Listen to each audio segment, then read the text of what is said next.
spread across the state. Our participation in the 2023 general election no doubt changed the political landscape in the country.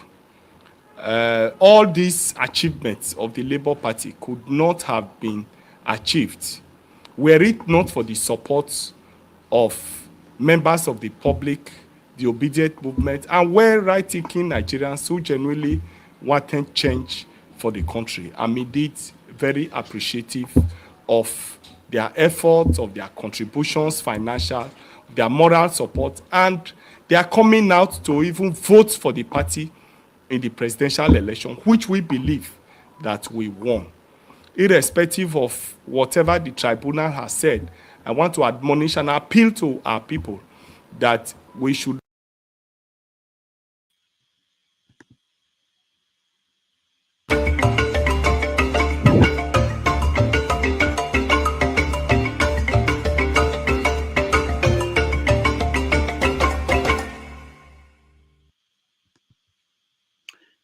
Hello.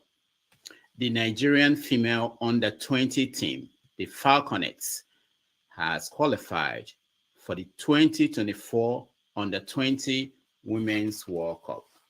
They beat Burundi 1-0 at home and away for an aggregate of 2-0. Nigeria has therefore gotten its ticket to the competition that will take place in Colombia. Meanwhile, Nigeria's Super Eagles are continuing their quest to win their first African Cup of Nations in over 10 years. They will play their third group match in Abidjan against Guinea-Bissau tomorrow. If Nigeria wins or draws, Nigeria will qualify for the next round of the competition after defeating the host nation, Ivory Coast, 1-0 and drawing with Equatorial Guinea 1-1. Meanwhile, the defending champion Senegal has qualified for the next round with a 3-1 win against Cameroon in Group C.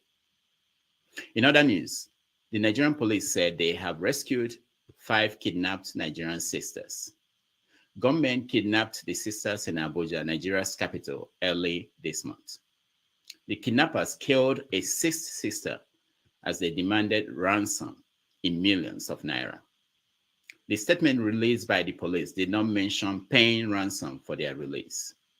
It is 5:30 p.m. in Lagos, Nigeria, 11:30 a.m. in New York City, 4:30 p.m. in Abidjan, Ivory Coast, and 7:30 p.m. in Nairobi, Kenya. Wherever in the world you are joining us, welcome to another episode of 90 Minutes Africa. My name is Rudolph Okonkwo. My co-host, Chido Onoma, is on assignment. On our show today, we are honored to have the chairman of the Labour Party, Comrade Julius Abure, join us. He's the man who guided the Labour Party during the 2023 elections. Under his leadership, the party went from winning about 6,000 votes in the 2019 presidential election to winning over 6 million votes. He will help us understand the Labour Party's next plan from now to 2027. Please join us in welcoming to the show, Comrade Julius Abure. Welcome to the show, sir. Thank you so much for having me this evening. I'm elated to be part of the show tonight. Thank you. We really appreciate you coming, and we appreciate your service to the nation. Let me start by asking you, how has it been for you the last 1 year? Well, the last 1 year has been very, very challenging. Putting the party together and running all through the campaign, mobilizing Nigerians to vote for the party. It was for the first time in the history of political parties that we changed the face of political campaigns in Nigeria. For the very first time, we're the only political party that could visit 3, 4, 5 locations in a day in a state.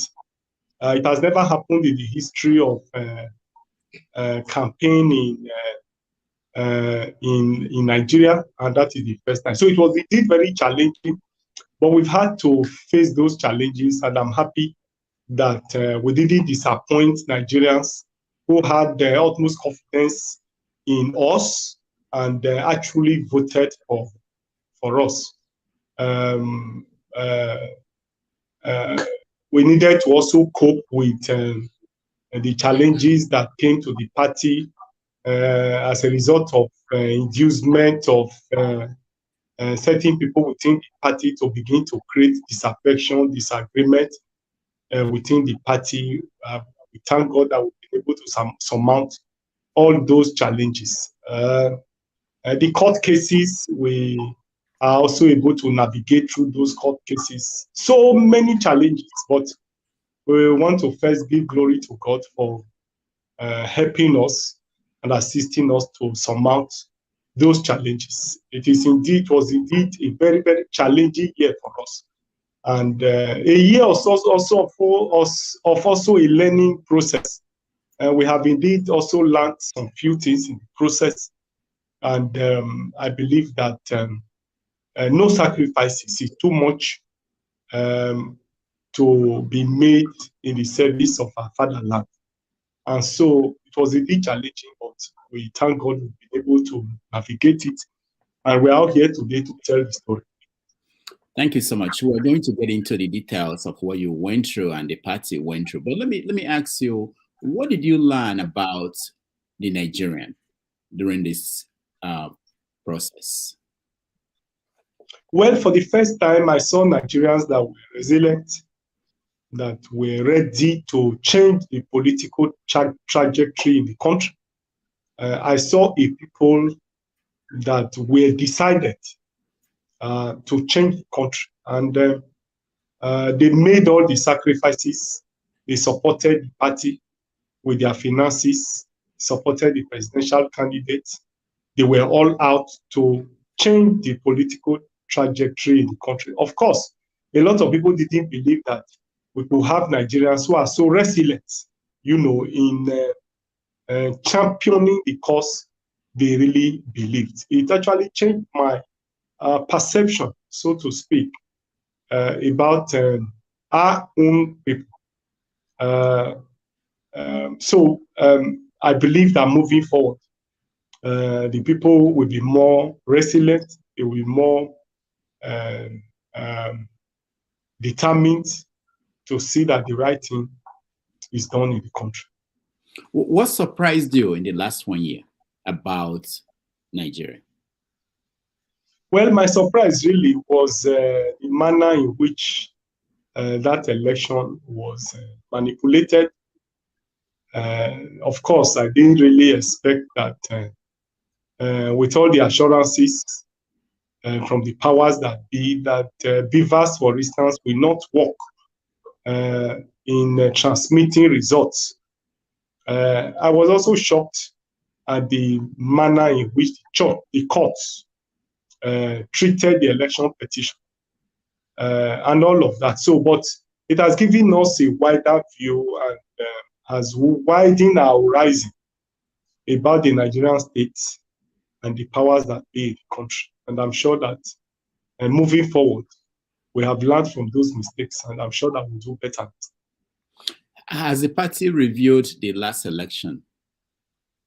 Yes, we have done a couple of reviews about the last election, and we've done a lot of postmortem. We have had different groups put together by the party to do a postmortem, and we have got some reports of those committees, and it has informed our mindset, our thinking, what we need to start doing now in preparation for future elections, what we need to do about the party, how we need to strengthen the party, how we need to expand the scope, expand the membership, and several other things we have learned from the just concluded 2023 general election.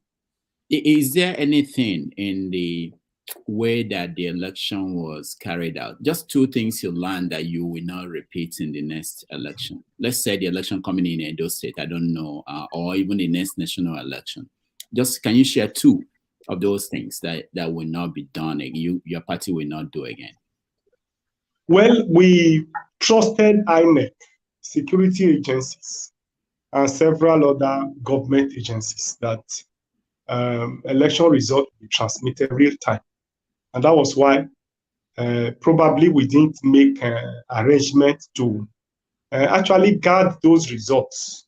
I appreciate the fact that it is the people who ought to defend the results. But because we didn't raise the cautiousness of people towards that, we all believe that the results were going to be transmitted real time. And so we simply took for granted that the right thing would be done. So moving forward, we'll put machinery in place to see that our election results are defended and forestall a situation where the election or any other election will be manipulated. Arising from that same election, we appreciate the fact that we may need to start early dealing with issues of party agents in order to fully and effectively defend the votes and make sure that we profile people on time, and then so that we can have the round peg in the round hole. Mm. Now, yeah, you mentioned party agents, and one of the questions that people have been asking is, did the agents you had in the last election, did they send in their own copies of the results to the party office? Yes, we had a couple of them, not all, but we had majority of the results. Were they tabulated? Did the party tabulate the ones they had from the agents? Yes, what we had was actually presented to the election, to the lawyers who were working on the election petition. You know, one thing that arisen from our own election is that immediately after the general election, or immediately after the results are declared, you have within 21 days to be able to file your election petition. And so immediately those results were coming, we're handing them over to the committee that actually tabulated and worked on those results. Mm. So can you tell us what percentage of the agents sent in the results from the different polling units? Yes, what we can say, though I may not be exact, but I'm sure that we had over 50 to 60% of polling unit agents who turned in their results. Mm. And when it was tabulated, how far was it from what INEC announced? Yes, it was very clear that we did very well in that election. Will the people be able to see what you have? Like even though it's 50-something%, will you be able to share? Because people are saying that they want to know, because Labour continues to say they won the election. They want to know what Labour has in their own, from their own agents. Okay, so we will, I'll work on that. Probably in a subsequent show. I'll get them available, or I will share with you privately so that you can have it and then use your platform to share it. I have no, those data are not with me immediately. Okay, all right. Thank you so much for that. So now there's an election coming up in Edo State. How is the Labour Party competing in that? Well, of course, it will interest you to know that I'm from Edo State. I know. I'm actually speaking to you from my bedroom in Edo State, and then wow. Okay. Preparation for the election in Edo is is zenith.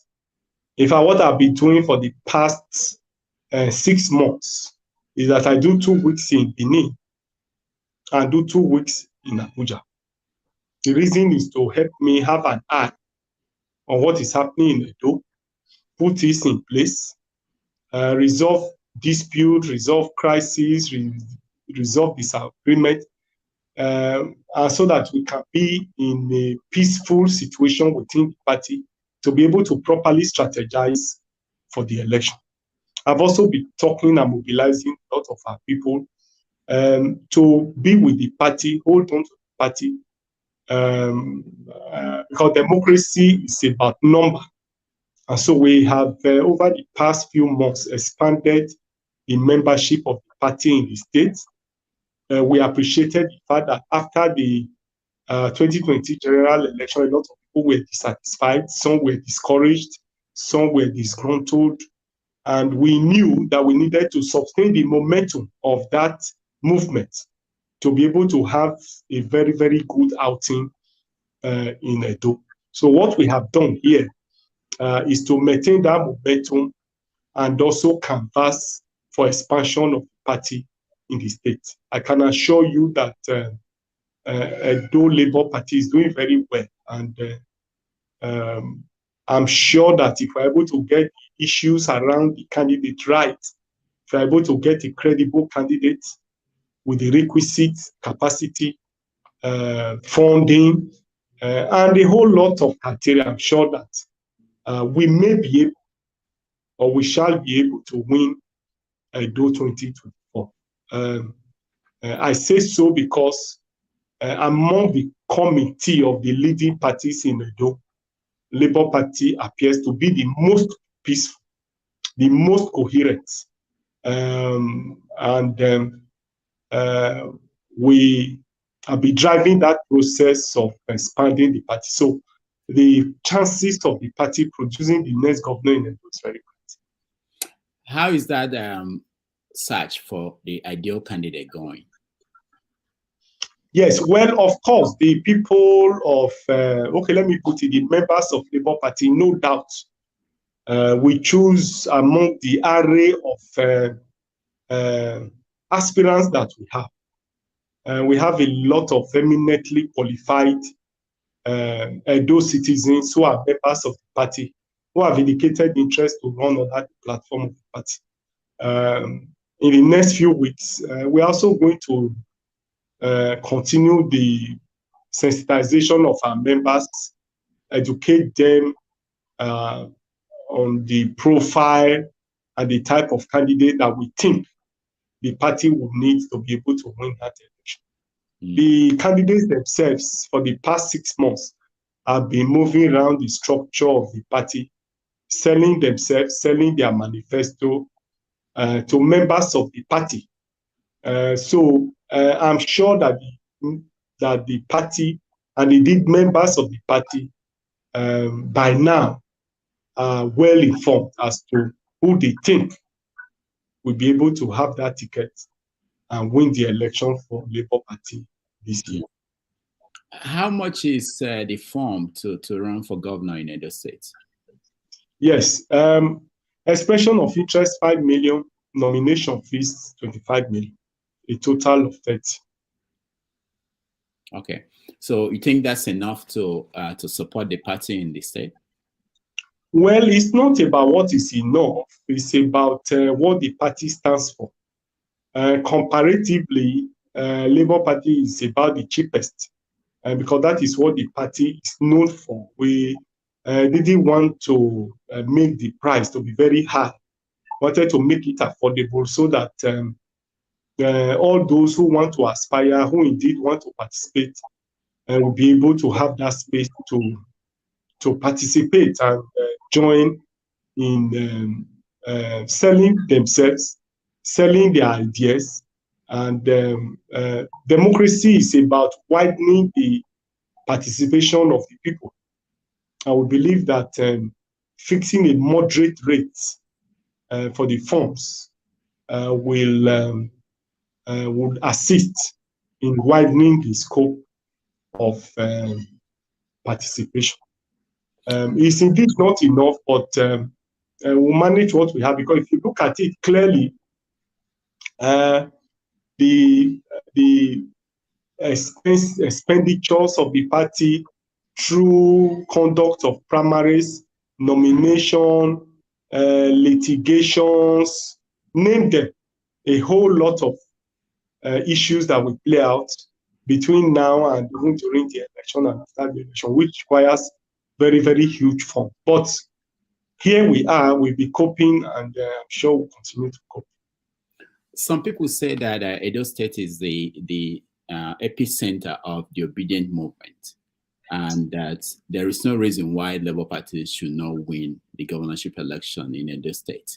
Did you agree? Yes, I agree with that fully, and we've all been working towards that. Luckily, like I said, this is my state. I also want to produce a governor in the state. I want to be a national chairman that is able to produce a governor. And that's why every opportunity I have, I appeal to Edo people that if for nothing else, now that I'm in the sad one, election is coming up here, and the Labour Party is strong, and we actually want a change in Edo.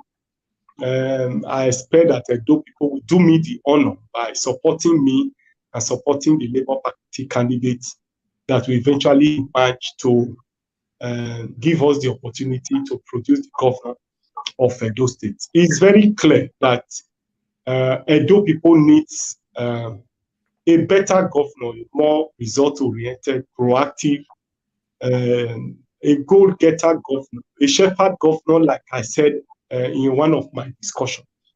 A governor that will lead the way, not the one that will sit in Osadebe Avenue and wait for manners to fall from heaven.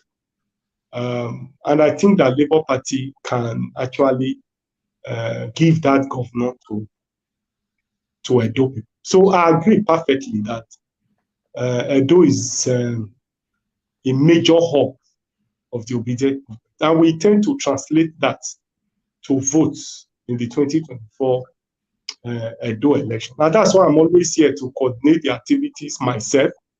I'm leaving no stone unturned in order to ensure that we win the election next year. I will be the most happiest person if I'm able to produce the governor of Ibadan. Though I believe strongly that capturing power is not an end in itself. It's just a means to an end. It is not winning election that matters. It is what you do with the winning. After capturing power, how are you able to how are your policies able to put smiles on the faces of people? How is it translating into welfare for the people? How can it translate to security of lives and property for the people? Because the 1999 Constitution is clear. The founding fathers of the country have contemplated that the country will be a welfare state where the resources of the country will be judiciously used for the to provide maximum welfare for its citizens. So it's my hope that Labour Party will be able to provide it. Now, there are people who believe in you, and but they say also that if you don't deliver in those states, that the way they do it in the UK and other countries, that you should resign. Do you think it's a fair assessment?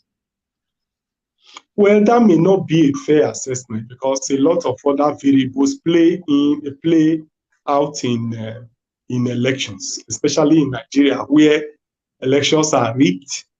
A lot of things play out during election. So that you lost the election and you lose the election, it doesn't mean that you didn't put in your best. For instance, in the presidential election, we did our best to see that we win that election, but you all know what played out. And if that is the case, it becomes a wrong assessment to say that you should resign because you didn't win that election. So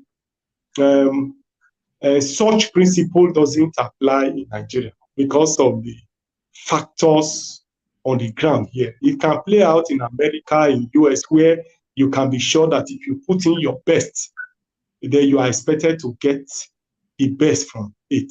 In this part of the world, you can put in your best, and the best is truncated by the powers that be, by using government forces and other forces to truncate the efforts.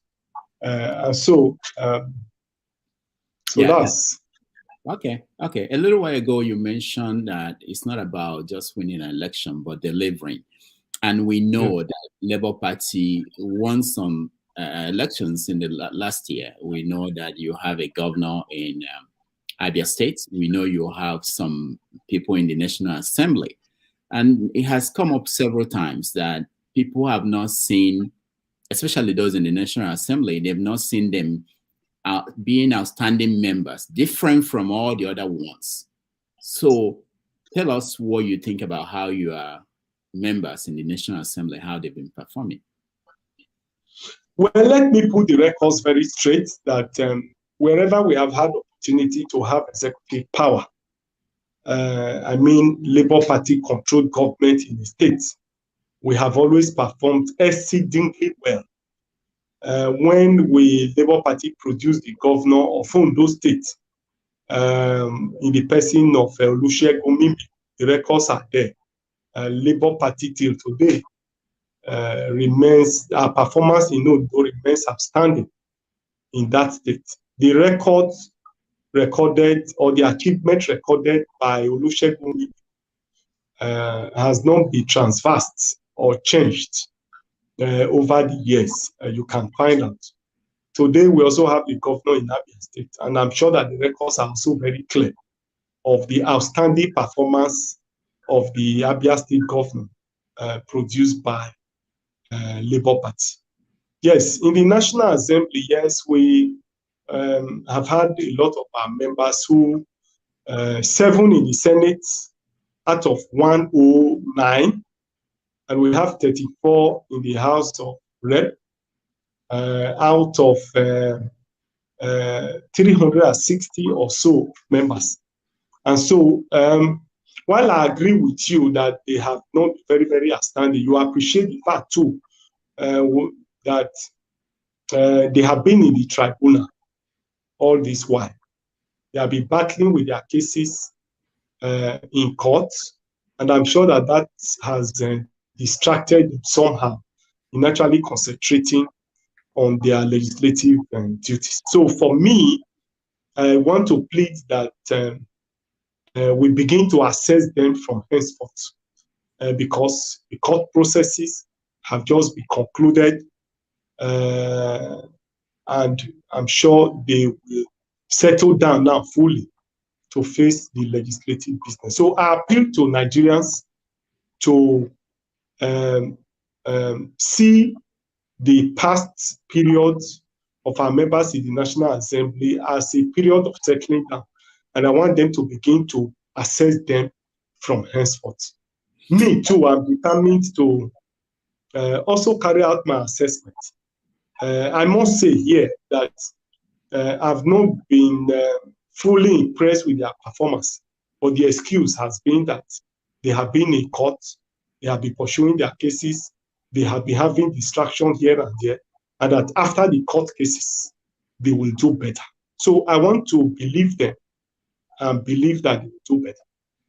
So Nigerians, we understand what you just said now, but they also know that, for instance, when they were offered SUVs worth millions of naira, that the Labour Party members did not say, oh, we are not going to take it. They did not even raise any objection. They also know that they heard that all the members of the National Assembly got money during this palliative from the federal government, some 200 million, that they can point at Labour Party members spending that money for the people. So how do you address that? Do you meet with them? Are you concerned about these kinds of allegations and concerns of Nigerians? Yes, obviously,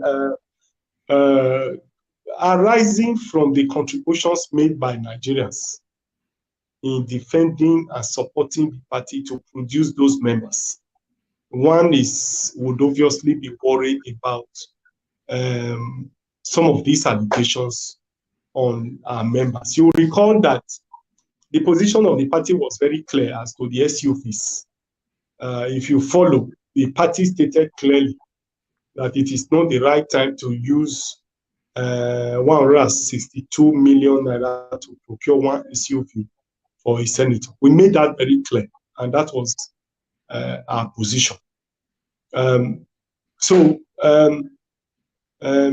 I cannot confirm the veracity of the allegation of palliative of 200 million, but it's a concern that Nigerians have, and we are associated with such concern. And I'm sure that in our next engagement with the members, especially now that you have raised it, it will be one of the issues that are most likely going to look at, because every quarter, every month, we'll meet with our rep members, including the presidential candidate.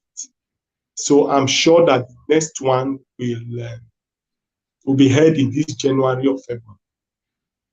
You are aware that they have been on recess and they are resuming next week. So when they resume, probably we'll be able to have this engagement with them. A lot of our members in some states have raised the issue of palliative that we're giving to the House members. So, but we have no confirmation to that effect. So when we meet, I'm sure we'll be able to confirm it and take the narrative further. Yeah, because that question was asked on the presidential candidate, Peter Obi. He gave an answer basically saying that he wasn't in control of the members of the National Assembly. And I think you are the chairman of the party. So people are expecting you to be able to give an answer that, I mean, they report to you sort of, or you monitor what they do. But we'll talk about that next time you come. But let me ask you, there were also fears that some members, when they get to the National Assembly or when they resume in their positions, they might join the national party or the winning or the party in charge of the country. Have you had anything like that? Has there been any move by anybody to lead the Labour Party? Well, I've not had any of such move. It has always come, like you said, like a rumor. But we can't pinpoint those rumors to any member, either in the Senate or the House of Rep, as we speak. In all our fora, they have always expressed their commitment to the party, their commitment to remain in the party. And I believe strongly that it will be very suicidal at this point for any of them to think of leaving the Labour Party for another party. The truth is, if they do, they stand the chance of losing their seats, number one. The second point is that it will be very difficult for them to even get information from where they are going to in the next election. And therefore, for me, it's not advisable. It's not in their collective, it's not in their individual interest or even in their collective interest to say that they are leaving the Labour Party for another party. Society always has a way of throwing up new leaders, throwing up unusual circumstances that brings up people. And for me, that's what the 2023 general election provides. We can say clearly that other political parties are winding up. I can say so clearly that people want change, and Labour Party represent that change. And luckily, any of them who is part of that change, I do not expect to be able to abandon his future for today. So I believe strongly that a lot of our members will remain committed to the ideas and philosophy of Labour Party. John. All right. If you need a break, we can take a break, but okay. If you're okay, we can go ahead. I wanted to ask you of the governor of Abia State, Governor Alex Otti, how he's doing. Yes, Alex Otti is doing very well. His performances in Abia is very obvious, in spite of the numerous challenges in the state and so on. His performances in governance have been very, very outstanding in terms of projects, in terms of major projects and carried out by him so far indicate that he's doing very well. And Abia people are very happy that he's their governor. Is it as a result of anything the Labour Party did, or is it because he was the right person that got the position? No, all put together. The right person got the position.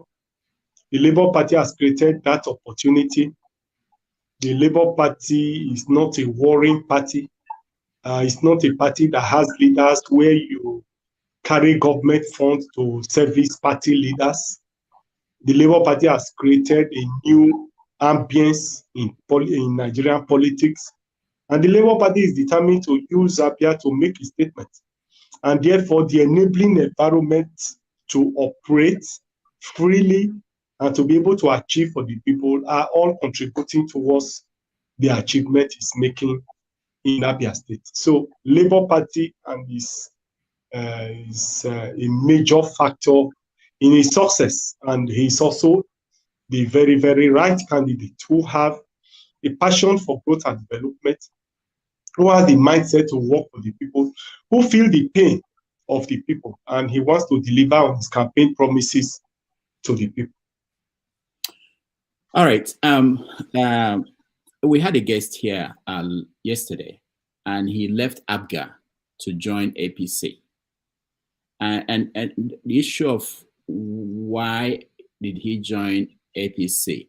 Why didn't he consider Labour came up? And he said that Labour Party is poorly funded.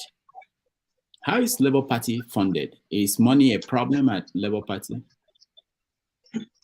Well, obviously, funding is a major challenge for organizations such as Labour Party. You recall that while the other parties have government funding, Labour Party doesn't have funds from government. And so funding of Labour Party activities is largely dependent on contributions from members, probably sale of form like we have now, and some other things that we use in carrying out party activity. So funding is one of the challenges that Labour Party is having. But I want to say that leaving the party for poor funding is not a solution to the problem. And I don't think it's a good and genuine excuse for leaving the party. Probably just an excuse to give. Yeah. Now you have 7 senators, you have 34 House of Rep members, you have a governor, and which is substantial. Are they contributing to the funding of the party? The party should be in a better position than it was before the election. Obviously, the party is going to be in a better position. They have not started contributing, but the House members said they are starting contribution by this January. The complaint has been that they have been in court, funding lawyers, and moving here and there in order to sustain their winning. And so the court cases took a lot of their finances, distracted them, and so on and so forth. So now that they have won, they have promised that they are going to start supporting the party from January. So we are looking up to that. I'm sure that when that is done, we'll be able to do things better and be able to fund the party better. All right.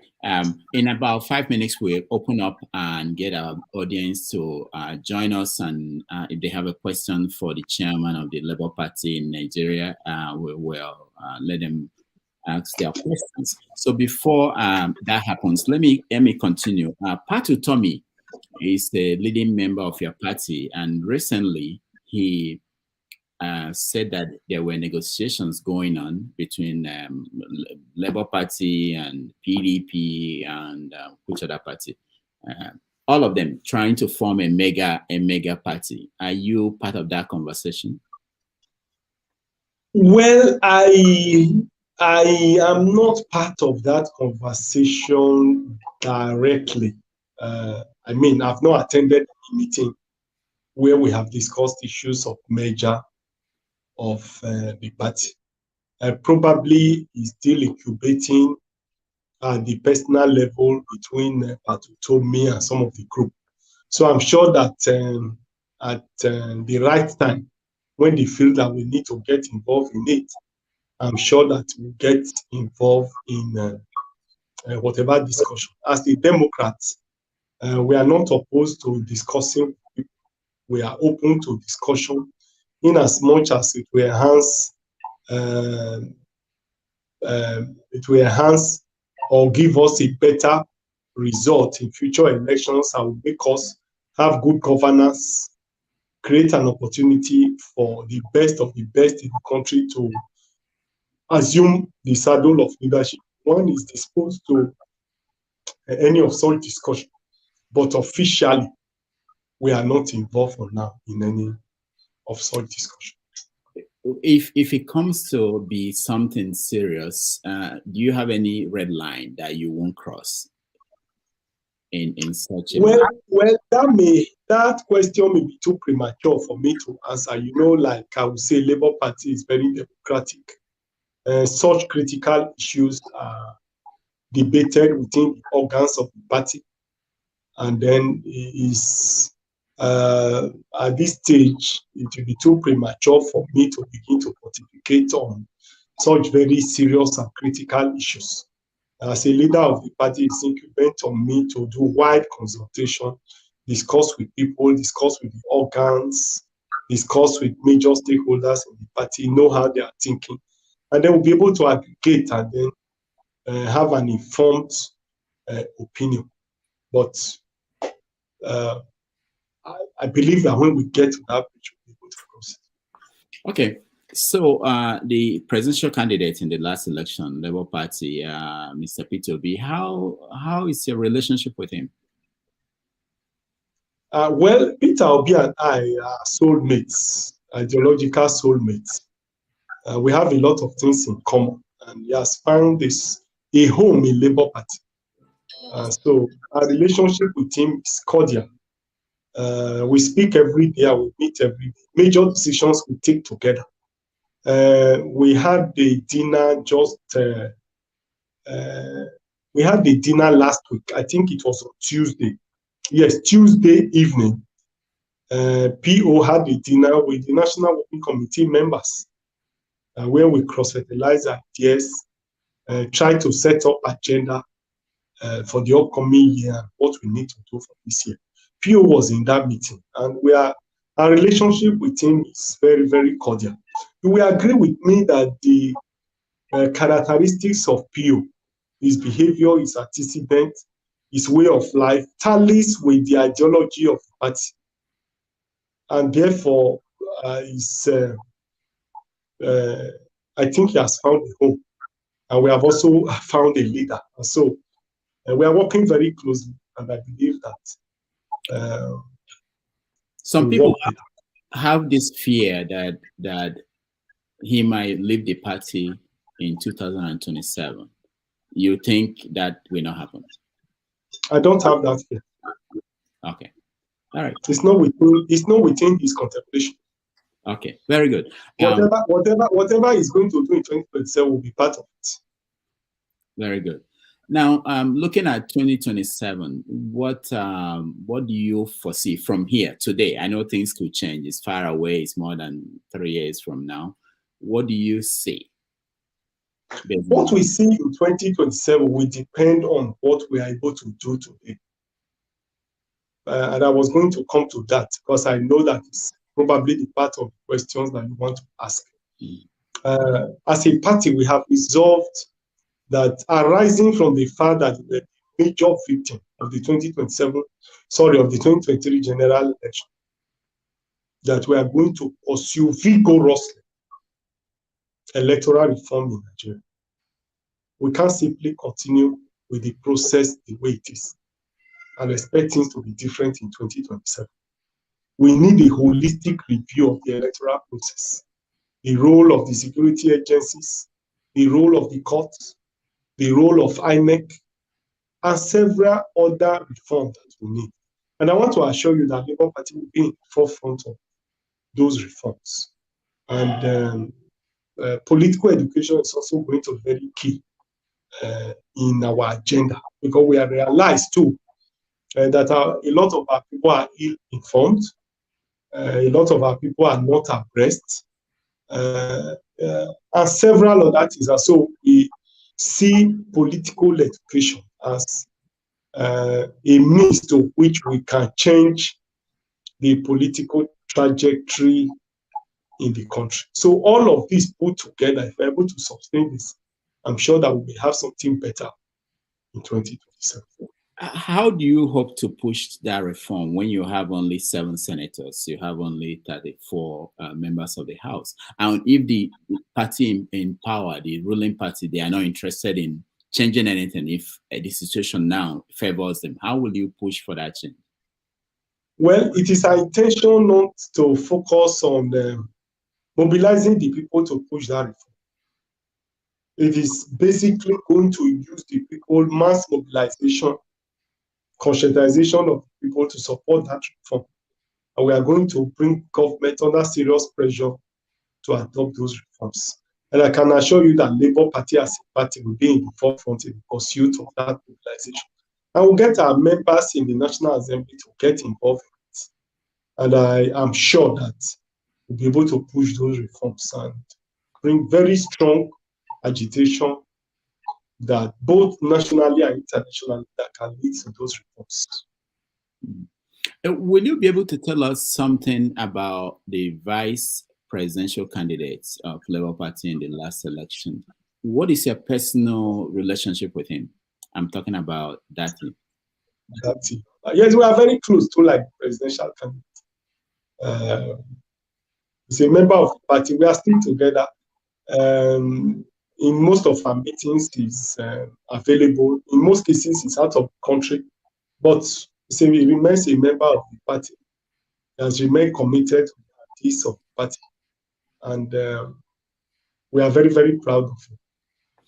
We had a member of the, a supporter of the Labour Party on the show one time, and he said if there were a switch and Dati was the candidate for president and Peter was the Obi was the vice presidential candidate, that the outcome would have been different. And one of the things he pointed out was the reaction after the election, that because of the nature of Peter Obi, the path he chose would have been different from the path that Dati would have taken. What is your take on that? Well, that may be, I do not agree that if they were, if Dati was the presidential candidate, obviously, if Dati was the presidential candidate, we wouldn't have been able to create the movement, the following that gave rise to the results that we have in the first instance. So the analysis doesn't correlate. The analysis doesn't follow, because a lot of people joined the Labour Party because of the personality of Peter Obi.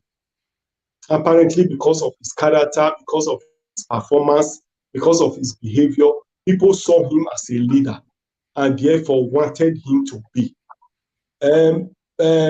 Dati is not on that same pedestal.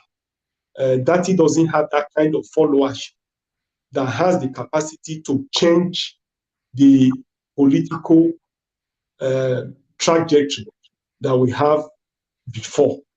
And therefore, he wouldn't have been able to create that situation that would have given rise to what could have happened with the election. But after the election and the outcome of the election, If it was that, probably the country would have been divided and in a big fight. A lot of people would have died by now. So, but they are all, it's a matter that is open. Every folks have their perception, have their views. But I think that having a peaceful country, and we are still available in the country, still being alive to be able to agitate for reform, put government on the spot, and continue to agitate for a better country, I think it is better. We are already here. We are here talking about the 2027 election. If the country was at war, there was crisis in the country, we wouldn't be here talking about the 2027 election. So, however we look at it, I think that we've done very well. Dati and PO were a very good combination. Is that creating a kind of tension between them? No, there's no tension. Okay. I can, without allowing you to answer that question, there's no tension at all. They work together and they are together. The last press conference done by PO, Dati was available in that press conference and made his input to that press conference. So we are all together. Thank you. We are going to bring in our audience to share in this opportunity. If I can have a break for 5 minutes, I would appreciate it. All right. We will take a break, and then when we come back, we will bring our audience to ask you questions, and then we will continue from there. So let's take a little break, and when we come back, we will talk with the Labour Party chairman, who is very generous with his time and is joining us today to talk about the situation in the country. And we look forward to you joining us in that conversation. Thank you, and let's take a break. Thank you so much. All right. The case will be worse if APC is voted, because the man who is running now for APC does not even know half of what Buhari knows about government or national security. If you have the time, I will tell you more about what they are campaigning with as an agenda or as a rhetoric that he did well in Lagos. I will tell you, between 1999 to 2007, if you take out context, he actually performed worse than some governors in Nigeria, because the Lagos that they say he did, he improved the revenue, he only collected tax. All the infrastructure needed for a state or in fact a country to develop was on ground. Lagos used to be the Nigerian national capital. Before Nigeria was formed, Lagos was a colony. You have all the infrastructure for economic development. Asiwaju didn't establish them. There was seaport, there was airport, you have commercial activity, all the embassies are there. So transaction with foreign envoys is in Lagos. All the hotels are there, headquartered in Lagos. All the banks are headquartered in Lagos. All security apparatus, every facility and infrastructure for economic development was in Lagos. He didn't bring them.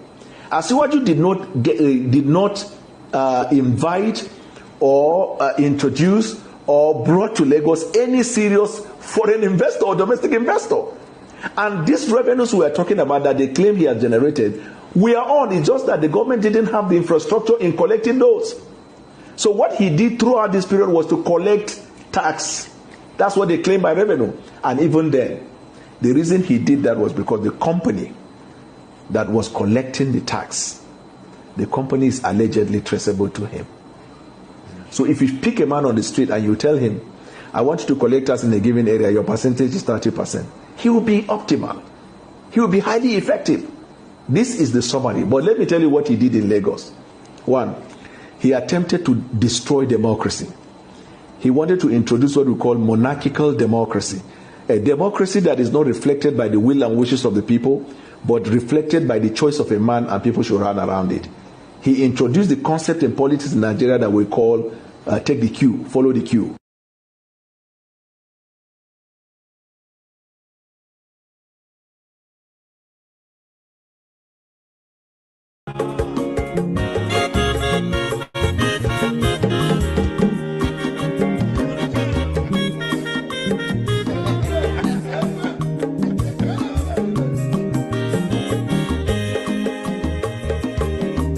Asim Wonya Mazolobio Akwa Mazolobio Maxi Ibia Bunye Gokwanumo no Fube Nazo Olaga ni Piazugo Ulaga doni Piazugo Akwa Wilochio Biko Rapuzo Kona Bazia Onyo Mazoro Biko Abama Watara Nasari Ibia Unyane Guanamo Ulaga doni Piazugo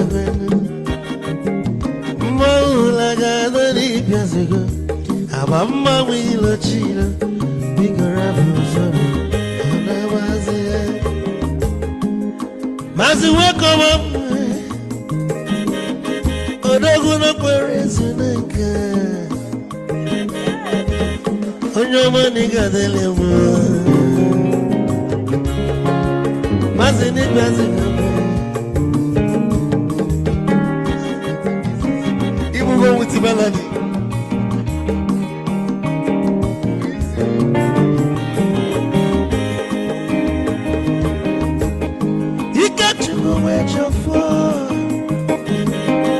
Odogu na chalanoka Ezi wane mliga delemo Olaga doni Piazugo Olaga doni Piazugo Amama wilo chilo Bikora buzo Anabazi Te Onyama zoro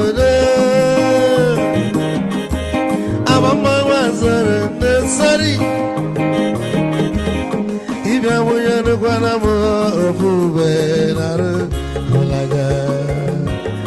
Olaga, don't Piazugo, Nazaboy, Olaga, don't Piazugo, Amama Wilo Chilo, Biko Rapuzo, Anabazi, Ice.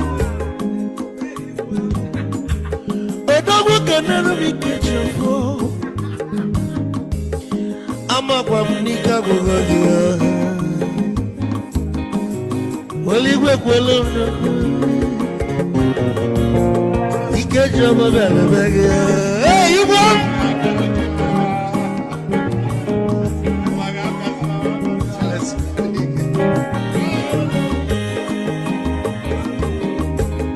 Eku kampune kene Amago ndinso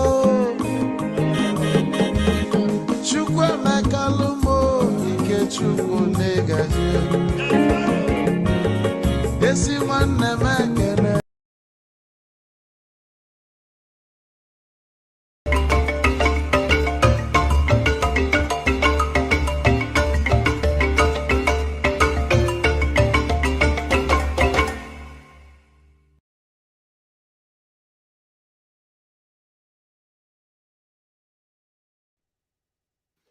Welcome back, everybody. Thank you for joining us. We are still talking to the Labour Party's chairman, who is joining us from Edo State, and we appreciate his time here.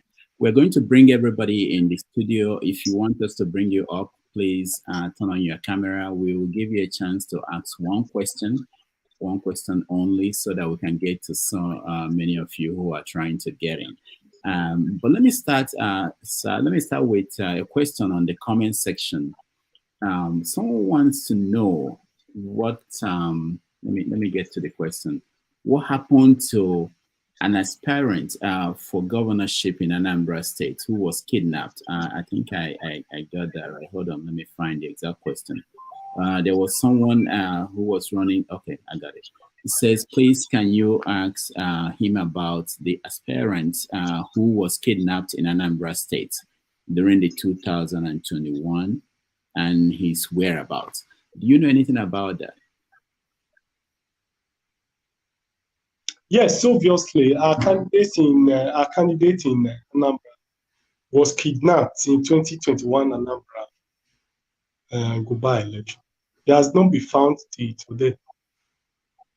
Wow. And I'm sure that the police is prosecuting about 2 or 3 people in respect of his kidnapped. Okay. Is the party doing anything to help the family? Because that's always if the other thing that comes up when a candidate or something like this happens, sometimes the family of the person is um, abandoned by everybody else. Is the party reaching out to the family? Yes, once a while we used to talk. All right.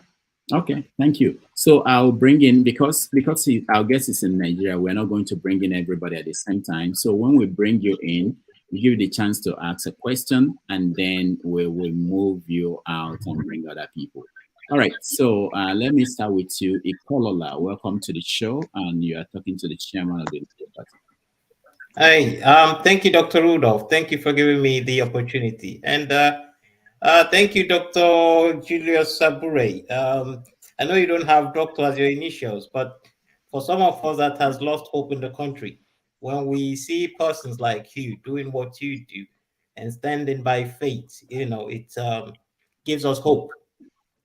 So Thank you so much. you're welcome, Chief. You're very much welcome. Thank Now, this is my question to you. After the elections, you went to court, and when you were in court, I remember you being on a Twitter space. I was following you around, I was listening to you. And then at some point you said you were going to win the case in court. And the lady who was also a member of Labour Party, Aisha Yusuf, she smiled.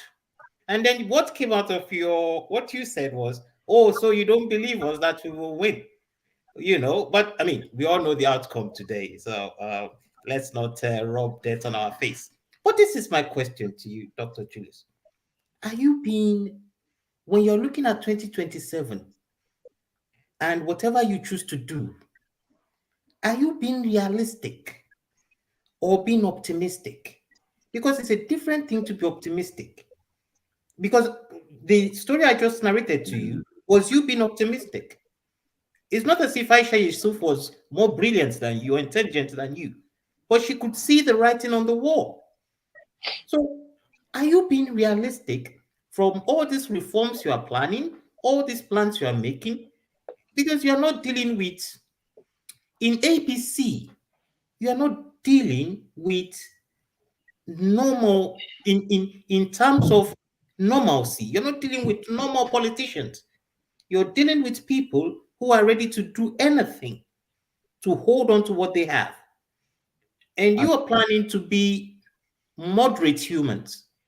So are you being optimistic or being realistic? All right, thank you. Thank you, Kalola. Let's let him answer. Well, the truth of the matter is that there's no struggle of liberation that comes easy. South Africans, it took them almost 27 years in order to stop apartheid in their country. Several other countries had to struggle over the years in order to be able to change their political trajectory. Not to have hope is to have been defeated ab initio. It is always good to have hope, because it is that hope in the future that things will be better that will obviously keep you awake in continuing to pursuing what you are pursuing. If we all despair and abandon the country and abandon the work, I'm sure that will not lead us anywhere, to make our situation to get worse. So it's better to have hope in the future and begin to do what is within your powers to do. I still believe very strongly that we can have a better country. I still believe that if we're able to mobilize the people strongly, vehemently, and channel them towards achieving a credible electoral process in Nigeria, I still believe that we may be able to achieve it. People have protested on the street. I mean, you can recall the anti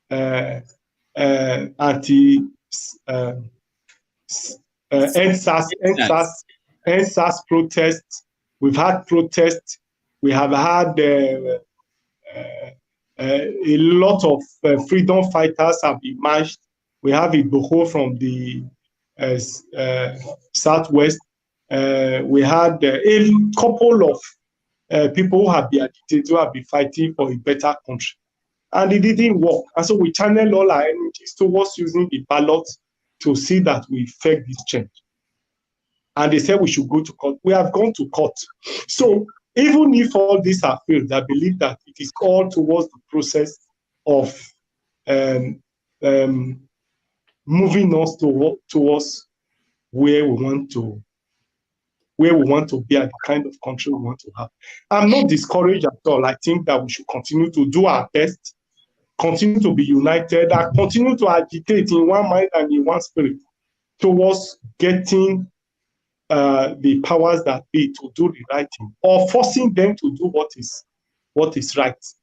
I believe that if we are consistent, if we remain consistent, if we remain focused, if we continue to remain in the struggle, I'm sure we can achieve it. Like I said, there's no struggle, there's no liberation that comes easy. Even the struggle for independence didn't come easy. The struggle to drive or to enthrone democratic rule in Nigeria didn't come easy. And I'm sure that the struggle to have good governance in the country will not also be easy. But I don't want to be discouraged. I don't want to lose hope over the outcome of the 2023 general election. I will continue to provide leadership. We will continue to do our best, and whatever circumstances the country throws up, we will act on it and see that we maximize those opportunities. All right, thank you, sir. I sincerely wish you the best in that, and thank you for giving an answer to my question. Thank you for giving me an opportunity. Thank you so much for asking your question. All right, Mazi Prince, you are next. Good morning, Dr. Rudolph Okonkwo, and good morning, Chief Abure Julius. Thank you so much for giving me all kinds of titles. You have just made me a chief. You know, you're a chief. If nobody did it, I will solely give it to you. You know, because I'm a titled prince, so I give it to you. My question goes this way. You know, Dr. Rudolph, you kind of put me in a very tight situation because I'm kind of like choosing between two quick questions that I wanted to ask. Yeah, I don't want to stretch it, but it is this. My question is, one, what is Labour's Labour Party stand on Rivers State? Number one. Number two, how come the Labour Party will not get rid of the native doctors and all that, get it done now before any other thing? I mean, when I say get rid of, I'm not saying killing, I'm saying, you know, if it has to go to court, let it go to court and be settled once and for all. He's gone. Yeah. All right, so that's why we are encouraging everybody to just make it quick and one question, because we don't know how long both the phone and the system in Nigeria will work. I am sure he will come back. Rudolph, yeah. Good morning, Rudolph. You're looking good this morning. I love your tie.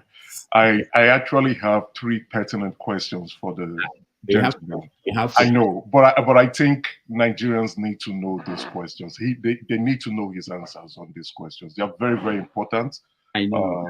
I know. Everybody could. Permit me, please. Permit me. Just permit me to answer these questions. Hold on. Let me just tell people, please don't join us. Don't try to join. We have to make room for him to come back. The studio is full. If I take you out, please stay out. I know I'll bring you back in. But let's make room for him to rejoin us. Otherwise, we'll just be talking to ourselves. So please, I'm seeing a lot of people. I know how difficult it is to get in. So if just stay, don't try to join again. Let him come back because without him, what we're planning to do wouldn't work. Yeah, can I continue to lobby? Can I? Emeka, what you are going to do is, Yeah. I know you got credit in English. That's a good one. Try to find a way to put it into one question. You can do that. I'll try. I won't be asked. I actually didn't sleep well because of this show, and I woke up quite early to join. Our guest is back, so let's see, Mazi. So, Chairman, I don't know how much of the question you had from Mazi. Mazi, can you repeat? Okay. So what I said is the position about Rivers State in terms of the House of Assembly, and then the second one is, can Labour Party just deal with the Apapa, whatever it is, just get it on, because I hate to hear about them every time. I just hate to hear about them. Yeah, that's my question. All right, thank you. Well, the Apapa saga, well, you know how the Nigerian states operates. The party have got judgment against Apapa in the High Court and even in the Court of Appeal. As of today, he has no legal standing. He has nothing. But occasionally, you just see him throw up something in the media. And even the mainstream media still once a while give them coverage. And that is why it appears as if they are still in existence. It's a challenge that we have to deal with. And we are dealing with it. It's like when you are in the house and there are mosquitoes in the house. You cannot but tolerate it for a while until you are able to get rid of it completely. So we are dealing with it. I'm sure that in the next few months or so, we should be able to completely deal with it. Should be able to completely deal with it and put it beside us. I did get the question in respect of Rivers correctly. About the House of Assembly, because if those ones become to APC, obviously they're losing that seat, and the INEC or whatever needs to run a by-election or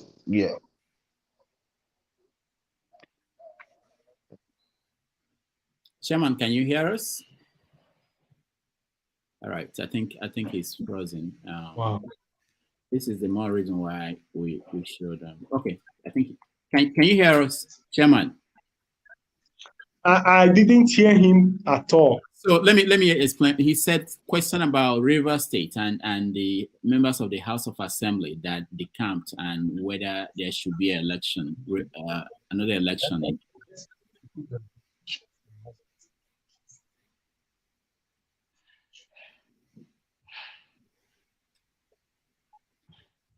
All right. Did you hear me, Chairman? I didn't get you.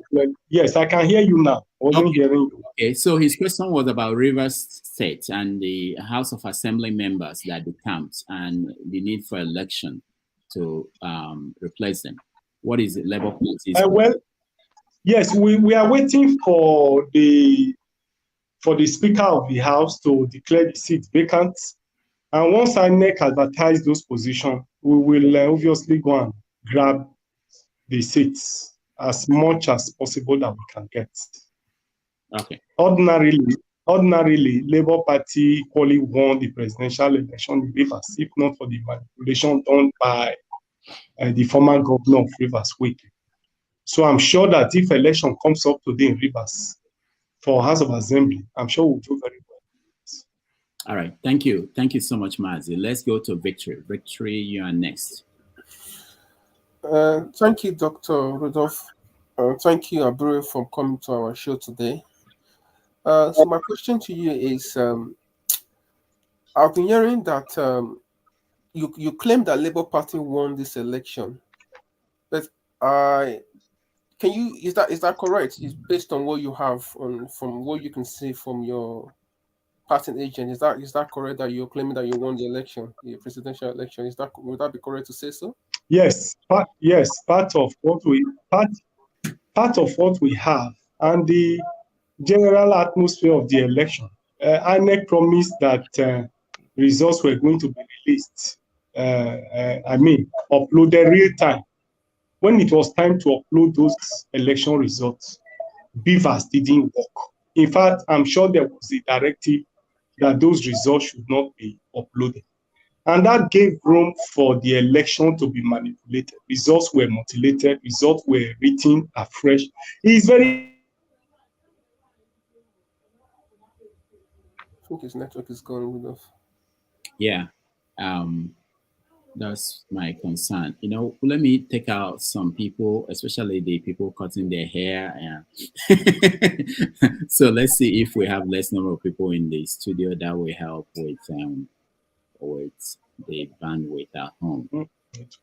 But apparently he may have to rejoin us if he's hearing me. He's in. Okay, I think he's coming back. All right, Chairman, can you hear me? I can hear you. Okay, so you're done with that question? No, I've not. Yes, I'm done with it. I need to. So he's just actually clarifying what I was going to ask. So Victory, don't worry. Victory, don't worry. I will follow up with the question. All right. No. I need to. Victory, we have to. Okay, I have to be very strict. We have to just one question go straight. No, it's just Rudolph. It's still the same question. So I wanted to ask him. So I suppose my follow-up thing would be like, so how come the Labour Party have not released the official result that they have from the party agent so that other people can go and verify those results? Because you are telling us that you won the election, but I've not seen anywhere where the Labour Party have actually released those result sheet from the party agent. How come you've not released it? Or at least if you're saying that you cannot do that, you can give it to your surrogate and put it out there online for people to go and view. How come you haven't done that? All right, thank you, Victory. Chairman, I can say that Chairman already answered the question when I interviewed him. He said he will make that available to me, and we will show it here. So, but if he wants to add something to that, he will. I have nothing to add. Okay. So we dealt with the question before. All right, thank you. Okay, Mecca, you are next. Yeah, thank you. You know, I did say I had 3 questions. I'll try to squeeze. Yeah, make it one, please. Yeah. Good to have you. I don't know if I should give you a new title now. Dr. Julius Abure, the chairman of the Labour Party. Thanks for coming around. And not to waste so much time, let me go straight to the question. So you've been accused of conspiracy, forgery, and perjury for forging the withdrawal letter and signature of one Mr. Ezeoko, who claimed to have won the Ebonyi State gubernatorial election, and his name was substituted and replaced with Ikwegu Edward Okereke by you. The police conducted an investigation and confirmed that you forged Mr. Ezeoko's signature as well as the withdrawal letter. Sir, are you a forger? All right, thank you, Emeka. Now, I'll rush the second question. The second question is, sir, is after 10 months after the election now, and you've told the world that Labour Party is a different party. Are you waiting for Jesus to return before you tell the world how you spent the campaign funds? All right, thank you, Emeka. Chairman.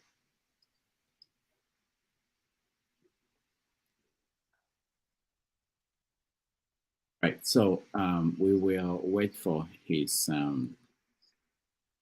connection to. I'm sure he will try to join us again. But if you are trying to join us, please don't at this point, so that we will have room for him. We can only take 14 people in the studio at the same time, both backstage and on screen. So don't try to join us so that he will be able to join us.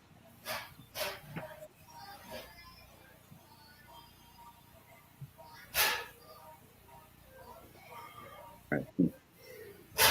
Somebody, please don't try to join. I'll make sure you have the keys to join me. Right. Yes, I'm back. I'm back.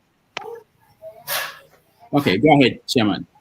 Yes, the question wasn't clear, but I'm sure that it was referring to this allegation of forgery and substitution of candidates for Imo and those states. Yes. And I'm sure that that's what it's referring to. Ebonyi State.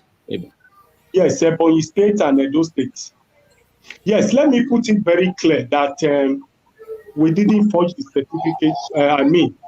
We didn't illegally substitute any candidate. The so-called candidate from Ebonyi State, Splendor Eze, was a man appointed as a state chairman in Ebonyi when PO just joined the party, and we didn't have any structure in Ebonyi State. And so he was appointed as state chairman. Shortly after his appointment, it was time for the Goba primaries, and we resolved and decided that he should be a placeholder in that election, so that once we have a viable candidate, he will withdraw.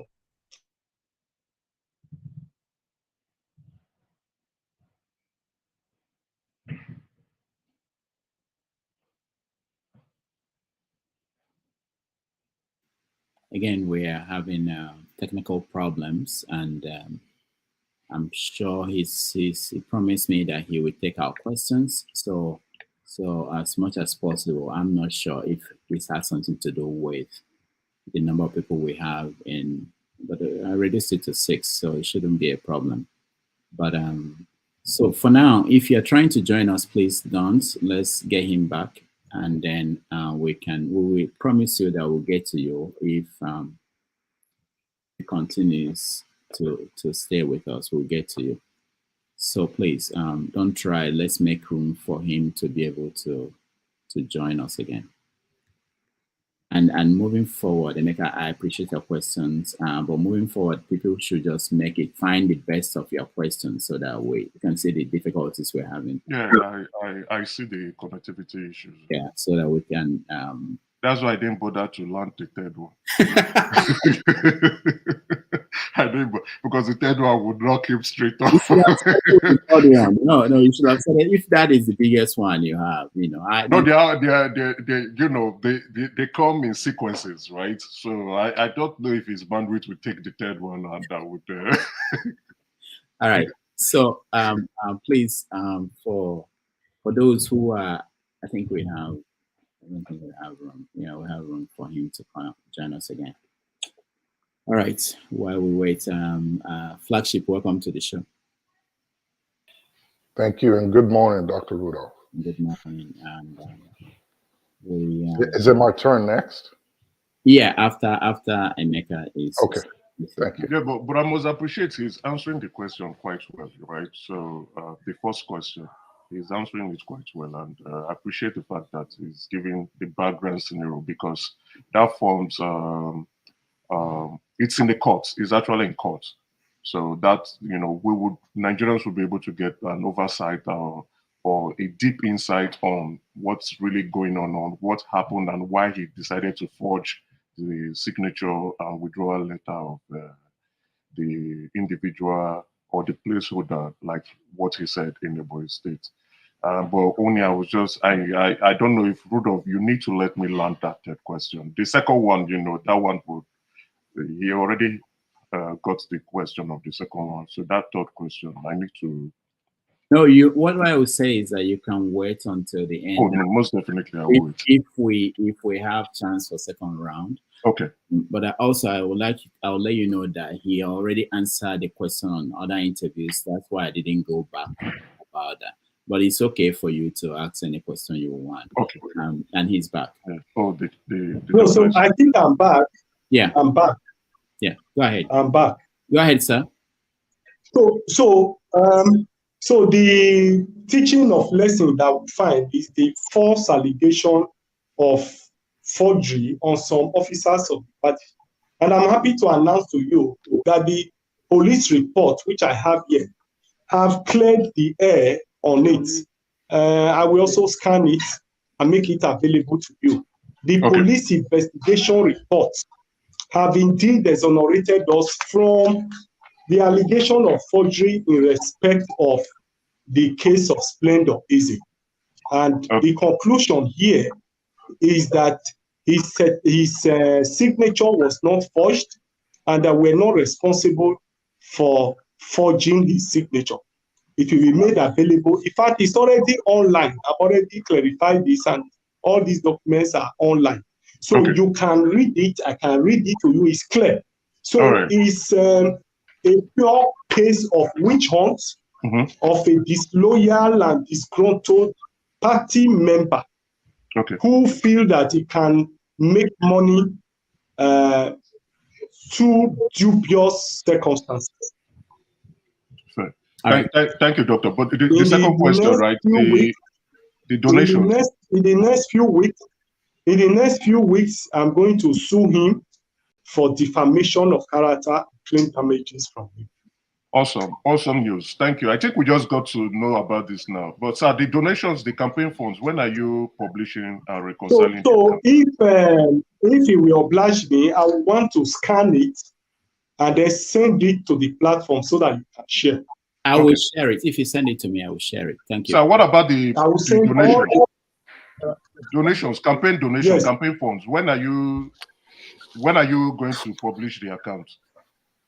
We will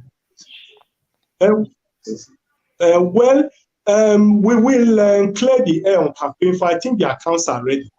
We have made that report available to INEC and when are you clearing the air? It's 10 months now. When will the air be clear? Is the air still dusty and murky? I've just said that we make it available. It's already, the campaign account is ready. The one for Labour Party is ready.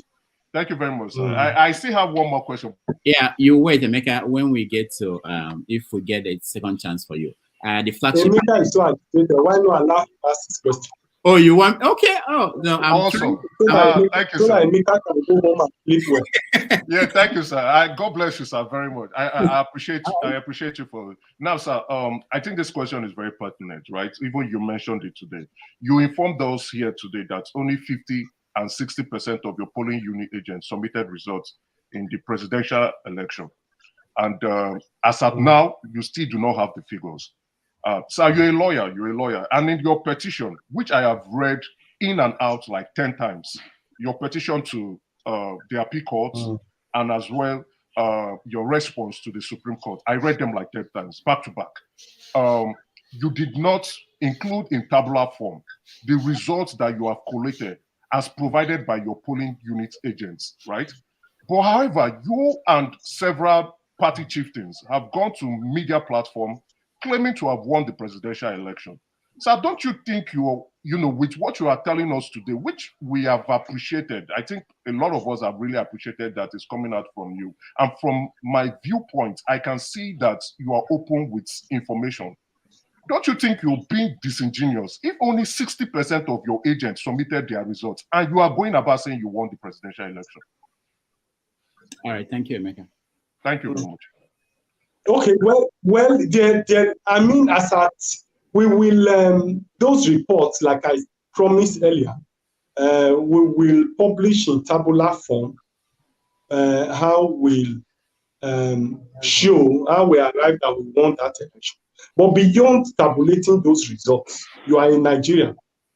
INEC promised that those results were going to be uploaded real time when election is going on. As at the time INEC was supposed to upload those results, there was directive from INEC that those results should not be uploaded. And it gave opportunity for those results to be manipulated. It was very clear. Even the result sheet that you find had results that were altered and were manipulated. So in this circumstance, the only conclusion you can reach on the surface is that that election was rigged. Even the results that were uploaded by INEC in IREF were all mutilated and manipulated. They were results that were changed. We're also aware of how voters were suppressed in several other states, how voters were chased out of the voting centers.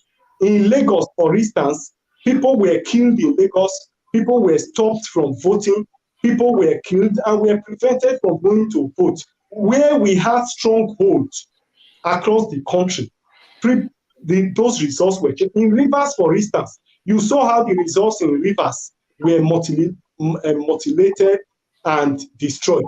So in the overall circumstances, it's very clear that we're ripped out of that election. All right. But like we said, the result that we have. All right. Thank you, Rudolph. Thank you. I know, but thank you. I might wait for second round, but thank you very much. All right. Thank you. Okay. So, okay, Chairman, are you still there with us? Can you hear me, Chairman?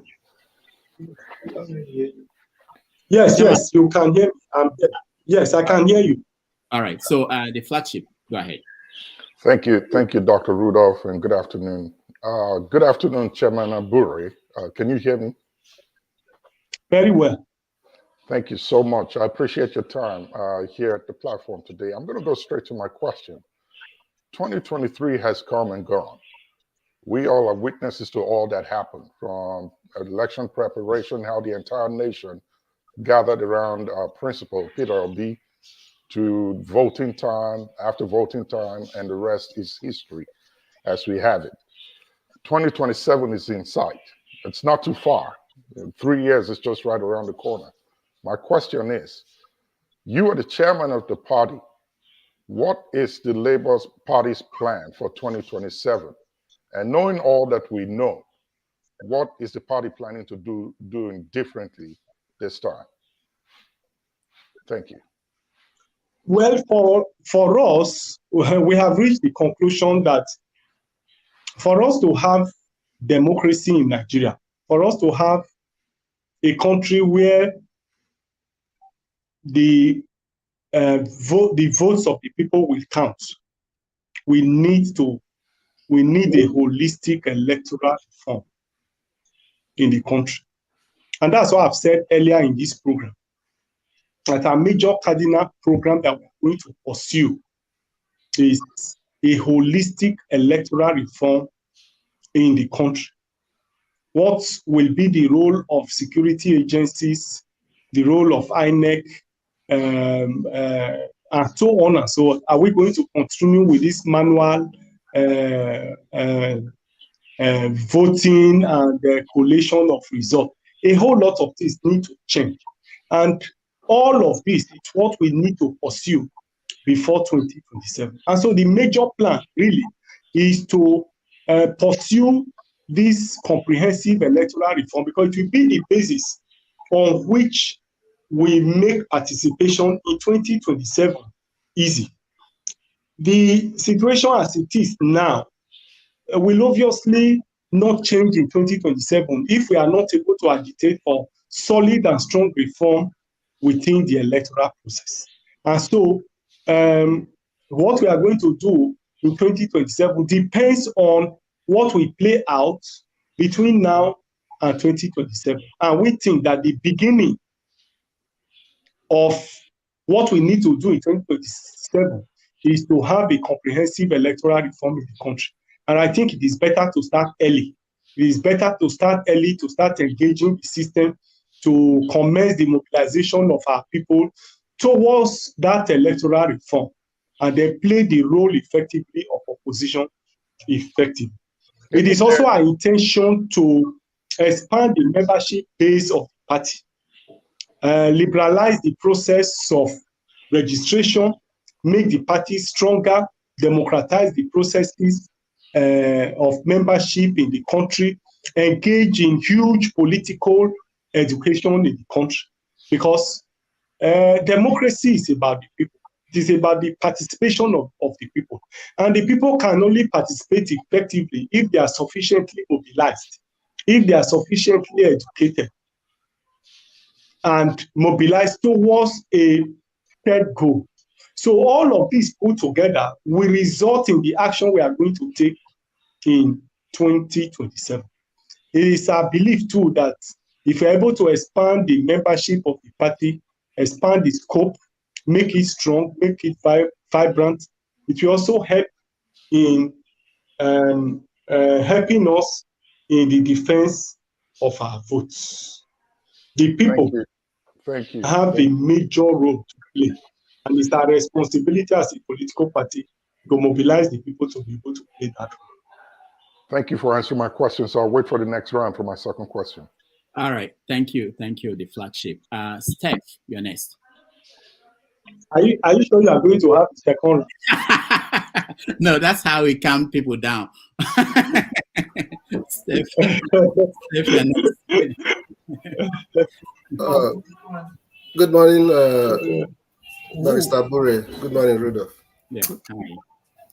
Yeah, let me start by thanking you for making the opportunity to come and interface and interact with us. It shows a lot about what you represent and how we have come to know you over time. Yeah, I've listened to your presentation. Thank you so much. Following the questions. And I know that there is somebody that uses a pseudonym, Emeka, that asked you if you're a forger. And I just wanted to remind him that Nigerians know of only one public figure in Nigeria that is a forger. The person also asked if Labour Party, why they've not presented their annual account. I am still wondering why he's not using this. I appreciate the answer you gave, and I thank him for asking you that question. But I also wish that he have also used the opportunity to also ask his own party to account for how they use the money that belongs to the poor people in the humanitarian affairs to conduct the election, and to also publish the account of their own party after the election. But he have not done that. But I'm happy that you answered him and that your party have also made your own, conducted your own audit, and you present it to us very soon. So my question actually is this.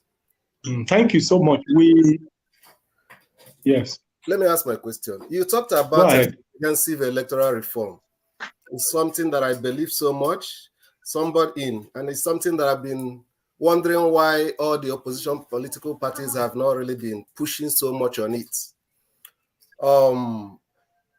Then I want to ask you if you are aware that the issue of electoral reform is time-bound, because in 2019, we were not able to use a new electoral act to conduct that election because the process was not concluded early enough. So if you know that obviously you are such right. issues are time-bound, that's why we are starting very, very early. Yeah, I'm coming. What is your timeline for it, number one? Then number two, if you are not able to get the electoral reform in place before the 2027 election, are you still going to do the same thing again, expecting a different outcome? Or are you people going to boycott the election? All right. Thank you, Steph. Well, I appreciate the fact that electoral reform is time-bound, and that's why we are starting very early. We believe that if we start now, within the next few months, we have all the documents ready, and we begin to galvanize support around those documents. We begin to move from place to place and mobilize Nigerians to key into those electoral reform and get all key agencies and everybody in the country to continue with that agitation. I'm sure that the pressure will be so much that we'll be able to achieve the electoral reform process in the country.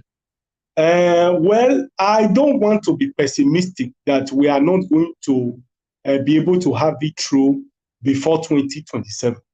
If we start it now, I believe that we'll be able to achieve it. But like we say, it's Chinua Achebe that said that 6 men have learned to shoot without missing. Birds too have learned to fly without perching. If they refuse electoral reform between now and 2027, we also want to follow them in the same way. I can assure you that what happened to us in 2023, whether there is electoral reform or not, will not happen to us again in 2027. But such matters are not what you put in the market. Thank you so much for that question, Steph. Let's go to Mbore in California.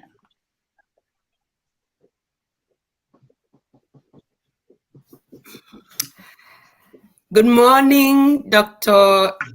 Damage and Good morning, Dr. Abure. Thank you for coming. Thank you so much.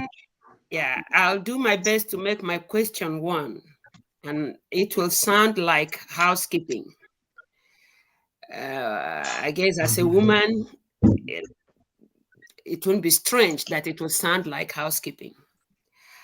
I am thinking that any and everything in Nigeria needs reform. Yes, I agree. I have expressed to this platform how I went to Nigeria and seen that from that grassroots, it's like everything is corrupted. Everything. So my question is there any type of miniature reform where the type of fear that abounds when you come home, fear of misrepresentation of everything, can be curbed? Or is everything waiting until the right people come into power? I don't know if that question makes sense. All right, thank you, Abure. Well, I agree with you to a extent that we need a holistic reform in Nigeria. We even need reform of the mind. The people really need to mind their own mind. You need to mind the mind of the people, because the people themselves need reform, given our behavior, given our character, generally our approach, our attitude to life, even as a people. Some people have defined leadership as a reflection of the people, and that the kind of leaders you have reflects the followers. At times, one is tempted to believe in that definition, given the circumstances in the country. But however, if you listen to me carefully, that's why I have said that Labour Party will pursue two cardinal programs. First, electoral reform in the country. Second, political education. You are right to have said that even the grassroots is corrupt, even the people hate corruption. The people glamorize and praise those who steal their money. The people will even despise honest person and laugh at him that is not a rich man, that he once occupied a position and he has no house. Even where the man is honest, and because of his honesty, he couldn't build a house. His own people will call him a fool. They will vilify him. The society give credence to corrupt people. Even in our churches, those who occupy the front seats are those who have stolen money, who have plenty of money. Those who are giving chieftaincy titles by our traditional rulers are those who have stolen money and who are rich. Riches in everything. Money has eroded all our value system. In fact, we evaluate everything in the country by using money. Not just money that nobody asks you how you get your money. Just get the money. So the point I'm making here is that Labour Party is going to pursue political education and electoral reform. And I'm sure that political education, if vigorously pursued, will start the process of changing our mindset, changing our behavior as a people, refocusing us, and making us to have that political consciousness, knowing that the challenges we have in the country is solely that of leadership. And the work will become easier. The country will become better if we are able to enthrone the true leadership. Leadership is the major challenge that we have in the country. Today, there are no role models in the country. Ask me today, who is the role model politically that you can emulate? Who are the youth in the political space that you can look up to as a Nigerian? In the First Republic, we had great leaders like Nnamdi Azikiwe, Tafawa Balewa, Awolowo, Macaulay. Name them that you can look up to and say, I want to be like Azikiwe. I want to be like Tafawa Balewa. So today, tell me, who are we looking up to? Who are the youths looking up to? Is it those who glamorize corruption? Is it those who is using their public stolen wealth to offend the poverty of the people? Are those the ones you are looking up to?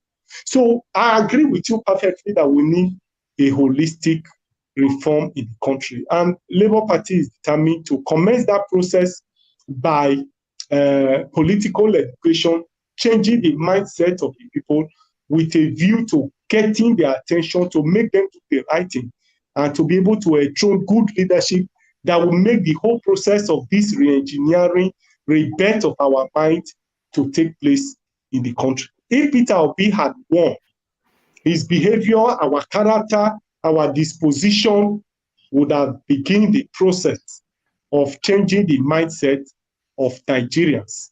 And then we can then commence the process of having a better country. Thank you, sir. Thank you so much, Mbore. Let's go to Abure. Abure, go ahead. Yeah, speak up a little bit so that we can hear you. Yeah, Dr. Rudolph, good evening. Yeah, how are you? I'm cool. And greetings to Dr. Abure. I'm reaching you from Port Harcourt. Thank you so much. And it's a pleasure talking with the chairman Labour Party this evening.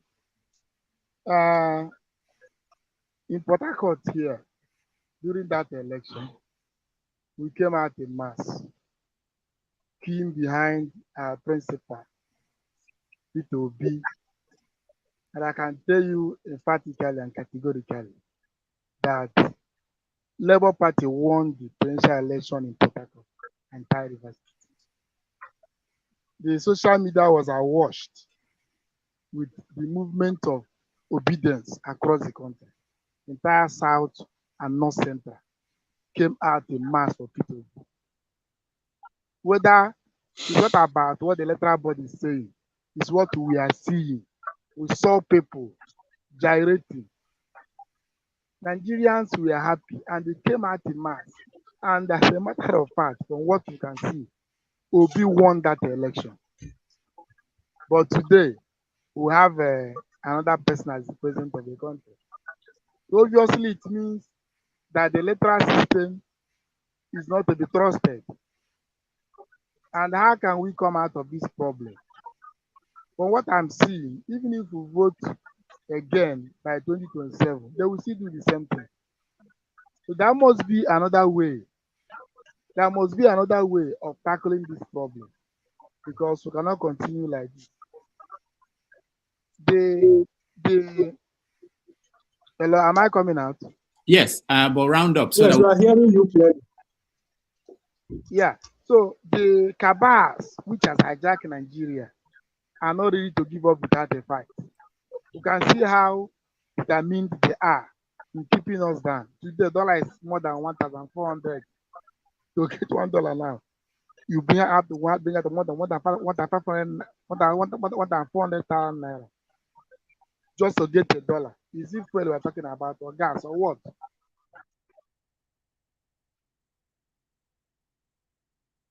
All right, thank you, Abure. Chairman, you can answer. And the whole thing boils down on the leadership of the. So my question is what are we going to do in the face of this problem? What is that other means? What is that other way of tackling this problem, apart from coming out to vote? And again, in the Senate and House of Reps, they are the majority. No reform can take place there. So how are we going to come out of this problem? That is my question to the chairman. Thank you. That other way is what I'm asking. What is that other way? Thank you. Yeah, Chairman, go ahead. Well, I think we've answered that question over and over again. I've said that We must continue to act within the ambit of the law. And I think that the best approach is for us to propose holistic electoral reform in Nigeria, mobilize our people towards that agitation, mobilize the people to buy into it, and then we begin to agitate for it and pursue it vigorously. I believe that if we're able to muster the requisite support that it deserves, we'll be able to pull it through the National Assembly and so on. And I've also said in the course of this program that in 2027, what happened to us in 2023 may not happen to us again in 2027. We simply trusted the electoral process. We trusted that people were going to do the right thing, and people didn't do the right thing. So in 2027, we are going to make sure that those votes are defended, and so on and so forth. So the circumstances in 2027 will also dictate what we'll do differently. And I'm sure that obviously we cannot continue with this vicious cycle. All right, thank you, Chairman. Janaba, you're next. Good morning from this side, Dr. Rudy. My question to Dr. Julius is this. The LP in the House of Rep and the House of Senate, what are they do differently from the other party, PDP or APC and the rest? All right, thank you, Janaba. Yeah, well, as at today, I've answered that question before. As at today, I can't pinpoint strongly what they are doing differently. But the assurances they have given to me is that they are going to do things differently from this year. They have told me that they have been in courts, pursuing their court cases, which have distracted them, which have made them not to focus. That now that they are done with their court cases, they will give us better representation. So I'm hoping that moving forward in the next coming year, we are likely going to see a better performance and something that is different. As of today, as national chairman of the party, I can't pinpoint anything that they are doing different. All right, thank you, Janaba. I think when I hear a question that you've answered before, maybe I will let the person know that we've answered that question. Chim, you're next. All right, thank you, Rudolph. It's a pleasure to make your acquaintance, Mr. Abure. And let me just use the opportunity to appreciate the work you and your team did during the elections in 2023. I know it wasn't easy, but I believe in giving kudos to who kudos is deserving of, and you guys did a good job. So please accept my sincere appreciation. Thank you so much. Thank you. We appreciate you too for all your support and what you did in supporting the party. When we hear people like you speak about what we've done, it encourages us to do more, and we are ready to make any sacrifices to further this cause. Thank you so much. Okay. So my question, I'm trying to look for a way to make it different from what Janaba spoke about. But let me put it this way. So your presidential candidate sold himself in a beautiful way. You know, I know they give shishi. We don't give bribes. You know, he sold himself as someone who was, when it comes to financial management of state resources, being able to differentiate state resources, not spending unnecessary funds that Nigeria doesn't have, and injecting those funds into things that will create a better economy for everybody. Now, he has also come out to say that he is going to be the official opposition. So my understanding is not just him as a person, but the Labour Party is the official. No, we are together in it. Yes. So we are together in it. Yes. So now my question is this. Nigerians saw what happened after the National Assembly was inaugurated. There was prayer into people's accounts or emails, and I'm sure you understand what I mean. And then there were vehicles bought for members of the National Assembly. Now, this is happening at a time when the economy is struggling. Now, we've had conversation on this forum where we said that one of the ways we believe that Mr. Peter Obi can make that his claim that Labour Party is the official opposition is to look for a way to hold your members accountable. That is, your senators and members of the House of Representatives accountable, so that they will be doing what John Abba referred to as offering something different. So my question now is, what are you doing as a party to be able to make your members of the National Assembly, both in the Senate and the House of Representatives, to be more, sensitive to Nigerians and to offer a better opposition in the House without necessarily having to go along with, if APC says they want to do this thing, they will go along with it. I'm not suggesting that if APC is offering something nice in the House, that Labour should just resist for resistance sake. No, I'm saying when it's obvious that the policy or the decision that is being taken by the majority of the APC legislators is not what Nigerians want. What are you doing to be able to get your representatives, your senators and House of Reps, to be able to toe the line of what Nigerians will want to do? So that at that way, it makes it clear that they are the opposition without necessarily having to, they send them prayer and they accept prayer, send them prados and they accept prados. That's the question I have for you. All right. Thank you, Chairman. Before you answer. Well, oh, okay. I wanted to say that he already answered that, but I wanted to explain to the chairman also that what's going on is that some people are in some parts of the world where they wake up 3 hours behind us. Some people went to church. So when they come and join, they may not have seen the previous part where you answered some of the questions. But you can say anything you want to say now. But he answered this question. Go ahead, Chairman. Yes, I've answered it. I just felt that it's a burning question that I need to answer again and again if it comes up, because Nigerians and especially those of you in diaspora fought hard to give us this relevance, and today we have members in the House of Representatives. And therefore, if they are not meeting up to expectation, I will be glad to answer again and again. Like I said, the way we can make them to be accountable is for us to constantly engage them and be proactive in putting our party position and the position of the people before them. And I have done that constantly by having every month or every quarter engagement with them.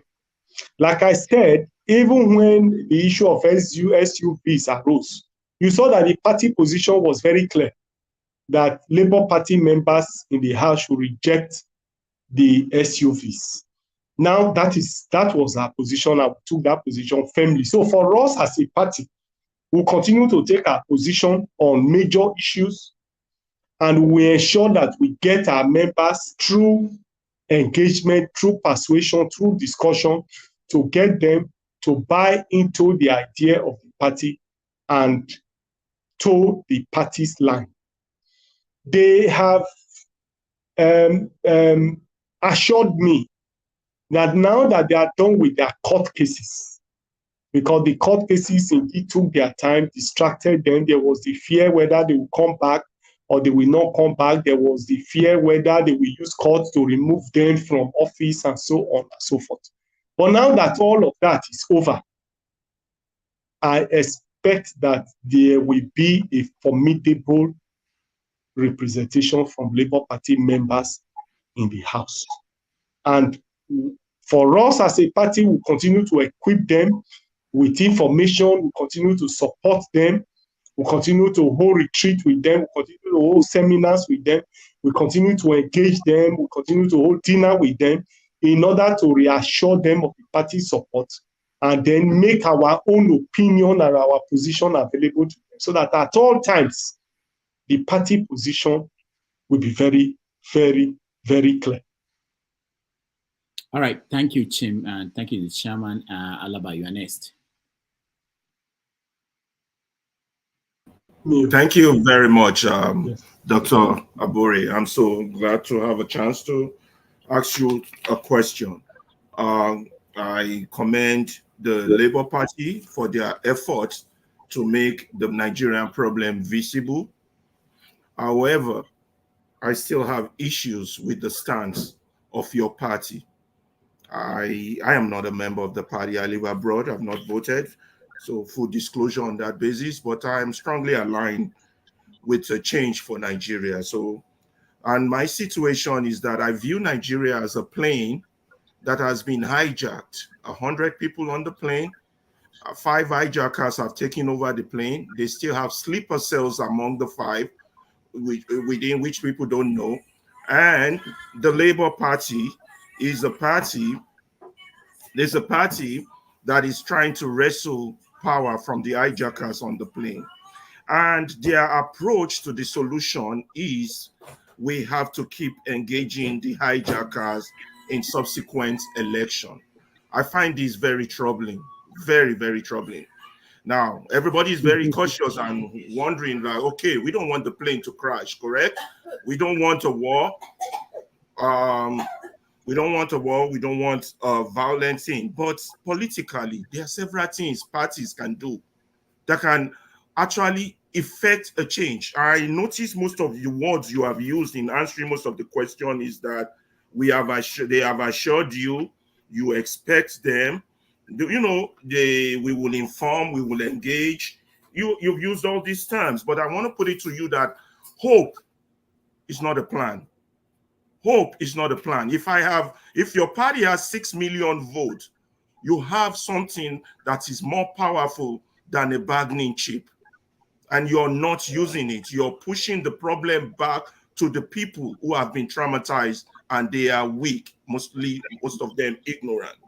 Your leadership should have been more courageous in pushing that the system in itself has crumbled. Here are the few actions we can take to make it clear to those in power that we are not going to be endorsing a system that has crumbled. Your party has not that. So you're asking, so where's my question in that? Do you think it is fair to the supporters who have followed you guys, giving everything for you guys for the hope of that change, for you all to still keep gaslighting them that we will try again in 2007, maybe it will change? Hope is not a plan. The ANC in fighting apartheid did not start by saying we're going to engage the apartheid government in political whatever. They had plans in place. They had things in place for the youth. They call the problem what it is. I think the problem we all having is that we all keep thinking we have a democracy. We don't. We have a state of impunity. And if you, who have 6 million votes, can hold that situation and use terms like we would engage, they have assured, even within your party, you don't have a structure to hold your party members accountable legally. You don't. So it's only based on assurance and expectation. So my question is, do you think your party will go deep down and dig deep? Like this education thing you talk about, we want to educate, inform. What's your party doing to start? Maybe is it a radio station? Is it a media forum? Is it galvanizing? Nigeria needs more than just this talk you're giving us here. That's my question. Are you guys going to go back, rethink, reassess, and restate the problem? That's my question. Thank you. Well, the way party works is that the party structure is available, and that's why in the course of my response to several other questions, I've said it clearly that we are going to pursue vigorous electoral reform in the country, which I think is the legal way to go. Except you want us to go and buy guns and begin to use illegal way of fighting the powers that be. But I think that the proper thing to do, given where we are today, is for us to pursue vigorous electoral reform in Nigeria. We have all admitted that the major challenge we have in the country is poor leadership. And that once we are able to answer the question of leadership, we are able to solve the problem or the challenge of leadership, then of course, every other thing will follow. And one way you can deal with the issue of leadership in the country is for you to have electoral process where the votes of the people will count, where the yearnings and aspirations of the people will be brought to the fore. And I think that as a victim of the 2023 general election, the best way to go is for us to mobilize our people, mobilize our members, expand the membership base of our party, mobilize the Nigerian people towards the set goal of pursuing electoral reform, which will be the basis for future elections, which will pave way for new leadership in the country. I think that this is the best approach we need to follow. But if you have better solutions, if you have better ideas, after all, Awolowo said, no one man has the monopoly of wisdom. I'm not claiming that I know everything here. Suggestions suggestions as to what we can all do to make the country open. The Labour Party is open to it. I'm equally open to it. So if you have better ways, better approach that you feel that we can change the leadership of the country, if there are other ways that you feel that we can do it better in Labour Party, I am open to it. PO is open to it. We are all open to it. So whatever suggestions you have, whatever idea that you have that you feel will help us work better, we are open to it. But as of today, what we think is that we think that we need electoral reform, because we believe that if the process is reformed and the people is able to, the choices of the people is able to be actualized, then we'll be able to have good leaders that will commence the process of rebuilding the country and minding the mind of Nigerians. And we feel that we cannot achieve this except you get the people to participate in it. And how do you get the people to participate in it? Political education, political mobilization, in order to conscientize the people for a set goal. And I'm sure that if we are able to get everybody to key into this process, it will be the foundation and the movement towards future elections and future engagement in the country. Like I said, I'm not claiming here that I know everything. I am learning. It's a learning process. And we can also learn from you. So whatever suggestion you have, put it before us and we'll gladly use it. I am open to that approach, different approach. Please, I need it. Educate me and I'm ready to learn. I'm ready to provide leadership that will give us a better country, a better Labour Party where people can emerge and work for the people. Thank you. All right, thank you, Alabata. Let's go to Pansat. I mean, I know what you are trying to say, but if you need his contact, I will give it to you, his contact, so you can send anything you have to him. Pansat, go ahead. Thank you very much. By the way, Mr. Ferrari, it's one of your most ardent supporters and defenders. I don't know if you know that, so I want to let you know that. Thank you very much, Rudolph. I know, that's why I took my time to explain to him and ask for his suggestion. I know that he's one of our ardent supporters. From the passion and the commitment he asked his question, he showed that he's very passionate. And so that's why I have also told him that I'm open to suggestion. Building a country is not the responsibility of one person. It's the responsibility of every person. And that responsibility will be discharged by all and sundry. And so all suggestions, all opinion that will make us work better, I'm well disposed to it. Okay. Before I acknowledge that humility that you showed right there, let me do the normal protocol of saying hello to the host of the show, and then Chairman Abure, Julius, you're welcome. We'd like to hear from you. You guys did an awesome job. I would also like to extend an invitation after this show. You should also come to Niger Watch so we can further pursue some of the answers you gave here as a follow-up. But now let me acknowledge the humility you just showed in response to Ferrari, the modesty, the humbleness, the meekness that we find in your principle as well. no vanity at all. You showed Thank here. you. And before I delve into what my main question, I just want to be able to apologize to you for the way that we had a gentleman here, the goggled guy who came here and he was showboating, right? And he was showing some kind of swagger and questioning you. You have never been convicted or even taken to court for criminal offenses like a liar, perjurer, any crime of moral turpitude. As you stand here right now, you have never been convicted of anything like that in Nigeria, have you? No, not really. You are right. Nothing like that. Nothing. They are. You see, the truth is, a lot of these people who say these things are those who were procured by the APC to destabilize our party. That is correct. And that is the truth. And so they find all sorts of excuses to vilify us. They go to our private account, our businesses to find out, to see if they can get anything to hold us. And they've not been able to find any. And that's why right. even this week, I'm sure that a lot of you would have seen a publication where they talked about the fact that I was arrested. I was never arrested. I was in the party office receiving INEC.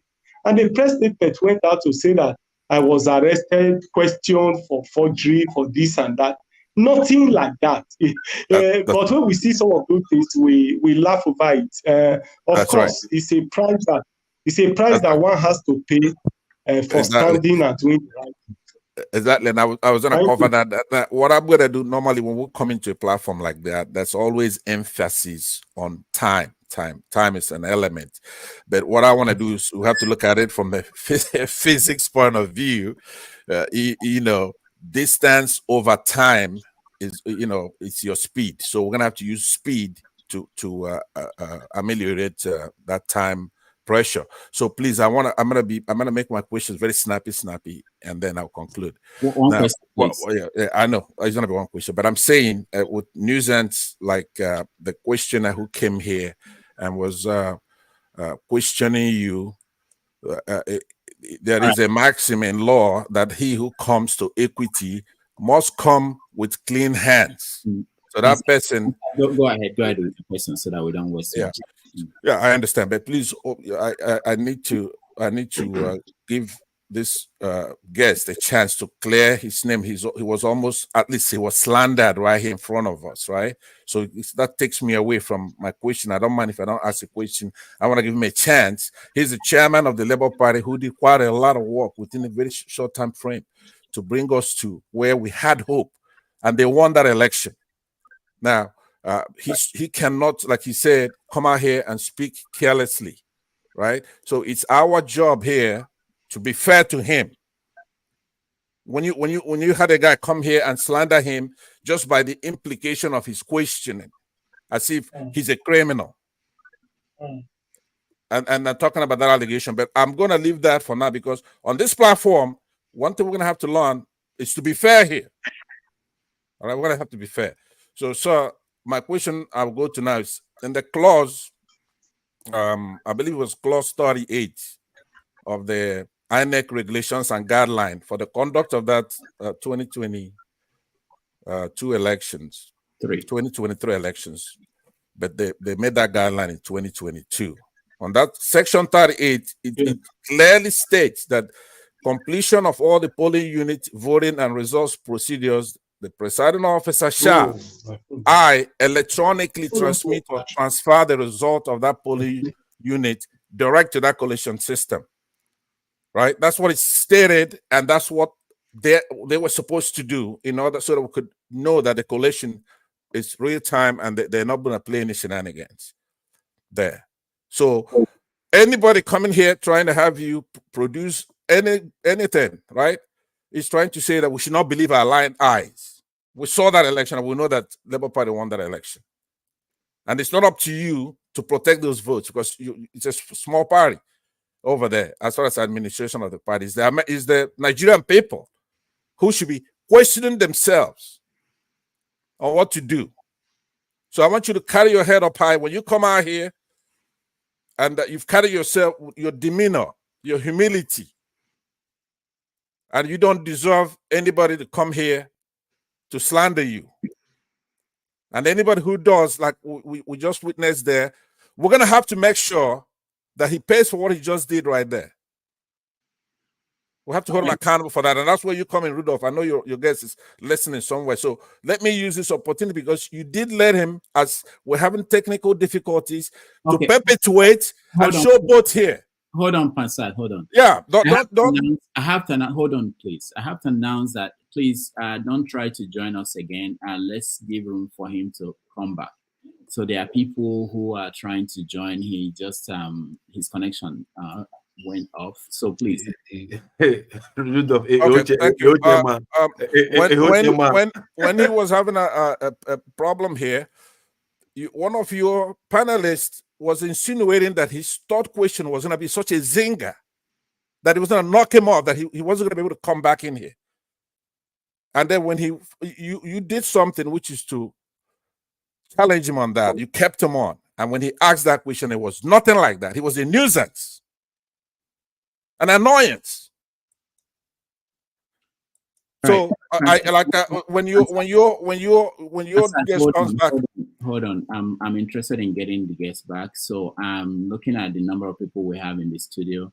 I have to get someone out, please. If I get you out, I know you want to join and you want to ask a question, please. I'll bring you back in. But just leave room for him to join us. Otherwise, we will be here talking to ourselves, and that's not what we want to do. All right. So Pansat, you can continue with your sermon on the mountain. No, Rudolph is quite irritating now, because in the legal principle that I was that has its origin in the Roman laws, right? Person who comes to equity must come with his clean hands. So there's an estoppel angle, which your guest, if he doesn't have to actually answer my questions, we could go on, because he's already been set up to be disrespected here. This is somebody who's fighting for us back home with his party and his principle, and they won the election. So because we're liberal here, we let a goggled guy come in here and just talk all the nonsense that he's at liberty to talk and exit with hubris. And I want to make sure he's punished for that.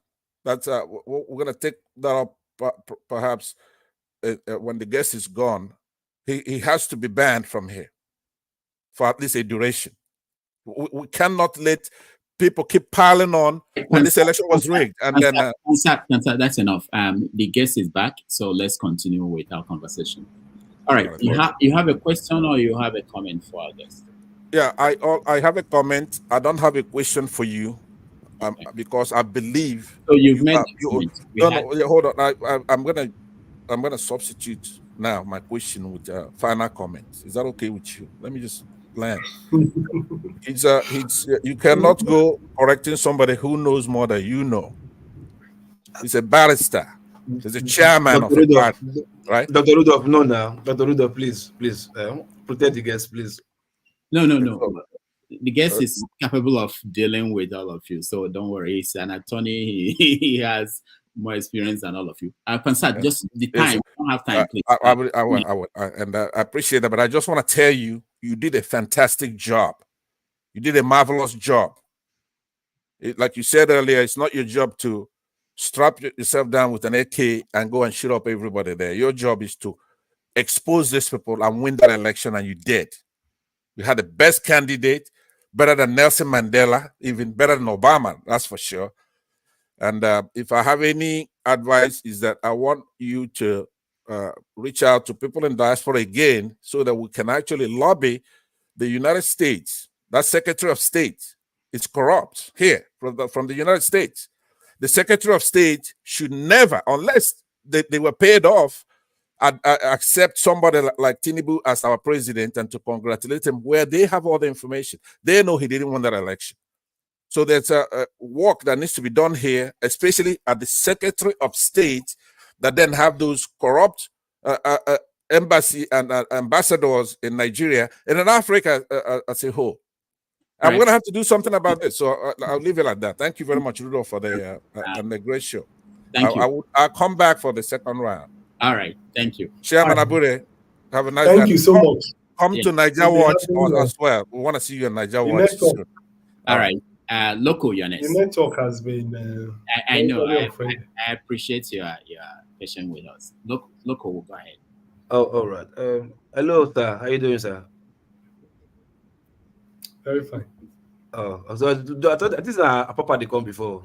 Mogu laughs, my papa no come. Unless now God Julius come. Anyway, that's on the letter note. Anyway, hello Don't mind them. everybody, viewers. They think they can divide our party. Yeah, but for me, there's always emotion. But one thing I'm still angry about you, the other fashion is like not being able to see this coming and deal with it. You know, always allowing it to escalate to the public, and you know, sometimes perceptions matter. You understand? If people say this outside there, it might be a big blow to your party. Like you cannot even keep your house together. So how do we trust you? You understand? And I know your party is coming up. You know, I know you've been there, but in terms of relevance to being a viable opposition, I know you are still coming up then. But I think you people should have done more. You have the ability to do more. Like let's take for instance, the whatever largesse they are sharing in House of Assembly, you understand, or a chamber, the chambers there, both upper and lower. Nigerians mainly, I don't know if you can hear me. Nigerians mainly are expecting a kind of pushback to like, no, Nigerians are suffering. We don't need this amount to be spent for whatever reason. That doesn't make sense, especially for the cars and allowances for the Senate. So part of your party, members of your party that representing the people, either the upper chamber or lower chamber, everybody, Nigerians are watching. They're expecting a pushback to like, no, we don't need this. But it seems like when it comes to that aspect of money sharing, your party is keeping quiet because we are expecting, like, we know right from them, they have never been a good, viable opposition when it comes to ideology. You understand? The opposition we're having is just opposition to grab power, not opposition for ideology. You understand? The reason why Labour Party is the way it is today is just the statement that Peter Obi said, like, you know, from consumption to production, production to consumption. How do you put that slogan? Yeah, but like, so that slogan renowned with lots of Nigerians to like, oh, this makes sense. Instead of spending money, we can produce, we can manufacture, we have the natural resources.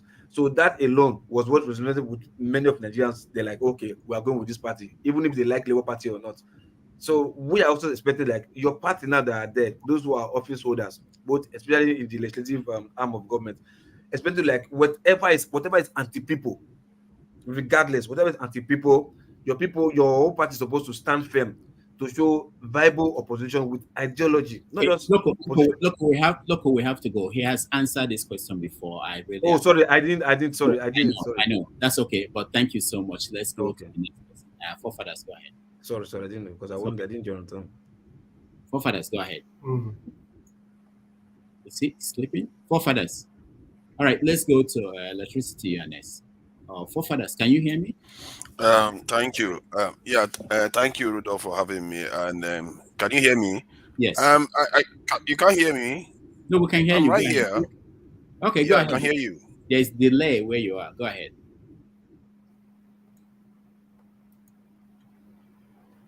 Sorry, I'm listening to the wrong audio. Sorry. Okay, so let me ask the question. I'm sorry about that. It was a technical issue. Greetings to everyone on the panel, and special greetings to Julius Abure for joining us today. And like Pansat said, I did like the idea that he was open to listening to ideas, and it's a good thing. And I also like the way the kind of questioning that came from Ferrari, and maybe others. I didn't hear all of them, and that of Loco too. Because there is a lot of Nigeria has a lot of problems, and we can be nice to each other, or we can be truthful and blunt about things where they are right now. And from what I see, politics is not a big factor in Nigeria. The reason why I say that is because the human beings themselves are a problem. I just heard the president this week say that it's okay for Nigerians to be jackbarring overseas, that they will train more. And if necessary, they will supply more to them. Supply more, not like even human beings. They are treating us like slaves. And you are one of those, belong to one of those elite class in Nigeria. And I believe that we have an elite class issue in Nigeria that don't see the people as their own people even. They don't truly care about their own people. This is why you hear in the House of Assembly, they're about to share money, and nobody truly stands up on time. It takes 1 week before another party responds. You see the country being divided. Nobody comes out to say anything. Then it takes 2 weeks. You say, oh, let's come together now. Let's come together now. Nobody seems to care about the people at all. I'm sorry to say, from what I've been seeing in Nigeria, it's very disturbing. I'm shocked to hear that our president is still sounding like that. We don't seem to care about our people. We don't know how urgent it is. Governance is not just about politics. It's about the survival of your own people. We are an ancient people that have been around for a long time, and sometimes I fear that leadership don't understand that. We just govern our people as if we are governing our people for foreigners. My concern is that when Labour Party should be branding itself now as being for the people, the moment anybody steps out of line, because that's why a lot of people sacrifice time, money, and effort online. Some of them call me a devil for just even standing a little bit out of line, out of not supporting some things that P2B is doing. People are passionate about what they want to see in Nigeria, and I fear that some of our political leaders are not in lockstep with them. And many of them go on. If you look at the way they behave internationally too, they act as if they are houseboys to Western countries. This is a nation.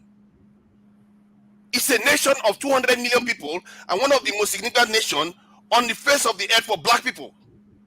And most of our leaders, including you, I saw you the other day, and they said something was happening, and you ran to one of the European countries. I am concerned that you guys don't understand the gravity of what you are doing right now. And there is an urgency that we don't seem to be realizing that we have to take care of our people first. We don't want to industrialize our nation. Hold on, I will ask my question. Yeah, we don't want to industrialize our nation. We don't want to secure it. This is very important. You say you are listening, because this is very important. This is our survival here. We have been enslaved before and we have been colonized. And you are in position of leadership, and Labour Party is very, very important party. I believe Labour Party has the capacity to do a lot of good. They have links to the unions. They have links to the people. They represent the workers. You can do a lot of good if you really want to wield it. And I fear the Labour Party right now is not wielding the power they have the power to wield. Peter Obi has a lot of passionate supporters that can shape the Labour Party to whatever image he wants it to be, but somehow they remain quiet about it. So the question I'm going to ask you now is, are you people truly nationalists that want to restore the nation to a sovereign state? Because we are not sovereign as it stands. Are you true nationalists that want to restore the nation to the people so that we actually control our country, we control our foreign policy, we control our voice? If you are that, believe you me, you have people that will fight for you and will remove these people from office. Right. Are you that? Thank you, forefathers. Chairman. Well, let me just make some few remarks. I hope you are hearing me. Yes, we can hear you. Yes. Well, he talked about somebody running to a Europe country. I wouldn't know if he was referring to me. Well, I can't remember the recent past traveling to any European country when there was crisis in the country. I probably felt that I needed to put that in its proper perspective. I've had cause because of this program to state clearly our engagement with our people in the National Assembly. I've stated that clearly. And I've also not pretended here as to what I think that they should do and the position of the party. A typical example is when the issue of SUV came up. I would refer you to go and see my speech on that day and the position of the party. And other several positions we have taken on several issues. We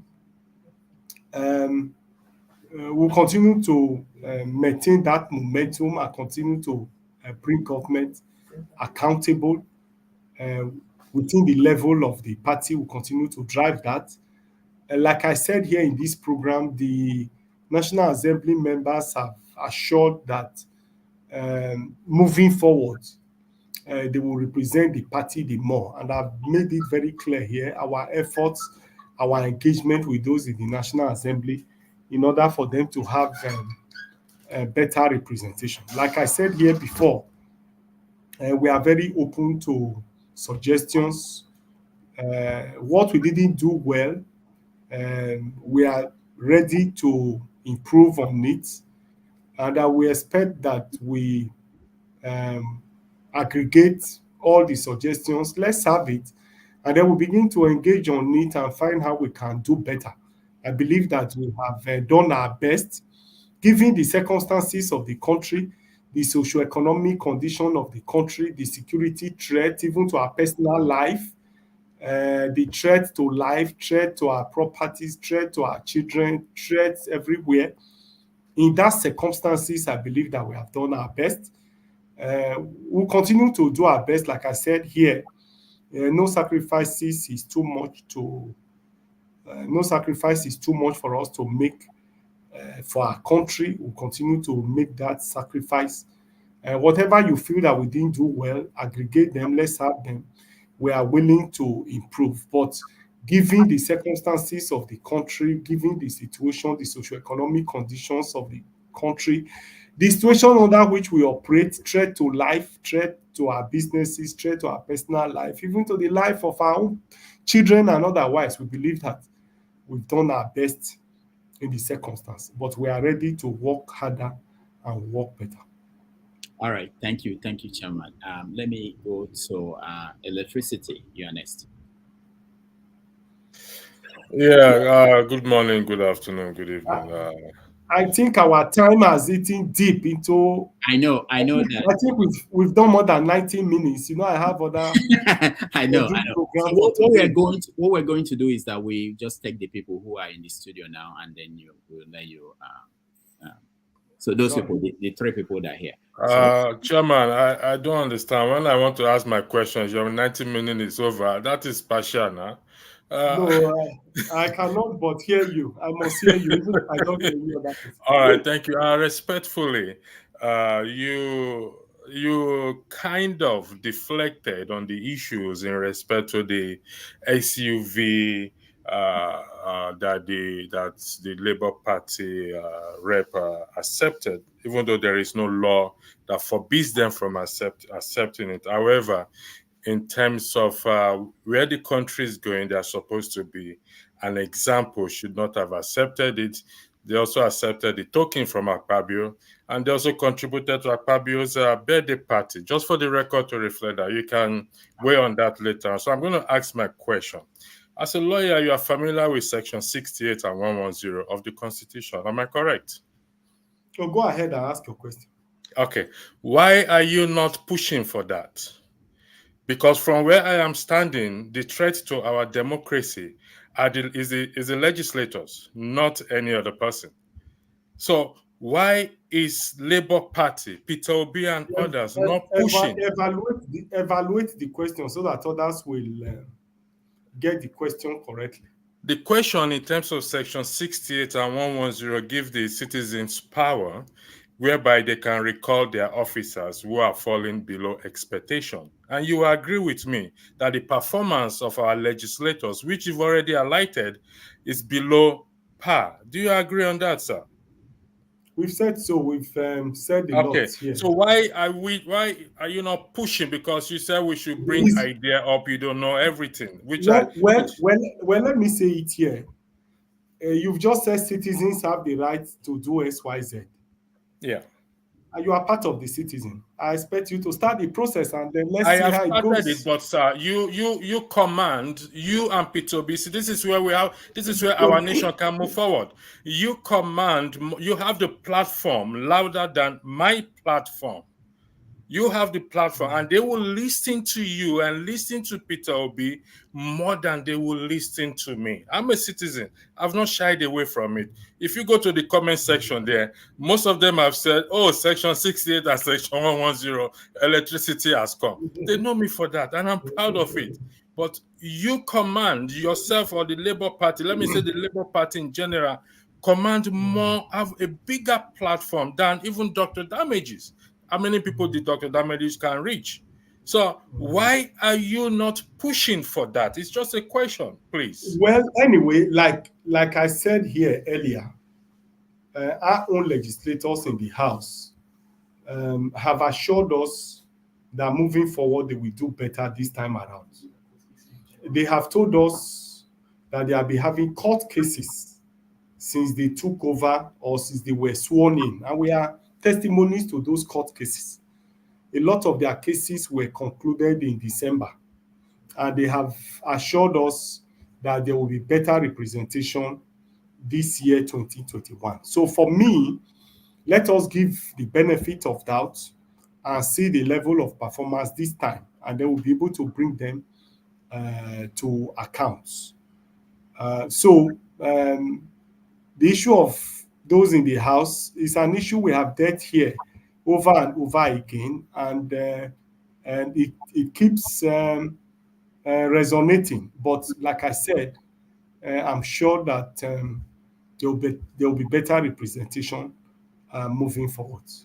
All right. Rudolph, I won't finish. No, listen, you gave Pansat. No. Pansat. You are done. Man of Prestige, you are next. I'm sorry. We can't fair to the guests. He spent we agreed on 90 minutes. It's about. Okay. Thank you, everybody. Thank you, Dr. Julius Abure. It's nice to have you on this platform. Yeah, before I begin, my question is just going to be one question, please. But what I was going to say, the guy that spoke earlier, his name is Emeka, so I don't know why people are chastising him, because he asked, the name of this platform is Sabia Say, so he has a right to ask his question. I'm not in support of him, but I know the premises where it's coming from. He's an APC propaganda person, so he always said that Tinubu is his father. So let's respect everybody's opinion. So my question is, being Obi right now, with the rumor that's going on that in a Nigerian situation, there's no ideology. In America, we have Labour Party, and in America, we have Democrat and Republican. They have ideology, conservative and liberal. But that's not the case in Nigeria. So my question is that, can you assure us that Obi is going to still remain with Labour Party? He's not going to decamp to go from any other party. All right, Man of Prestige, he answered the question. We have to leave it. You can watch the beginning of the show. And WC, you're next. Thank you, Rudolph. Welcome to our platform, Dr. Abure, Labour Party chairman. Can you hear me, please? Yeah, we can hear you. Go ahead. So, Dr. Chairman, my question is just a simple one. It's about the conflict between the Labour Party and Papa. I want to give us a finality on it. Is there still a matter pending in the court, or there is none other that the court has clearly ended effectively the matter that they are just that they shouldn't come near the Labour Party, that they have nothing to do with the Labour Party again? Because sometimes we see things on papers, and some media people in Nigeria, they keep referring them to they keep calling them faction, the other faction. So please, can you put a finality to this? Let's know the situation as regards that matter. As it stands today, the court of the High Courts and the Court of Appeal have stated clearly that they are meddlesome interloper, that they are usurpers. The court have said so clearly. And if you have been following us, when we had candidates in Imo, Bayelsa, and Kogi, they equally threw up or also attempted to sponsor pseudo candidates. And those cases went up to Supreme Court, and the Supreme Court stated clearly that they have no right to even conduct primaries, let alone sponsor candidates for the election. That's why you find that it is only the candidate that I presented in Imo, Kogi, and Bayelsa that ran that election. But you know how Nigeria operates, how people in the media operate. Once money change hands, anybody can have any platform to say whatever they want to say. So I want to appeal to you that whatever you hear from them, please disregard It is of no value. It is of no moment. And it is just a propaganda to mislead the people and distort information and facts. Okay, thank you. I think you should sue the media. Those media houses that are still calling them, the people should sue them so they will stop doing that, because they are confusing Nigerians, particularly the unenlightened ones back home. They are confusing them. Thank you. Thank you, Ndubisi. Chairman, thank you so much. While I will let you have your final word before you go. And also, I want to put out this question from the comment section. We tend to ignore them. And it's from Ife. She said, can you rate Tinubu's performance so far as president? So you can do that while you round up your thoughts. No, can you? I didn't get that clearly. She wanted you to rate Bola Tinubu's performance so far as president. Well, let me appreciate you for bringing me to today's program. I've had a very wonderful day. Interfacing with you, what has happened to me this year, I think this is the best program I've attended this year, and I'm elated that I've interfaced with you. Rating Tinubu's government as at today, when he took over the realm of leadership, dollar was sold for 750 naira. Today is 1,400. Inflation, even though it was double digit, it was 20 point something percent. As at today, inflation is 30%.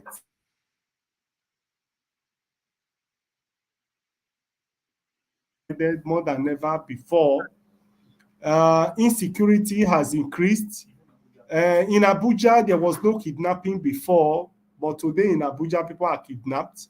People are running away from Buhari. Buhari is one of the area councils in Abuja. In Abuja town, a lot of people are being kidnapped and taken away from their houses. In Jos Plateau, in Benue, there are killings. Insecurity have increased. And therefore, I've only stated the facts, so it is for you to rate him. Mine is to state the facts, and I've stated the facts before you. All right, final thoughts. Thank you so much for joining us, and give us a final thoughts. Thank you for having me.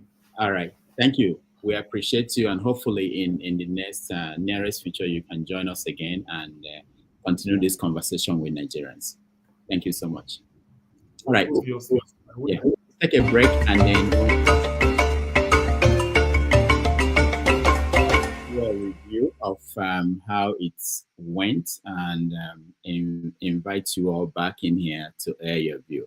While before we do that, I just want to announce that next Sunday we are going to have Femi Falana, Senior Advocate of Nigeria and Human Rights attorney, joining us on this show. If you can join us next Sunday at the same time, we're going to have Femi Falana. He will discuss Nigeria, what's the solution? It's the best solution to our problems, a revolution or piecemeal gains.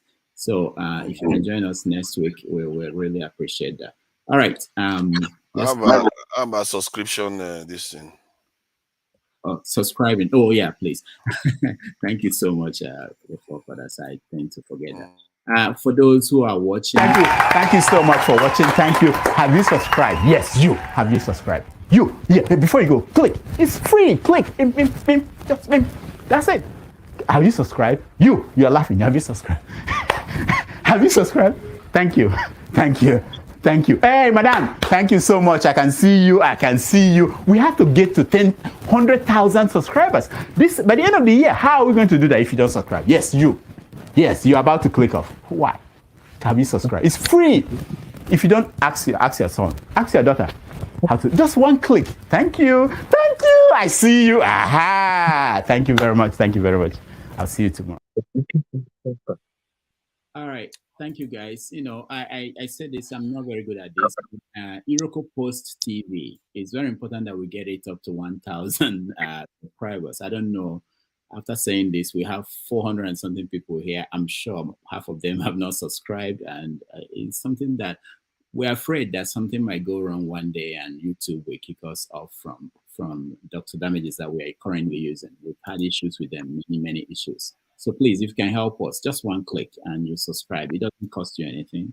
I know, please. All right. So let me go to people who didn't get a chance. I'm really sorry. Let me explain this again. When I bring in a guest, I always tell them 90 minutes. If they want to stay longer, of course, we want them to stay longer, but we don't have control. And some of them, they are busy people. They have other engagements. So I was surprised that he stayed as long as he did. But it will help if we can all agree that, we want as many people as possible to have an opportunity to weigh in by limiting our questions, making it short. There's nothing we say here that will make Nigeria overnight become a success. So we can just ask a question and give others a chance. So I'm sorry for those who didn't get a chance. Where is he going to hide? Joel of Nashville. I'm very sorry. One is this. I wanted to mention, maybe you don't know, you were driving. That was the reason why we couldn't I tried to bring you in, and then I saw you were driving. I had to take you out again. But, it will help if we think about other people. I know we are passionate about these things and we want to say the thing that will change the country. I wouldn't. But anyway, thank you guys. It's all because of you that this is still working. All right, so let me go to people who didn't get a chance to weigh in at all and hear them, what they wanted to say, and yeah, from there. And he's going to come back. Joel of Nashville. All right, let's hear you. Thank you very much. And Dr. Damages, normally, I know this is not a political party, but normally when you have an August visitor, you allow the person to talk. But I understand the dynamics. He did well. 1 hour, 30 minutes. I was having a haircut. I actually took my kids to have a haircut. And that is what really happened. 2 hours. He did 2 hours, 30 minutes. I know. So, I get it. It's all my fault. But what I wanted to tell him, if he's still listening, and to tell some of us on here, is that if you were thinking that what we achieved in am I free to talk? Yeah, we can hear you. Yeah, go ahead. Okay. If you were thinking that what we did in 2023 was going to be a one-off, then you ought not to be here in the first place. I have people here talking. Nobody here was talking about how do we galvanize? How do we build on what we have done before? Everybody was here trying to think. Some of you were here showboating. That is not the way you build nations. Go and ask people that fought for slavery. Go and ask people that fought for apartheid. And they will tell you that it took years to get that happen, to make that happen. So I do not understand the reason why people will come up here. Oh, how do we do that? What are you doing? What the heck are you doing? It's biting me, it's biting you. Abure is just one man. What those guys have achieved in 8 months, it's remarkable. All I was thinking that we were going to ask this man was that, hey, congratulations for what you've done. Because in case some of you don't know, what they did has not been done. I've not seen that happen in any type of politics. Even Obama went through the Democratic Party. You leave the established party, you go to a party, with less than no name, and you make up 6 million votes. And a couple of, change right there, with the House of Assemblies and State of Assemblies. So we should be thinking, I was thinking, what I wanted to ask him was that, look, we have done what we ought to do as obedience. Now, this is the politics of it. What are we here for? Are we here to just come and talk and talk and talk and talk and talk and go home? After 4 years, we repeat the same thing? Or do we want to play the politics of it? I wanted to know what they are doing as regards to merging. Merging. We have to merge. If you want to win the election, then you have to merge. I'm telling you, being honest with you. When you want to beat people like Tinubu, you have to beat them steadily. There are numbers that you can read. Not all numbers can be reached. If you have a difference of 1 million, 2 million, you can reach that off. But if you beat them, you can imagine if you combine that of Obi and Atiku, and you have about 12 million votes, or 13 million thereabout, and you have 6 million votes, there is no way you can reach that. That is the point I was trying to ask him. And to tell him, look, we have to meet at the middle, at some place. We as obedience cannot be portraying ourselves as, we are the most righteous. We are not the most righteous. Many people have, hung on our back to get into positions of power. We have seen the real Nigerians. We have seen what they're doing. It's about time now, you and I, everybody here, you say you're obedient, we start picking out those candidates. Those people that you think that will make a change. This is the time to pick them. Not when you get to 2027, we are all looking at Obi. No. Let us start now and start fishing out those people that we know that will go there and do the right thing. Recalling of these people we have in power right now, it's not going to solve the problem either. We can allow it ride. Let it ride. In 2027, we are going to have more qualified people that we know. And I thank God that Femi Falana is coming next week. And let's ask him if it's not going to step out there, then he should stop being a two-faced human being. Go out there and do the right thing. Come and put yourself up for position. Let us have real people. Let us have people that we trust, people with impeccable characters. So be in those positions. When you have the people at heart and you get into that position, you're going to do work for the people. Look at what Abia State Governor is doing. 100. All right. Look at what they're doing. So, Rudolph, I'm going to end it here, but I'm just thinking that in practicable terms, we're asking about what are we going to do. Now we have to start updating our register because most of you have a jabad. You jabad. So those numbers are reducing. So we have to start looking at the register. How do we bring people in? We have people graduating from secondary school. We have people graduating from the university. How do we bring them in? What are we all doing here? How do we do outreach? What I wanted to tell him was that we can do an outreach and incorporate it at once. I want to do something for Edo people. We can all incorporate it at once and keep the people engaged in 2027.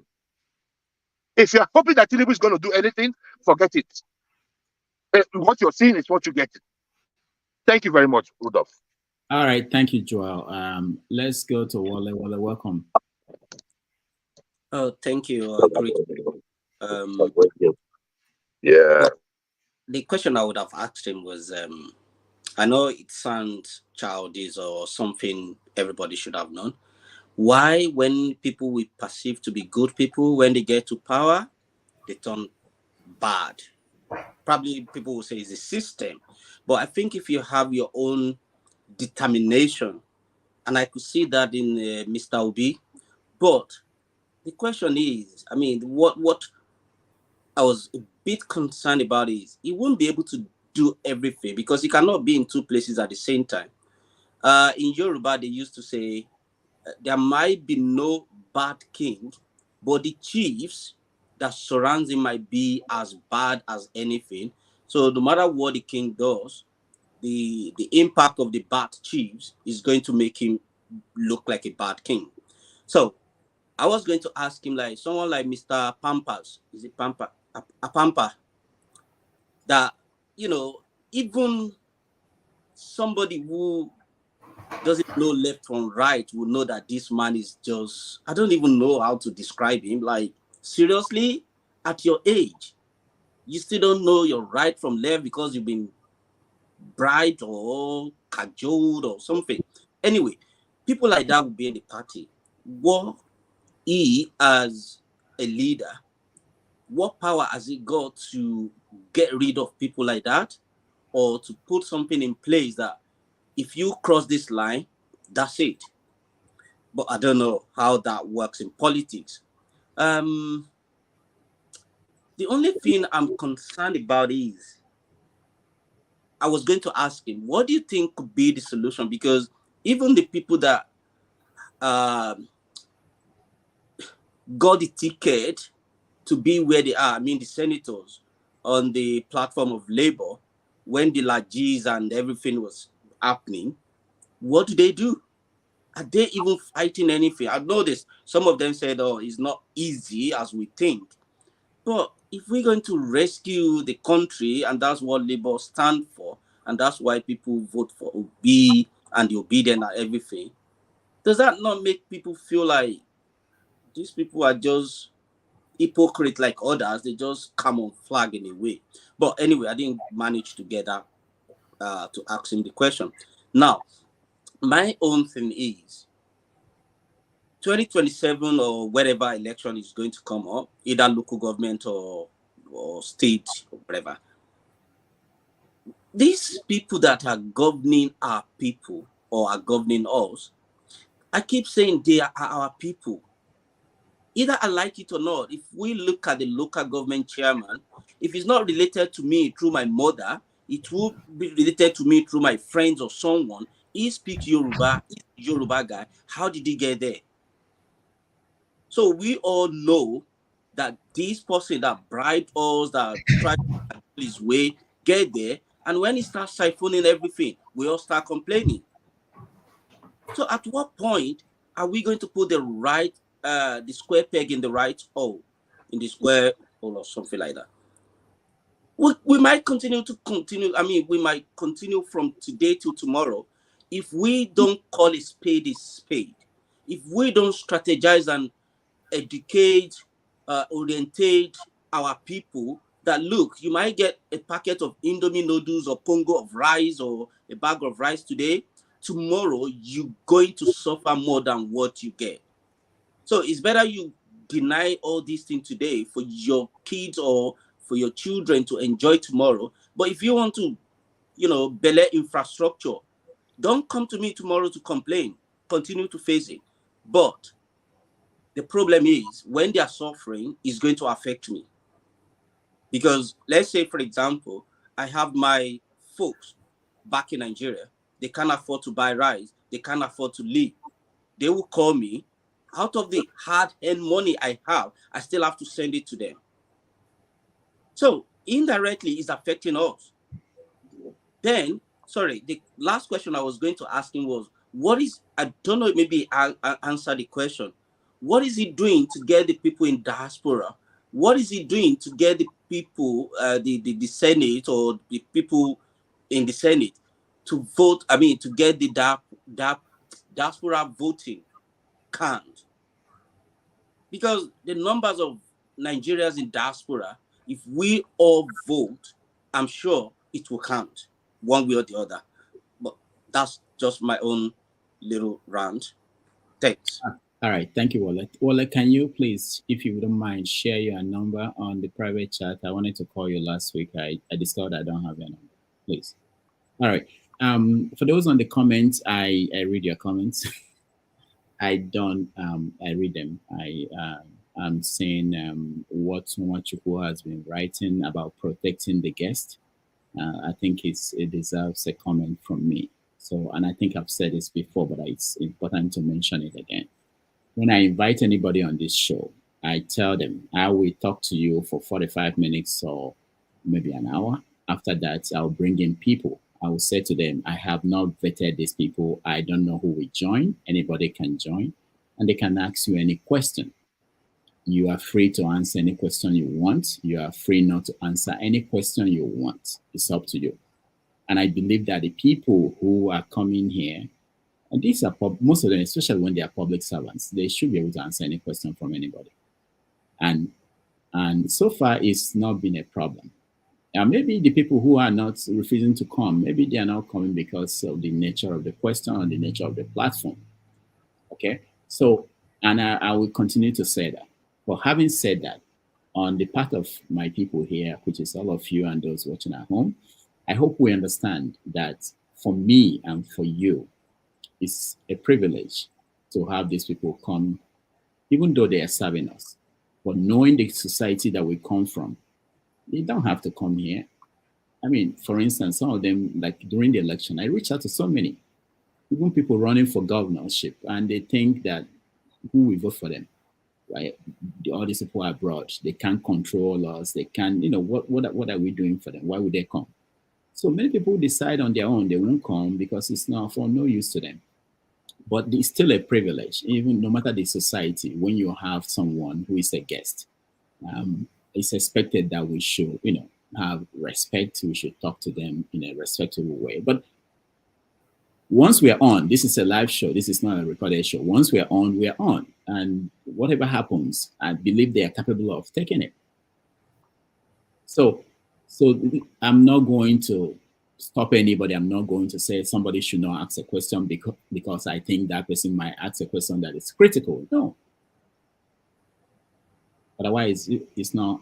This will not be different from Channel TV or NTA or anything. We want to have an opportunity for people to challenge these people. So, all right. So let me go to electricity because I wanted to go sequentially so that I don't miss anybody. Thank you. I won't be long. I will just, Dr. Damages, with due respect, you admonished us not too long ago in terms of sticking to the 90 minutes that for us to ask one question. I take that admonition on board. And I hope you will also take that admonition on board because Pansat was going on ranting and raving and you didn't stop him. It's eating into the time, depriving other people from coming in to ask the question they need to ask. He spoke for over 10 minutes. Yeah, but you have to understand, I'm not defending that, but you have to understand that during that process, there were times that he left, the guest left, and allowed him to... Before the guest left, he was ranting and raving. The man is a lawyer. He can defend anything that they throw at him. Pastor doesn't need to defend him. So that is to give other people a chance. So if you are going to practice fairness, like I keep saying, fairness has to be across board. And if we call each other out, then we should take correction as well too. That is just my own point. He deflected on my question. He didn't answer my question. He said, oh, they promised to do better. For crying out loud. What do they mean? What does it mean they promised to do better? They collected the SUV. Let them return it. I know there's no law against it, but if we are going to practice that accountability, then they should return the SUV, return the token, and that is the way people are going to believe them. Because some things are not convenient. To be honest, there are some things that you are not breaking the law, but when you take it, people will see that this person is not different from every other person. They didn't break any law because they didn't steal the money to go to buy the SUV. It is the money from the government. But in the context of that, they shouldn't have accepted. But it deflected on that. And for that alone, even the section 68 and 110, I asked him why they are not pushing for it. He didn't answer it either. He deflected on it. He was saying, and I said, goodness me, we have a long way to go. That shouldn't be a heavy lift. He should be like, yeah, we're going to look into it. We're going to be looking to do something like that. No. What is Because different between him and the any others? idea, bring it. I don't know it all. Dr. Rudolph, your platform is not as a mega platform as P2B's platform and Abure's platform. We are just how will I put it? Just one drop in the ocean. But they have a mega platform. He's a lawyer. He knows. That's why I asked him. And they know this truth. The painful thing is they know this truth. They know what is supposed to be done. And I'm sorry to say, I am disappointed. And I don't care what anybody come and say about the obedience or anything. It's clear. It's clear they are playing the script. That is the position I stand on. Because a question was asked by forefathers.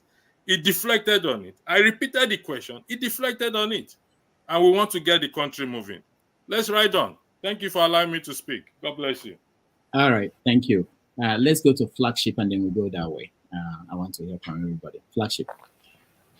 Well, thank you. Thank you, Rudolph. I appreciate the time.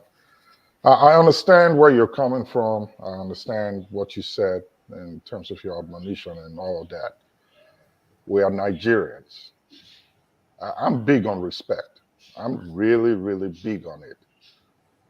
It's the only condition under which I can have a conversation with anybody.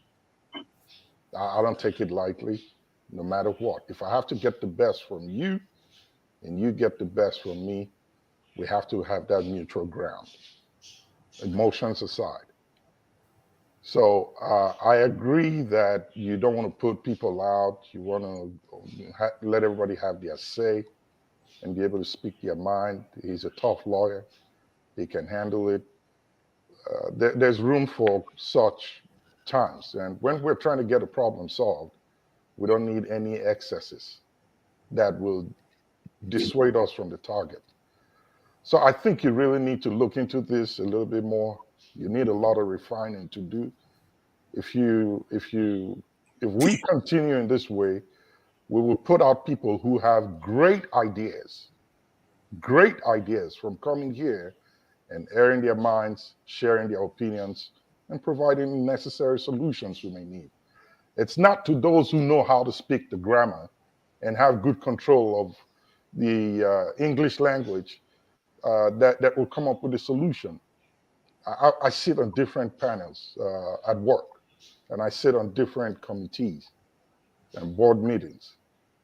I have seen where the most mundane, in quote unquote, what the experts and the elites and educated will call mundane idea turn out to be the bedrock solution that was needed for that problem at that time.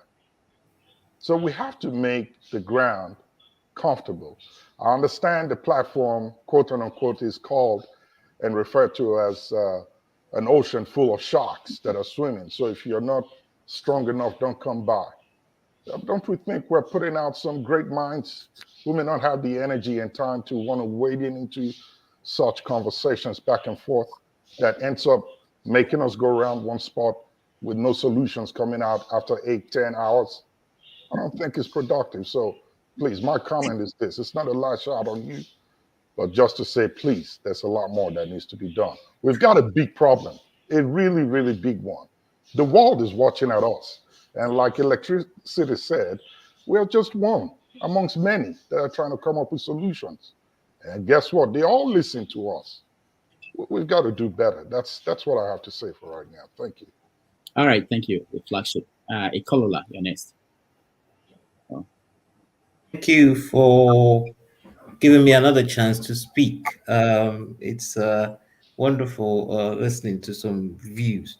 But this is what I take of it.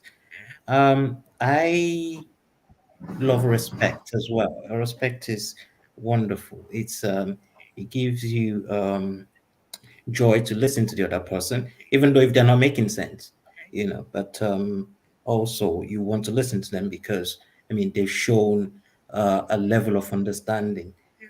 But one thing I have noticed with us is, for me, I believe in scale of preference. There's something in mathematics, you say, the scale of preference. When we see people who have sacrificed something, it doesn't matter whether they are perfect or not. I think they should be commended. This man has sacrificed probably his life, his time, his moments. But we come here, we don't even show appreciation for what they've done. And if you say scale of, this is where I come from, ask yourself, this person you're trying to talk down on, this person you're trying to speak to, whichever way you want to, what have you done? Ask yourself that question. Look yourself in the mirror. What have you really done? Some people have come here, they asked him about a man that was kidnapped. They've not seen him till today. What if it was him? So sometimes we should really look at ourselves before we throw anything out. So I commended the man. I don't care if he achieved everything he wanted to achieve, but he's in hell. He's in hell. Look at all of us. We have wonderful bandwidth. We can take 8 persons at a time and speak in a comfortable situation, whereby we can take a walk later on by 1 a.m. in the morning. But he was there. His bandwidths were going off because he stayed. It doesn't mean that he doesn't have the chance or the ability to live in a perfect environment like we are. So please, when we speak, yes, let's temper justice with mercy. Let's look at ourselves and say, if that person has done more than I have done, he demands respect, he demands that I speak to him politely, and even if I'm going to put my view out, if it's contradictory to what he has, I'm going to say it with respect in my voice. All right, thank you. Step. Sorry, can you put me backstage? I've sent a message in the private chat, please. Thank you. Hello, Doc. Okolala wasn't showing me a lot of respect for all the time I spent Forefather's gone. when he was having a go at me last week. But see, the point you are making is that you can have respect for somebody and still hold them accountable because they are holding a position. They were not forced to go into that position. You understand? So I think that people are right to question these people because what is the use? If he's serving, making sacrifices, and he ends up for nothing, it's also a good thing that you question him. You can't have somebody say, oh, because they are just doing something, you praise them, then when they fail, what's good is that to anybody? It's not good for them, it's not good for you. It's a feedback loop. So I think we should welcome questioning, and I don't think anybody is ungrateful for what they've done. We know they've done a lot. They are the ones making the sacrifices on the ground. We want to work with them to succeed. All right, thank you. It's just a quick submission to what he said. Look, Prophets, I am not saying you should not have another view. If we all have the same view, then we are like birds flying in the same spirit. We are not birds. Even if you have your different view, look at the fact that that person is sacrificing something and put your view out respectfully. That is what I'm saying. It might be different, it might be contradictory, it might be even wrong, but put it out and show that person that he is doing something that you have not achieved. That's what I'm saying. All right, Steph, you want us to skip you or what? What happened? I didn't know. I wasn't Yeah, let me listen to others a little bit. All right, Shegun. I wanted to get you in, but we couldn't get to you. Yeah. Good evening, everyone. Good evening, Doctor. And it's nice to be here. Let me do. You're skipping me today. This is the second time. What are you saying? Chief, the others have spoken twice. I've spoken only once. But that's okay, no problem. Hold on, Chim. What I'm doing is there must always be a troublemaker. I want to be the troublemaker right now. So go ahead. You guys are killing me. I went this way. What do you want me to do? It has to go somehow, somewhere. Okay, go ahead. Yeah, so just a couple of things. I think this platform is priding itself in being a drilling ground to people. And we have that video of pounding of people. I think sometimes it's really unnecessary the way some people will do it. If we're going to pound people to get the pounded yam out of them, or pound people to get the oil out of the nuts, but not pound people just because you want to pound or throw things at them. Anyway, the question I actually wanted to ask the chairman still revolves around the legislation or legislators. I know he's been answering it and say they've assured him this, but I think it goes beyond that. What personally I feel is not for the legislators to be on the opposing side of whatever the main power is doing at all times, but I think Labour Party should be able to set a legislative agenda for its members so that every program or every bill they try to present in the House should actually tie up with whatever the legislative agenda of Labour Party is. It's not like just going on a tangent where all of them will just present anything and just try to seek whatever people's opinion are and try to present something in that regard. I think the way a lot of us have seen it, is that we want them, yes, we want them to be pro-people and pro-people, but a lot of times is you want them to be an anti-government. I think for me, those are piecemeals. The Labour Party should be able to develop a legislative agenda. We know what the executive agenda was during Peter Obi's time, and so we know what we would have expected of him. But for the legislator, their victory came on the back of the presidential galvanization that people did. But there should be an agenda for them to set. So if the chairman is listening at some point, I think they should go. What they should be doing is set up a legislative agenda which is pro-people and for their legislators to follow. That's the question which I actually wanted to ask him. Then the other thing I wanted to say is, I know Pansat came here and we're just talking about somebody putting questions about forgery and allegations and all that. Number one, we all can't be of the same opinion. Number two, not everybody here is maybe obedient or pro-labor.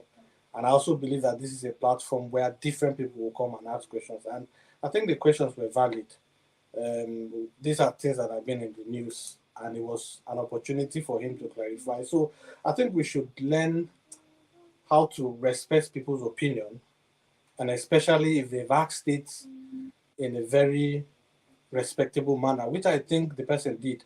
I don't know who the person is. I know probably he's a maker, but I don't know anything about him. This is my probably first time meeting him on this platform, but I think we should respect people's opinion when they ask their questions, as long as they don't disrespect the guest or disrespect the panelist. But I think those questions were valid and it was good. He clarified it. He brought out papers. He said he was going to send evidence. I mean, so in future, there is something to defend himself. So again, we all don't have to be soft on people because we think we are on their side or they are on our side. Whoever comes, asks valid question. And if it was an APC man that probably Emeka asked that question too, I believe Pansat would have his response would have galvanized and reinforced whatever he says. I don't think we should be partisan, except it is a political platform, but it is not. So let's ask the valid question. So that's just what I wanted to say. Thank you. All right, thank you, Sheldon. Let me just add to that. I was just thinking about that if this were to be Bola Tinubu who is here, and somebody said to Tinubu, you know what, I think you're a forger, you forged your certificate. I don't think most people who are having issues that question was put out will not have issues with that. So what bothered me more was more like people making speeches and cutting into time of other people. That was what I was more concerned about. And then the other thing I wanted to put out there, just for Shegun and other people, I asked him a question about funding of the Labour Party and the possibility of people leaving the party to join other parties, because those are some concerns. And the answer he gave about the funding is something that should worry those who are thinking that it's possible to control the lawmakers. Because there was a point he was saying that the lawmakers and maybe the only governor they have, that they are hoping that they will help to fund the party. And you know, in political parties in Nigeria, you need a lot of money. And if you don't have people who have access to government money to fund, and people won't fund a party that is not maybe able to give them a contract or something. So, I don't think that they have, even whether it's P2B or him, they have power over the people who are elected to the point that they can basically tell them do this and not do this. But anyway, these are things that we should bear in mind as we have expectations of what they will be able to do with those people. Go ahead. Doctor, one thing I think I extracted from that, I think what you raised is a valid point. He who pays the piper dictates the tune, isn't it? Mm-hmm. And so the question that rises up against me is the other governments in power are being funded by the elective, the electors or whoever is elected in power. In fact, the question should be then, is that right for the parties in power to be funded by the people that have won election. Probably that's another area where we need to clamor for, so that at least parties can have, not, it may not be equal, but at least fairly to some level. Because at the end of the day, if parties are funded by state government and all that, then it's very difficult for you to actually control them. They will control the people because they are paying. So it's a valid point. How to go about it is, I think it's a difficult one, because again, money is involved in Nigerian politics. But again, the party should be able to control them because it's the party, just like the guest yesterday came and said, the party is a vehicle.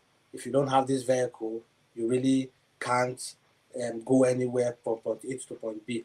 The current legislators that came up today, rode on the back of Peter Obi.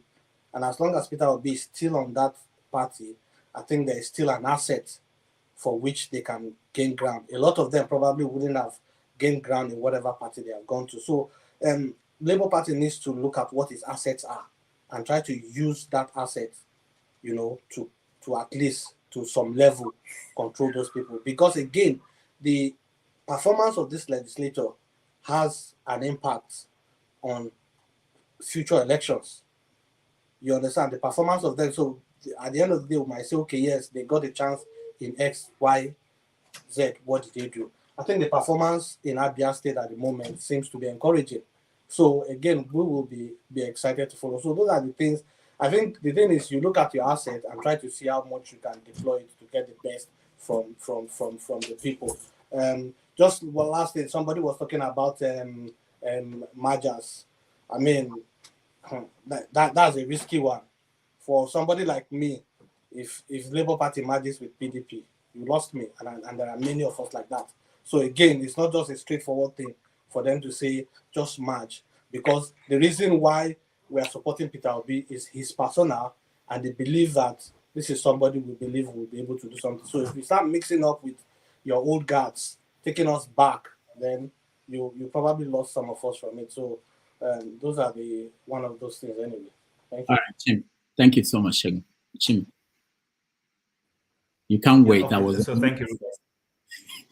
You can't even wait Sorry? for me to go. You can't wait for me to go to Mazi Prince and then come to you. But go ahead.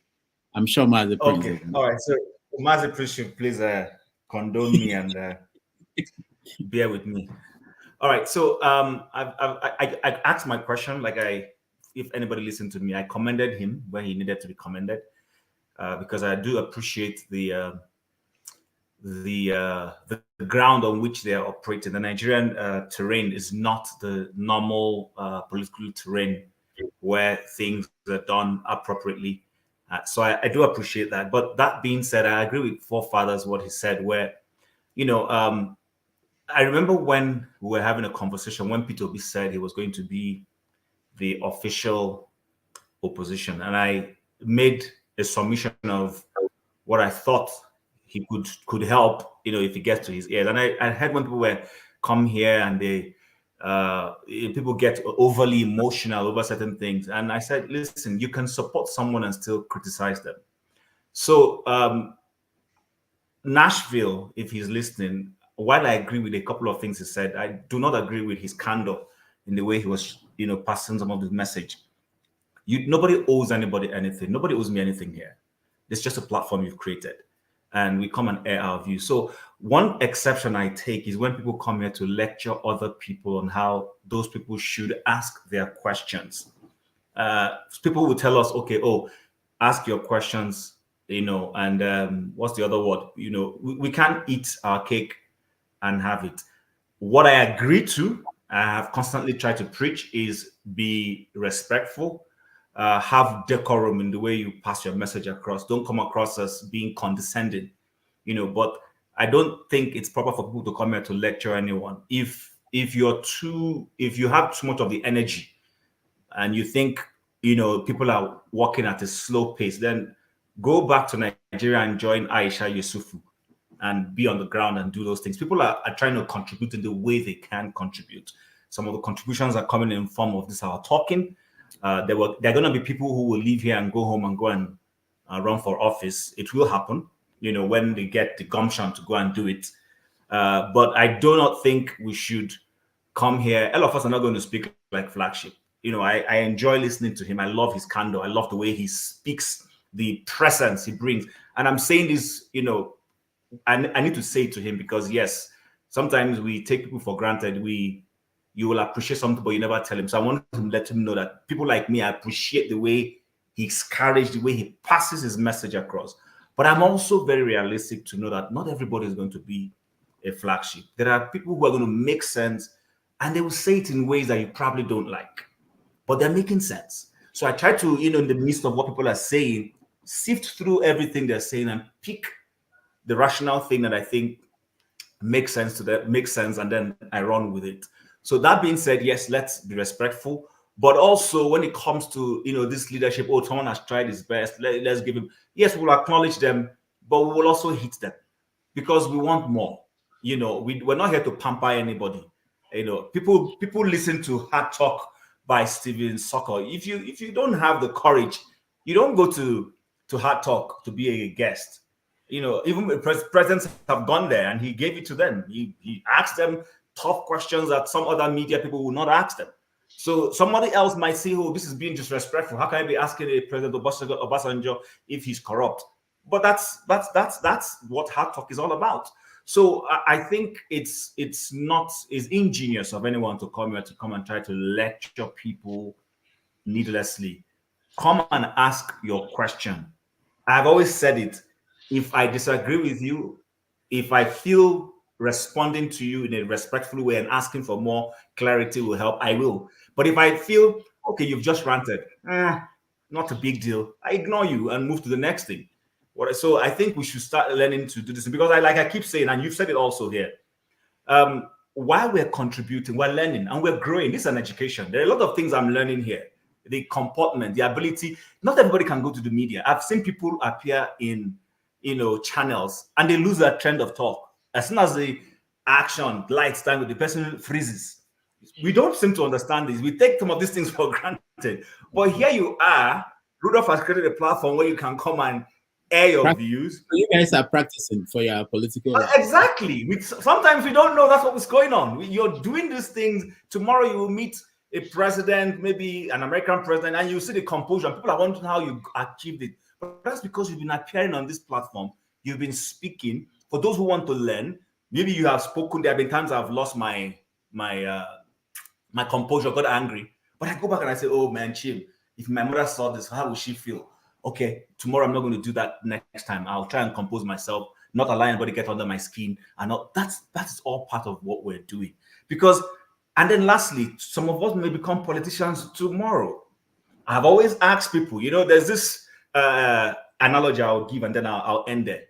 So I went for a conference once and it had to do with family, how to be a good in-law. And a lot of women were complaining. The consistent, trend of it was that, oh, my mother-in-law just walks into my home. She doesn't even tell me. We'll just pop on the door and it's my mother-in-law. It was a consistent, recurring decimal. And then they asked the woman who was leading the conference what her advice would be. And she said, well, you guys have given me you have the answer. I said, what is the answer? You've told us how not to do it. In other words, you don't like mother-in-laws or family members knocking on your door. Tomorrow, when you become a mother-in-law, don't knock unnecessarily on the door of your daughter-in-law, who, without asking her, acknowledging that she's the head of this house in terms of the woman, give her a call, send her a letter. Oh, please, I'd like to visit you. Is it okay? Is it convenient? So now you know how not to do it. When is the opportunity, you now know how best to do it. And that's what some of us were learning. We're learning how not to be bad politicians. We're learning how not to be bad administrators. We're learning how not to be bad, party members and all those things. It's all part of what we come here to do, besides just criticizing these people. And so I think we should take this. The only thing that Abure didn't really give me a good answer, and someone has already mentioned it here, is when it comes to managing their members of the House of Reps. I still think they have capital, they have leverage. over those people. They rode on your platform. They can't go there and just suddenly start doing what they like. You should have an agenda for them. Sit down with them at the end of every year and say, okay, guys, when you go back to the house, these are some of the things we would like you to perhaps burn out of if they're carrying out their own surveys, talking to Nigerians, find out what do you guys want? So that it forms an agenda that you give your members of the house so that when they go there and they are saying no to government, they're not just saying no. Like, I'm not in support of if Tinubu is doing something right, even though I don't agree with him, then because you're a Labour Party, say no. I don't agree with that kind of politics. But you should come to the table with an agenda to say, as an alternative, if the government is not presenting this, this is what Labour Party is presenting. And let Nigerians see it. Listen, Labour Party needs to make Nigerians salivate, if I'm correct. Let them want and say, oh, is this what we're missing? Is this the kind of leadership we would have had if we had a majority of Labour members in the House? Right now, nobody is doing that. And that's the thing that is in my stomach. When I see, I'm like, these guys are losing opportunities. So I think I want to leave it there. But otherwise, we're doing a fairly good job. I understand we all come with different emotions, but one piece, please. All right, thank you. Can I just say something to him, please? Just very quick. If you contest for the governor of my state, close my eyes and vote for you, and I will do everything because you're so intelligent, and I always battle your, analysis, and that is the beauty. Sometimes I told myself, what am I doing there? Especially when I see adults who want to really think Nigeria should get better, hugging. I thought, oh God, these people that are holding Nigeria, they will be so happy that look at them. But when I hear people like you, Alaba, and others, many people, it makes me come back and say, I want to learn. I want to see. Sometimes we disagree to agree. I completely understand that. But we should reflect and say, if my mother or if the people I'm blaming, if this is what they do, and I'm doing the same thing, what is the difference? So thank you for that analysis. Sorry, Dr. Rudolph. Rudolph, let me just say something real quick to him. Okay. If you don't mind. You spoke well. Just two things. I'll be quick. That is the reason why I like the recommendation the last speaker gave to you. Joel, your line is not very clear. You're in and out. Are you not hearing me? Okay, that's better now. Yeah. Okay. So the last I think it's Wole. I was telling you, Mr. Chim. Oh, look, if you come out, I'm going to vote for you. That is what I'm saying, because if you all remember the last time when we had this election, it was only 8 months. Even most of us were even in Nigeria. Some of us were even here and they won election. So it wasn't really structured in a way that we really know, or when they offer the opportunity to have people that we really trust or have vetted, to come out and veer. So that's the point I was trying to say. Like, can we start now and start looking amongst us and start looking at who we can put in there? If we put Rudolph there, if Rudolph does not do it, if I see Rudolph, I will go and hold him. And because we have been so close. You have said this before. You're saying. Are you hearing me? Yeah. What you're saying now, and because we have been so close, he won't do much. I said, Rudolph, you have a TV station. You've been saying this. What are you doing? And he would be more obliged or, more happy to, talk to you or explain to you what is going on. So that's the point. We have to start presenting ourselves. We must present ourselves. That is the issue. We cannot just say Abure. Abure is one person. He cannot even be for election outside those states. So, and lastly, my other thing, Oga, the women that are angry, the mother-in-law knock on their door. Ask them if they will be angry if their own mom knocked at the door. We have to stop all this nonsense. Some of us will come to the West and we forget where we came from. Ask them if their own brother or their own sister, if they come to the house, will they act the same? If their own mother is coming and they don't knock, will they get that mad? That is the issue. I think we are giving too much. Let's not act like the West. We must have standard for ourselves.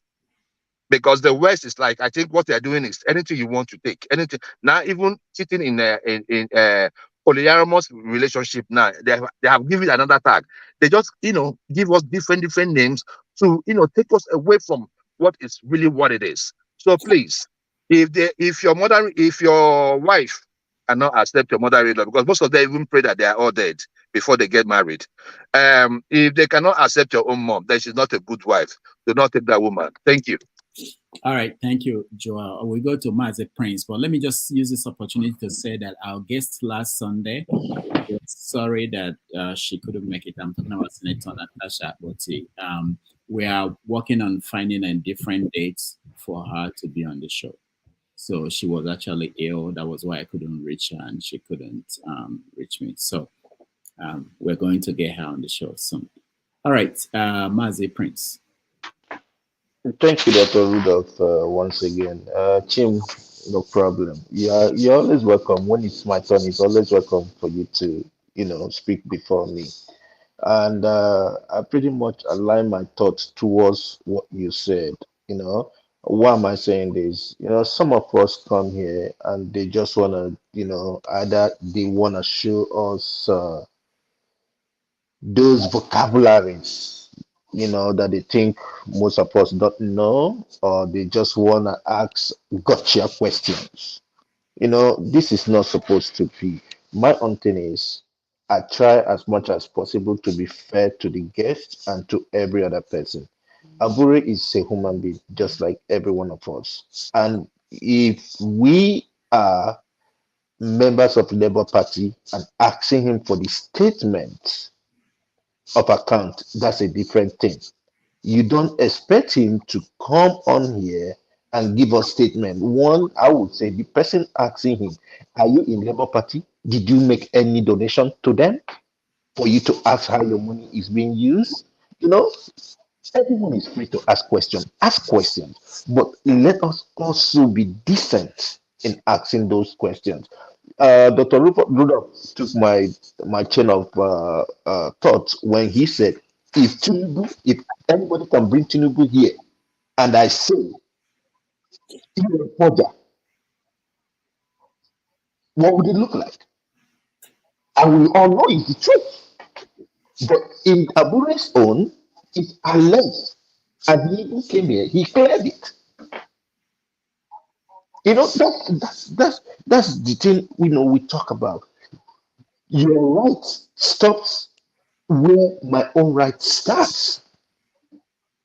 We should recognize that and be decent in asking people questions. There's a difference between saying, did you forge those documents, than saying, are you a forger? Which means you are already the prosecutor, you're already the jury, you're already the judge. You've judged and you concluded he's a forger. We could do better. We could do better. And I really applaud us, our way appeal that let us do things in a better way. Gotcha is not going to take any of us anywhere. It's not going to take us to Aso Rock. It's not going to take us to White House. Yeah, you're going next. Yeah, that's good. Yeah. So that's all I can say. Yeah, right. And you are interrupting me. I'm still speaking, and you still interrupted me. Really, but you can go next. Thank you. All right. Yeah, thank you. No, I'm going this way. Alaba. Go ahead. Thank you, Rudolph. Anyway, I want to appreciate the chairman of the Labour Party coming on the platform to answer questions, and let me express my gratitude to him for taking up some of the questions that were being presented to him. Despite the fact I think maybe he had some reservations. He didn't want to express more opinions to some of the questions. I think with that respect, may I use this to say that some people on this platform need to examine themselves. They really need to sit back and maybe have a self-reflection on their disposition.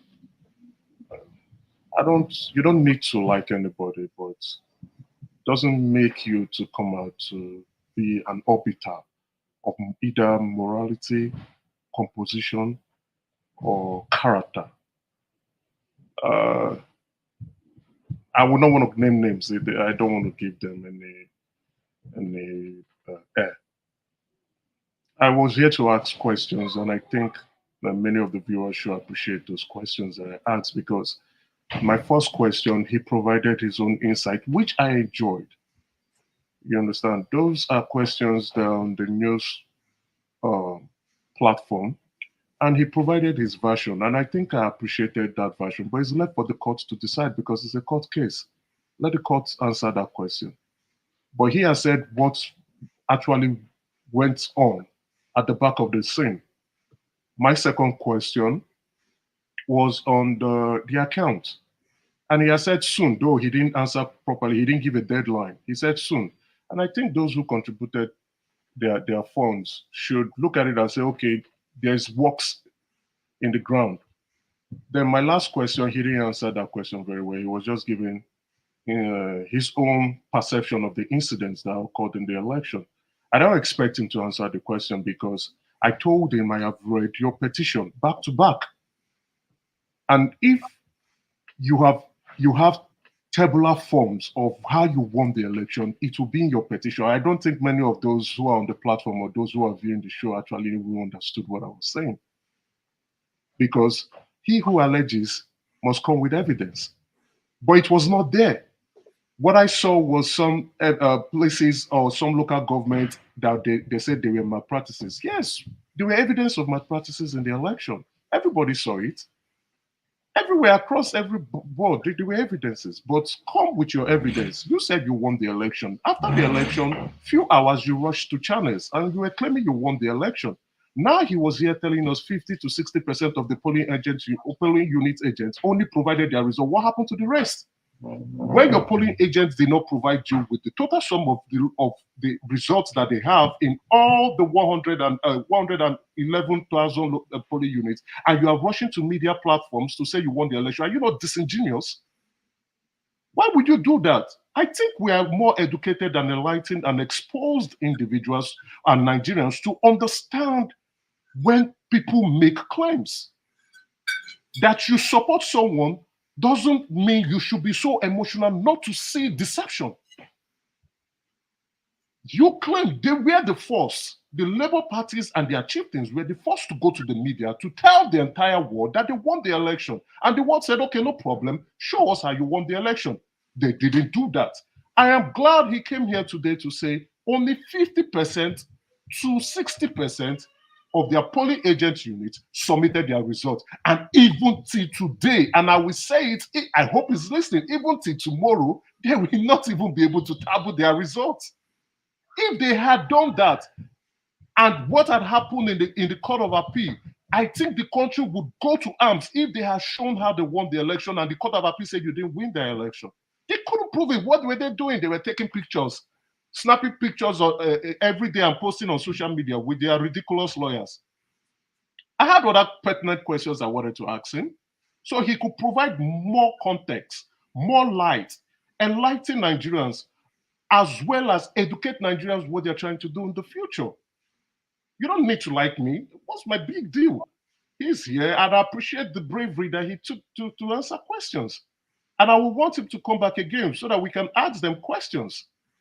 Just like what you said, Rudolph, if Tinubu is here and you ask him the question, I will even be the first one to ask him. Sir, there have been allegations, there have been allegations of this, and this. Are you a forger? Yes or no? Let him answer the question. But some people, being in their feminine energy, are unhappy with the questions that I'm asking. You guys should look at yourself in the mirror and get some introspection. For God's sake, this is Nigeria, and we all have our stake in it. The other question I wanted to ask him, he said Peter Obi is his soulmate. I love that terminology. Fantastic, brilliant. Now, there have been talks of a merger, and he's not involved. If that merger talks come to fruition, what happens to his soul tie with Peter Obi? And what is the fate of the Labour Party? Those are the kind of questions. But what I was listening were people trying to put him on the pedestal. We were pedestalizing him. Yes, it's good. You could praise him, but you ask him questions. If you support the Labour Party, these are the questions you need to ask him. I shouldn't even be the one asking him those questions. It shows we are not ready for the new Nigerian that the Labour Party is claiming that is possible. Probably possible in your dreams, not possible in reality.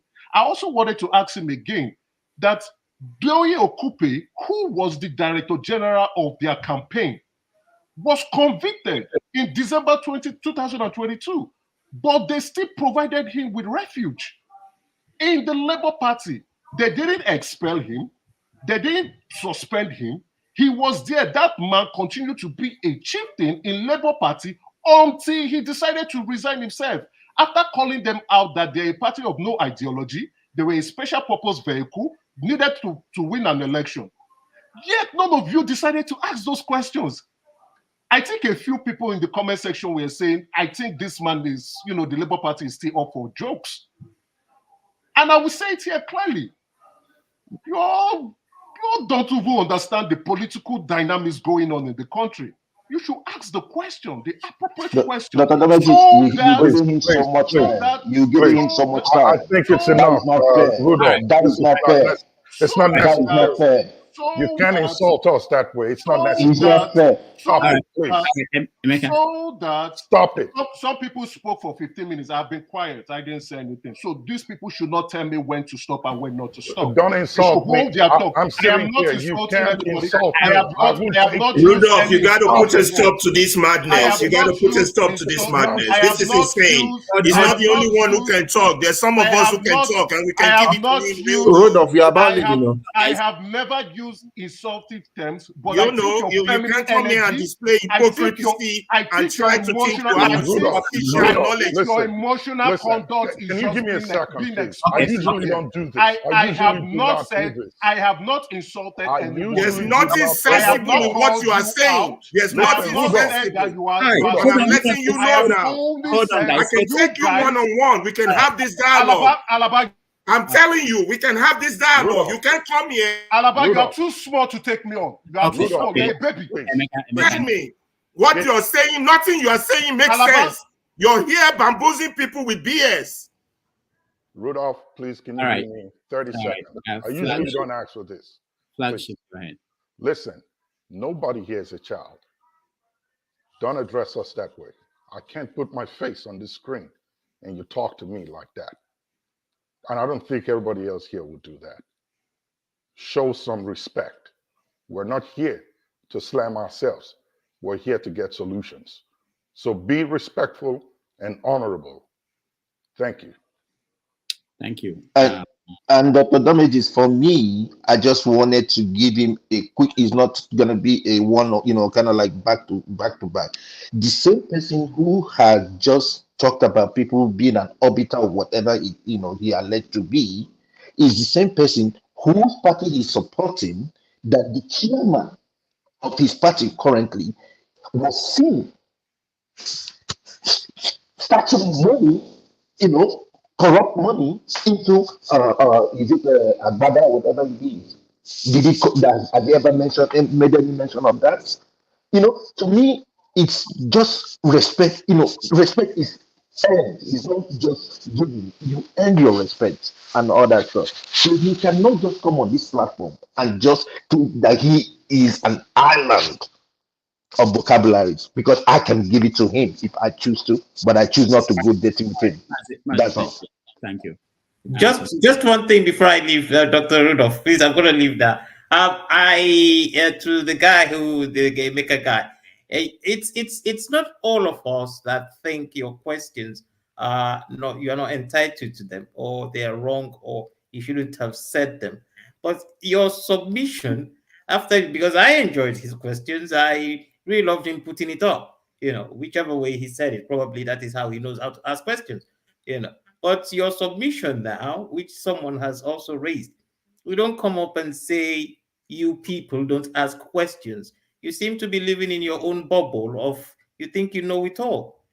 So are you saying your own questions were the best and nobody else's question made sense? So I think it's you that needs to look at yourself in the mirror, and hopefully we'll see you next week. We'll see everyone next week. Have a good time, Dr. Rudolph. All right, thank you. And sorry, quickly. And I think, Dr. Damages, what you've done there, I really like it.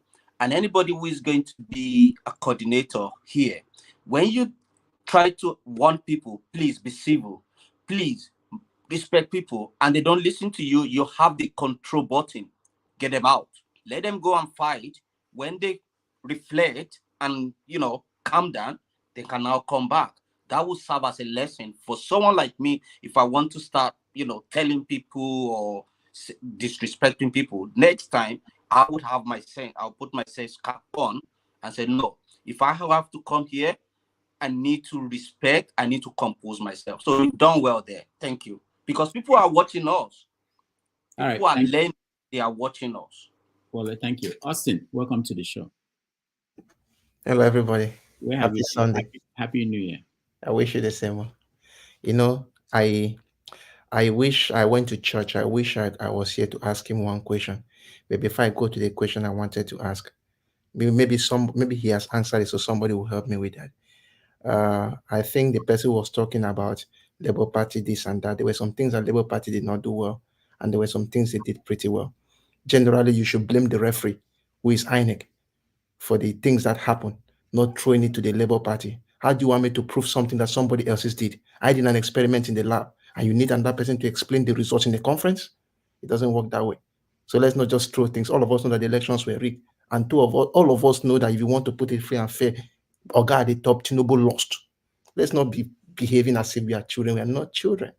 So we know everything, and we are big enough to know that these are the things that happened. Besides that, I don't want to go into all those things.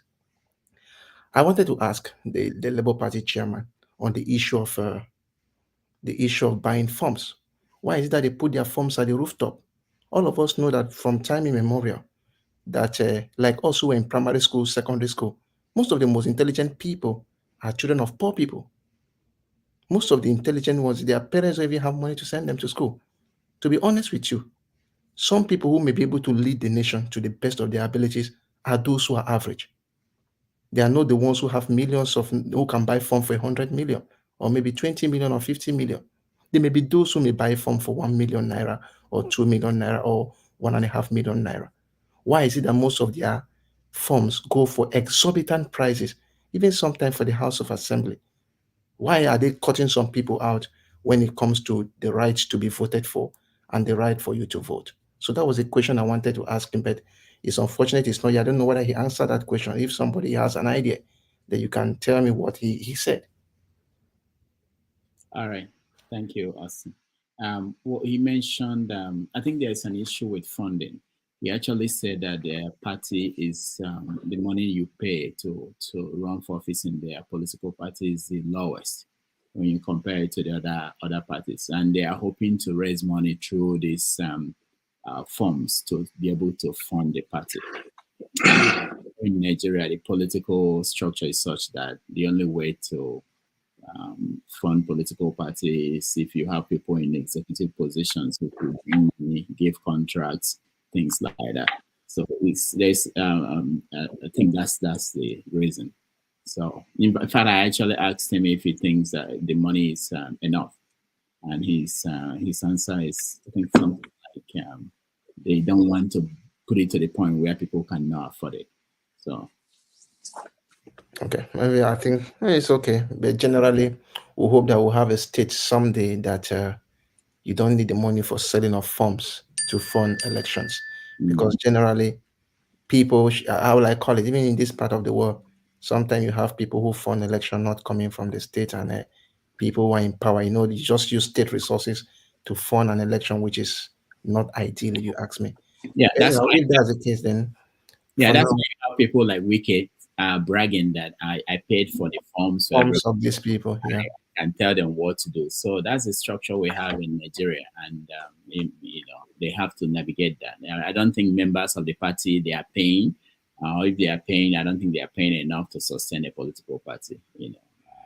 And anyhow, if you ask me, I'll blame those at the grassroots. Everybody who wants to do something, they need to pay him. If you know that you have a candidate you like, you can work for that candidate without money. And that's why I see, as I said, why Oga at the top is guilty. For me, I blame those at the grassroots. I've worked with a lot of people in Nigeria, outside Nigeria. Anything you want to do at the grassroots, the next is money, money, money, money. Even when I went to Nigeria recently, it's money, money, money, money, money. If you know you like your candidate, you can work for your candidate without the exorbitant amount of money. You can come out and do it. And that's why, to an extent, I still appreciate the obedience a little bit for the way they handled the election. They worked, some of them worked without being paid. And that is what we should do so that we can hold leaders accountable. Not a case where you spend millions of naira and at the end you get there and you start spending money even for letter. 3 billion for me to read letter. This billion to read letter. It doesn't make sense to me. Anyhow, thank you all. Thank you so much for everything. Thank you. Ngazika, welcome to the show. Rudolph, I didn't finish my submission. Good evening, Dr. Damage. Who is saying, Emeka? I know. Hold on, you are already under suspension. When I'm done, when I feel like, go ahead. You allowed your people to date you. The reason I allowed them to date you is because students don't listen to me, and that's very no, it's fine. I don't have a problem with that. You know. All right. So let's go to. Hold on, guys. Let's go to Ngazika. Ngazika, go ahead. Good evening, Dr. Damages. Good evening, esteemed panelists and our viewers and those in the comment section. Happy Sunday. I think this one that everybody's blood is hot like this. That some of you didn't go to church. That's why I didn't go and hear the word of God. That's why your blood is hot like this. I actually came in briefly. I've been working in the background. I've been in and out watching the background, but something caught my attention. I decided to come in. It was this last speaker that was talking plenty, Mr. Meka something. No, please don't He start. was. Please don't start. Please, I beg you. Sir, hear me out now. Rudolph, no, please tell her not to. Emeka, we have to give everybody the right to speak, please. No, it doesn't matter. You can ignore it at the end. Well, if he still wants to be speaking, me, I'll just mute. You know me, I don't have a problem with talking. I can listen. Yeah, go ahead. If he wants to be hearing his own voice. I just wanted to ask him. He made a statement, and being a woman, I wanted to know why he would associate what I understood. He said that they were exuding. He said something about feminine energy. Something. It was derogatory. He meant it in a derogatory way. He was trying to say the men were simping or something like that, and he had to use femininity. And I wanted to ask him, what does he have against women? Because off the top of his head, there's so many things he could have used to describe what was going on in the studio. Why did he have to use something that's related to women in such a derogatory way to describe the people he was arguing with? That was what I wanted to ask. Good question. Emeka, over to you. Yes, are you saying the women are weak? I will appreciate it. This is not evening shift. I have to call somebody before they answer. They don't call Emeka. Go ahead. Finish it. So that was what I came to ask him, but he doesn't have to answer that anyway. No, he will. When I call on him, he will answer. I missed joining when the Labour Party chairman was here. What I wanted to ask him was this. After the elections, when P2B told everybody to calm down, that they were going to court, they had Nigerians, not just Labour Party supporters. Some people from the other side, when I say the other side, the side that is not APC, we're leaning towards them because their man was like no longer in the race. So they were like more like leaning towards Obi. I wanted to know why they did not capitalize on that support. Still baffles me. Why did they not capitalize on it? Use it to do something else. I don't know anything other than just telling people to chill. Why did the Labour Party allow a golden opportunity like that to go? That was what I wanted to ask him. All right. I think he answered that in a way when he said that they didn't want the country to be destroyed, the people to burn down the country. They believed that it would take a long time. It could take a long time to achieve the change that we wanted. And he gave an interesting answer that people may not have paid attention to. That if the country, he agreed that if the ticket had been switched, where Dati was a candidate for president and Obi vice, that it would have been a different story. The country would have been on fire or something like that. So So there's this dynamic there that I think people should go back and watch it. They have the time, and there are some things he said there. But also, before I go to AY, go ahead. Let me hear you first. Yeah. Good He afternoon hasn't from here, answered my everyone. first question. I know I said he doesn't have to answer. No, but if no, he I wants, have to call him to answer before he can okay. just. Yeah, go ahead, AY. Okay. I want Good everybody to afternoon. calm down. Good afternoon. Good afternoon, everyone.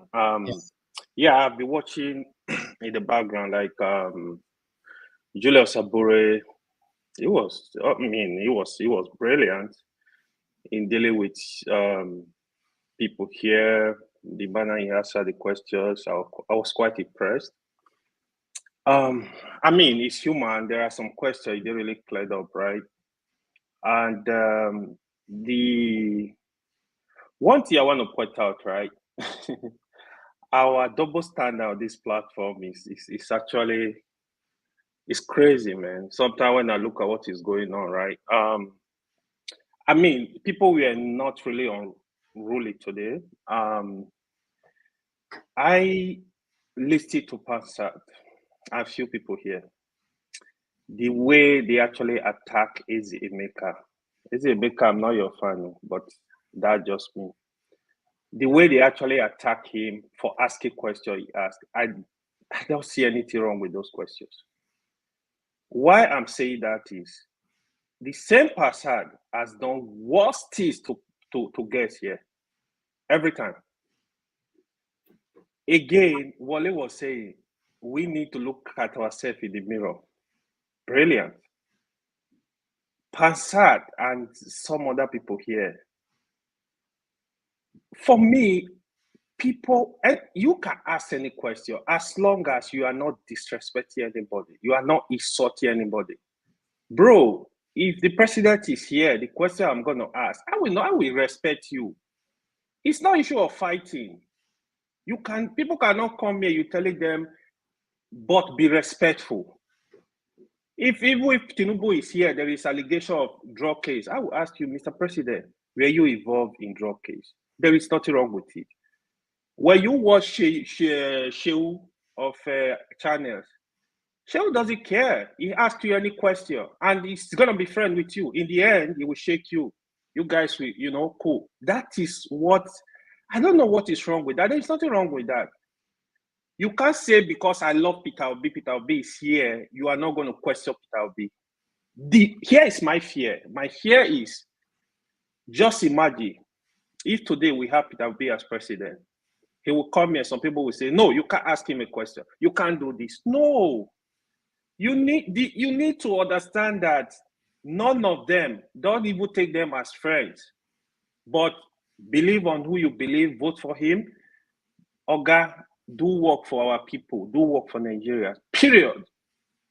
Let's not give it their slack. That is what is going on across the country. It's a Yoruba man.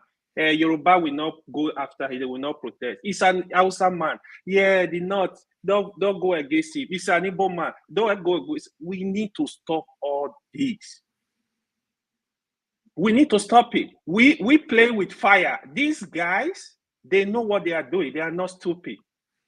Nigerian politicians are not stupid. They know exactly what they are doing. I mean, this platform, Rudolph call it, have your say. Have your say. For me, don't be disrespectful. Don't insult people. When we have guests here, respect them, but ask your question. Ask your question. Any question you know, we favor Nigerians. Ask the question. Forget about who the person. If you are not insulting, I don't think. I mean, Julius Abure was he was not mad. He answered the question respectfully. That is good. Let's clear anything that if we have any doubt. I have my question I wanted to ask, but it's not here now, so I will just keep quiet. But the last thing I'm gonna say, I'm gonna repeat is, let's look ourselves in the mirror. When you complain, even on the platform, some people will come, let people speak. Oh, don't do this. They are doing the same thing, exactly the same thing. We need to watch ourselves before we want to dictate to people how they want to ask questions, they want to live their whole life. Emeka also, to be honest, I know, yeah, I'm kind of like I'm in line with your questions, but addressing the panelists, I think you need to like tone it down a little bit and be respectful to people. No, Because it's not thank everybody. you. Hold on, Thank hold you. on. It's not everybody here that was against your question. I can see them. I can watch people listen to them speak. You know, just learn that too. You know, we can have you. You are very intelligent. Obviously, we can have deeper discussion without insulting ourselves. Just like Chim said, we don't have to agree on everything. Wait, can I address yeah, Rudolph? we I can want to be address different. Rudolph. Rudolph, I want to address you. You, not AYU. I want to address. No, Emeka, no, not at all. AY, are you done? Yeah, I'm done. Thank you. All right. So let me. Rudolph, can you put me in the backstage, please? I'm your guest. Thank you. Oh, okay, flagship. Okay. I'll be right back. All right. Okay. So let me just say something before we continue. So the man said at the end, towards the end, he said, this is the best platform he has been on. I don't know whether it's true or he's just kidding. But the point I want you guys to remember is that he won't forget being here today. And he will pass across some of these messages to the people at the party. And I've been trying to get other people from that party to join, just like I'm trying to get Atiku and other people, even in the Tinubu's party, to come here, and they've not said yes. So what is important, but I'll continue to try. There are people I call every week. You know, they are tired of me, but they. Why is that Labarese? No, I wanted to say bring a papa. Thank you. We could have here, loved it. Chief. Okay. Papa will die here. So let me finish and then I'll throw it back to you guys. So so whether he was playing or not, but I can tell you that he will pass across that, you know, there are people who are abroad, mostly who are abroad, who have concerns about what they do, that people are watching them and people are paying attention to what is happening at home, and that they will do well for themselves, because they can depend on a lot of people outside for the funding of what happened in that election, to pay attention to the concerns of these people. He will pass across that message. He has no option. He will. Now, the other thing I wanted to talk about is I noticed something. I didn't know that people are paying attention when they watch the U.S. Congress and other things. So I saw that people who were supporting Labour Party, when it was their chance to ask a question, they use it to defend the guest. You know the way when they have a committee and they bring in somebody. If it's a Republican person, the Republicans will use their time to defend. I was laughing when I was seeing what some people were doing here. And then, of course, people who are against Labour or of course, they will ask the critical questions. So it's a nice thing. I think we're learning and growing, and I think I have this confidence. I keep saying it, you guys don't believe it. I have confidence in all of you being able to hold each other accountable. Okay, I'm not perfect. Nobody's perfect. We do things the way we can. We learn and we improve. And this platform has been improving. You know, even someone like Pansat has evolved, not to the level that probably everybody will be happy with, but people are changing. I'm changing.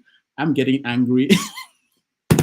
You know, but these are all part of the transformation as a result of these interactions that we have here. You know, so I have that confidence. I trust, but we can continue to have conversation. Sometimes I allow people to.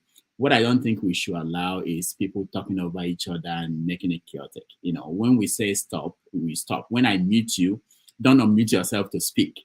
If you do that several times, it gets some nerves and I have to remove it. That's really my main issue. The first thing is there should be a control, sort of.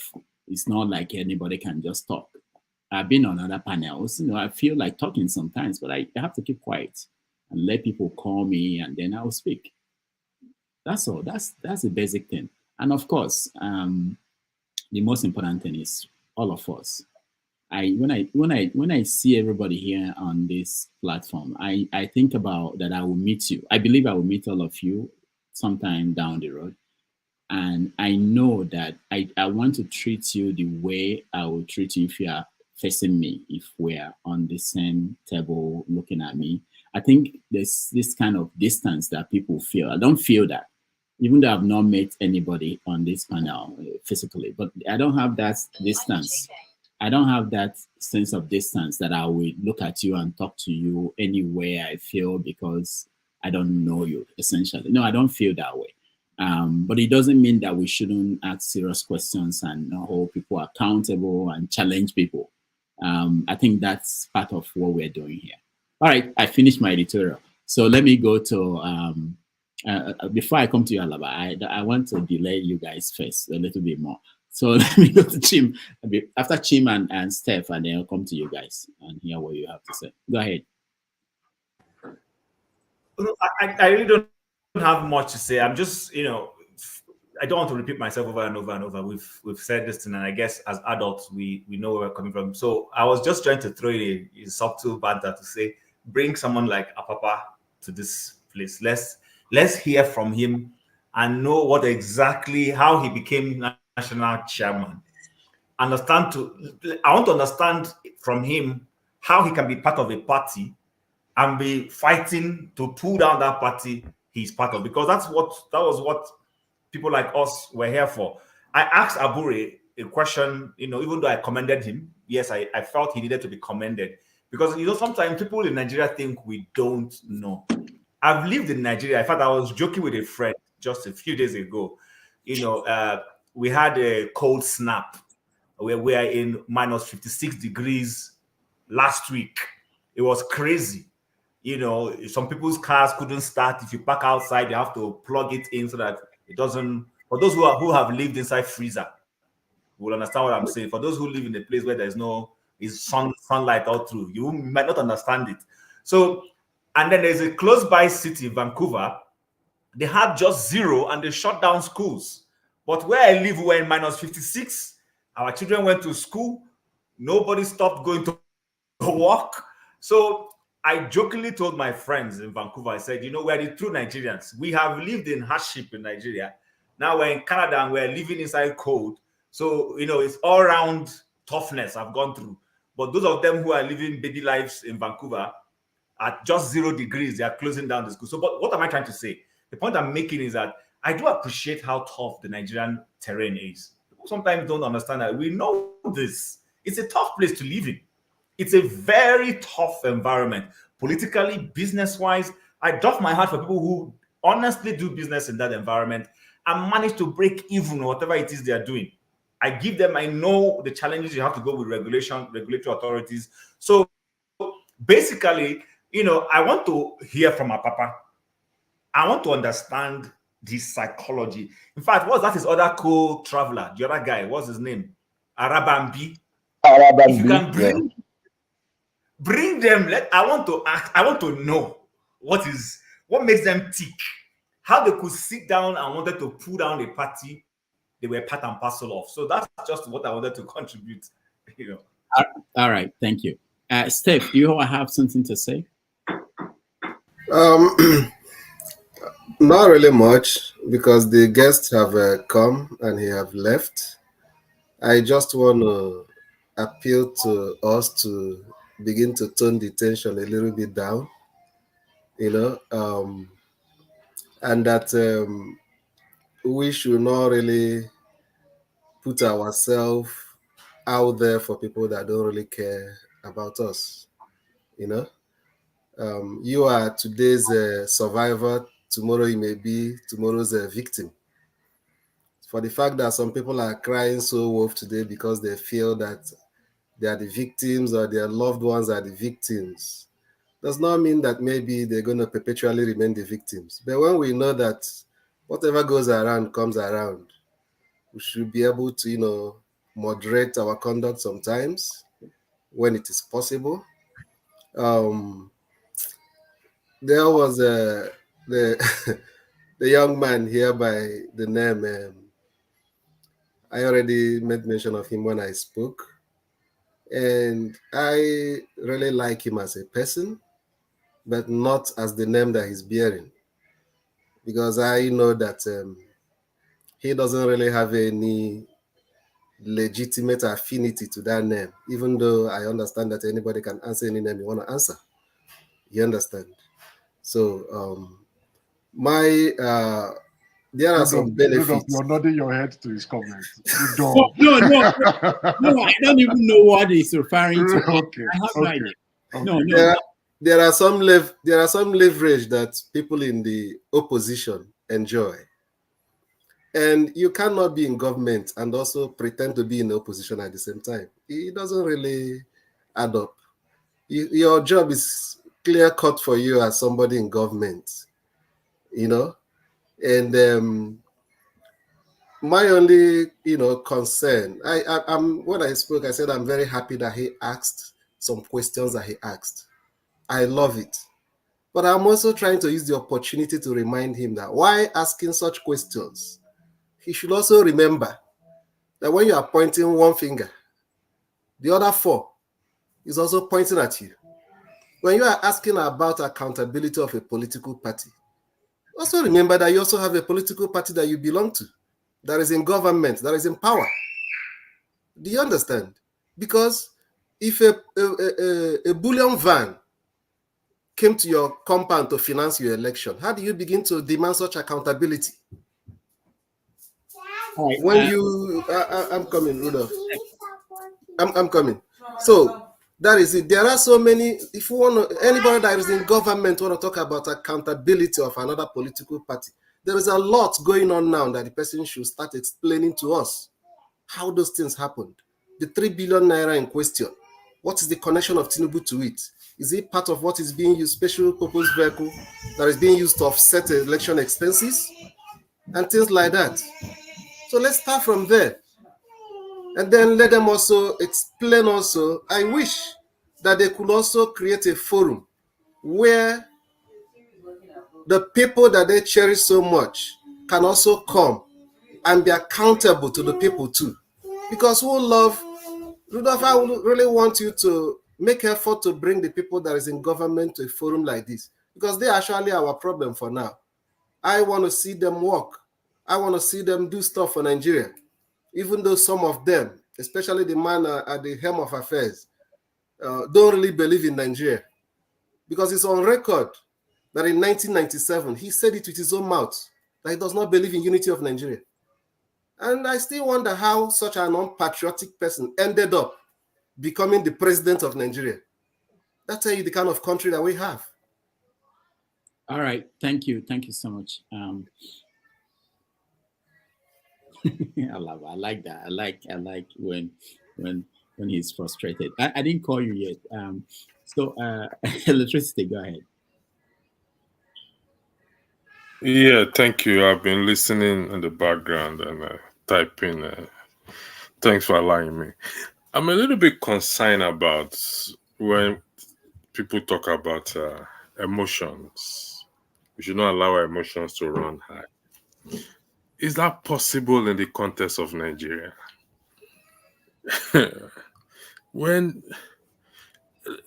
truth be told, I mean, we are sitting down here because we care, not because we don't have better things to do with our time, or because maybe I know Chim will not be offended with what I'm about to say because we talk privately. Maybe Chim is here because his partner is refusing to talk to him, so he just decided to come and while away time. That's not the case. We're here because we are concerned about Nigeria. Jim, you're laughing about Nigeria. I don't know. I think there's a kind of a delay somehow about Nigeria. So emotions. You might just be a soothsayer. Emotions will be high, Rudolph. We cannot dismiss that because truly things are not working. Things are, except we are not in touch with people back at home. Then we will not feel emotion. And like if I'm demanding accountability from Rudolph also equally demands. I mean, it requires accountability from me as well too. So it got both ways. So, with respect to the chairman of the Labour Party here, if they're demanding accountability from the government that be and their own senators, yes, nobody have alleged that they steal any money in this present government. But accountability is not only when you steal money. One's behavior also is accountability, because I keep saying, until they return that SUV back, Rudolph, until they return that token back, no Nigerians will believe them. You think it's a joke. And I'm telling you the truth. No Nigerians will ever. They didn't steal. It's clear they did not steal. No Nigerians will believe them that they are serious. They are for the interest of the people. I asked him. He didn't deny that they did not contribute money to Akpabio's birthday. It's voluntary. It's like giving title offering in church. He didn't deny that. But so it's difficult for people to now see that, to now believe that indeed they really meant well or want well for the people. So when anyone comes here, Rudolph, you said it's a privilege to have them here. Well, I don't want to drag into that, whether it's a privilege, we should count it as a privilege for them to be here. They may have a policy. It is not in the chamber. It's not holding any governmental position whereby there is a rule that forbids him to come in a public forum to answer questions or not. It is a private citizen. It's not holding any position. So, but when he comes here, it's because he also wants to come and clarify things. It's a privilege for us to have him and for him to have us too. So it cuts both ways. But if they feel, oh, it's a privilege, I'm sorry to say, then let them sit down. The country is already in a shape, so it's, to me, I won't consider it as yes, we're going to be respectful to each other without a doubt.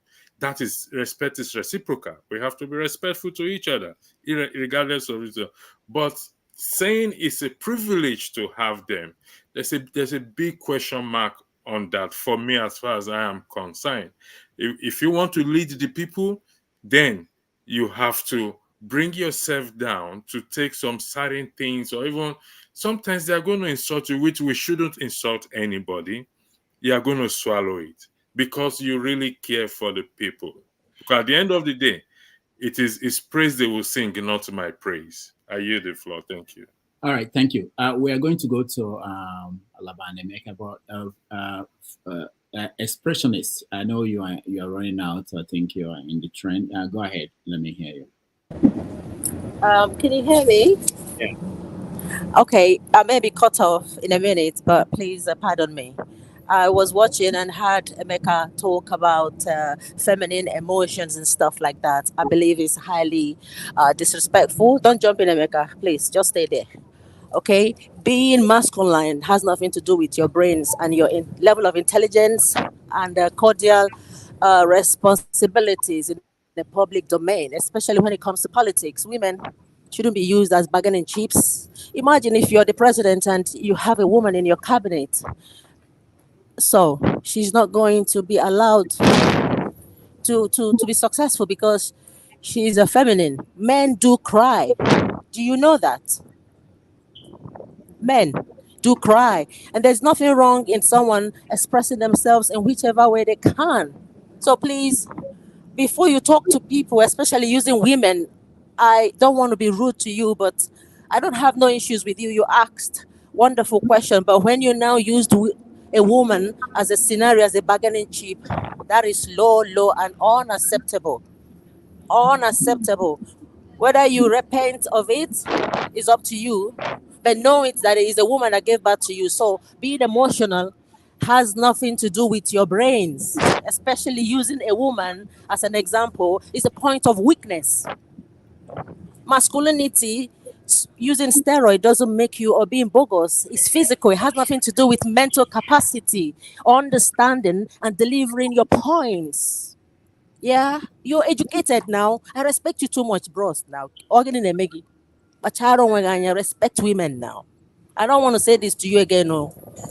All right, please. Thank you. You don't have to apologize, but upon your conscience, it was rude. Thank you. I'm on now. All right. Salute. Thank you. Peace All on right. to all This of your you. Thank you train. so This much. your train. This is like a hotel. Oh. Me, I not said I hotel. I dey do jiggy bam All right. bam here. Na my Let's body. hear But, Alaba.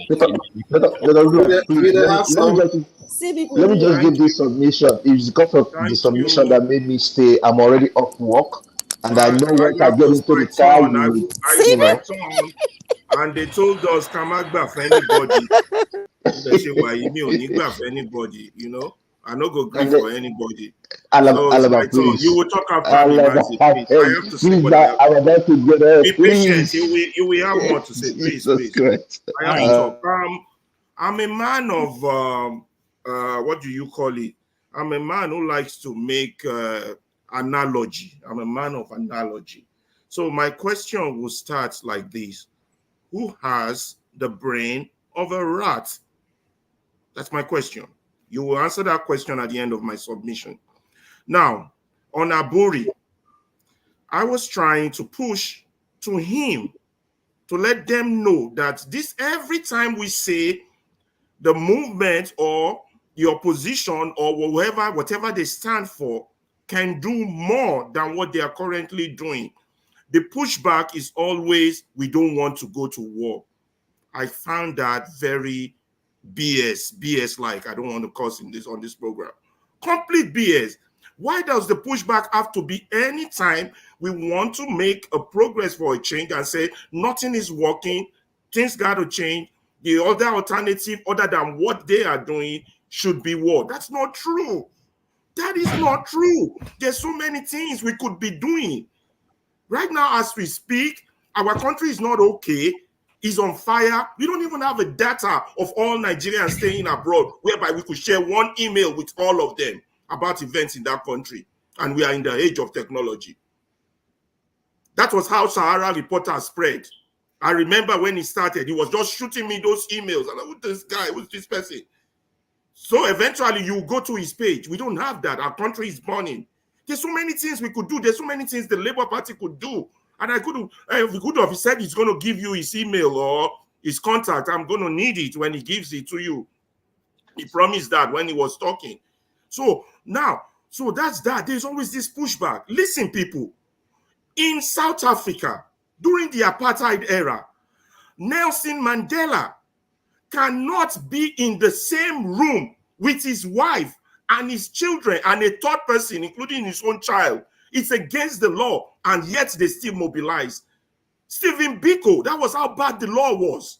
Stephen Biko cannot be in the same room with more than 2 people, yet they still mobilize and they change their country.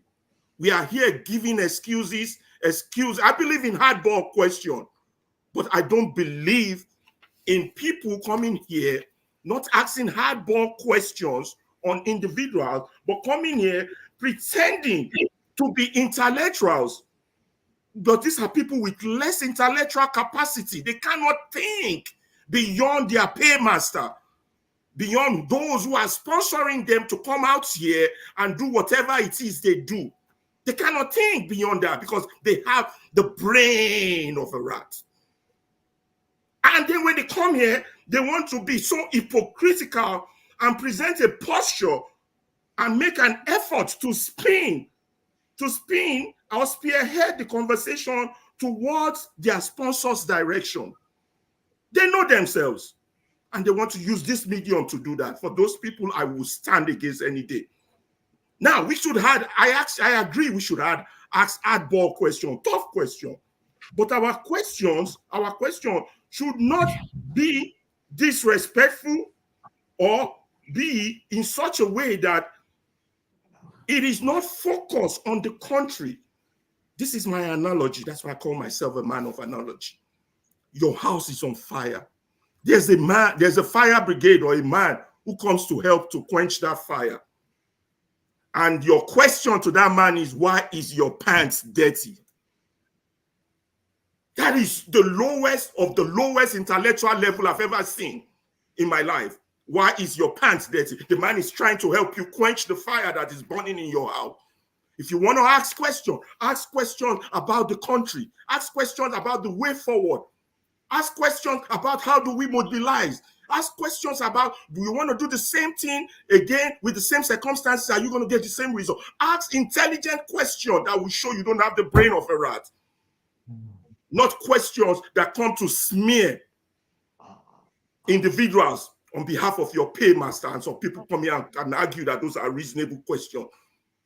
If they want to debate, let them debate. We can debate each other one-on-one on intellectualism and brain, not on BS. Nobody has that. Our country is on fire. So when I get mad with anybody, I go tough with anybody, it's because my country is on fire and I want to turn off that fire. It's an emotional issue. I don't give a rat if it's the emotion of a woman. What a moron. Excuse my language. I like to stop there or I'll say more bad things. All right. Thank you.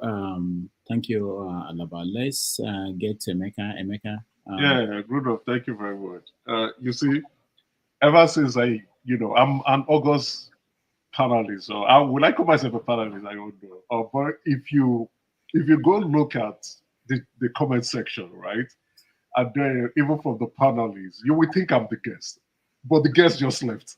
You understand? And it's quite funny. And what I begin to decipher is, I think I have some fans and a couple of enemies out there. Anyway, people, I just don't want to try to hit up the platform. I think I would ignore some ridiculous comments that I don't think don't align. But what I'll go to the meat. Thank you for bringing up the chairman of the Labour Party. He is the Labour Party chairman, right? And the last we checked, he still remains the Labour Party chairman. And those questions are for him. And I like to stick with the context of, what the platform or the show is all about. I don't like to go, I'm not that kind of, my brains are not warped differently. I would ask questions direct that is for the individual, the personality that is being brought up.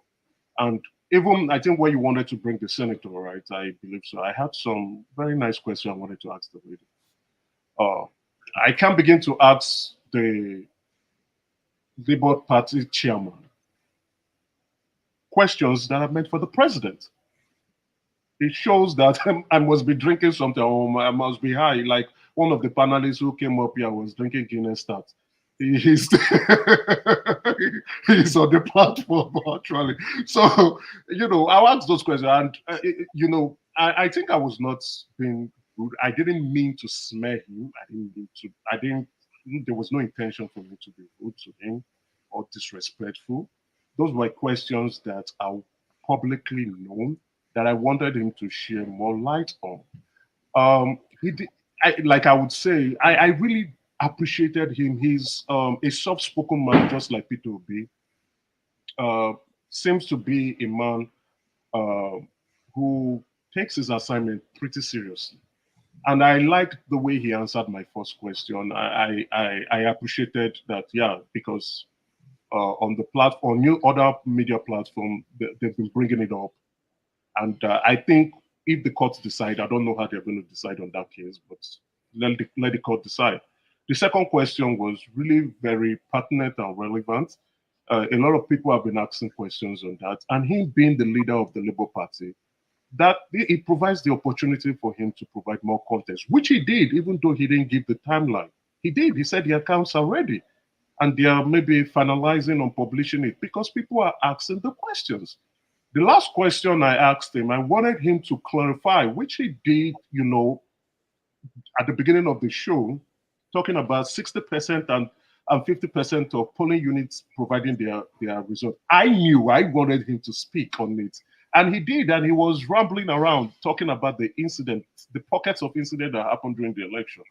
And I wanted him to provide more context. I had the opportunity to push back, but out of respect for his person and the platform, I didn't want to push back on him. I wanted him to just express his opinion the way he deemed fit, right? Because I could push back, I could hold him to task on those questions. Because what he did and what the party leadership in the Labour Party, what they did immediately after the election is almost the same thing that they're being holding Donald Trump for.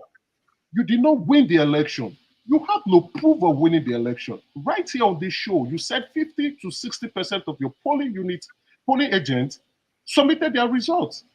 But you went to the media to say you won the election. We shouldn't have this kind of situation in the country anymore, because it could have charged. Even Dati said, don't swear in anybody. That could have taken that country over. And what we'll be saying will be different. So we want people to play according to the rules, the electoral rules that we have. And understand that in the game of politics, you either win or you lose. And if you don't win and you think you've been robbed, carry your evidence, gather them properly, ensure you gather them where. Go to court and prove your case. Now, it would have been of my delight that when they were saying they won the election and they were able to show with evidence in tabular form, because that was what piqued my interest, to go read that petition 10 times. Someone was saying I don't have a job. That was why I was reading it 10 times. I was laughing. But, to spend some time reading this 10 times, I want to know how you won this election. And to be fair, I didn't see it. Don't take my word for it. The Court of Appeal didn't see it. And they scolded the lawyers who were doing social media appearances with pictures. I said, you know better. Why are you doing this?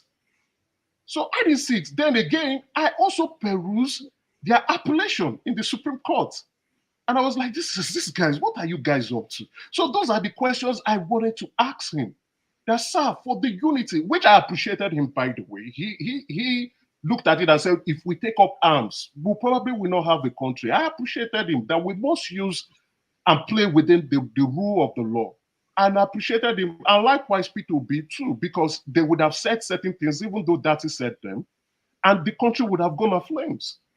But again, I understand how charged and emotional that we were during the 2023 election.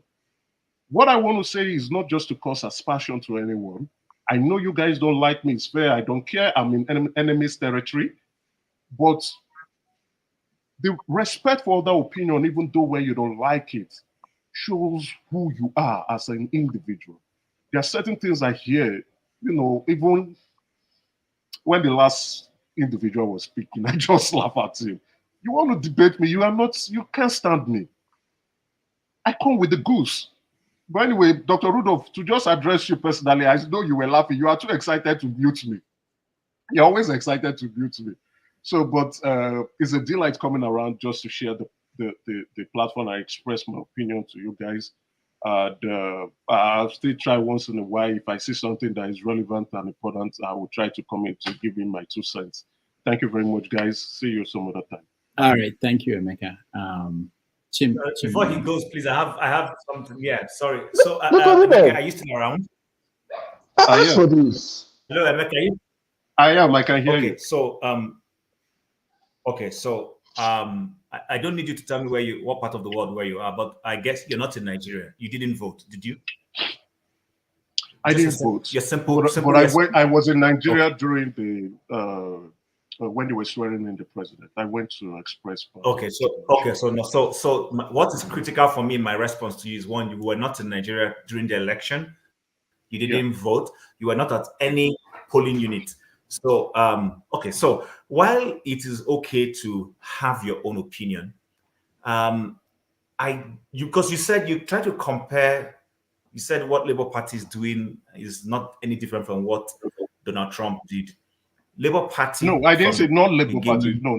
Maybe you weren't listening attentively. I said so just correct me quickly. Party leadership. Definitely I will. What the party leadership did is not different from what Donald Trump did, and he's been persecuted. So fine, that's okay. That's okay for time's sake. Okay, so I don't see what Labour Party leadership did, because the man came here. Labour Party did not call out. In fact, Labour Party members wanted to go on the streets. Their presidential candidate calmed them down, said they shouldn't go on the streets. Their party chairman has come here to reiterate the fact that they didn't want to create chaos. And that's probably why at some point they had to tell their VP to stop going on air.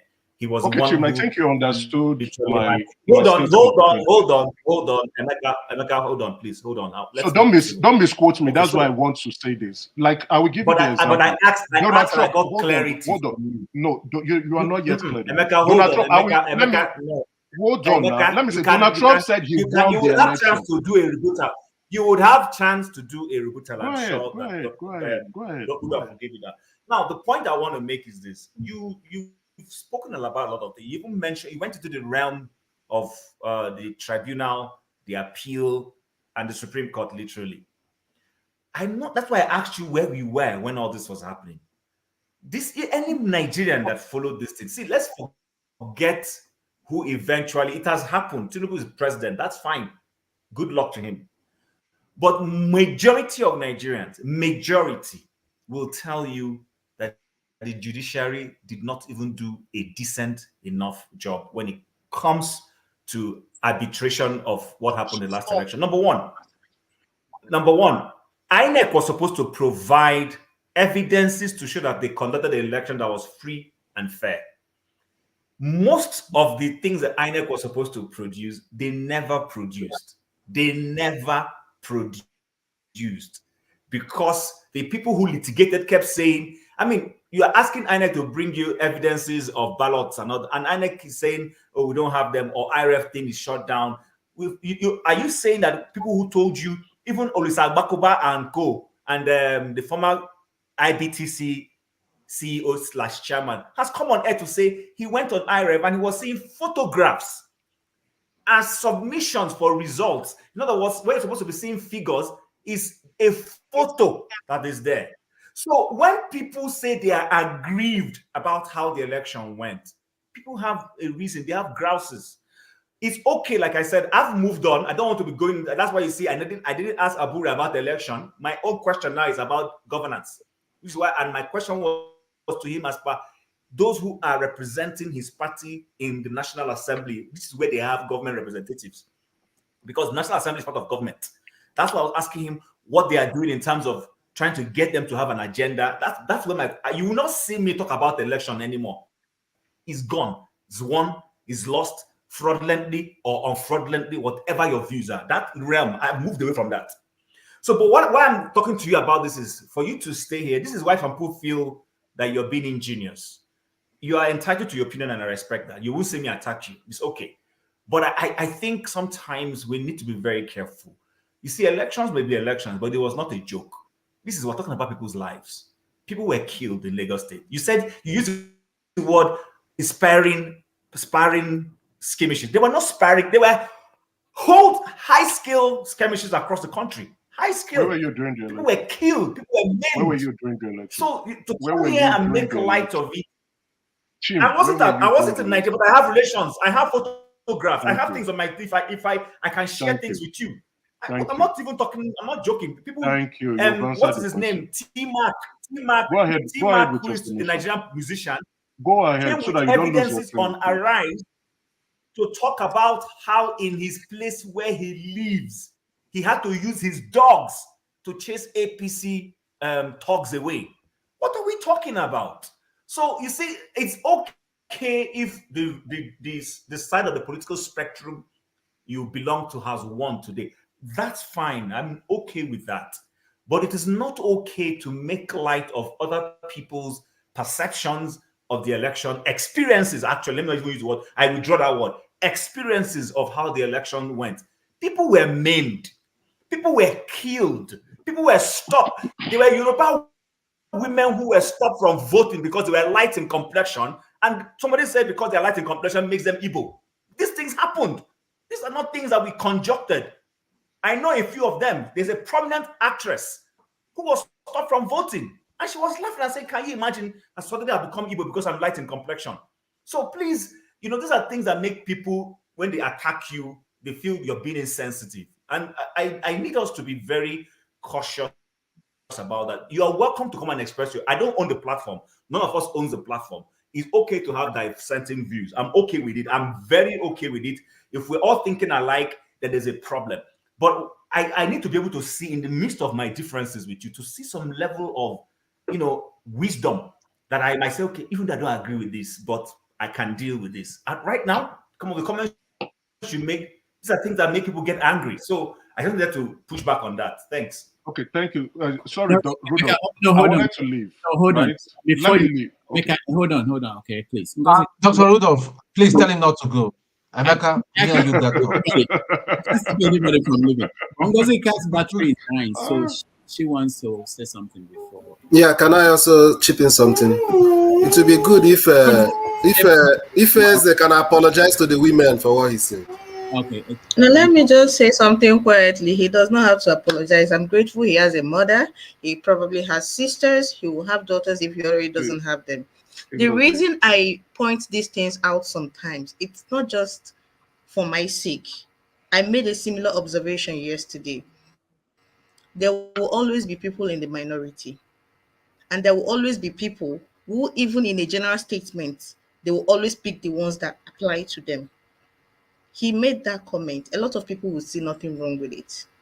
But me personally, as a woman, in this show where most of the 90% of the time, there are only men here, and few women that come here to voice their opinion and have a say, a man comes on the show to say something like this. It's disappointing. And okay, Ngozi, I think you're interpreting that comment differently. I'm not interpreting it anyhow. What I heard you loud would and clear. say, no. And you are going to let me speak. You are so saying, I think based on Mr. past Emeka, experience. I will just go off without finishing what I want to say. If you want to continue talking. Go ahead. I don't want us to normalize some of these things. I do not want us to normalize some of these things. They count. People are watching the show. Women are watching the show. And you can't get off making statements like this. It is improper. And you can't tell me I did not understand it as that's not how you meant it. It sounded clear. Even expressionists logged in just to say the same thing I asked you. You can keep your apology. This is where I'm going to edit. I'll join the night train people because for now, no. Yeah, if you have biases, then it will not sit well with you. There is no bias. You were having discussions with men, and you wanted to troll them, and you called them having feminine energy. Can I speak? There is no bias there. Go and Google feminine and masculine energy. Good night, I sir. didn't put that descriptive narratives there. Google feminine energy, masculine energy, and you will see for yourself. What I said. I am not the owner of the adjective or the descriptive nature of those adjectives. Anyway, I want to say to Chim, so that I can leave to Chim, right? No, you've been doing that. Can I tell Chim, when I meant Trump, the example, using the Trump example, right? I meant that Trump told the world he won the election without providing evidence for that. And now he's suffering the consequence for it. Now we have Dati, who went to Channels Television. We also have Peter Obi, who went to Channels and Arise to make such similar claim. Chim, I hope you're listening clearly, and I want you to open your ears because you're looking that next time you will not say something I didn't infer. You see that those are the words. See the word you just used. And you hope I'm opening my ears. But meanwhile, when I was addressing you, I was listening. I was listening to you. But I'm listening to now you. I am addressing you. I am addressing you. You're looking and I said, you hope I'm opening my ears. And I'm telling you, that's why I drew your attention. And I said, I hope you're opening your ears and you're listening before you infer. You can't use that word. You can't say you hope I'm opening you can't police the statement that I use. You can't police the word that I would condescending. That's the point everybody has against you. You see it as condescending, but I'm telling you, I hope you're opening your ears. You can't police the word I use. So open your ears and listen. So now what I'm saying is, I'm not listening to you. Okay, that's fine. Then thank you. Thank you, Rudolph. Thank you very much for listening. All right. Some other time. All right. Thank you. Tone, welcome to the show. He's running away. He doesn't want to speak to me. Oh, I'll speak to you, Tone. I'll speak to you. I'm not running away from you. I'll speak to you. Okay. Right. Please, can I speak and go? I just asked for just one favor. I wanted to. You've done this twice. You've told us you want to. And then you. No, I didn't. Oh, yeah, the last time I did, you said you were going to go. I'm already off work, but I cannot You go said, in my exactly. car. You said that you were off work and we allowed you to speak also. So let him go. No, Let no, him no, go. you It's did all right. not. I'll wait. Okay, You go did ahead. not. Mazi, go ahead. Yeah, Mazi, go, Don't go, want you to Mazi. speak. Jesus Christ. Emeka, I told you the last time that you're a likable person. I know. Don't come, don't don't come here and say, oh, you hate, you don't like you. Nobody is saying that. No, this is enemy's Um, territory. I know. If you look, that's what I was telling Rudolph, right? If you look, you will think I'm the guest. Go to the comment section. People you're on the platform, those on the platform. You guys can, even someone had to say, I came in because of what Emeka said, right? okay, so And there you have someone that okay, so for me, where I'm coming in from is this. Where I'm coming in from is I'm not saying the question you ask is not good, it's not a good question or whatever it is. Where I have a problem is where you said, are you a forger? You understand? And to me, I feel that shouldn't, when you ask that question, allow him to answer, and then you can get, I did allow him to your, answer. I did stop him. I know, I but allowed him. yeah, I know, but it was after his network went off and But he came back. you can tell from when he was answering that he was trying to let us know that he is not. That was why I said I liked the way he answered that question. It was Okay, a direct question to him well, because today, to me, Apapa and his group are calling mhm, him a forger.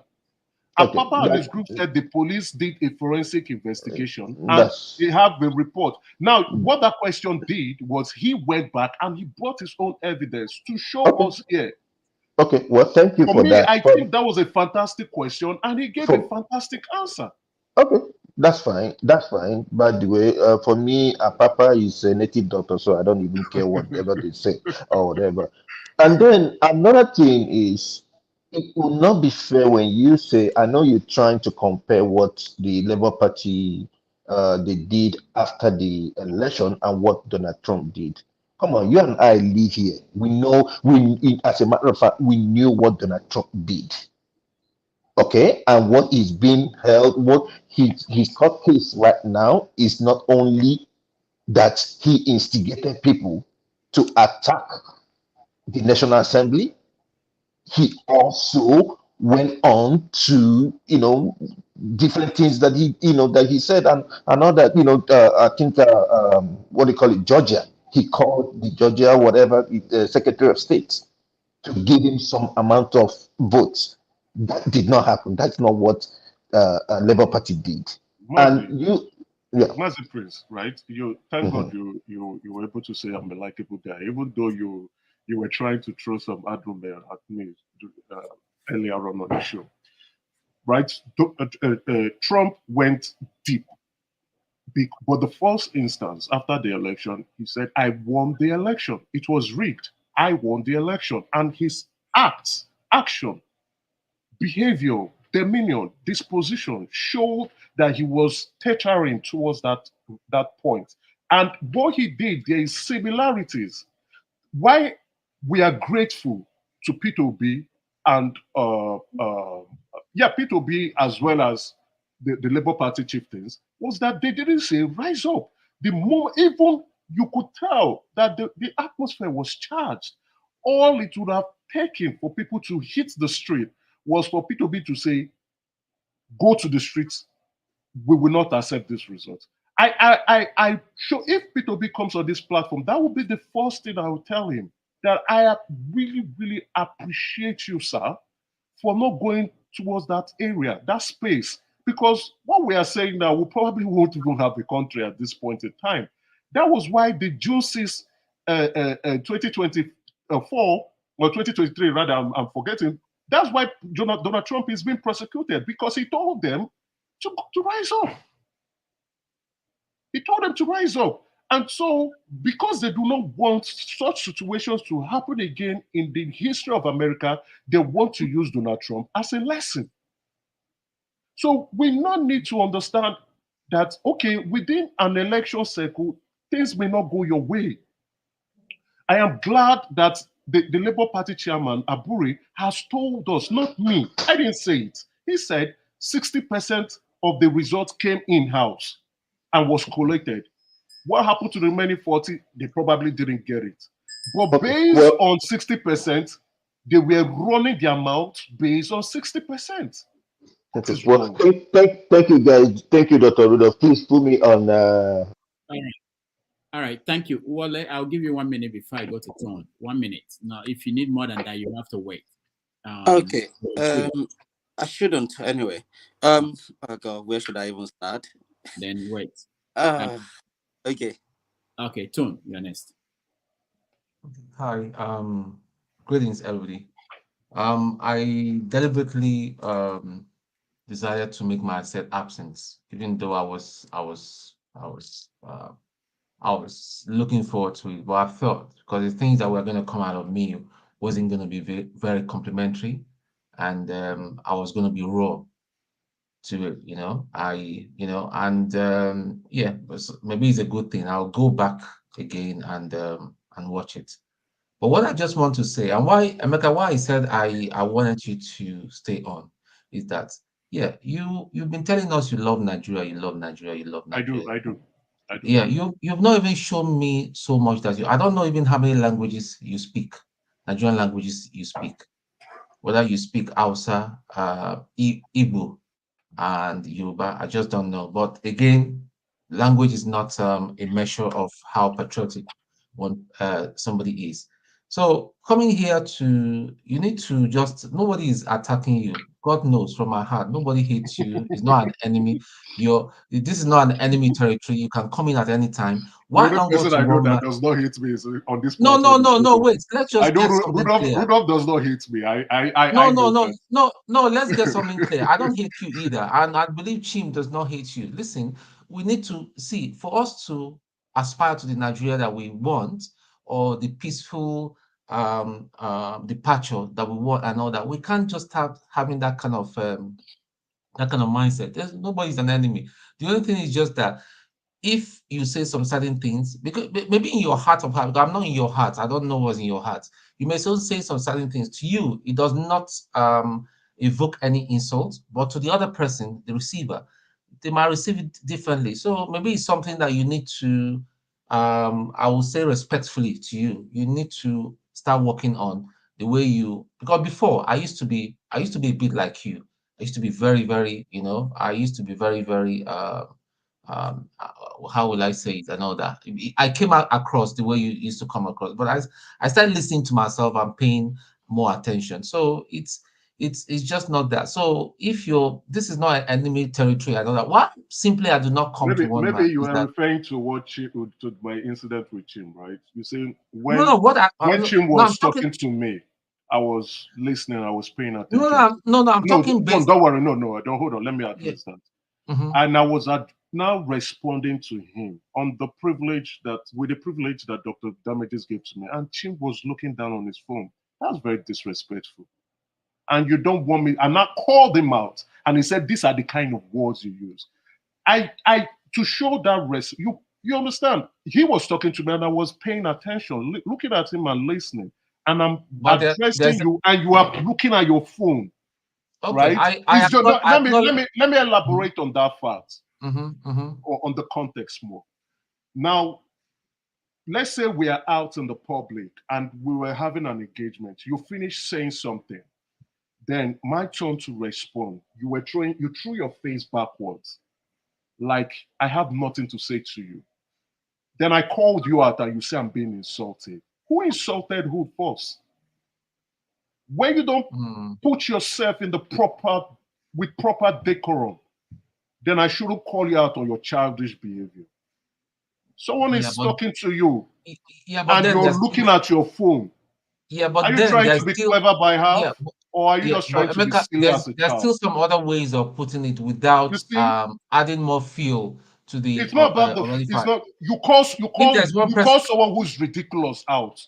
If someone is silly, you call that person out. Let that person know he's silly. If If someone there's is one person, respectful, you tell the person that person is respectful. Chi was yeah, disrespectful, and I I called agree. him out. I agree with And you. if he does it Being, again, I'll call him out because he's being I agree. disrespectful No, I and agree with you. childish. I'm very big on respect in this platform.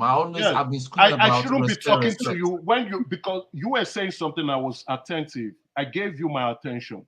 I'm talking to you. You're looking at your goddamn Is that useless phone. arbitrary court? All right, that's it. Tone, Okay. your time is up. I move All right. on. Thank you.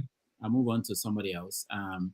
Jonaba, I want to skip you, not because you're not important, but because I want to reach KJ, who has not said anything today. Wale, I see your hand, but let me just, I know, I'll get to Jonaba, I'll get to you, but let's say Let me KJ. use that. I'll bugger off. The what? 2 minutes. Let me use 2 minutes, then I will disappear. Or I'll be at the background. KJ, do you want him to go? Okay. All right, go ahead, Wale. Thank you very much. You're a gentleman. Quickly, this is not an arbitrary court. We're not here to be settling conflict or anything. We're here for a purpose. Our country is on fire. What is the solution? And let me quickly keep this in. When it comes to communication, Yoruba used to say something because I grew up with my grandma. Mosquitoes do sing as well. But whenever mosquito sings, I don't know who wants to listen to mosquito. Probably get killed. Communication comes in 2 ways. The verbal, the word you say and what you don't say. And the way you say it. I mean, for those who have done communication at some point, you will probably know what I mean. The verbal, the non-verbal communication aspect of it. Now, I'm not even going to dwell on that. 3 things I notice in a country. In every country, you will find 3 categories of people. The idiots, the tribesmen, and the citizen. So it's now entirely up to an individual to categorize or know where they belong. If you're a tribesman, no matter what is happening to the Hausas or whatever, in as much it doesn't happen to my tribe, I don't care. If I'm an idiot, if, a banana skin peel on the floor, in as much it doesn't affect me, whoever fall, that's their own business. But a citizen will be patriotic, will not think about himself, will think about how others are going to benefit. So I'm not going to lecture us around that. The solution aspect that I'm looking forward to on this platform is every single one of us, for those who really meant well, have one thing or the other to offer. Either the way they critically analyze things, either the way they listen to others, either the way they contribute. You know which one, which aspect you are good at. Some people will say, let's get it going, let's go on. I can't fight. I'm not in the military. I haven't been in the military before, although I live in the barracks. But have I got the gut to go to the battleground? No. So, but those who know how to fight and how to deal with situation, either in communication or whichever way, let's give people who have the knowledge of how to do things. Not every single one of us will be in government. Not every single one of us will know how to face people who have this propaganda, have all sort of ways to, to destroy us. One thing I want us to notice is, yes, we don't like APC. We know what it stands for. Sorry. We know what it stands for. But do you know what they're using? They will throw something to us. We will battle ourselves. We will, fight each other so that they carry on doing their own strategy. They'll keep looting the money, do everything they do, because they know that once they throw something to us, propaganda, we will dwell on that for weeks. Before we know it, it will be another episode. For how long are we going to wake up and address the issue? Let's stop fighting and addressing something. Oh, I don't like the way you talk to me. No. We are all adults. We all have families. If I talk to my children the way I shouldn't, they will tell me off. And I have to reflect and think, maybe I need to, retone my communication or how I say things. Respect is reciprocal. Now, if we allow the young ones to be part of this forum or part of this platform, because I could see that we've never gone up to 1,000. And I know some people might want to join one way or the other. Are we doing something to make other people join? We are now living in a world of technology. Are we using this technology to even fight the analog? All these analog octogenarian ruling Nigeria, are they smarter than us? But still, we're not thinking of that solution. We're not thinking of what could be the best way to get all these octogenarians out of the system and, they're analog. That is the way I want us to think. I don't want us to be fighting each other and be dwelling and spending time to be arguing about things. Please, people, if we happen to be in government tomorrow, are we expecting people not to question us? Are we going to be that perfect? Please, let us be more mature. Let us see what we can do to make things better. Thank you. Thank you, Wale. Wale, you said that you noticed that about idiots and the tribesmen. Did you notice it before the Greeks or after? I listen, I read. You don't have to answer. I'm just kidding. Yeah, I was thinking, did Wale discover something? Then I said, oh, it wasn't. Anyway, KJ, welcome. Yeah. Thank you so much. Dr. Rudolph, I just said today I need to go to church, so that you don't make me be losing church any longer. And so I listened to part of you guys' discussion, and I enjoyed all of it. And I don't want to make comment on. Sorry, Rudolph. If no one is there, can I leave now? Yeah. I think you're good to go. Oh, thank you very much. Have a good one. All right. I listened to all the what the chairman said, and I agree with him in so many places. I don't agree with him in so many places. But I'm not even going to talk about him. I'm going to talk about the conduct of some of our panelists on this on this panel. Sometimes people come to this platform with "I know it all," and so any other view that come across as not their own is not accepted. And I have watched it over time, and it's becoming a bit worrisome. Because even some who come here and take on journalists, they even call you fake journalists. I don't mind if you call me whatever you want to call me. I don't give a damn, I'm telling you the truth, But when you begin to take to your own truth only as the truth, it becomes a problem. It becomes a big problem because you insult, you say all kinds of words that I would not want to use on the public forum. In fact, just like you now, I'm beginning to get annoyed on the platform. And just yesterday, I was telling my wife was concerned. She said, if this thing is going to change, you better just stop. Okay. So we should guide our words. Yes, we are in a foreign land where people speak anyhow, no respect to anybody. It's true, but that's not our culture. We have not imbibed the culture of the white man as our culture. We still have a way we speak to each other with some form of decorum. You don't just get up, you say whatever you want to say because you are just on the public. And if before you know it, they will begin to speak a very foreign language that sounds too foreign to us because we are Igbo. Look, I said here before now, for those of you who have ever gone for any interview with a foreign media, for instance, I'll give you an example of BBC. If you go to BBC and you speak a foreign accent, they will never give you that job. Okay? If you go to any of these foreign medias and you are Igbo or you are Nigerian or you're an African and your accent is more Oibo than the Oibo person, they will not give you. And I asked one of my boss something one time. I said, "Why that?" He said, "Because to them it's even annoying that you're trying to be like them. Why don't just you speak like them and speak like yourself? They appreciate you better that you speak as you will speak in your native dialect. They know that it's not your language. They too appreciate the fact that it's not your language. So speak the way you will speak as a normal person." Okay, having said that, I want to thank you, Judah, because you really have power. I mean, when I was watching the whole thing going on, I was just laughing. I said, God, the issue of Nigeria can be found in this small setup we're having here. There's some people who will agree with you on certain things, and then when they have to do with another set of people, they will so be vehement on the issues that you begin to wonder whether it is personal. Brothers, I just want to implore us. Even the maker I just left, I thought he was going to be here so I can address him a bit.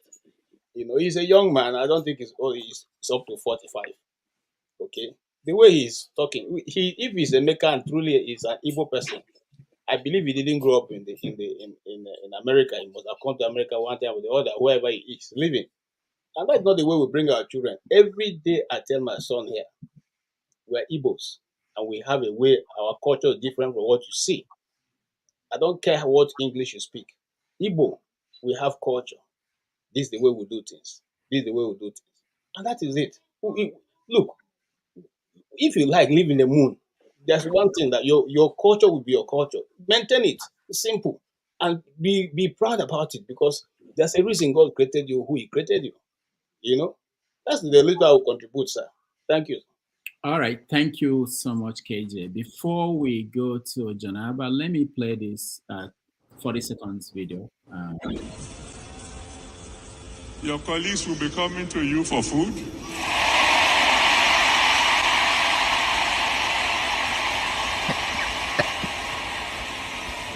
They'll be coming to you for refreshment.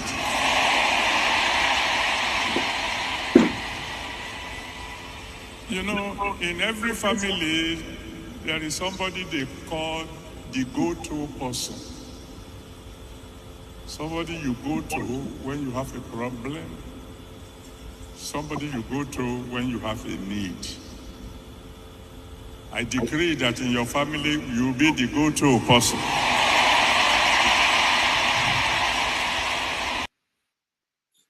Oh, amen.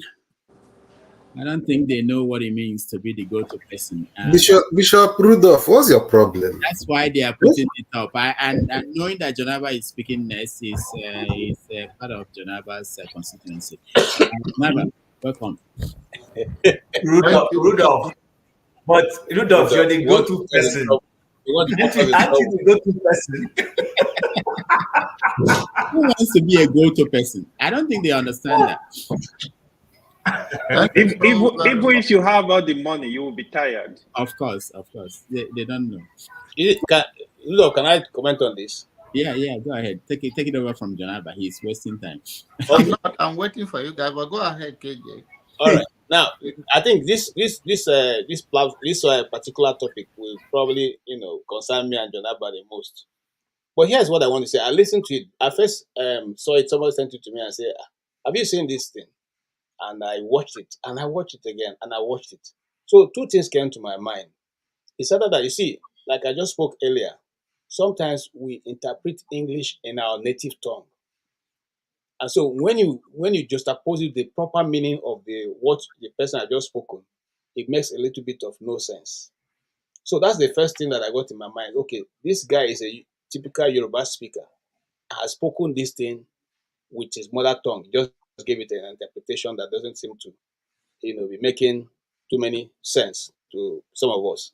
And I give a very good example. When Pastor Julius first said, "What God cannot do does not exist," some people took him to cleaners because they think that doesn't exist in the Bible. But it's a scripture in the Bible. The only thing he did was to interpret it in Igbo, which is there's nothing God cannot do. And it is a saying that is well known by Igbos. Now, in the context of this very senior man of God, one of the fathers of the faith in Nigeria, maybe he didn't quite, I want to give him a benefit of doubt. Maybe he didn't quite understand what he was saying. Because I don't want to be the only person in my family. Igbos have a proverb, where one man is a jungle, that nation is ended. Okay? Because you don't own your life, you don't know when anything can happen to you. So if you decide that you're the only one who be the go-to person in your family, then the family is finished. Okay, so I think that, and then why would I want my colleagues who are working with you in the office and I want you to come and be begging me for food? You understand? So it doesn't seem to sit very well with a lot of us. KJ, stop. I like the way we make excuses for people we like or people who are in our constituency. We don't make excuses for Tinubu or for Babangida. We don't try to interpret. Maybe they meant something else. Maybe the point is this. You know why I'm throwing this in. because I think the man understands much more than he has been able to put forward. That's the truth. He didn't start ministry today. Okay, he When understands Can I, much. can I throw can I throw this question in? Can I throw this KJ, question? No, no, In let's that congregation, no, it's to Jonaba, so that when he talk, he can address it. In that congregation, there are like two people from the same family, or two colleagues that work in the same office inside that congregation. Who is going to be the go-to person? Wahala. Rudy, I don't know, your brain is this froze now. New York is affecting your brain. I told you to move to Texas. Our weather is not that good this year, but it's still better than the normal in New York. But I hope your family can allow you to come here so you can be watching Texas. Texas is a local die to heaven. You don't need to put the area code. But Borno is better. Borno, they have more sun there. Oh, okay. Uh, before you know this guy are very manipulative for their life. I've worked for them. The name of Jesus, I've worked for them over the years. So I'm too small to speak to people like him that have made fortune. He's a billionaire. You know, this guy is very rich. If you tell people to jump into lagoon, they will jump. So that is how much influence he have on people. And my influence of even staying here for long with my family, sometimes it doesn't work well. So you have to give people credit for the power of whatever they are doing, whether it's manipulation, whether it's misleading, whatever, gather a lot of people like that. And everybody say amen. Then look at yourself. If me and my brother walking there, then you tell me that my brother will come and be begging me. So yeah, he's saying my brother, who will say amen? So why should it be that somebody have to come and beg you? Is that a prayer that sits right in 21st century, that there is no empowerment of every individual supposed to sustain themselves, that somebody, poverty have to make you beg somebody? And this is what the tools they have used to cripple the church. And that's why they give them this hopeless hope that Nigerian cannot move forward. Because the idea is that when you hear some certain thing that doesn't even add up, even the people that can say they don't respect it, when you look around, you feel isolated, because it's like Baba is saying something, you are not saying amen. And then you are saying like, okay, you right there, it's like somebody is trying to say that you are a rebel. But sometimes you know that this doesn't add up. And this is the country we have built, and that is why the politicians and the church have colluded and then make us who we are today. Because this doesn't make sense. But if you talk today, tomorrow somebody will say, oh, why do you talk about, thou shalt not speak evil of the anointed? Who is not anointed? Or the man of God? Me, I'm the woman of God. Did I tell you I'm a gay or or whatever? So who told you that? But so this is the country we created, myriad of people, and people say amen to such thing. But I wish them good luck. I think amen, it means that let it be.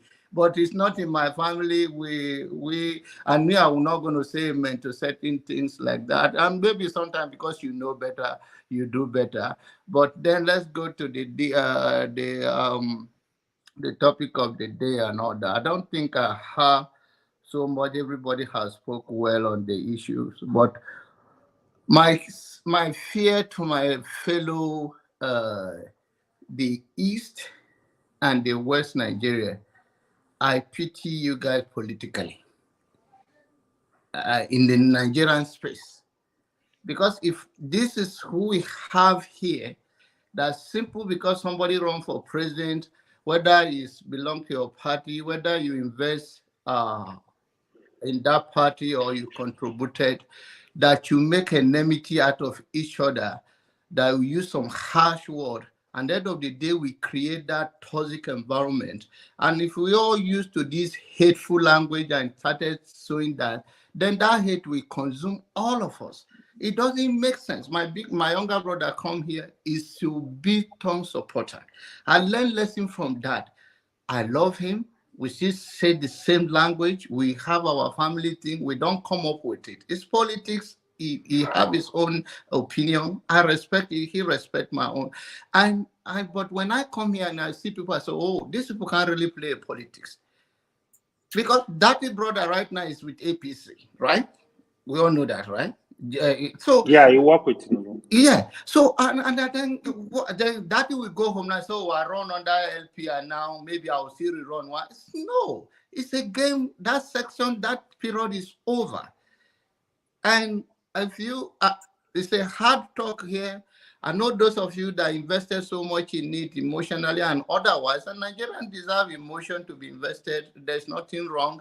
But my fear for my fellow brothers and sisters is that in 2027, nothing is going to change because this is not how politics is played. If you like, the last time when I saw the rally in Benin and I make a comment, I said, oh, my blood pressure, because I saw you people that think you're going to win. Doesn't win like that. Politics is not such a game like, especially in Nigerian space. And okay, and we all come here, we go after each other, we pull each other down. The Bible even say that the kingdom divide among itself will not stand. And we are talking about a nation now. We are not even talking. Shelby, do you think there are no good people in the APC? Do you think there are no good people in PDP? Do you think there are no bad people in LP?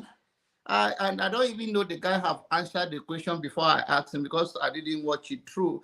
And I asked him when he answered, Rudolph told me I've answered it. I said the LP in the house, are they doing anything differently? He said no. For now, that they promise they are going to court case. You know, politicians have a way to cover themselves, all those speak talk. No, there is no, we are going nowhere with this attitude of even form a clique here. If somebody says something that even when you know that it's not the right thing, you just want to follow along. That means that you are a stooge. You don't have your own mind. You have the right. Anybody can come on this platform and call you name. Have a thick skin. Because a thin skin, anything will irritate you. And then you go and what is that for? Why are we coming here to insult one another on election? Is even your dad bear the name? Is it you? Can't you establish your own life? Let's calm it down. Election is not something do or die. And this elite, they know themselves very well. Remember the video where Atiku and Tinubu met themselves in the airport in Abuja? And he talked to him. They understand themselves. I mean, it's a game. They are very rich. They are very rich people. Rich people doesn't see things the way we see it. The only thing they can throw out there is that anything that can divide us, because they know that when we are united, there's tendency that we will remove them. And then we talk about bylaw, all of those things happen. It's over. Come, let's move on. And move on to something that you know that look at what he said. So I can interpret it as weakness, and that Obi is weak. He said that if that is on top, it will be different. He said that here. Yeah, but not in a good way. Yes. Yes. So he understands, meaning the guy is not going to agree. Meaning that no, wait. How does that make Obi weak? It's a lot of people, you can say in a bad way or in a good way, but there are a lot of people who believe that the energy behind that moment is you may not believe that Obi handled it well, but other people believe that Obi should have used that energy to go to the street and go on that way. But we don't believe that. I say some people believe it's weak, and some people believe it's a strength. So people can look at it from that two ways. All right. Thank you. Rodolph, can I do a quick reaction? I've not spoken. I just came in. I'm sorry. Can I do a quick reaction? Yeah, go ahead. So John Abba, see, I mean, it is true that some of us have called each other's name because of this election. You understand? Because it's not a do or die affair. Not only give after election, not only on election matter. Let's be frank here. I get it. Olumide, you know yourself. You've almost called everybody names. I'm coming. You understand? So it's not a do or die affair. Tinubu and Atiku will see themselves, they will banter. You understand? If only the democracy that is practiced is allowed to be practiced the way it is. It is so in other climes in the US. After the elections, the loser will call the winner and congratulate the winner. You understand?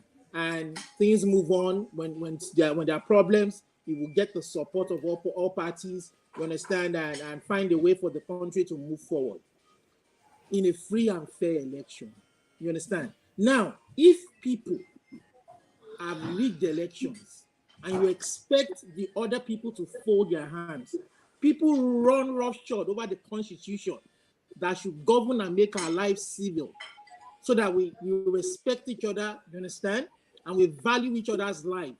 And then you expect us to sit down and let things be. Oh, they banter, they rig the election, they rub it down our throat, they shove it down our, and you tell us not to be upset. And these same people know what they want to do when they come in.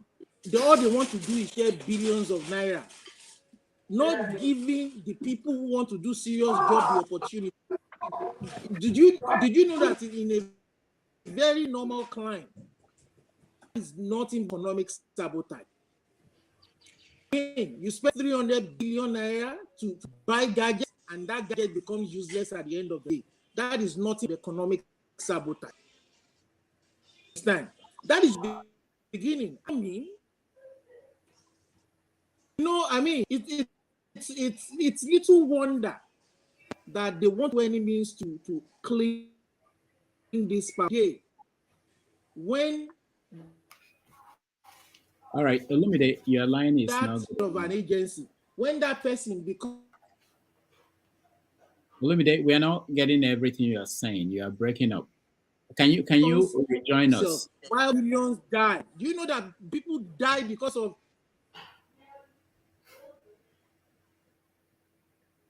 It's not easy. Olumide, can you rejoin us? Do or die affair. I'm sorry, sir. Olumide, your network is bad. Yeah, we can't hear everything you're saying. Chim, go ahead. Yeah, I wanted to speak to the video you just showed us, but before going there, Janaba is here. I think I've forgotten what I wanted to respond to. So something Janaba said that I wanted to address, but that has made me forget it. But anyway, when it comes to that video, let's not forget this man is not an illiterate man.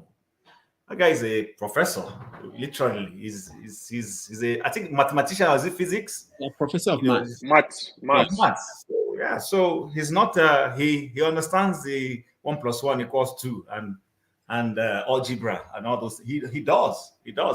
So, I get careful these days trying to respond to those sort of videos, but I think a lot of us have, I won't say made a merchandise of the scripture, but we're not preaching the word of God in totality. That's the problem. You see, the problem is when you begin to preach for a crowd to like you. We don't seem to realize that the word of God, the Bible says the word of God is a double-edged sword. It's for reproof, for correction.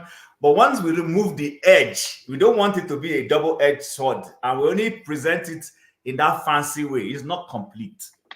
And that is why constantly Christianity, and anything Bible is suddenly becoming, people are ridiculing all those things, because, there are certain things we just hear and they're like, for real? You understand? Nobody in his right senses wants to be the go-to person in their family. I don't want to be in the go-to. I want everybody to own their own and be on their own and take care of themselves. Do you understand? That is the way to go. Yeah. There may be one person who initially will come up and try and pull others up. It's actually in interest to pull others up. So when you put them, they are all liberated, and then you can have a breather. But you want to be, listen, when people send me messages, barrage of messages because of the way Nigeria is, oh, please, bros, I've not paid my son's school fees. Oh, I don't even waste time. This is my one pastor where I went to say, you are not El Shaddai. If you try to be El Shaddai, you will become I shall die. You will die. Because the pressure will be too much. Why are you carrying load that you shouldn't be carrying? You know, I Yeah. don't know any of us who live in Abuja. If I don't know if that symbol is still there. When I went to Abuja the first time, there was a symbol of Nigeria carrying Africa. I froze.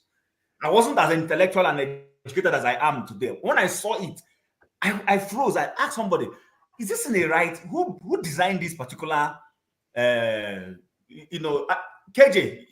I don't know if you have lived in Abuja or John Abba. If you've seen it, there was a molded thing Nigeria carrying Abuja. Yeah, And when I saw it, I said, "You saw it?" I said, "This is wrong." I don't know if it's still there, somewhere around Mabushi, Marara, that whole area. I looked at it. I stood there. I was a youth corper. I stood there. I looked at it for a while. I said, "How did Nigerians decide that this is a good thing? That Nigeria is carrying Africa? That no wonder we are dying. They're symbolically carrying something heavier than us." You understand? So I don't know how to weigh into that matter, but I don't want to carry load that is bigger than me. I don't actually. Even those who want to help me sometimes I just say, please allow me to go and look for solutions. I want help, but you can't go this Babiala mindset that people are that. That's not God. That's not God. And I don't know how long ago. I don't know how long ago. Sorry, I don't know how long ago he did that video. I think that video is a very old video anyway. Someone just went and dug it out, in with respect to what's going on recently and all that. But it's actually a very wrong mindset to go with that. You will be the go-to person. You can be a seasonal assistant. You can be somebody maybe in a challenge today and just comes to you, but you can't be every day you come to me. I will get tired. I really will get tired. I don't know. I don't know how people do that. So, but when I remember what I wanted to ask John about, I'll ask. All right, thank you. Before Olumide and then Dan, I see you. I just want to point out that probably we have not thought about this. Maybe if that environment is what we have, we may end up having a Marjorie structure where people come to your house, you become the leader, and everybody else is a Marjorie. So in your family, you'll be the leader, and the other ones. But yeah, it's important to mention that he's a professor of mathematics, and I think that means that he knows what he. And if it's an old video, it's actually worse than it's the current video, because people are thinking that he's too old for the role he's playing, that he should retire. But if it's an older video, that means that he was healthier at that point, and he should know what he's saying. But it's something that is very common, really. If you listen to the prayers that people give in churches, especially during the crossover service, that nobody will die in your house, in your family. If nobody dies in the world, yeah, we're in trouble. People will die. Eventually, somebody will die, But people say amen and believe that these things are the way it is. I don't understand. But anyway, this is Sunday school now. So at what point did I break off though? At the beginning, when you said it. How can you say at the beginning, Rudolph? What are you talking about? Rudolph, you want to take us to 1 hour back? No. Dr. Rudolph, excuse me. Dr. Rudolph, you only gave me 4 minutes to speak. I'm just being frank. Everybody has spoken asked for 1 minute, but he's spoken for 4 minutes. It was not Olumide time. I don't intend to convert you. Olumide, okay. I don't intend to convert you. Olumide was just coming. It was not even his time. You're just coming. I know. Let me just finish. And 2 minutes, 3 minutes. Cut me off if I don't stop. So, John Abba, so my point I was just trying to make was that it's easy for us to say politics is a game. You see, it's about governance, how to govern a people, and we have chosen democracy. That democracy that we've chosen, some people are not playing by the rules, and it is affecting lives. It is causing insecurity. So it is not just a game. It's very ingenious for people to rig themselves into power, have no idea how to use that power, and then share the people's resources among themselves, and then laugh about it and tell us it's a game. Oh no! It's that's why I just wanted to push back a bit. That maybe I understand your point. You're a clergyman. Maybe you're a clergyman. You want to take it easy. You understand? But now it's beginning to impact lives. So it's serious. It's governance. In this part of the world, you break the law. They say the law is an ass. You break the law, you can go to jail for it. We've seen celebrities go to jail for not paying taxes, their own fair share of taxes, hiding their money. Trump now, former president, is not having it easy. Legal battles left, right, and center. We want a civilized society where things will not be taken for granted, even though we want our society to be free. That is why we are pushing back.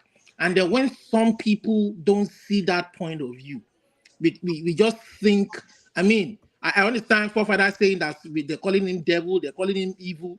I mean, sometimes when some people raise a point of view that it's kind of contrary to the norm, to normal situations, we stand aghast. Look at the pastor, for instance, the Dr. Professor Adeboye. What he said is even contrary to the Bible that I know. The Bible says that he who is there's a way they frame it. He who is astute in his ways, he knows what he will not stand before mean men, but before kings. You understand? You won't stand before, if you know what you're doing and you're perfect in it, you won't stand before mean men. It is opposite of everybody coming over to you to come and beg from you. Rather, you should encourage people to be perfect in what they do, so that they will be independent and there will even be more for them to live, to sustain themselves. Because people will come asking for their talents. You understand? So that's just what I wanted to chip in. Okay. I mean, it's not that we come Rhoda, across put as me on the backstage. Man of prestige. Greetings. My brother, let me follow up a little bit. Let you No, Janaba, hold on. There's another question coming to you from Chimbo. First of all, let me welcome Dan to the show. Dan, how are you? Yeah, you're muted, Dan. I want to say good evening to you, Dr. Damages. And like I promised you, that introduction song is almost finished. My producer, this our living in Europe, sometimes he puts us in trouble. They want to empty your pocket for just a little thing that you can do. So what I did was I managed to train myself, bought my recording machine. So very soon I'll be able to do it myself and give it to you. All right, good. So that it's not like I just blah, blah, blah. I'm not those type of people, That's what I want to say good evening to the gentlemen in the studio. And I'm very, very sad today because a big man came to that studio, but Job did not allow me to at least listen to him. I was in and out, or even asking one question. Well, if you give me just 2 minutes, before as I came in, John Abba was saying something that if he was Alaji Dante in Obi's situation, things would have been different, which I agree with. Like I said, Obi disappointed people like us. We thought that he would have led that revolution because he clearly won the election, no matter what people are saying. But telling us to relax, I get weapon there with Obi-Wan and all those type of things. You cannot be fighting somebody with gun with hand now. They will kill you. So that's what I just want to say because I'm still at work. I still have 2 hours to go. So I just want to say thank you very much, and please give me a little time. That this thing doesn't look like work. It looks like you're inside an aircraft. Yeah, that is my job. That's where I work. I work in the transport department. All right. Yeah. Thank you, Dan. All right, Chim, you have an extra question for Janaba, then Janaba will respond. Okay, yes. Go ahead. So, John Abba, what I understand what you were saying. You were contrasting the fact that the comment that if it was dirty, it would be different. That it could be that depending on who is listening, somebody may see it as a positive for Obi, or vice versa for dirty. I hear you, but that was not where the chairman was going. I know that. The chairman was literally trying to tell us that because of where dirty comes from. Oh, okay, good. So that where dirty comes from, that the people backing him, because they feel this is our own child, if you have stolen his meat, that they will fight for him to make sure they get it back and situations will be out of place. But I appreciate and understand the perspective you gave that, I mean, it doesn't mean that Obi is weak. Why some people see it as weak, it may be a strength that he has a better composure in terms of dealing with. So I just wanted to bring that out. That's all. Okay. Now let me respond to Dan and Olimide. Now, when I say that, I do not say they should slow down. there is none my. I don't have to tell anybody what to do. But what I'm saying is that the Nigerian that we see here, I'm even using this platform as an excuse, as an example, that the way we play politics or the way we do it, that is not the way we're gonna win election in Nigeria. And I understand, I don't know how long so many of you have get involved in Nigerian politics. I believe Olamide is very passionate talker of that. But if we want to take a power in Nigerian space where it is right now, it take a long negotiation. And if you don't believe me, you watch it. The politics of sometimes we talk, and whether you like it, Erufai or not, he sometimes he's a very smart guy, and Brock should know that. They interview him, he come around all the time. So he's a smart guy, and when he said things, you remember in this election he fought Buhari because Buhari was not on the board with Tinubu from the beginning. So the point is that we have to, and that's one of the things that I believe that I'll respect Sowore stand. He don't want to compromise himself. But if in the future he can win an election without involved with these people, but at the stand right now, you can't win Nigerian election, especially if you cannot win more than 60% of Nigeria to make a clear thing. And I believe in the next election, whether you like it or not, for anyone to come out is either they emerge PDP or somebody to put a pressure that the margin will become more pronounced that APC may not be able to ring the election. Otherwise, the election, good luck. Thank you so much, John Abba. There's someone I wanted to listen to. KJ, you wanted to say something before I go to Man of Prestige, and then I'll have to take my leave. And I've listened attentively. I just want to again say, I was also checking to find out how old that video is. I have not been able to ascertain that. But all I'm trying to say is, you see, there are, somebody was comparing the church and government. Okay, the Rudolph. Now, the thing is this, Rudolph. The church is a choice. I keep saying this. It's a choice. Governance is not a choice. When a government, whether you support them or not, they get into office, you are bound to be controlled by them. The rules are set by them. But you see, for me as a Christian, it's not everybody I listen to.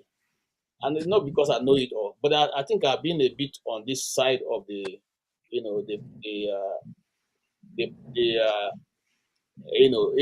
this You have church. been deep brainwashed. Yes, to be brainwashed by anybody. I mean, there are some prayers you come and pray, and I will tell you, no, that prayer is not for me. I mean, some people have come and say, oh, I see this. I say, no. That's what you are saying is not me at all, because these characters you are saying, I don't have them. It's like coming to pray. You want to come and pray for me concerning maybe womanizing. I have never womanized in my life, so where is it going to come from? So now this is the thing. Some of us just allow them to just say whatever they want to say and get away with it without interrogating why is that. You are allowed to interrogate. You are allowed to ask a look. I'll give an example. There was a pastor. There was a church in Abuja. Tunde Bakari went there to preach. I went to the Bakari, went there to preach. He said to them, because they were asking them to bring money for what. I said to them, look, if anybody asks you that you should come and sow seed, by next tomorrow you'll be a millionaire. If by next tomorrow you don't become a millionaire, you should go back to the person and collect your money. That's what Tunde Bakari says in that church. He said, look, I have been saying this many times. If you give a prophecy and the prophecy didn't come to pass, and it has to involve you being taken money or resources being taken from you one way or the other, go back. Ask the man, oh, guy, you said this, and it's not happening. Give me back my money. At least let me hold this one that I use in giving you. Okay? And at least so look, what I want us as Nigerians to understand is this. And somebody also said, you working in this is a very thin line, because faith itself is Religion or Christianity is faith, is believing. And the things you believe is intangible. It's intangible. So you need to be the one who will move yourself from that point to accept either what have been prophesied to you or reject what have been prophesied to you. Now, if you see it that way and you know yourself properly, for instance, if I was in that meeting, even though I don't listen to that man of God, I just want to put it on record. But if I was in that meeting and he said that, I will not say amen, because amen is saying that my brothers, my sisters, my colleague in the office should now be looking up to me to be able to feed. Who wants to be in that position? I want my money to go and enjoy life like Rudolph enjoying in New York. You know, Yeah, why would I? but KJ, Yeah. you understand that you said that there's a separation. You have to separate the church and governance and government. And I wanted to bring up the issue that even though they are different, we also know that someone like you, not everybody is like you. Not everybody is able to make that decision to say this is different from the other one. That what he's saying, I can ignore this one, but I can accept this one. So what that means is that we have to protect those people who cannot make this decision from these people, even though we didn't elect them. I did not elect him the general overseer of the church, but it's also, I have interest. I have some old women in my hometown who are paying tithe and contributing to the church and are listening to what he's saying and believing. So we have that responsibility. Well, you know the way I will answer that. You see, you just mentioned something that's been very controversial in some states because some people misquote it. And it's not a church sermon. If it's a church sermon, then me and I think we'll do a lot of that. Tithes and offering is a law. But it will not, if you're not, and I want to put this in content. If you don't pay your tithe, don't pay, it will not stop you from making the heaven that we're all looking forward to. If you don't pay your tithe, I repeat myself, if you don't pay your tithe and you don't give offering, it's not anything. Because these are things that you and your creator have decided. God said, this is what I want you to do. But if you don't do it, it is not a problem. It doesn't stop you from being able to serve God. Secondly, some people go to church. The Malachi 3 10 that's being quoted, 8 that's being quoted almost every time will a man rob God. That scripture was written for the Levites and the prophets and the apostles. It wasn't for church members.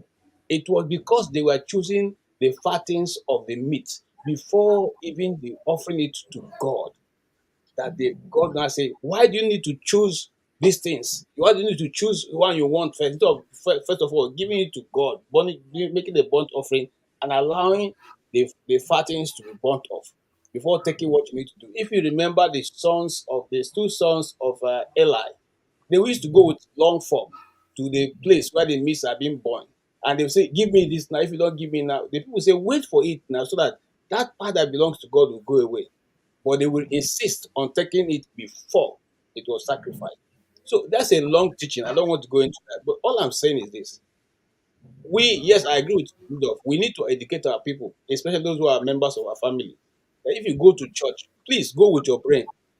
Which the one you look, if you like, Rudolph can wear that his long cap, the one of the Pope of Rome, and two, and he comes to church and say, I should give because I know you have $100 there. Put this $100. If my mind doesn't tell me to put it, if you like preach from now the next day, I'll just be looking at you because I know the spirit not telling me to do that. So if we all go to church with our minds and knowing that walk with God is a personal thing. It's a personal thing. It's not anything. In fact, the monies we give, and I like my late pastor, Pastor he tells you the money are big going to church. It's not that we are going to go outside and throw it up to God. No, we're going to use it to develop certain things. And while he was alive, and everybody can bear witness, he stood out as one of the men of God that even after 25 years or after his death, people talk about him as if it's yesterday that he just passed. You will still have some honest people who do the work of God, but it can't be everybody. Just like in doing business, you have people who are bad and people who are good.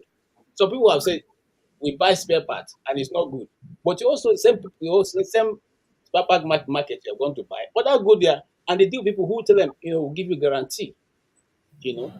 I give an example. I had to change my engine of my car one time. And the guy, even when he gave me the engine, I said to him, this engine is not good.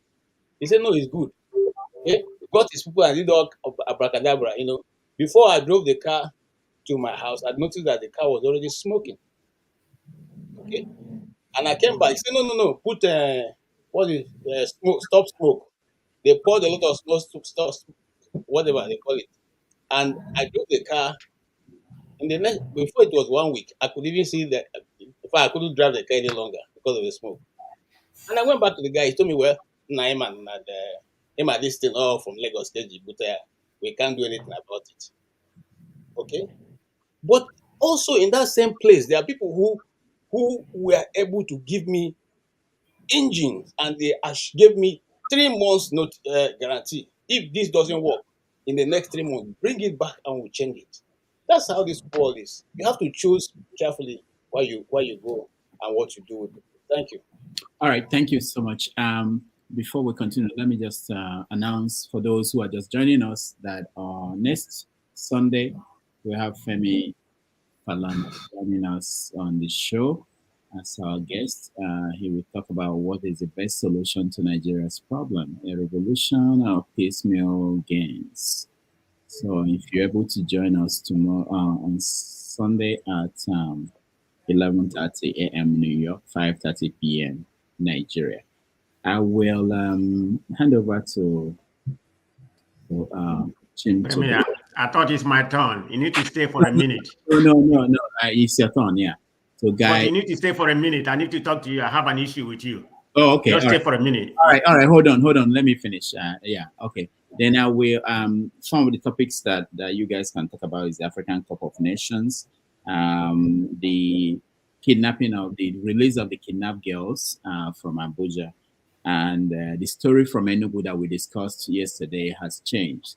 Those guys made another video today where they said, I'll play the video after this. We basically now understand what's going on.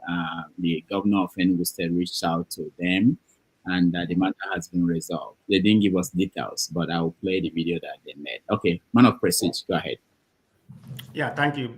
Before I proceed, where's Ovie? I thought Ovie was here, but Ovie, if you're listening, give me a call. I lost my phone in Nigeria, or they stole it. I don't know which one is, but I still have the same number. So give me a call, please, so we can talk. But anyway, having said that, All right. You tend to give some people more time, because I was listening to you earlier. I don't know. People have played 419 on you and baboos you. Just let some people talk, because I was counting on you when Emeka was speaking. I have no issue with Emeka. I was timing you almost an hour. Emeka monopolized almost about 39 minutes from that 1 hour. Every other people, like about 6 or 7 people speak, but only Emeka. You shouldn't be giving one person that much privilege. I think Emeka is very brash or whatever. So he used that to play 419 on you. All of you just listen to his nonsense. But anyway, he has his own opinion. I didn't come here for Emeka. Like I said, he has the right to ask his question on everybody. But people shouldn't come here and just quarrel with him because he asks his own question. He has an opinion. We may come here and disagree what he said or what he doesn't say. I know Emeka from Niger Watch, so I have my opinion about him, but that's not what I came here to rehash. So I don't want to come in and listen, because I don't really know what the topic is all about. I guess everybody's just kind of rehashing. But let me say one more thing. This is for KJ. When I was in Nigeria, I was listening to a playback, because I don't really, the time I normally come up is already late. So in the morning before I start my business or some other things, I listen to KJ. I was baffled because I respected KJ a lot. When he came to this platform and said, what Trump did on that day was a conspiracy theory, that he didn't do anything. KJ, how could you say something like that? I know you're a Trump supporter, but you say everything Trump did was a conspiracy theory, that he didn't do it, that he didn't send people in the capital to go fight and everything. Are you okay? No, answer me, KJ. You my brother. I like you a lot as a journalist. A man of prestige. No, okay, JK, Man of prestige, you don't have a proof either that he did it. So stop. That was an attack. You don't have a proof that Trump did it either. Oh It's my all an God. opinion. No, Oh man, my come God. Okay, on, man of prestige. You Rudolph, can do better I than think you that. can go if you want to go. Let's I will send you a Just video. forget about it. I didn't know. I didn't know Tone is in this conspiracy theory too. All right. Man of prestige, let me just say something before I go. I know you've been away for 6 months, 6 weeks. A few things have changed here. I've explained to people here that this is reality TV, but it's also produced. Okay, so sometimes it's not like a debate where we give everybody 33 minutes. There are some people, for whatever reason, because it's a show that this is really a show, despite everything, they have more time. But what happened today is you have to remember when you have someone like a Mecca or someone with a different opinion, everybody would like to ask him questions to challenge him.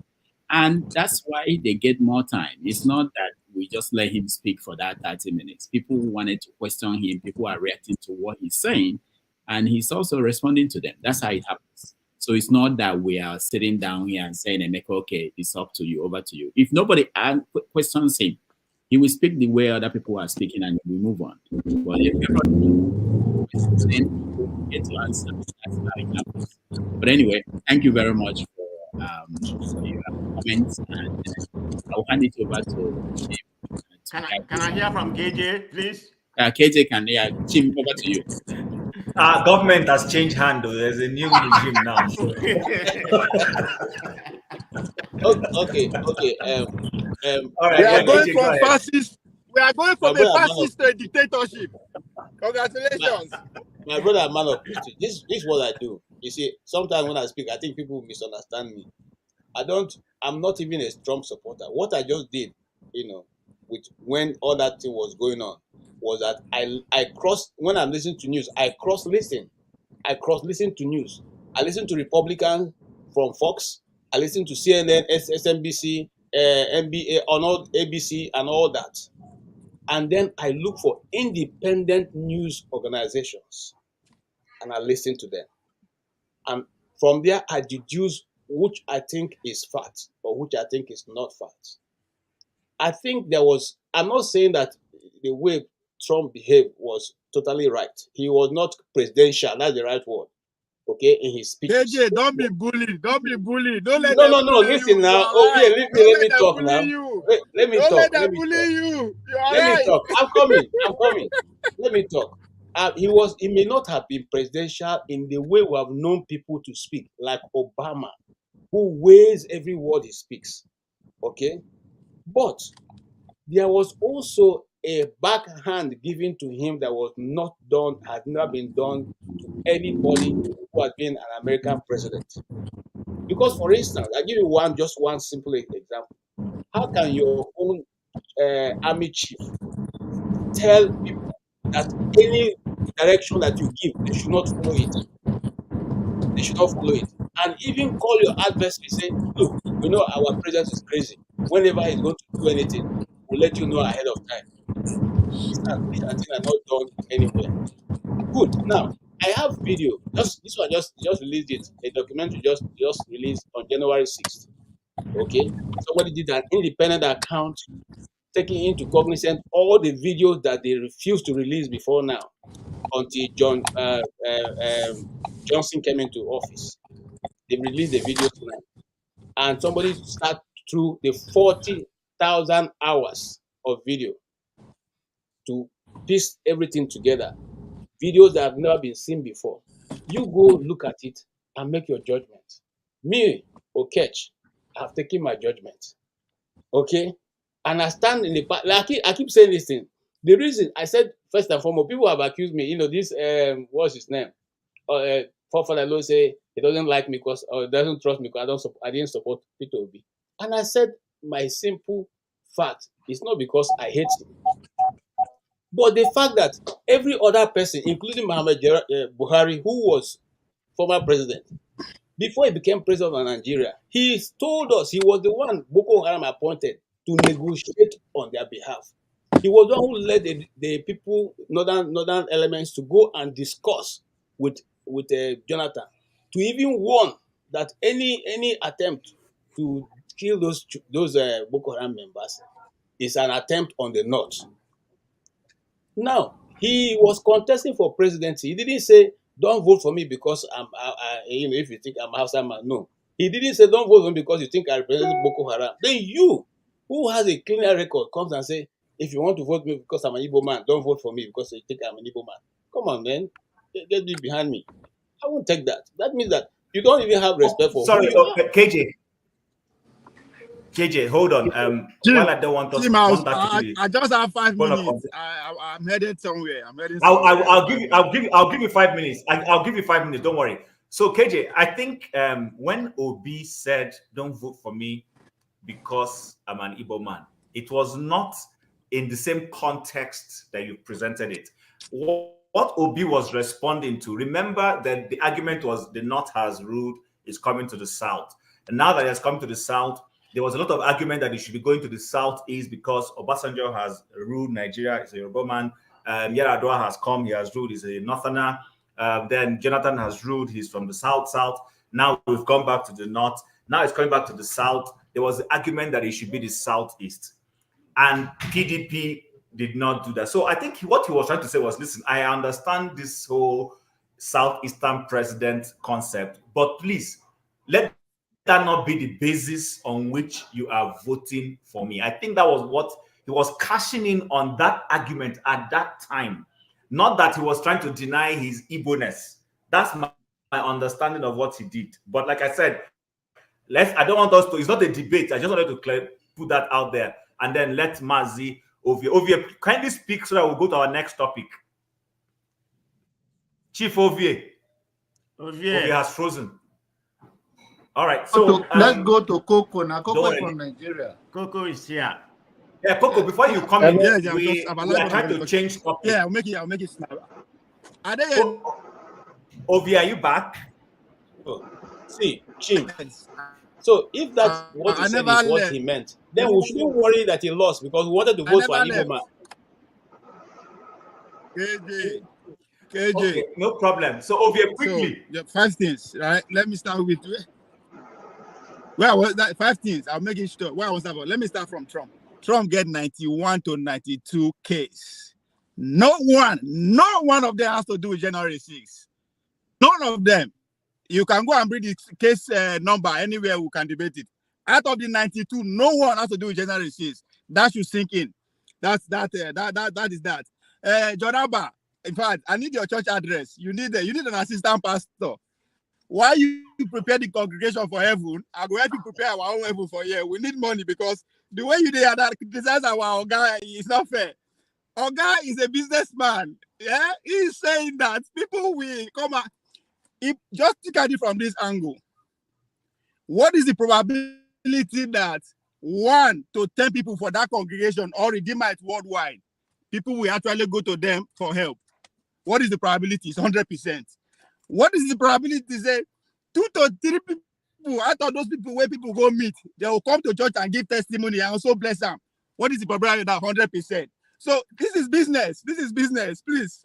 So I understand you, Jonaba. I'll come to your church, be your assistant, prepare us for heaven. Why I prepare heaven for us for here? We need money.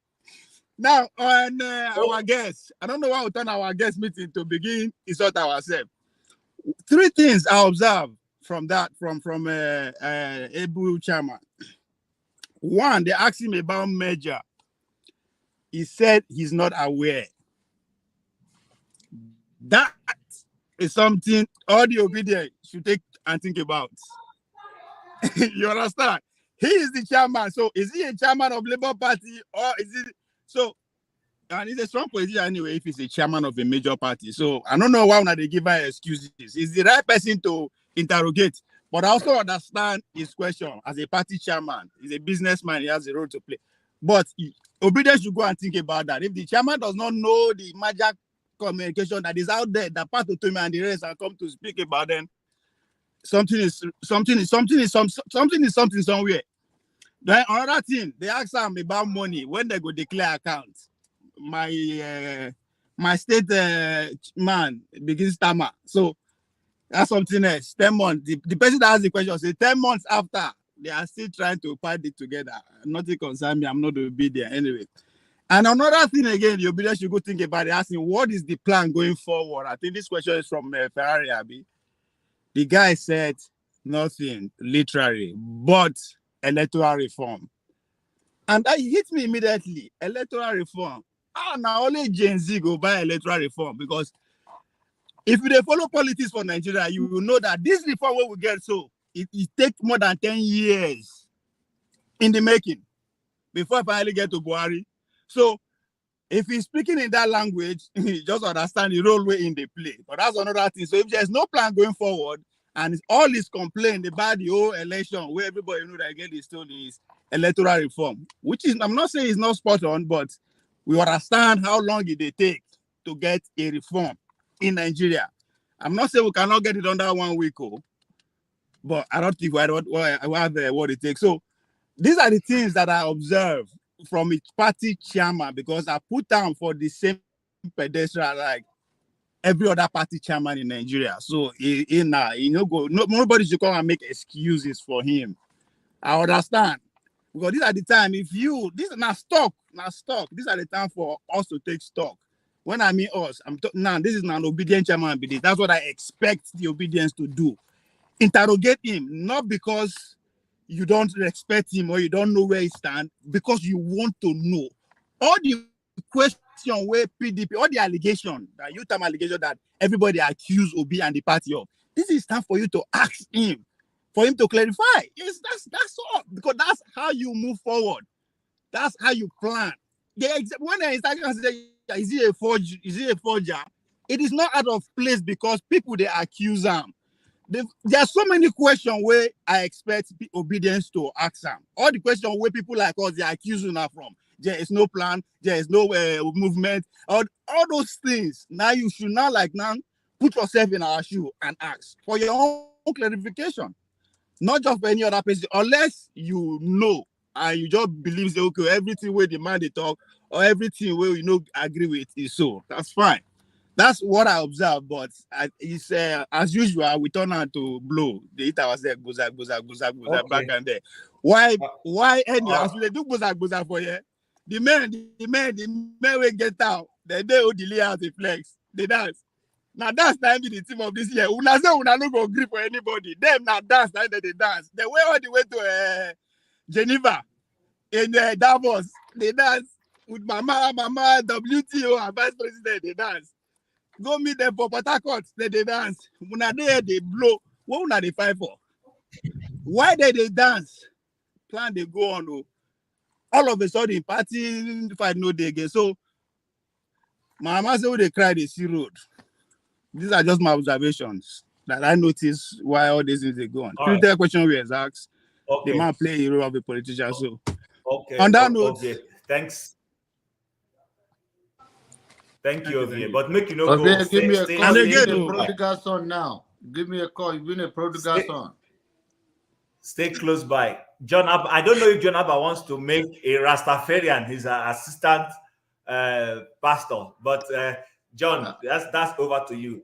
So we go switch. See, now, there's no judgment in heaven. We are talking about heavenly, these are heavenly things. I won't judge you. You have a carnal mind. Oh, yeah. I don't judge you. You have a carnal mind. Okay, you are very right. The kingdom is here. Heaven is there. We are talking about the kingdom business. Not heaven. Okay. Exactly.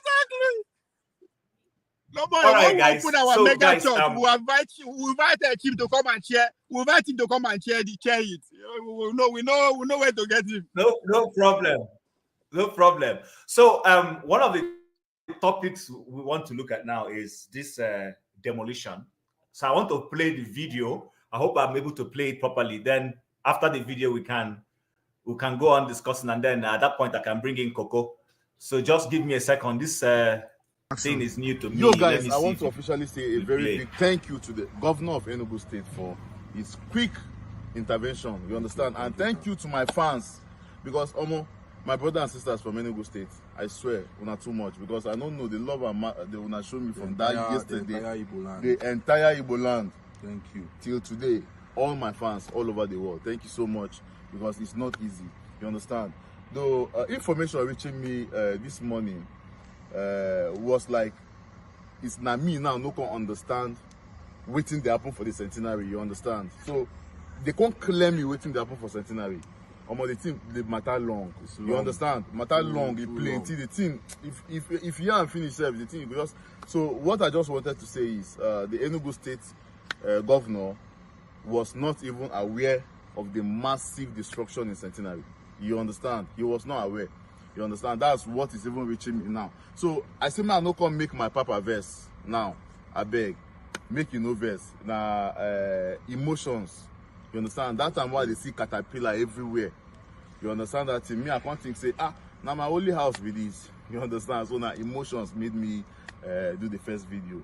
So guys, please, this is a quick disclaimer. You understand?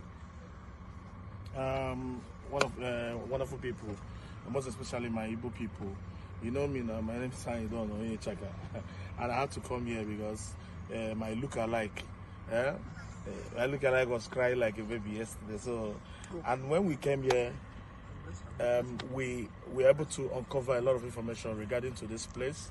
And me myself, I didn't even know that this place is a private property, as in this whole centenary was owned by one person. I understand. So from what we were thinking before, we thought it was the Enugu State government, blah blah blah.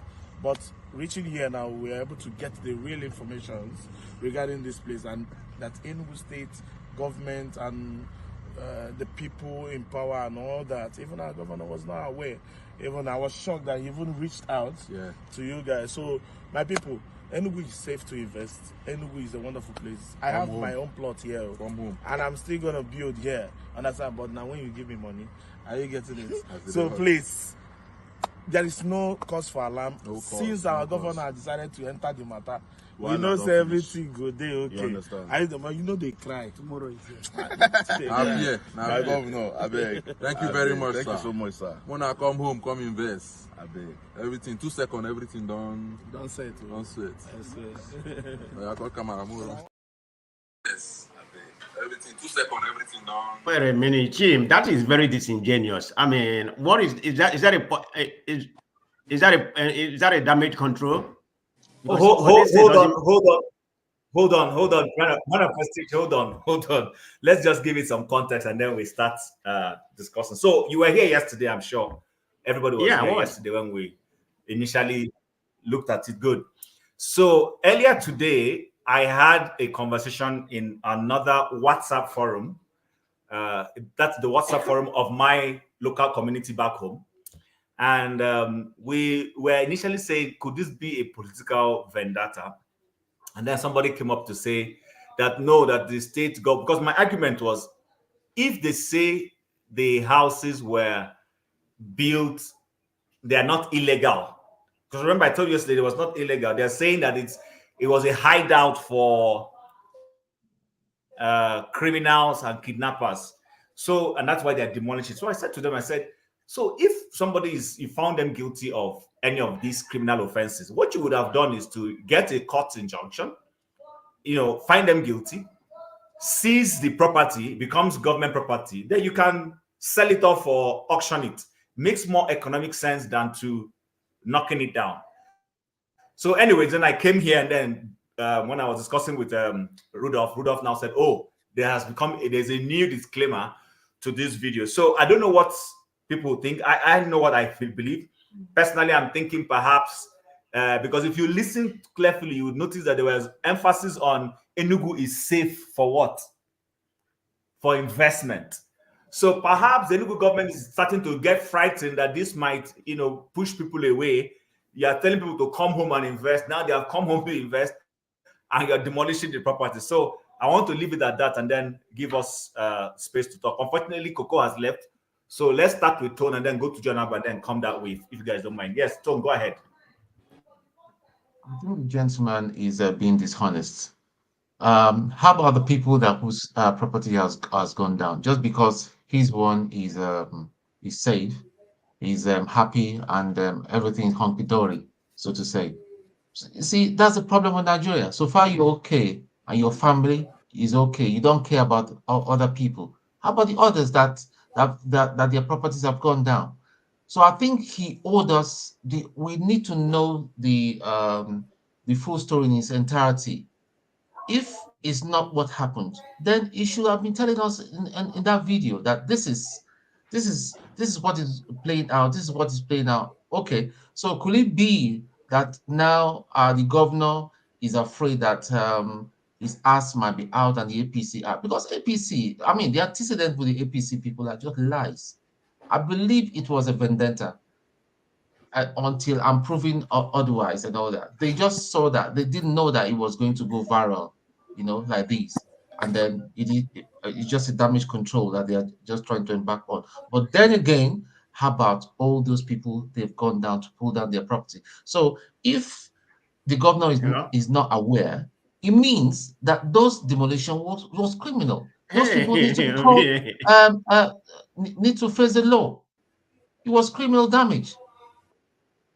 So that's just the thing. Then I'm still going to put everything on the feet of the APC, the way they do their things. It's not right. This is not just about attacking APC. This is not just about insulting. Tone, sorry, Peter Mba, the governor of Enugu State, is not APC.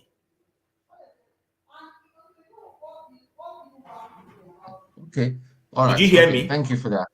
Okay, thank you for that. Thank you for that for that correction. But then, is it not responsible? Is it not a responsible thing to do for the governor to have come out and made a statement as to that? Okay, well, let's hear from others and then see what they think. So, John, before you go ahead, remember yesterday, if you listened to me, I said, why does the governor have to be the one to get involved? Rudolph said, well, maybe by the time, if the guy decides to go to court, by the time he finishes going to court, they would have knocked his building down. So it's easier for him to quickly go to the governor. So I don't know what you have to say based on that. Okay, because of the internet, let Coco talk, then I talk. Because he may still go away. Because yeah, can we hear from Coco, please? All right, Coco, go ahead, please. Okay. Good evening. Hope I'm audible enough. Am I audible? Okay, thank you. I'd like to comment on what's happened in Enugu and those guys about the skit maker and all those issues around it. For me, I've just looked at it as probably they're trying to do damage control, which on a good day they didn't do it properly. If you want to do a damage control, you should be able to organize it in a very good way. Probably because of investors in that place, for the sake of investors. But in the first instance, they shouldn't have gone ahead to demolish people's house, because that is unfair. Just like yesterday when I listened to this platform, I had a KJ summit on that. He made quite a very good observation. There are many ways to go about that kind of issue. So, and it's quite unfortunate that the Nigerian that we are in, there's a lot of things that will happen, and our leaders will just take some decision without considering the after effect, or how it's going to have bad effect on the masses, the people. And the purpose of government is for the government to work for the people, not to harm the people. So I kind of look at it like a damage control, because if you look at the way they are talking, they are not actually talking in a very coherent manner. That is, they kind of mix words. To me, I feel they just mix words together, and it's not proper. It's not a good thing. So if there's any damage control they need.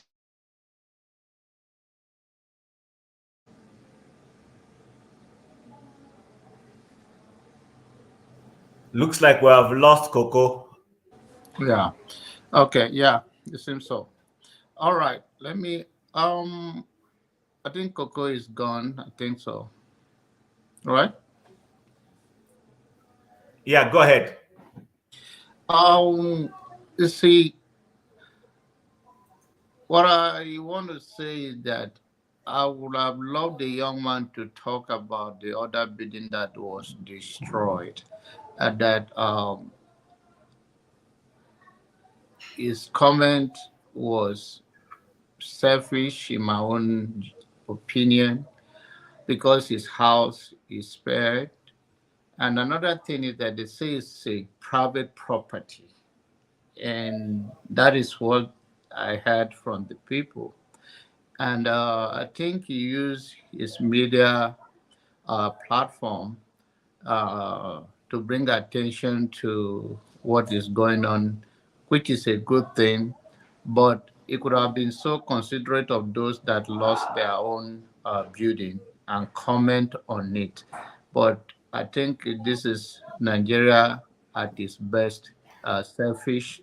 It's all about So you. sorry, John. John, let me cut you short quickly, then you continue. So I just read something now. The Enugu state government says that the story is inaccurate, that they haven't demolished any property that was illegally built. In other words, they didn't have permit or somebody, built on the wrong spot. That what they are demolishing is kidnappers' hideout. That they didn't touch any other property. I just read that now on the internet. So go ahead. So your understanding now is the building that demolished does not belong to people who kidnap a building and hiding inside.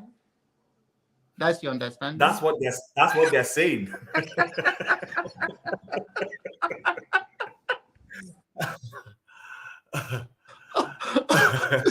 See, and I think we are used to being misled by the very people that are supposed to be transparent. One of the quality of leadership is not that you are perfect, but it's about integrity and character and sometimes empathy, that this is what is going on. And I think this is very disingenuous, and this will push people far further. Because according to other people that are aware of the demolition in that area, I don't want to put a number, but then they say it's over 100 buildings that they demolished. So for somebody to tell me now that, and most of those houses are not yet completed, based on what I saw, and for them to come out and say, "Oh, these are hideout uh, for kidnappers," I think they will take it. They have more explanation, and I think as we use the influence of media to put pressure on them, there will be a time they have to come out and explain themselves. And this is what I enjoy about media because of the 21st century. Some of us, we don't just come here because we don't have time. We think we are serving a purpose by speaking out and put a face. Somebody may not have a light in Nigeria to watch us for that many hours, but you can gleam into the clip and see something that really makes sense to them. And that's why some of us spend so many hours here. They're being dishonest, and I hope they come back with a better explanation. Thank you. Thank you, John. That was quite well said. Let's watch and see. I think the thing is, like you rightly said, the media has put pressure on them already. When I read the government comment, you could see the fear on the marketing Enugu State. They are now concerned that this will make investors not to come to Enugu State. So KJ, But over I to you. think they could have come up with a very brilliant than to say it's a hideout and their houses, and these are many houses that was so. Then that is a city of, and that is not even a good record. That's a city, a refuge for the criminals. yeah, that's still not good. All right, KJ, over to you. Thank you, Chim. You see, I'm going to start this way. I have never lived in Enugu. I always, pass through the express until in 2018, I was going home and we drove. And we drove in and said, you know what, let's get into Enugu and just spend some time before hitting the road. And we drove to a, part of Enugu that had the park and shop. I don't know if you guys know it. It's a GRA, it has a park and shop. The layout of Enugu was breathtaking. And I said to my wife, man, we need to buy property here. In fact, at that particular point, I felt like, I need to relocate to Enugu, which was what I planned I had before, leaving. Anyway, what am I trying to say? Enugu presents a different ball game for anybody who wants to just have some peace of mind. So I think that even the government is being disingenuous by not even saying, by even trying to compare that it was a kidnappers hideout. How can kidnappers having out in that place that looks like there's no forest there? It's just a plain land. Plain land all through, you could see everywhere. So where would they be hiding out? Okay. Now you just like Jonaba have said, you destroyed over. You can see from the video that you destroyed over. At least from looking at, you can see more than 10, 20 houses being knocked down, and the kidnapper. It must have been a kidnappers village, so that's why all of them had houses there. So they had to knock down many of them. But again, I said something here yesterday when we had that guest. I said, you see, this mindset of once it's good with me, then it's good with everybody. We shouldn't have it. He has come back to tell us, disclaimer video, and his problem have been solved. What about the other people who don't have anybody to do disclaimer for them, do videos for them, and speak on their behalf? What happens to them? The ordinary man who has been, you see, Chim, one of the things that pains me the most is that when they go to knock down these properties, they don't think that these people didn't get this money from insurance. It's not a government largesse. Some of these people are monies they've saved all their life, and they've used it to put this thing. So that let me run away from landlord. I'm just living in my own house. I get Gary, I drink. I get granite, I chop. And then you carry a bulldozer. You bulldoze it down. You don't give them any compensation. See, when shall the people of Nigeria rise up and realize that the government that they put in place, it is them that the government is supposed to serve and not the other way around? I've said many times on this platform that as long as we as the people accept that when they build a gutter around our area, we will invite traditional dancers. They come and dance, wait for them under the sun, almost the whole day, and then they come and dance. When they finish dancing, they pack them in the back of Gongoro and go back to their villages. Until we refuse to do that, this will never change. They will not change this character. They will not change it. Okay. And I think that the Enugu state government, if they want to really help and prove good faith, they should get the names of everybody's house they've broken down and get the cost of it and give them back their money. Okay, give them back their money. That's the least they can do. Not telling us that, okay, yes, I know that the governor said he has proposed a new greater Enugu city. But is that what we're going to experience in the new Enugu? Okay. Call everybody back, give them their money back. After all, it's not more than it's not up to the money they use in going for one trip, one business trip. Okay. Give them both their money, then we know you have done something great. Thank you. Okay, thanks, KJ. I think that was quite. I hear you. The Enugu state government needs to. I don't know if they're going to be able to give anybody back their money. You and I know that in the Nigeria we come from, what goes up does not come down, and when government takes decision, they find it very difficult to admit, to even pay compensation to people on a right of way that you reclaim and you suddenly want to develop, maybe turn into road. You see how they struggle to do that. So, but let's see how the story continues to unfold. Man of prestige. Yeah. The floor is Thank, yours. thank you, Jim. KJ has really spoken well, on some of the area that he spoke with, partly to what I was going to say. The reason why I said that is that I've been to Enugu several times. I was in Enugu December, when I went home, because around Nike area, have some investment, we're opening in that area. So it really touched my heart about what's going on in Enugu. Even I thought I'm from Owerri, but in the southeastern of Nigeria, Enugu layout and the plan of Enugu, the way it's been planned, is the best in the southeast of Nigeria. And Enugu State as a whole has the largest area. I mean, they don't have the highest population, but area-wise and the layout is so magnificent. More than any place in Nigeria, I can say that. Maybe Abuja. I probably give Abuja number one, but Enugu, I'm not even talking about Southeast. The layout is magnificent. I don't know how many people here is from Enugu or whatever, been there. You need to go there. It's very great. So what is happening right now touched my heart. I mean, it's deliberately. I don't know what kind of politics behind the reason why, they did what they did.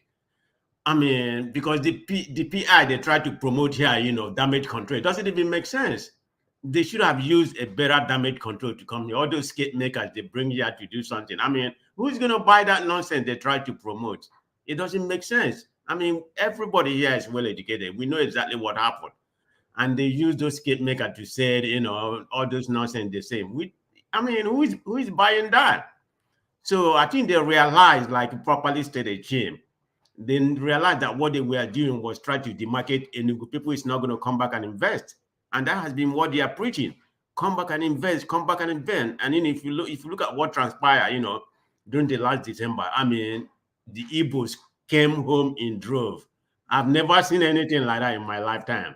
I mean, people are ready because there's peace anywhere. I mean, all this sit home, I don't know where that sit at home is working. I don't know. I don't know what part of Igbo land that is working. But from what I've seen, I mean, I traveled a lot of. The only place that I didn't go is Ebonyi State.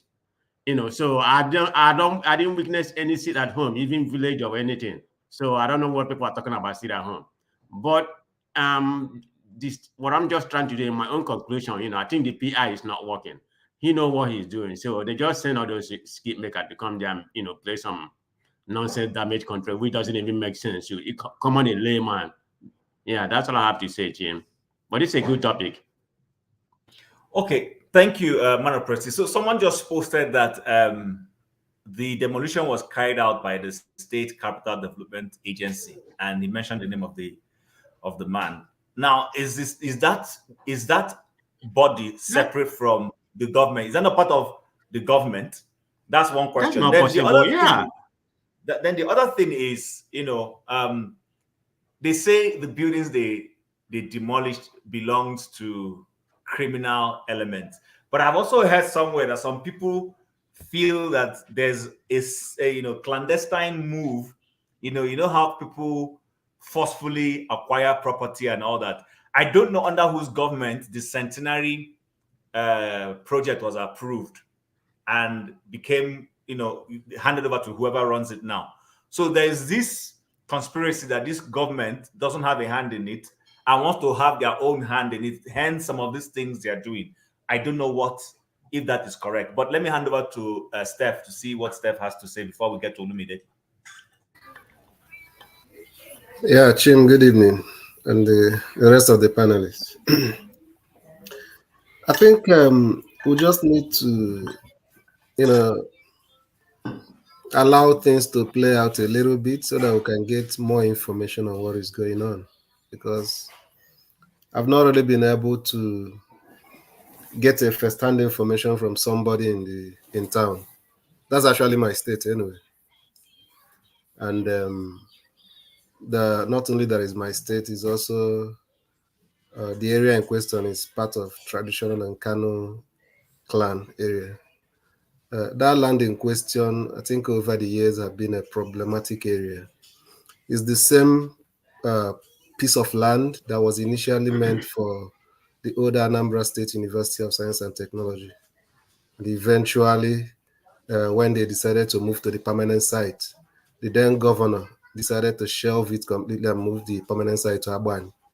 So that was how that place became like a free-for-all. Initially, the first set of protests was from the community that owns the land, the Obago, that believed that since the initial plan to use the place as a university didn't work out, and the permanent site moved to another village, which is Abani, Chimaroke's place, that the land automatically should be restored back to them, which logically seems to be correct.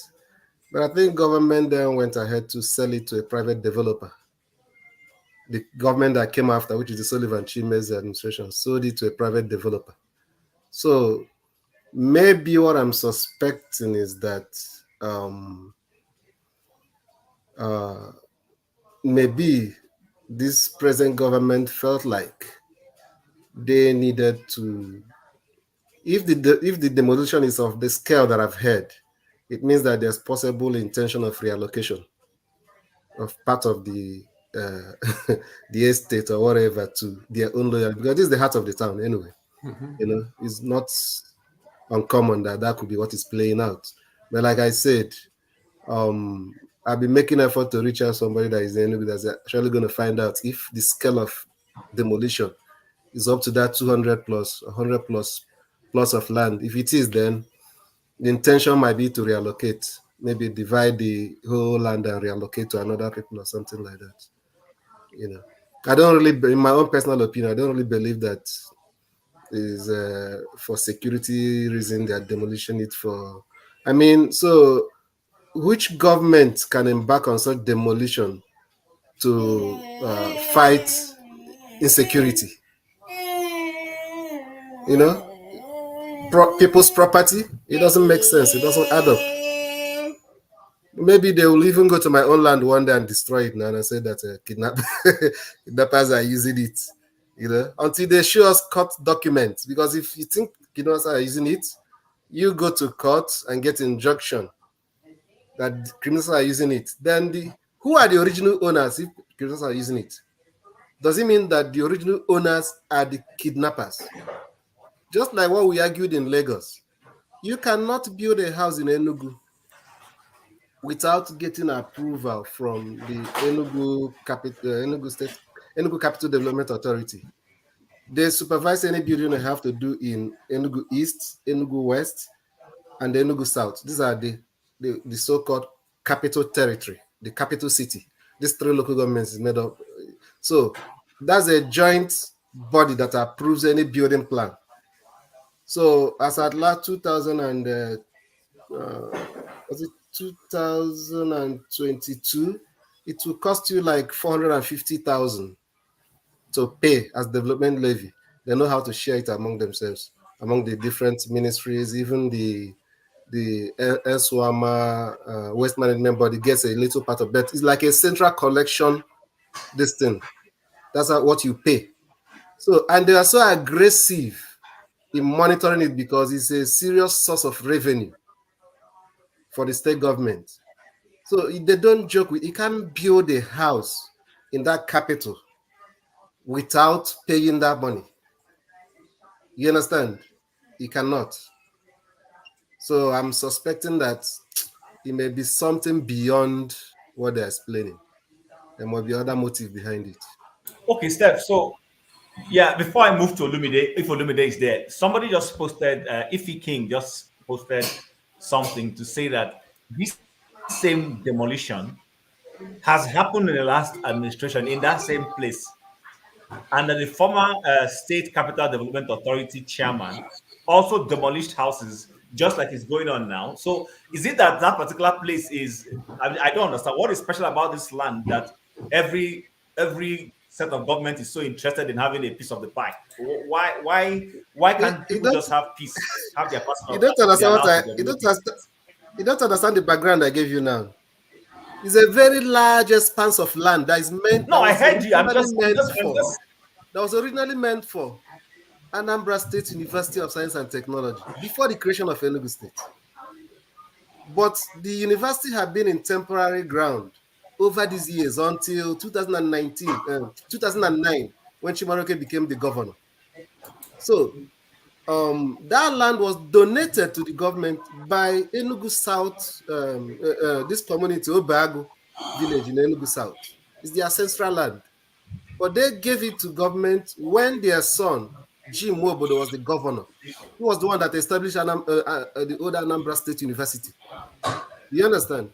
So the initial quarrel they have over that land was when the government decides to move under Chimaroke, the permanent site of now Enugu State University of Technology, to Abani. Then the community now started protesting, okay, can we have our land back? Do you understand? So but Chimaroke didn't really do anything about it.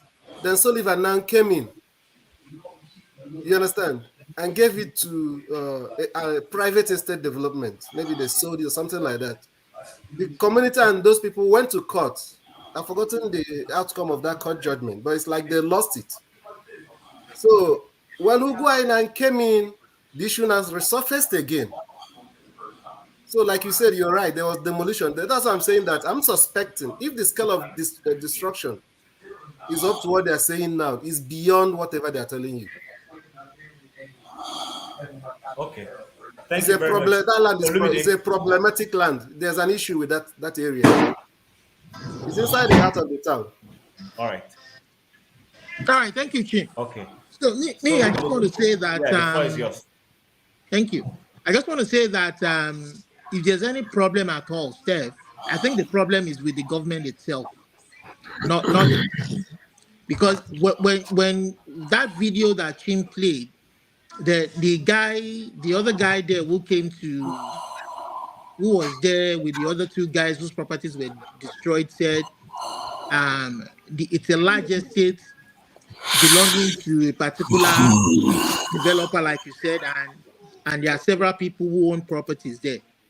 So, which means they would have taken permit, they would have followed due process. So I think there's some internal. They borrow from Lagos APC's playbook. There's some internal wrangling, you know, for the new governor to now involve himself, because there is no way the SCDA will carry out a project like this without him knowing about it. So he must have given permission. So is there some political vendetta going on within the PDP itself, a falling out, and they've decided to now take it and act on some particular parts of the land. But for me, I will link it to our mistakes in our democratic process. When the people cannot elect who they want, I'm sure all of these discussions and so many other discussions, you know, health, so many things that the people aspire for, will be part of a robust debate and campaign between candidates, and at the end of the day, they will elect who they want, will carry out their wishes, and I'm so surprised that the man who calls himself a lawyer would even go ahead to carry out such action without like what Steph said, or somebody said earlier on, no investigation, no arrest, no prosecution of any, or just to carry out an action on an hearsay that they suspect that it's a kidnapper's den. I mean, it's just crazy. It marks off a you know, disrespect for the people, disrespect for. Look at the way those guys came begging for their properties on air. I mean, this is not governance. Is this governance?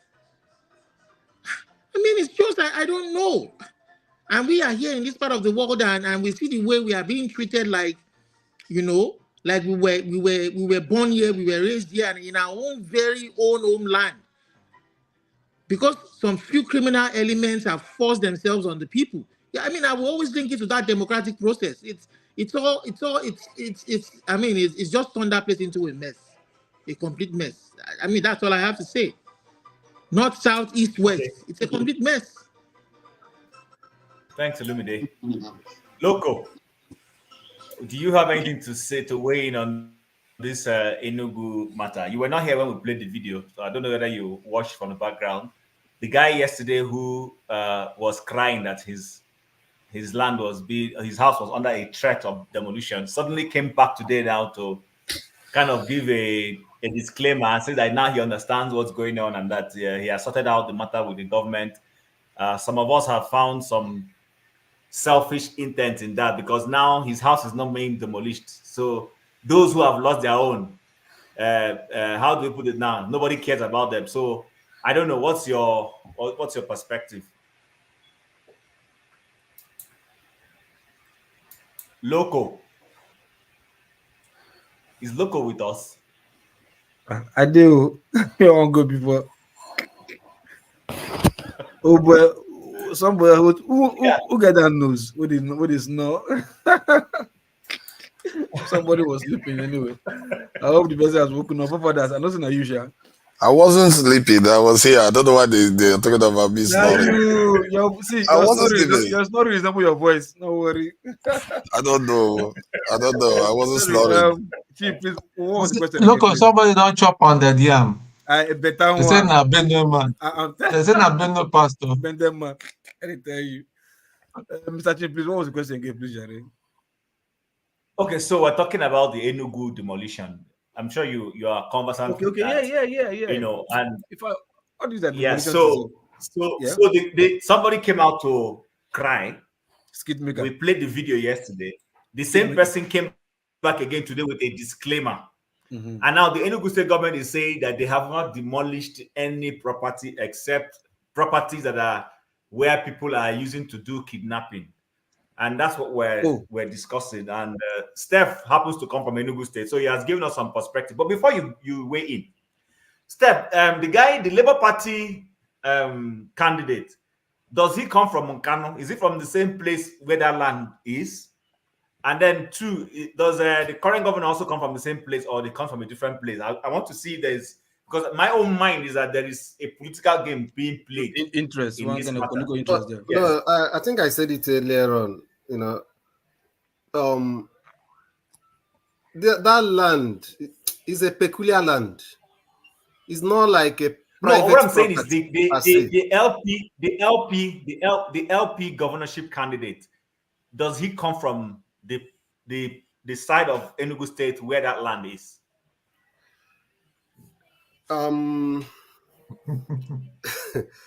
What you asked me now is also part of the reason why, you know, when people were discussing why Labour Party lost Enugu State, whether it is true or not. Why Labour Party lost Enugu State, I told them that it's beyond what you are thinking.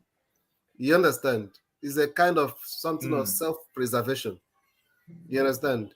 The part of politically, they came from the same senatorial zone, but that same senatorial zone, the part of it where the Labour Party candidate came from is culturally affiliated to Nsukka, the senatorial zone that the former governor came from. So there's even a relationship between most people from that part of the town. It's like a border town, and the Nsukka senatorial zone. So the Rail and Kano people, Enugu East senatorial zone, was seeing it like Nsukka want to use through the back door to have another 8 years. Do you understand? So that is why I was telling people then that no matter what the outcome of this election is, you understand, you can't get anything out of court because the interest that will play out is not really what you are thinking. Because there is a laid down, you know, power shift that is agreed by everybody in the state, you know. So that's it. But the land in question is a government land. And like I told you, what is at stake in that place is a lot, because at the heart of the town, there's no other place in the capital you can get that expanse of land that actually belongs to government. Do you understand? So if you are the former governor and you have used the opportunity to give to all your people, and you know there's a little kind of friction between what happened during the election, the governor, and this, even though it's the same party. So it's not that of place to feel like this new governor will feel like, okay, this is one I'm going to use as also my own political war chest. If you have like a 200 plus of land you want to give to your cronies. So I'm thinking, that's why I say I need to verify if actually it's at that scale. If the demolition is at that scale, forget it. It's just political. This Nigerian matter deep. Even So, with like, even let me within say the something. Igbo community, this out of court stuff. So, Steph, Mr. Chief, regarding to your Steph, do you have question, the right? property there? Yeah, Or you prefer not to say? let Loco I weigh wish, in. I wish, Loco, I wish I go ahead. had. So, I wish I had. yeah. It's not easy to get to be honest with you. So, but regardless, probably maybe Steph will really say, or probably I get what you said. That place belongs to the government, right? Good. So, if it belongs to the government, that means the government is going to use that piece of land for any kind of facility. You understand that belongs that will favor the people of the state, not to sell to individuals. You understand? Or probably you may want to use that place for maybe low cost housing scheme or whatever. But that for the people, but at least it will be the governments that will be doing the selling and the building. You get so if that place belongs to government, what right does anybody have at all to even build on that place? No, government What? appointed a private developer. Okay, hold on now. To develop the place for what? Is it if it belongs to government? It's now for residential. It was no, originally meant no for problem. it was originally meant for a public project, public goods. Okay. Which government appointed earmarked or earmarked that portion of land for whatever purpose, and which government now changed it to residential area purpose, government residential area? Which government? You understand? Okay. And if the government that's changing it, is it changing it because he has the power as a government to change it, No, or he it's changed just the government. Sullivan Chime changed it because the governor before him have built a permanent site for the university in a different location entirely. okay? So So the map ideal was thing would that have been, land in was my supposed own to be for the opinion, the university. ideal thing would have been to return it to the community that donated that land in the first place. Oh, yeah. Government have no reason to have taken over that land. Yeah, okay, good point. Okay, now, hold on, Mr. King, hold on. On the But chat now here, that sorry, hold on, look at Novex. On the chat here, if he says the Labour Party candidate, being the former commissioner of lands, acquired a lot of land in the state capital, it may not surprise me that the land was allocated by him to the current owners. So for me, I've always said there's a political game being played in this whole land. But you are looking for trouble. Tim. Regardless of what it is, after the Supreme Court verdict, that land still belongs to the government, right? So if the government now, according to Steph, now say is now gave the maybe private entity to develop, is it to sell the land or to develop the land to any standard? And if that's private entity that the government hands over that land to, you understand? If they sold legitimately to those people, then the government do not have any right to destroy. If let me help you. Chim actually captured better. That's why I keep trying to, I don't know how to frame it. That's why I keep saying that land is a peculiar I know land. you're trying to run away from the matter, but I don't want you to run away from it. No. See, Steph. The former governor, immediate past governor. Yes. You understand? Through his proxies, just like Chim said now, the commissioner had, it's like what they shared among is beyond what you're thinking of. And whatever this present governor is trying to do is what most people like him will still going to do. Maybe he's still looking for what tactics am I going to use? Okay, you understand? Hold on first now. Okay, hold on first. Regardless of whatever they want to do, maybe to take the land through back door. But those land now, you understand, piece of land, are they legitimately sold to those developers, to the people that bought the land legally? You get those people that bought the land, did they buy the land legally first from the agents that the government gave to develop the land? So if they did, you understand, there's no how. Nobody, whatever power you have, you can't go and collect the land from them. Okay, let me tell you something. What happened in some other part of the country is not still different from what is happening. See, governors wield a kind of political power that is unimaginable. Let me give you an instance. In 2009, there was a governor. The governor of that state has an issue with a senator from the state. So there was a point it got when you wake up in the morning, there's a house the man have on a part of the road. You cannot believe that that story building that was there when you passed the other day, within a night, there's what you see the next morning was a big refuse dump in that place. Mm-hmm. You understand? Mm-hmm. And it was overriding public interest or whatever to be using that place as a dumpster. Okay. Do you understand?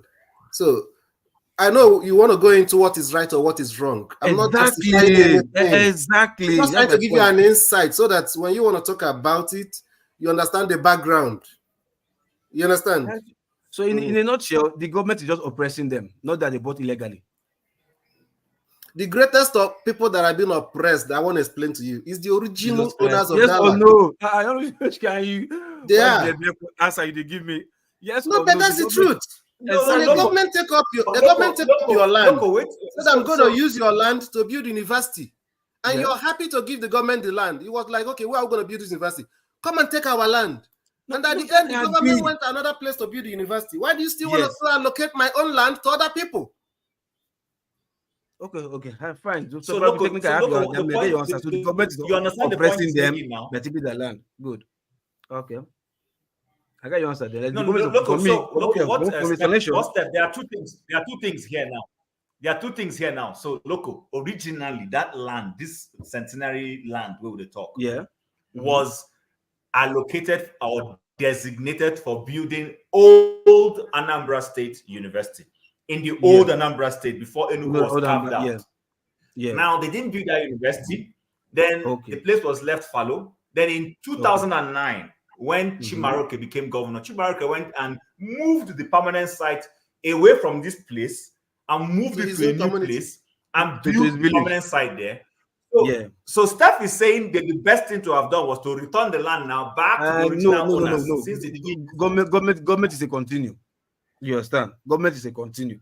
So I believe there was no clause to say if you don't use it so and so time, give it back to us. Or if you maybe the purpose of we giving you, if you go and use it elsewhere, give it back to us. Probably there was no clause for that, or no caveat for that. So like I said, government to continue. So the land technically still belongs to the government, even if the government have used another piece of land to do. No, they were unlucky because in my community there was a land that was dedicated to build a law school.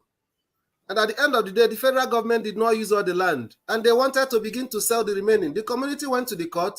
It took a number of years. It was returned back to the community.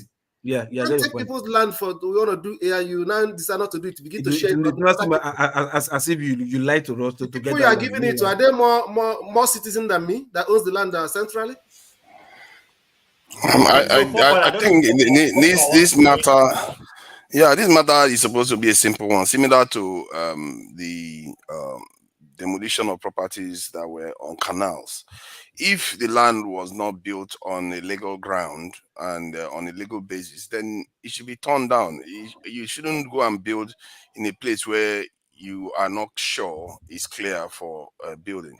But if they got, let's say you get the deeds and whatever documentation you need from the government, like somebody was corrupt in the government and they gave you the actual document from the government, you can't tell the difference between that and the actual legal authorization to build, then you have a right to take the government to court and say, hey, I got the document from... But the party is like, it's the time that you know how much it will cost you. You get a very good son lawyer to fight the government. Yes. So because you're not fighting, it shouldn't be too sound. All you need is your receipt, really. It's not rocket science. You don't need your receipt. They are useless. Okay, let me not say useless profession, so that some lawyer will not come from me, because their profession is somehow. But they tell you are you're arguing the case against a senior bench member. You understand? There's some limits you get to, like, oh, it's my senior. You can't challenge some certain things in court. You understand? So if a governor, somebody that's president state, definitely it's like you're fighting against the attorney general of the state.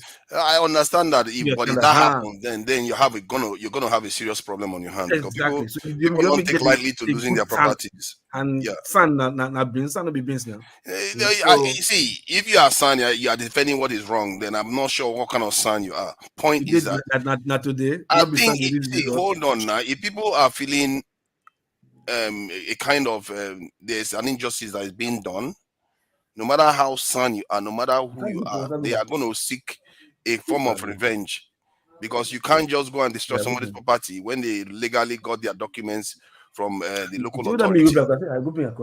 Hold on, I think you're listening. You see, like it's arguing the same way on it.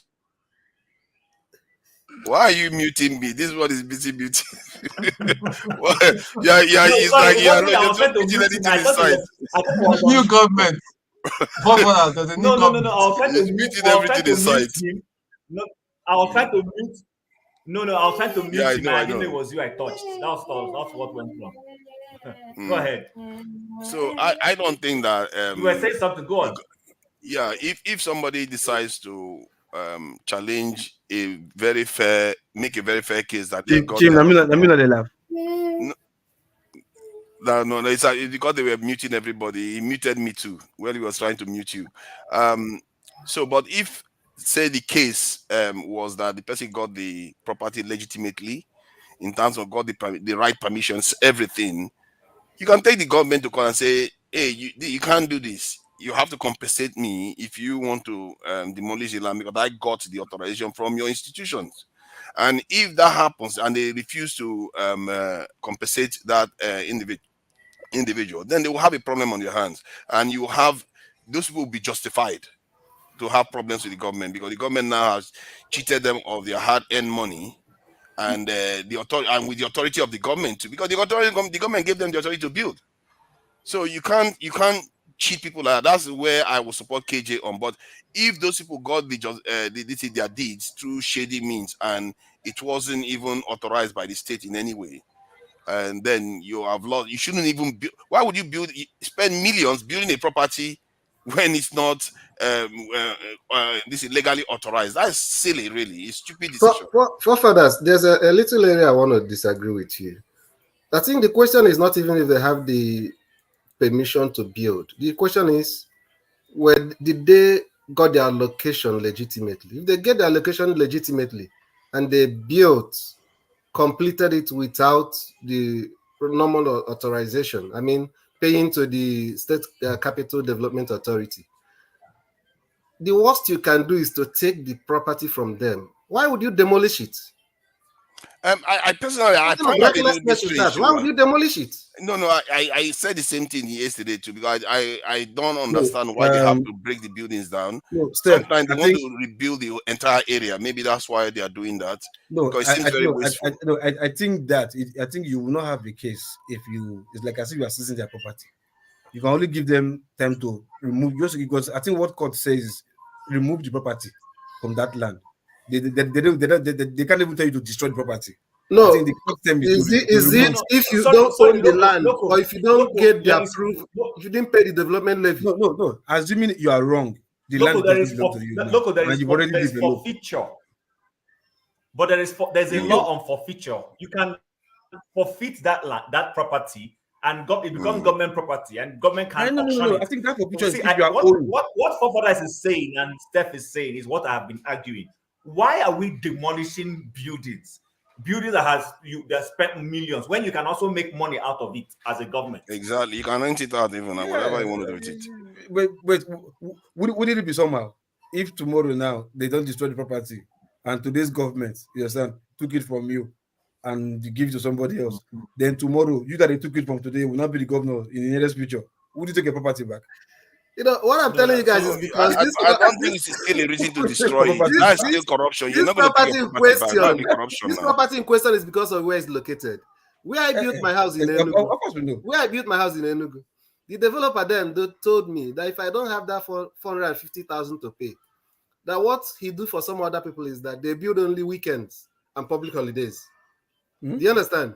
And he can complete the building for me without paying it. I then said, no, I don't want to take that risk. And had it been that I was able to do it, the much that they can do when they come back later is to give you bill. Because it's actually the land where I built was historically a private land. You understand? It has not government issue. The peculiar thing about this place is what I told you people. There's a history. It's government land. That's why they may not follow the normal protocol. But as per whether demolition it is what they would have done to another private person that just bought land from a private person. They can't demolish it because it didn't pay. Okay, yeah, of course, yeah. It's not a business. Of course, it's not a business. Okay, so I guess what we're dealing with in nights, because this thing now boils back to our constitution somehow, because land is vested in the hands of governors and the state, and they can do as they like. You know, it's not I'm not sure how fantastic that law is, because personally I'm not a lawyer, but if the governor can do and undo, and land is vested in their authority as the custodian of the state, that means governors can just wake up and say, oh, this where this person's house is, I don't like this man's face. John Abba is the one who is causing me sleepless nights. Take off his roof. No, You know, Tim, I think Tim, sorry, what do you think if a court is asking you to remove your land? Maybe let's say the case went to court and the government now won. You understand the case. What do you think the judgment would be like? I don't know. In what phrase? Sorry, in what phrase do you think the judge will put that sentence? In other words, asking you to evacuate the place or remove your house or whatever. What do you think the word would be?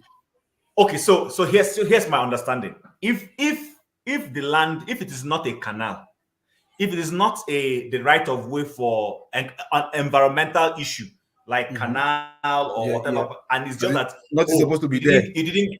Hold on, you didn't get the land properly. In other words, you don't even have a right to the land, which means since you don't have a right to the land, then you don't have a right to have a house there. You have lost it. You've lost what you built. I don't think if I'm a judge, I wouldn't be passing the judgment to knock the building down. What I'm passing the judgment is that you have forfeited the right of ownership of that thing, because the base, the land on which you have built that your structure, doesn't belong to you. Come over here. It's very simple.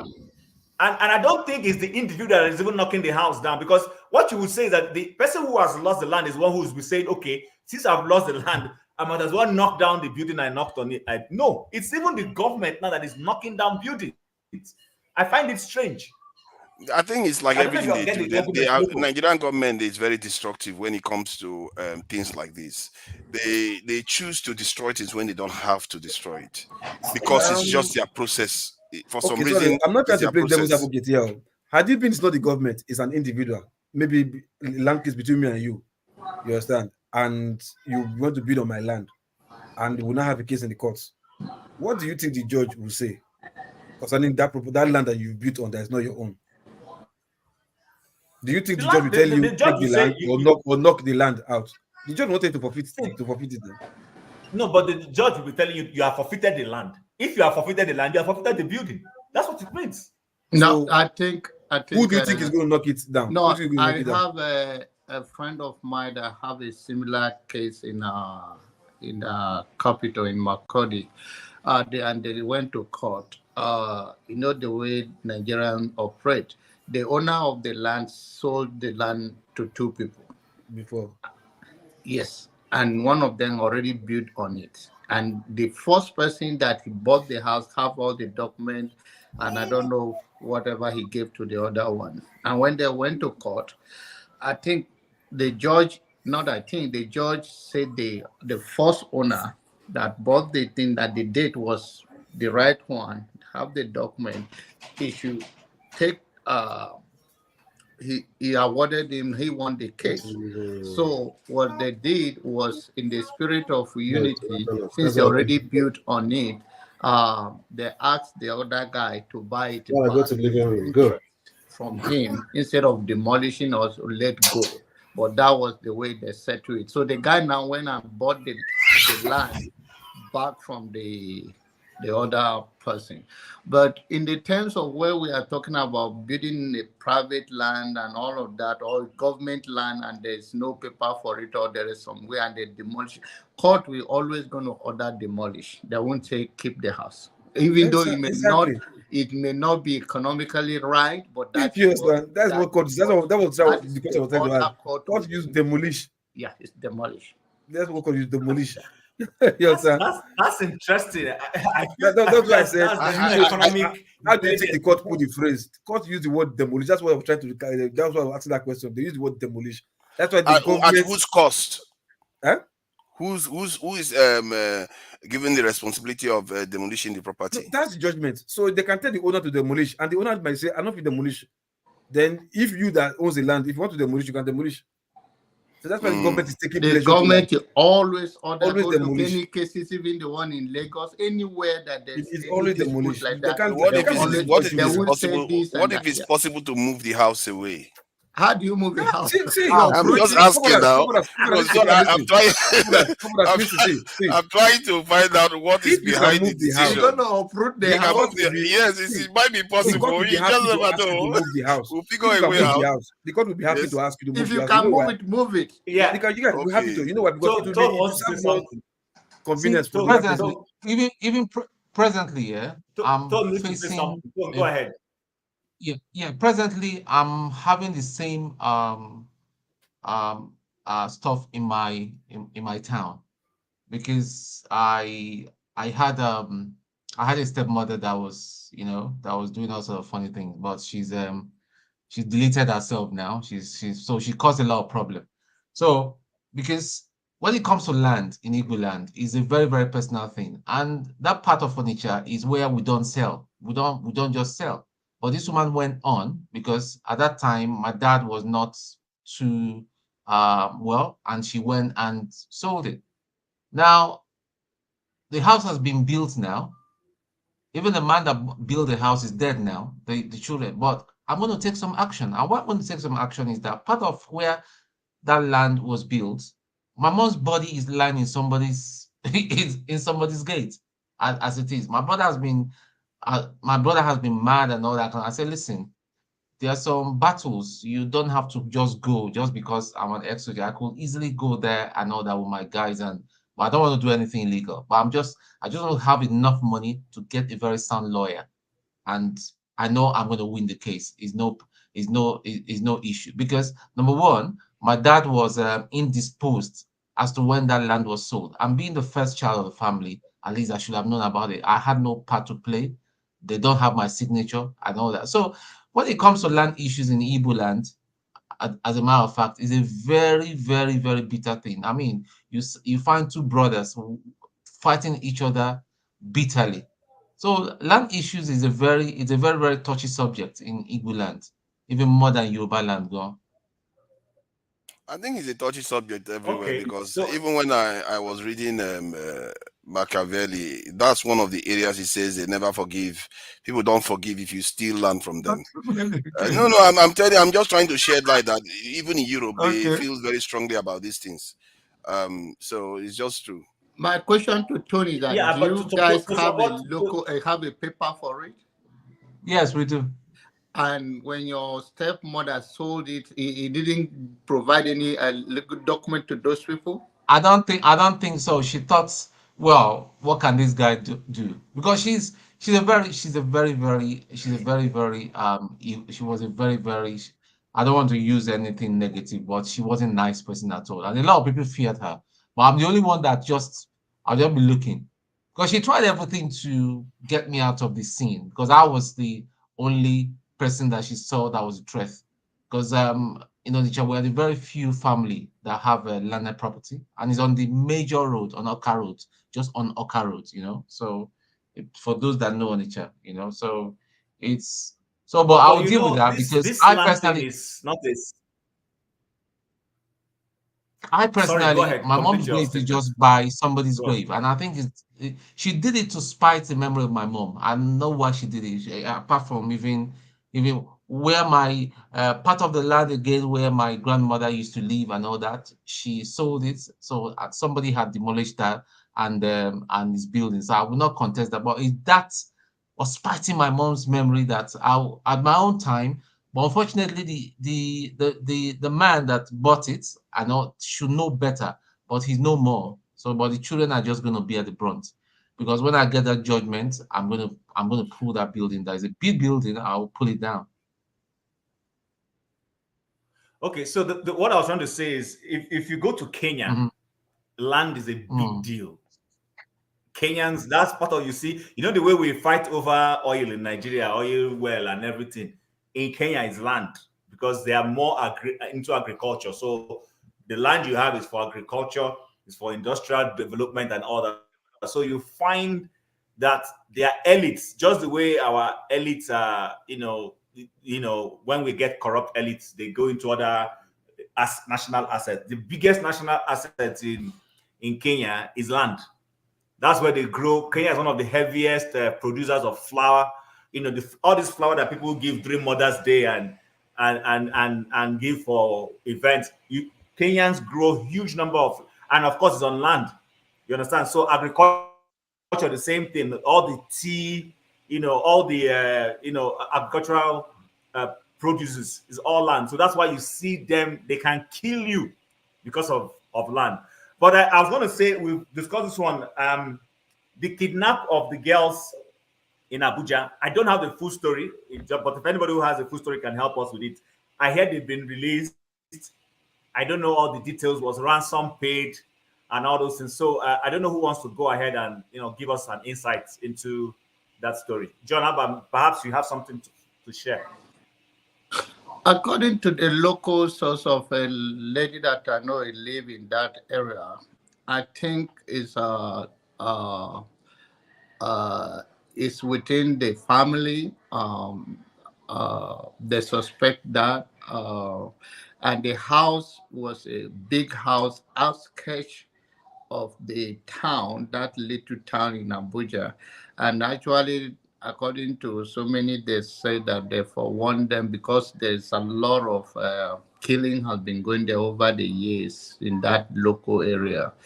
But so far, like it's just like you heard that they have been released, but 2 of them died, right? Oh, really? I didn't know that. I thought they all released all of them. No, one was dead the last time. When we talked last time, they found one dead, and I think there's 2 of them. And I think also 2 police officers were wounded initially when they were trying to intervene early. And it's all the uncle that was pointing at that direction where when that thing happened, he was killed too before the father's daughter was killed, and 2 police officers were wounded. So that's all I know about it. Yeah, this thing is happening in a place. So I know I served in Abuja. Abuja, there are 3 municipalities in Abuja. There is the what we call Abuja. Everybody calls Abuja is AMAC, Abuja Municipal Area Council. Then this one is Buhari Area Council, which is, I think, like you rightly said, on the outskirts of the city of Abuja. My concern is that these are 5 sisters. They said 5 sisters were released, which means there were more than 5. Mm-hmm. I don't know. Does anybody have any other information to share? Remember when forefather was even saying that day, that time that I was showing that thing? I don't know if one already has been killed that day. I think they said there were 6 families, right? Which is 1 man and 5, 1 father and 5 children. So the one of the daughters, the eldest one. Mean? Sorry. 6 children, you mean? 6 sisters, you mean? Was this 6? Okay, from the picture they showed, you were saying 6 sisters.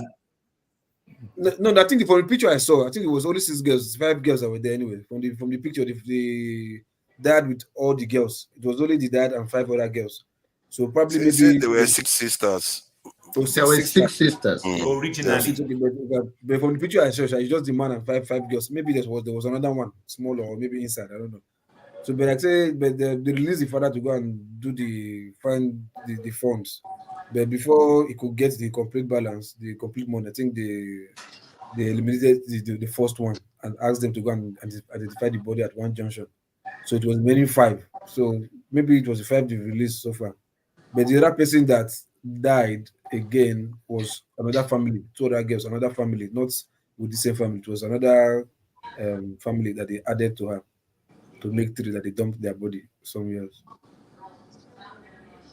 But my anger is, as they have been saying this thing, you useless IG police cannot go there and build one station, one intelligence station in where that Niger mountain have been, that Niger State mountain they're talking about. till now, nobody's going to build camp or build anything for security. They are still talking nonsense, telling us nonsense here. The thing I see with some of these communities, local, the thing I see with some of these communities in the north is that they are so remote from main police posts. So before they can call for help, the deed has been done. I So they agree, have no problem. Now they did it the first time. Why not Mhm. the second day after they did it, just go there and start building police station there, or build small Exactly. barrack there? Exactly. Which But police that people are is you the going to put there? insecurity we talk You have about. to pull the police people from somewhere to somewhere. When you And remove them so, from that place becomes a security. no, You no, know, no, no, this no, area no, no, was secure no, once. forefathers, my friend, don't say Mm-hmm. that. The one with the escort with the shoot siren, they follow everybody one. They get work. You know, So you you don't remove, put up that you place. remove that one so that the politicians get killed and they kidnapped too. So you will have a double problem on your hand. No, if you remove No one, problem, it will be good. Everybody will do it. You have double problem on your You hand. said you have double. How is that double problem? They kidnap, but they kidnap politicians. I think this is what we are talking about. Daughter said, Let them then kidnap Akpabio. who is going to be passing the laws? Then all anarchy takes over now. When they hold your your politicians or your leaders hostage, then you are in trouble. They will be demanding billion. What are you going to do? You leave them to kill the leader? This is a problem. See, it's easier said than done. When it starts happening, But you're going don't to you find out think that there are that is the consequences. only way that, if at all, of course, they protect themselves with all the people, the forces. But don't you think that if anything happen like that, that will bring the lawmaker attention to do something about it? I think it will, but they've opted to put the security first as a priority for themselves. So if they didn't do that, then they would be kidnapped. Then maybe they would take it more seriously then. But we know that they are not going to do it, and Nigerians are not pushing them. So what do you expect when you tell them you need to recruit more people? Nigerians say no. Then face the problem. It's going to keep happening until your eyes are clear. Forefathers, what I would say to that, So I understand where you're coming from. Sorry, I understand Tone, where don't you're be coming offended, please. from, but okay. Sorry, Tone. So what I was going to say with respect to, I hear you on this recruitment. Okay, so before we start recruiting, is it possible to pass a law to say that the police should not be put in to guard very important political personnel, excluding Carrying bag, maybe handbag. president, vice president? Exactly. You know, so let them go and let the senator go and look for private security outfit to protect him, so that we have enough to be able to distribute the thing to do is, the job. why there is no need to put obstacles in front of you. Put security. See, Prince Williams the other day was even when he has abdicated from his royal duties, was even suing the government that they were supposed to protect him because he's a royal. Because in reality, the state protects state officials. It's not unusual. The idea is, I think, because we don't like state officials, Wrong. which is fine. I It understand was why. suing for what it was suing for what was due to him. That's not correct. That's not correct. It was suing for what was due to him. No. Regarding security. No. You talk about asking for Williams, security. You talk about what's it called? This boy Black Harry. now, Right? forefathers, Haba. No. He said he was meant to be secured by That's the what I'm saying. state So he was suing for because what he was was his due royal. to him. Now? Yeah, not because What do you mean he what wanted was it, due? because he was a Why prince. was it due to him? That's the question you should be asking. It's not about the suing. It's the fact Nah, that we live even in a royals are monarchy. protected. I don't understand. State We live in a officials are monarchy protected. now. Even governor, Forefathers, you're talking like person when they hold on, speak ministers language are. when they don't What are you understand you talking things. about? What is he saying? Forefathers, listen, it was due to him by their whatever monarch's law or whatever. You understand? It's his right. Not because So he's a our king. politicians don't have rights. Who? Our politicians don't have rights. No, but you know why? hold on, guys. Forefathers, hold on. Loco, hold on. Sorry, because you said that the state. Hold on now. You said that the state owes the political personnel to protect them. No, they don't. And I'm saying that's not They correct. don't. Where I live, They don't. Where I live, They don't. the They only don't. personnel that the police protects is the prime minister. And then hold on, hear me out. So Canada has RCMP. you know what RCMP, the Royal Mounted Police, they only protect the Prime Minister and Deputy. Every other MP that is not a minister gets to go and look for private security if they want. At the provincial level, some provinces don't have police. What they have is the city has a police. The premier of that province, because the province does not have police, is protected by an RCMP. However, when she is coming to a city like, say, Calgary from Edmonton, which is the capital, she doesn't come with those security. When she gets here, they provide her police security while she's here. The moment she leaves, those people are not with her. I've been in an entourage where this happened, and I know what we are doing. Even the American politicians are talking about, senators don't have police following them. They don't. Yeah. So where are we getting this thing from? Many of them do. No, Senator do have police. Many of them do. I don't know why. But You I guys, think I what don't know. we are trying to say in comparison is that we are not even after that like a senator in our place cannot have it. They have excess. Some have 4. Even the retired one are going with a retired general can go with maybe 4 SUV, cook, police or military personnel, even when they are leaving. So we are talking about abusing of it. They have access. Why the ordinary citizens are suffering, being attacked, and they will call for help. The help will not reach them because there is a limit of the people that is serving the society. And where there's a crime is high like Nigeria, they need more of that. So I think what we are saying is that not that they shouldn't protect them, but they are having so many of them, more than 6, 7 following one person. You can call for evaluation of the security requirements that they need. Because the environments are different, you have to adapt to the environment. If the environment is less secure, you secure your officials. If it's more secure, but they make it more secure for the ordinary citizens. Yeah, I understand that. But when you start your recruitment, that is not the day everybody start taking their burglary proof out of their buildings in Nigeria. It takes a while before the people feel secure enough to start taking those burglary proofs off and moving the security person at the gate so that they can live like normal people in many countries that we'll all live in. So that is the approach. It's not like, oh, just because you don't like the government officials, if we are going to start recruiting, we have to remove all security. You are just going to create a bigger problem. We have to always be measured. I think this thing that we have against our officials, believe you me, I do. With our elites, like with the kind of stuff Tinubu said this week, I do. But 2 wrongs does not make it right. And if you even add another one, no matter how many times you add, it's going to make it be wrong. The idea is, if you want to start recruiting, recruit, because the people that are going to be protected are the ordinary people, not those elites. They are already protected now. If you say you want to pull it away from them, you're even creating another bigger problem on your hands. Where your country is not governable at all. You didn't hear my other angle. My angle is this. There is a law governing private security.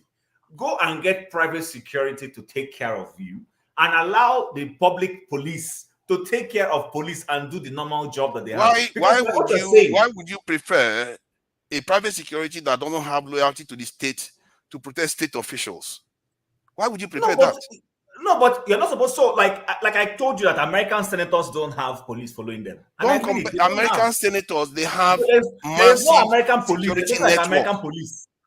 Yeah, they have NSA, they have CIA, they have FBI, they have this thing, their defense. This thing. Do you know how many defense?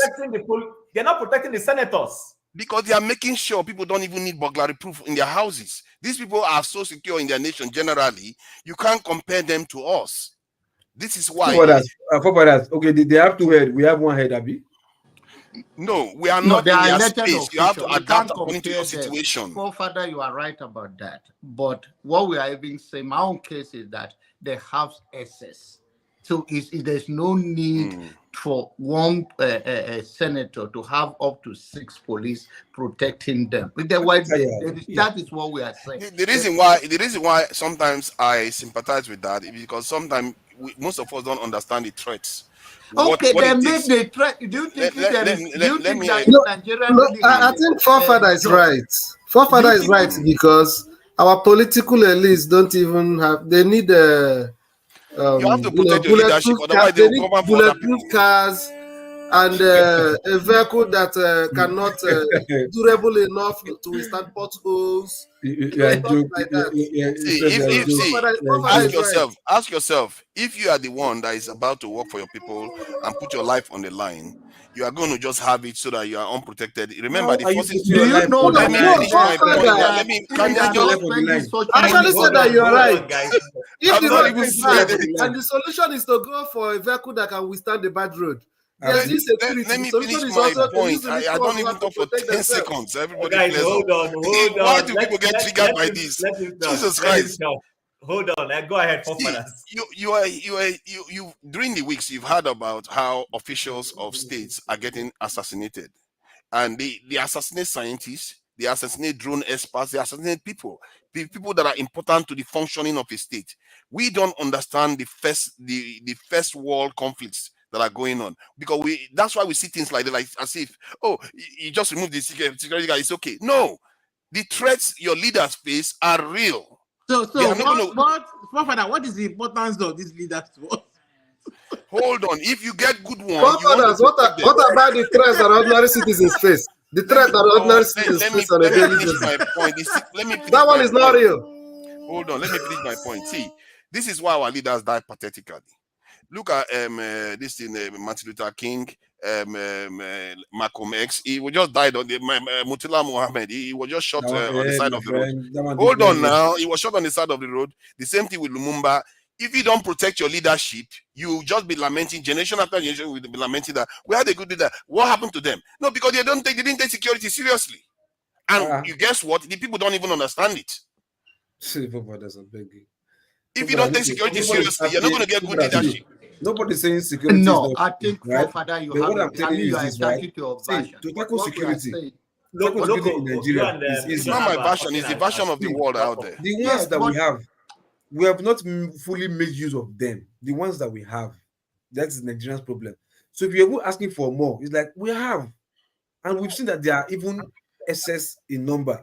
It might not be excess for the whole nation, but you are putting where you don't need security, like for those nonsense VIP. One councillor where you just chop belle food, just give you go buy, get more money, you go carry escorts. Let's see Mopo follow am. You understand? You are just putting security where you don't know security. You understand? Meanwhile, those excess security are putting in one place, maybe for VIP, government, or whatever. You are giving them excess. You can take from those excess and use for those places. That's why people are saying, okay, look, I think in this area we have SS because you are giving those people SS. Take from those SS and put to those places. Not thinking of recruiting more. Meanwhile, you are giving some set of people, you are giving them SS. Take from those SS first. Wow. It's like we can't even copy. We don't even know how to even copy. Guys, hold on, Why do we have hold a on. problem with this? Is it Oyibo they did something to us? Hold Why on, do we guys. seriously have a problem with this? Why do you have a Hold problem on, with hold on. security? Forefathers. It's like John Abba juju. wanted to say something, but John, before you go ahead, let me throw in this thing and then. So, Shell, I know this for a fact. Shell did not take from Nigerian police because when their VIPs come, they want them secured, and then they have estate like in Port Harcourt and Warri. You know what they did? They got into an agreement with the Nigerian police force and the federal government. They gave them permission. Shell used to recruit security men, sent to the Nigerian Police College. They get trained and returned back to Shell. So when you go to a Shell formation and you see a police officer wearing black, the person is not a Nigerian police officer. The person is a Shell police officer trained by Nigerian police on behalf of Shell. Okay. Are you understanding what I'm saying? Can you see they were reasonable enough to know that we can't go and collect more police from these people because they don't have enough. So give us permission. We will make sure these people don't abuse it. And if they do, Shell will guarantee and take responsibility. So that's the point someone like John is saying. These people have excess. The point of that, first of all, it's a bad idea to be training your own officers for a private organization. There's nothing wrong and with secondly, that.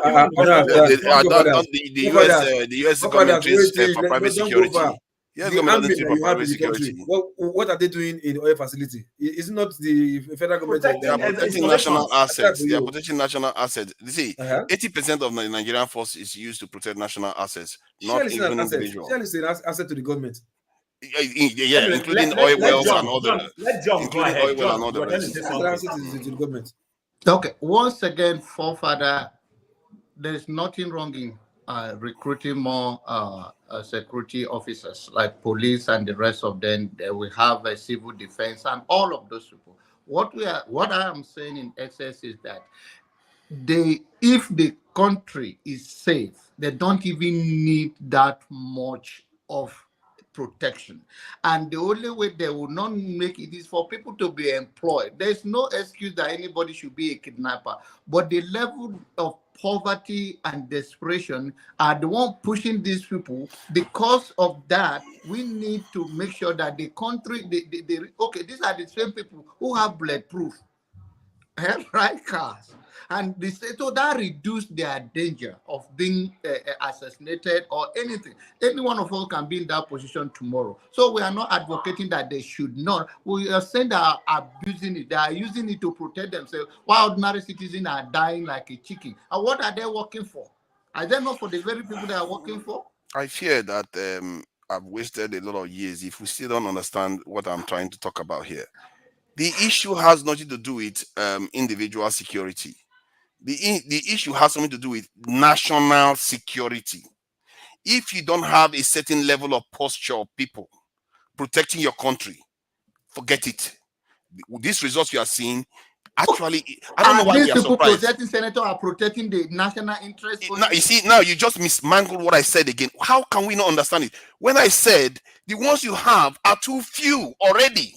And I'm advocate for hiring more, but hiring more to make sure that there's enough security.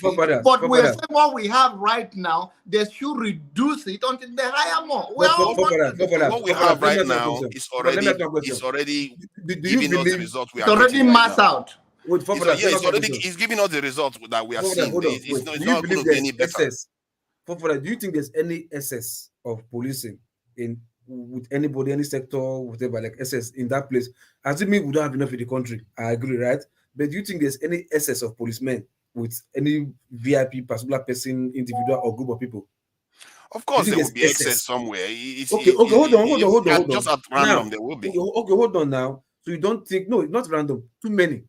So you don't think, okay, no, why not government, as you are going to the process of recruiting, alongside, take from those, the ones you already have, that's excess first? Because recruiting takes process. You can't just recruit them today and put them tomorrow. No. They have to go How to many college. are you saying that is excess? Like percentage of the entire security force, how many is being used excessively? Let me bet your eyeglasses. No, I just want to have an idea now, because if 80% is protecting national assets, then 20% is protecting some of the officials and the entire country. Then tell me which ones are the excessive ones. Where are the national interests that are protecting? You said they are protecting 80% are protecting national interests, right? Yes. You mentioned the national interest that are protecting, and what is you as a security expert? What are the number you expect that they will have to secure the whole nation? Yeah. Well, as a security expert, you need at least in the context of Nigeria, in terms of military on its own, you need at least 1 million, at minimum 1 million. Then in the police, customs, and secret service and all the rest, another 1 million. That's what you need. Minimum. Egypt alone has 1.3 million for its own military, and most of Egypt is desert. So and they have 1.3 million. So forefathers, hold on. There's a comment here that John Abba made. He said there is an excess of personnel guarding individuals that shouldn't have. So you asked a question about where these excesses are. I'll give you an example. A senator has 2 police officers. His wife or girlfriend has 1 police officer. So that is 3 police personnel to a senator. How is that a national security for us? If you took the reason why I'm not focusing too much on that, if you took every single one of them, all the soldiers, even remove all the ones that are not even protecting national, leave them to go, it's still not enough. compared to other countries. We hear you. I hear you. Nobody is contesting that. What we're saying. So why are we dwelling on the minutia when the bigger issue still But remains? it's not a minutia. What we're saying is, okay, so here's the point. A family has a budget. They have certain needs. They have to feed. You have to fuel the gas, the car to be able to take children to school, go to work, and do all those things. Now, it's not enough. You need, maybe say, let's say for instance, you need to be, if you're dealing on $1,000 as a budget, but what you actually need is $2,000. Before you get that extra $1,000, what people are saying is the $1,000 that you have, you need to sit down, look for areas of your expenditure that is wasteful, cut those things so that at least the 1,000 can be channeled into more important things, pending when you're able to raise the extra 1,000. That's the argument we're making.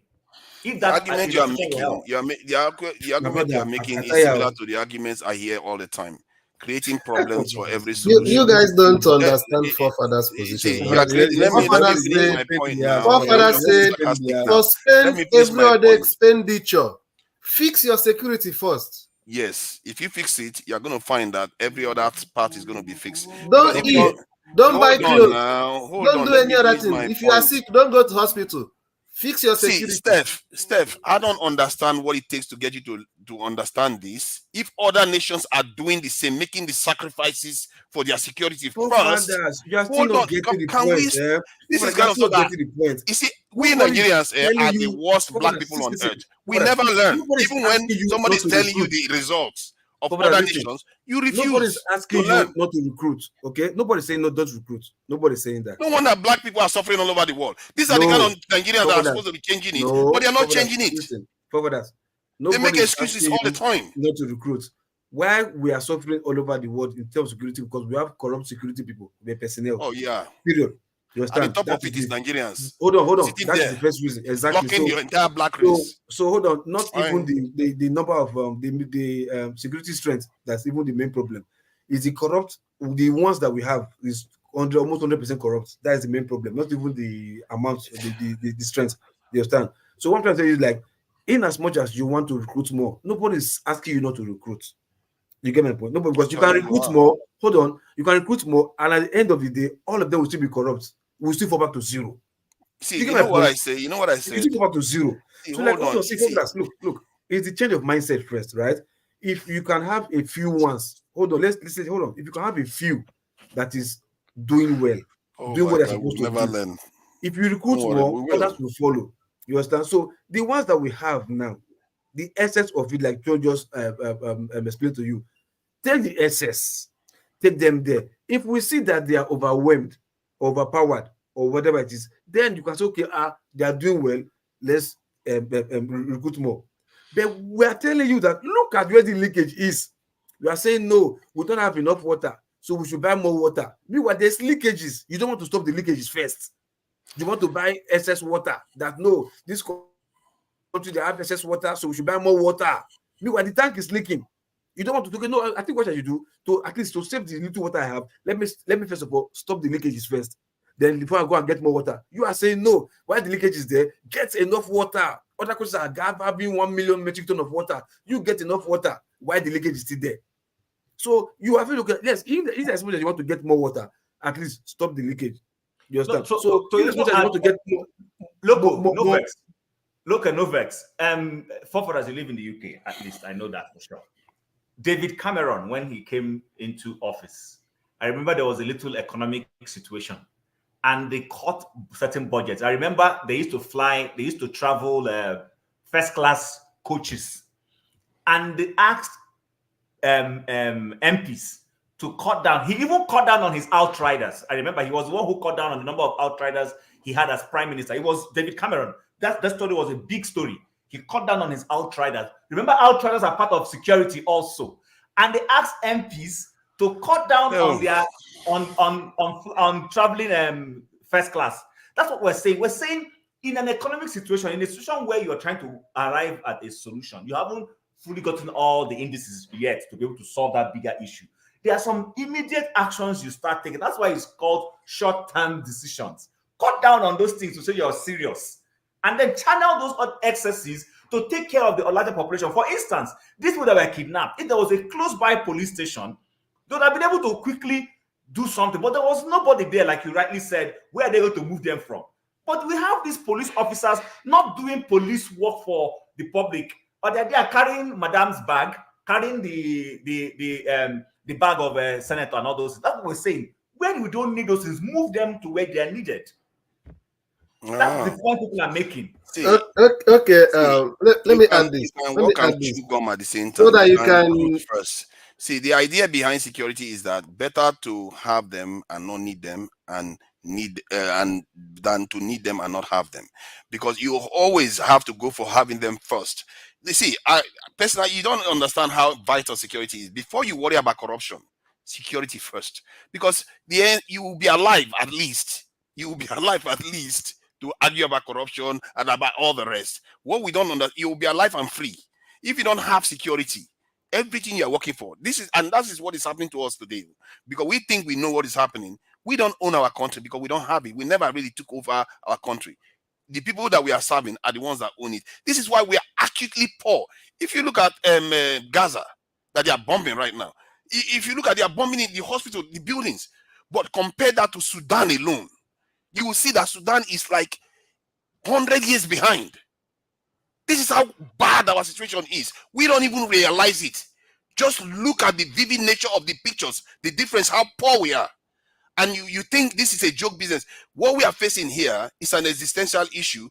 Worry about corruption later. Get your security first. Because if you worry about corruption, if you worry about, oh, move the deck here, tomorrow they were going to change the political system. What are you going to do? You're going to say, oh, we have to go back to democracy to fix the Nigerian state. But security remains the same. Security remains the same as it was during the time of Avaro and Nobaisi.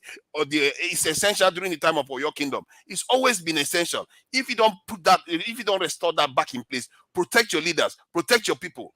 Forget it. The whole world will take advantage of you like they are doing now. I just watched a debate. In short, let me just share it just now so you see what was happening on the news channel in the UK. Just today. Can I talk before you do your? Yeah, go ahead. Your show. My worry with you is that you're only looking at.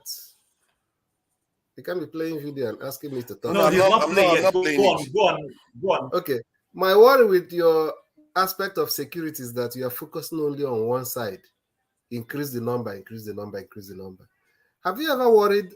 Are you ever worried about efficiency when it comes to security?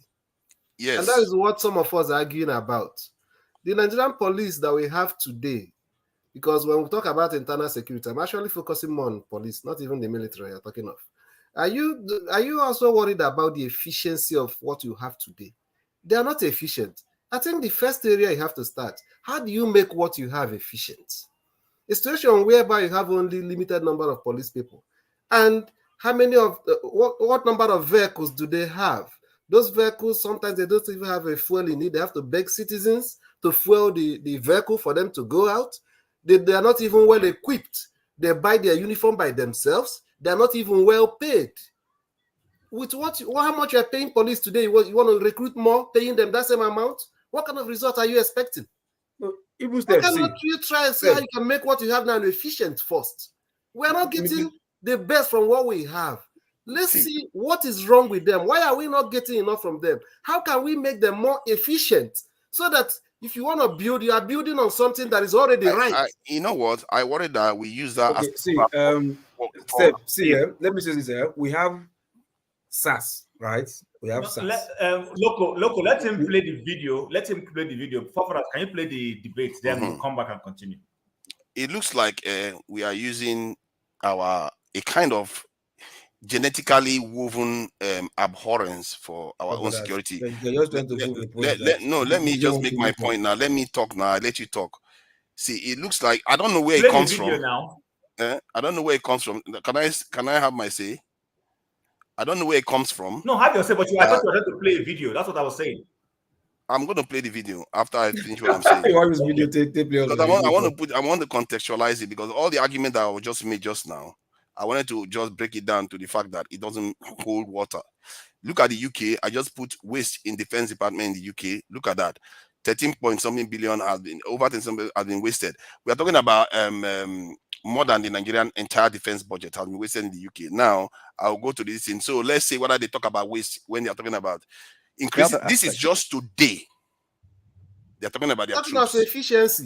Society for a different world, and that is a huge challenge, particularly when we've spent all our money on other things.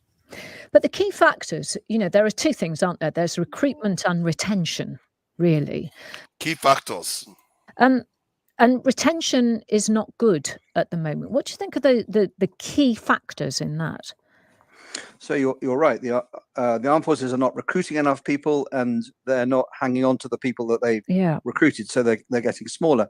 And retention is always a complex thing. It's partly because the armed forces aren't heavily committed at the minute. There's not in Iraq or Afghanistan. In a slightly strange way, a war is a great recruiting sergeant, particularly for the army. There are always challenges of pay, but actually, because the public sector is being squeezed, the armed forces do not have enough money for equipment and equipment maintenance. So you have units that don't have really enough to train with, and they haven't any money to go training in the way they would like. And for many of the young men and women who serve, they say, well, what's the point of being in the armed forces if not doing very much? And I haven't got the kit that I want. And in some cases, the accommodation is poor. Yeah. And of course, our economy is, has plenty else to offer. So this is cyclical, but it has to be fixed. It's interesting that you say, listening to Grant Shapps, he was being interviewed in many places this morning, and particularly about the budget, where he said they are committing to 2.5% of GDP. And yet a couple of years before he was Defence Secretary, obviously, he was saying that they should commit to 3%. What would your number be, given the scenario, that the picture that you've painted? So politicians and others like to hang on to a percentage of GDP because it's a very easy thing to get your head round. Yeah. And currently we're a bit more than 2%. And what Mr. Shapps has said is, he'd like to get to 2.5% and maybe go en route to 3%, but they can't afford to do it now. But the picture of the world he painted means you really can't afford not to. So we are in a bit of a bind here. And when we look at the defence budget, it's about £50 billion a year, which sounds a lot.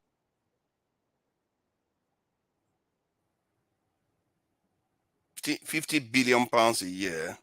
That's what they are saying, as if it's nothing. And notice that they complained about similar stuff that we complain about, but it still doesn't deter them from talking about recruitment. And they are not facing the same threat that we do. Okay, so they are not facing the same threat that we do. Their own challenge is even worse than our own. They're talking about recruitment for military. Their challenge engage in is external worse than aggression. our Hold own. on, guys. You know what? Guys, hold on. Let's They are one power. one at a All time. kinds of excuses. Wait, No. forefathers, hold You're on fighting now. war? Forefathers, one You're at a time. fighting Ghana? Forefather, Step, Wow. hold on. Forefathers, let's contextualize it. I listened to the clip you played and I made sense of it. What did I make out of it? Listen to what it said. Retention of recruited officers. These officers are recruited. They recruit. They get there. They are not satisfied with what's the word now? With some of the most well-equipped militaries in the world. It doesn't matter. Hold on now. They don't get paid They well. are not Okay, they are not because we make this satisfied. excuse in Nigeria too all the time. Wait now, forefathers. Let's make it. Let's analyze analyze it. properly. Yeah. They are not satisfied. They leave. They are They left, struggling yeah. to retain. Remember, and then back to what Steph was saying. They are already efficient. When they come in, they have the right mindset of what they're coming to do. But the problem is that the people coming in are not satisfied with the job, and they say, okay, I can go to the private sector and go and get a new career. What we are saying is that our own people, you want to go and bring the guy from the street that doesn't understand what he's coming to the armed forces to do or to the police to do. You are bringing a criminal. The people who are there, let their mind, because they're the ones who are going to, what's the word now? Reorientate the people who are coming in. Either influence or make or mad with the new ones. Influence them with good behavior. So what we're saying is this, and you don't see the same people sending these military officers to go and be guarding a retired general's home, or a police officer going to guard a retired police officer's home. You don't see them doing those things. You will not see it happen. I don't know, man. We've already covered that. Okay, We've already covered the idea that they are not securing individual homes because the nation is fully secure. Let me use SARS as and an example. And then he said, war is also a good ground for recruitment. So if they are not in Afghanistan, actually they are not in those places. He actually used the term. Yeah, go on. My own take is this. My own take is this. We have SARS, right? Let's assume we have SARS. What was the purpose of SARS? Special anti-robbery, right? At the long run, what were we not having? You understand? There were so many that others were not going look on the streets, chattering Danfo, and be going from house to house to be catching every suppose Yahoo boy. Anybody on the street come, hey, where you come? Let me barb your hair. Anybody come, hey, where you come? Let me see your phone. You understand? Will you say that is a job? That is excess of the SARS or not? Because we have them, they're doing nothing. Sitting down, going for people to be smoking them, whatever, looking like as a rats element, criminal elements. Recruit them from somewhere, put them, and you just brand them SARS. And a long run, crime is still going up, and they're on the street. Look at your argument. You're talking about the survival of your people, and look at your argument you are bringing forward. Survival. Can't you carry those SARS? Hold on now. Those SARS. Put them in those regions first. Put those same SARS in those regions first. You are the one I'm more surprised of you, forefathers. Who did this to us? Do you know the average starting salary for a police officer? Don't worry now. When the day of reckoning comes, where you live, you people would know. What are you talking about? See, okay. They are not at war yet, too. They are not at war yet. Look at the conversation they are having. Their salary is not even enough here in the UK. Their salary is not even enough here. You understand? Most of us just doing job, okay, maybe some just passion, whatever. The salary is not even enough here in the UK. But still, we still have similar problems as we do. You saw hold on. Yes, that was why Chief told you the mindset. Hold on, the mindset. You are going for service. You're not going because you're going because you don't have job, because you are jobless, and you're not going there because you are going there because of you are looking for a means to establish your nation. Or to hide on you're a criminal under the guise part of it now, forefathers. Their current posture that they are complaining about is more advanced than ours. Forefathers, 1 minute. Where I live now, I don't know how well you know South London. You just half a mile to a barracks. Now, that's general that was speaking about the living condition that is poor. Now, if you compare, because I drive past that barracks most of the time, you cannot compare that barracks and even it's equivalent to a commissioned officers barracks in Nigeria. Now, because I'm talking about contextualization. Local P gave you a very, very, very vivid example, but it seems you do not understand where we are coming from. Steph also said the same thing, and that's what Chim is saying. The standard, let's improve the standard. Yes, we agree with you that we need to recruit, but we don't just recruit any just trash. The ones that we have right now, again? I personally, wait, no, follow me, please. You will understand where we're coming from. The ones we have right now, we need to carry on suffering or and get carry on rid suffering. of You and it you now. all, what you are doing are evil. Forefathers, allow tone to talk. You live in a country where you are secure and you keep wishing delays on our people. Good luck with that one. Listen to us now. Maybe you understand where we're coming from. The ones we have right now, we need to either retrain them or trash the ones we need to trash. Then when we've got that sorted, then we can put. So I like that example that Local P gave. You know, buy more water whilst your tank is leaking. Your tank is leaking. You have to buy more water because you need enough water. See, well, do we need more? Do we need more? Forefathers, do we need more numbers for our police? Yes, absolutely. We agree with you, but not just adding any Tom, Dick, and Harry on the street. As you and I did so for the UK, Local P too can attest to the fact. If I get any criminal record, even say it's when I was 14, I just still sweet. I cannot get into the police force because you've got the criminal record. Do you know how many criminals we have in our police force?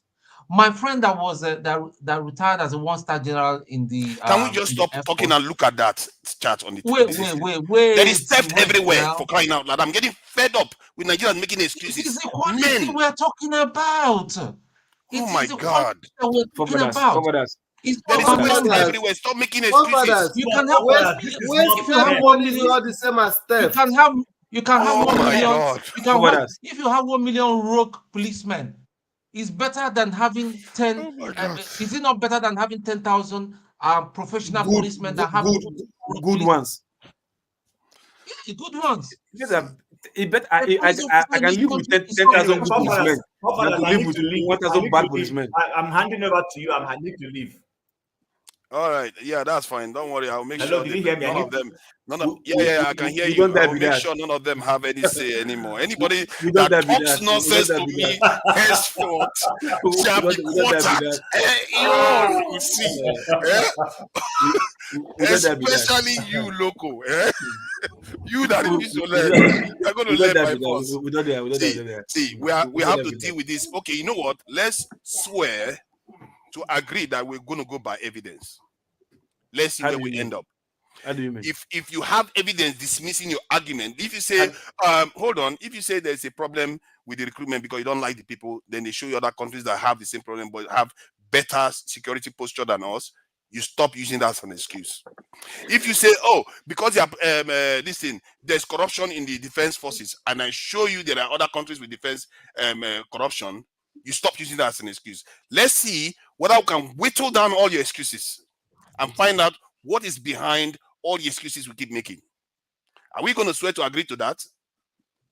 Forefathers, nobody's arguing with you that we shouldn't recruit more. But what we're talking about is efficient policing, efficient force. That's what we're talking about.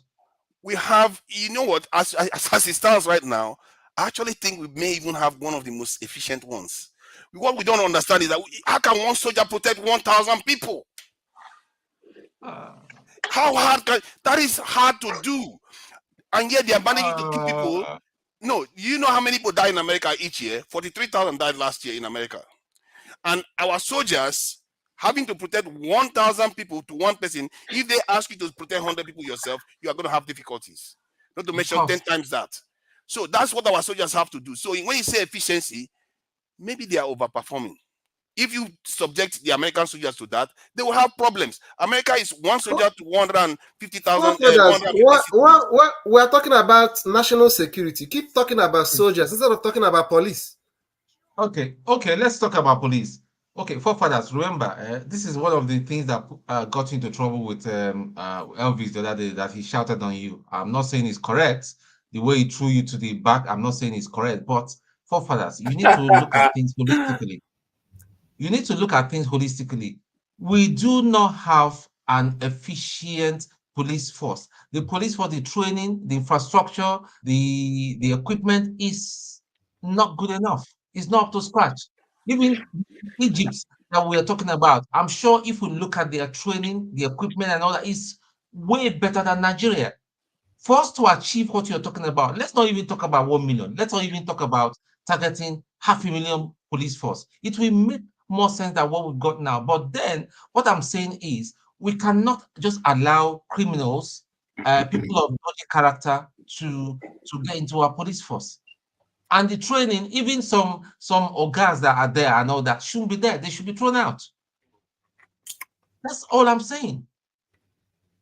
And if you secure your people, you secured the positions, you secured everybody. So talking about we should secure our politicians without securing the people is not, I mean, it's just like putting the cart before the horse. Why not just say instead, remove the politicians, those security men politicians, right? Let's go and put them in key insecure areas so that at least to reduce insecurity. By the time you reduce insecurity, automatically the politicians will be safe. Instead, you say, no, I want to give them security, you're protecting them. No, you have security. Okay, take it from those guys, put them in those critical insecure places, and see how they will cross those insecure places and come and communicate. I think you're right. You're right. All the senators. The same London that you and I live, we have our people in the House of Commons and the House of Lords. They catch train every morning. They don't go with police officers armed and all that. They catch, they mingle. See, I don't see Cameron before for train on the ground. There were two plainclothes policemen that were just with him. because it's the prime minister. But every other person, nobody they get police in their house. They live normal. They live normally. One was living on where I used to live before. One was living on my street. So we're talking about here. No matter for that. So they just want to feel like say they call, they do research, they tell us one thing. Those money is even talking about self. It's not even money that they are wasting. Moderator, who is the moderator? No, I am the moderator. It's not your business. If you reach them, it's Self, not your business. Self, you don't upgrade with that. I'm gonna meet you down there. Don't remove me, oh, don't remove me. I think forefathers usually misunderstand when he talk about security and we argue with him. Nobody is saying we shouldn't increase the number. We should increase the number. But what I'm saying is that can we also pay attention to efficiency? Exactly. Can we make what we have efficient?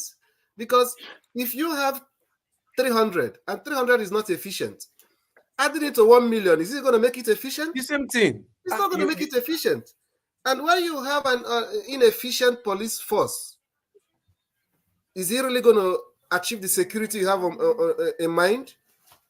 You understand? You have 10, the SAS you use as an analogy. The SAS supposed to be specially trained police force. And they now change their duties by themselves to be going to people's houses. If you call me 5,000 naira, I'll go and report you to SAS. SAS will follow you and go to your house and put you in the boot. You stop me on the road. Show me the receipt of the laptop you're carrying.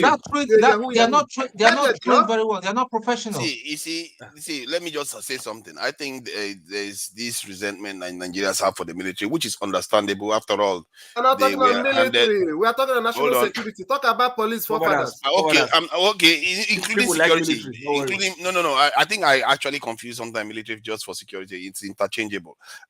It's actually security, I mean, because the security infrastructure we had was handed down to us. Look at our lawyers are still, it's a good sign actually that our systems are still is still attached to the colonial approach to our people.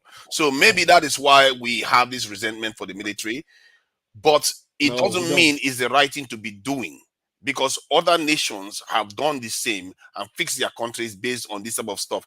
And we all know this to be true, because in our houses, in our lives, we protect ourselves. We are the most inefficient people on the face of the earth. Nigerians, I'm now beginning to understand why many African countries say Nigeria is the key. Nigerians, all the problems African countries have, Nigerians have it magnified. Like the so inefficiently run state. They have resources, like they have energy sources, but instead they use generators. They have water sources, abundant, not like even Egypt that is struggling to get water, but it's still everybody digs their own borehole. They have human resources to secure the country. Oh no, everybody has to have their security guard. Every house has to have burglary proof. There is nothing we do efficiently. There is nothing. I don't even know anything that we've done. Maybe Nollywood. I thank you for the ball or this thing. I thank you for the ball analogy you just used, right? You say we have enough water, we're doing ball. Now, fine, right?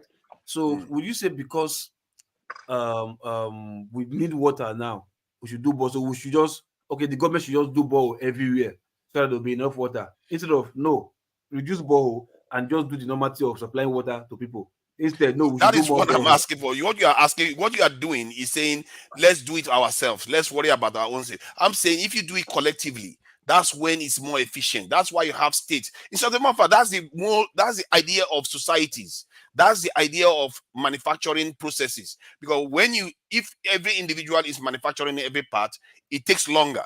But if everybody specializes, everybody does their own bit, you find that the output will be greater. Hence, division of labor. Hence, society that we have now. But we as Nigerians have mangled it to the worst. Like we see a society, the formula of society, we turn it upside down on its head. We make it so it doesn't function. Like literally, we have the resources, but we refuse to use them. We have 200 million people. Instead, we make them jobless. I don't understand why forefather like to blame the victims. My fellow, I'm blaming the victim because I'm talking to you. I'm not talking to our leaders. You are advocating that we should just not do anything. We are the victims. Listen. We are the victims. Okay. Exactly. The government that's supposed to do this thing you are saying now. You're not a victim. Decided to use the little police force that we have to protect themselves.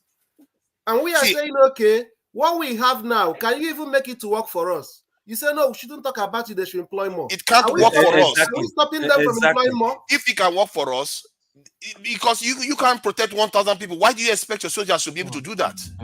When they created, let me ask you, what we have today, anybody? They said they are the most efficient police force in the whole world. Okay, I understand. Yeah, given the results that they have, given the results that you are seeing, the death rate in Nigeria is less than that of this in America. Really? And yet, really? yes. Oh my God. Yes. Oh my God. Is that the reason? 43,000. Hold on. 43,000 died last year in the US from gun violence. And other countries, yes, like in Europe now, we have higher death rate in Nigeria than like in Europe. But in South Africa has just about the same death rate as Nigeria. So, and if you look at South Africa too, their security posture is like every other Black African country. It's weird because when you go to Igbo countries, it's different too. They have higher security posture than us. I asked you a simple question, right? When they created SARS, right, did they recruit policemen to join SARS? I think it was recruited from the police. So they never recruited anybody from outside. I think they probably recruited some from the outside, like through the normal recruitment rate. Now let me tell you that they recruited plenty, more than half. How many are there total? What is the total of the SARS police? No, hold on now. Less than half came from police. Because the SARS of a thing is just predominantly from the southern part of Nigeria. You just mainly see them in the north. You get my point? That sort of thing. You see them predominantly in southern part of Nigeria. They're not there not as that. You understand? And lesser percentage of them came from Nigerian police force. You understand? That's why if you're looking at them, so if you will know now, you see their behavior on the street, they don't look like trained or police officers who went to police college, police academy. No. Most of them came from outside. These are anti-kidnapping squad, anti-whatever that. It's only CIB department that all of them came from policing. That I know because I probably maybe they're paid or whatever. But these other SARS from that even when they were see their how do you call it? See if that ceremonial dress, they don't dress like police. That police. So what is the point you are trying to make? To tell you the one thing, like they recruited more. And what was the result we saw? Riff-raff. Nonsense. Hold on. This security even increased, or the victimization of Nigerian citizens even increased. You understand? Now you create SARS. Now, I'm not as afraid of armed robbery anymore. I'm not afraid of SARS. Okay. I'm afraid of going out, walking on the streets. I'm afraid of going to the beer parlor now because SARS people bought us for there. So some will tell you they are coming from where they go when they went to watch match. SARS boss them. I live in Port Harcourt now. I see Tyler. Money where somebody want to give Tyler, make it buy ties tomorrow. SARS boss them. See the money for your account. SARS say, man, if you not talk, say, if you not just nothing, they will talk say that kidnap by B. They'll move them. They call the wife, go withdraw the money come. This is SARS. You understand? Yeah. But Amber for streets, we go rob the guy. No, go tell the guy, say, come. If you not bring money, we'll kill you. No. The Amber is interested in what they will say on the guy's body at that minute. Collect them, which they don't kind of money. But SARS, threaten them, collecting money. So the SARS that they recruited, did it do more harm than good to us? Hold on now. You don't know. Not why are you convincing yourself? You finish talking, Ajare. You are talking and convincing yourself of an argument that is not valid. You're just talking and say he increased. You don't have data. Show us the data that he actually reduced crime. You don't understand what you are saying. The truth is that SARS actually reduced crime. Yes. Oh, but you don't know that your problem is that guys, you just assume that he didn't reduce crime. We are just five. Yes, actually, just because. Oh my God! Hold on. See, what you don't understand is that. See, two things can be true at the same time. Loco, hold on. Let me just say this to Loco. Loco, sometimes some of the things you do is that you just understand things one way. Two things can be true at the same time. SARS could abuse Nigerians and reduce crime at the same time. Do you know that? So because it looks like that is somehow blowing your head. Okay, hold on. The SARS that is taking people to the bank to withdraw money. Is that not crime? That is a crime. The question is, how many did they stop? How many crime did they stop in terms of Yahoo boys? Do you know Nigeria? Forefather, why don't you let us have good discussion? Now, what are you guys doing? Boyfriend and girlfriend Let's talk quarrel around. because SARS. Tone, Yeah, somebody don't worry. telling you Go around. somebody I think money we're just because suing SARS. this point. Pardon? Wow. No, we do Okay, this go every ahead. time. It doesn't make sense. Go ahead. I want to speak. I just want us. Let's start from Tone. We share You ideas, raise, man. if you want to speak, you raise your hand. No, they're just everybody is just saying that. I'm this not is in the classroom. You're not in the classroom. I'm not in the classroom. Yeah, I raise my hand like primary one. It's only local that will say something like that. Honestly, I can't even join. You see, like, I don't know again, man. I don't know. We are too rowdy. You have benefited immensely from what you're complaining about. So get that in mind. Me? No. Not today. No, Not today. I'm not get rowdy with you people benefited like that, immensely. No. What are you talking about? You see, that mumu don't they insult me. No, man, idiot. Man, oh my God! I think SARS succeeded in reducing Yahoo or fraud activities in Nigeria. They did do a lot on that. Crime. Forefather. SARS. They were the real 419 is Yahoo. Oh, come on. SARS were the Let's real not go Yahoo. there. Yeah, that's why Wodemaya too was arrested with a laptop. Come on, let's not do this. Wodemaya, a world-renowned YouTuber, came to Nigeria. They took his laptop because they thought he was a Yahoo boy. So exactly. So did they take bribe from him? Hold on. Thank you for that. That means the recruitment of new security agency it may be worse. It doesn't mean because you recruit them, that means they can solve problems. They took his laptop because they feared that he was a criminal. They were doing their job. That is what we need to discuss. What is the full meaning of SARS? I don't know the meaning of SARS actually. Special anti-robbery. Special anti-robbery squad. But what they focus on, from what I know, is that they tend to focus on Yahoo boys. No, because it's not what you know, what they are doing. Do you know why they tend to focus on Yahoo boys? They make more money. I don't know. They want to cash out. They want cash out. Exactly. The question is, it could be because robbery reduced in some areas. No, I think you have to admit, you see, now he's going to say robbery didn't increase. You see, this is the problem with Nigeria. If we have data, we'll be able to share information about this. Because sometimes what we do is that just because something has a bad name, we just tie all our problems to it. Forefather. Actually, what is your argument tonight? What's your argument? My argument is that we are supposed to be looking to change our security posture if we want to take charge of our country. But what I get all the time is we need to do this first. We need to do that first. The argument they made was that there is waste in the Nigerian police, and I showed them that the UK has the same problem.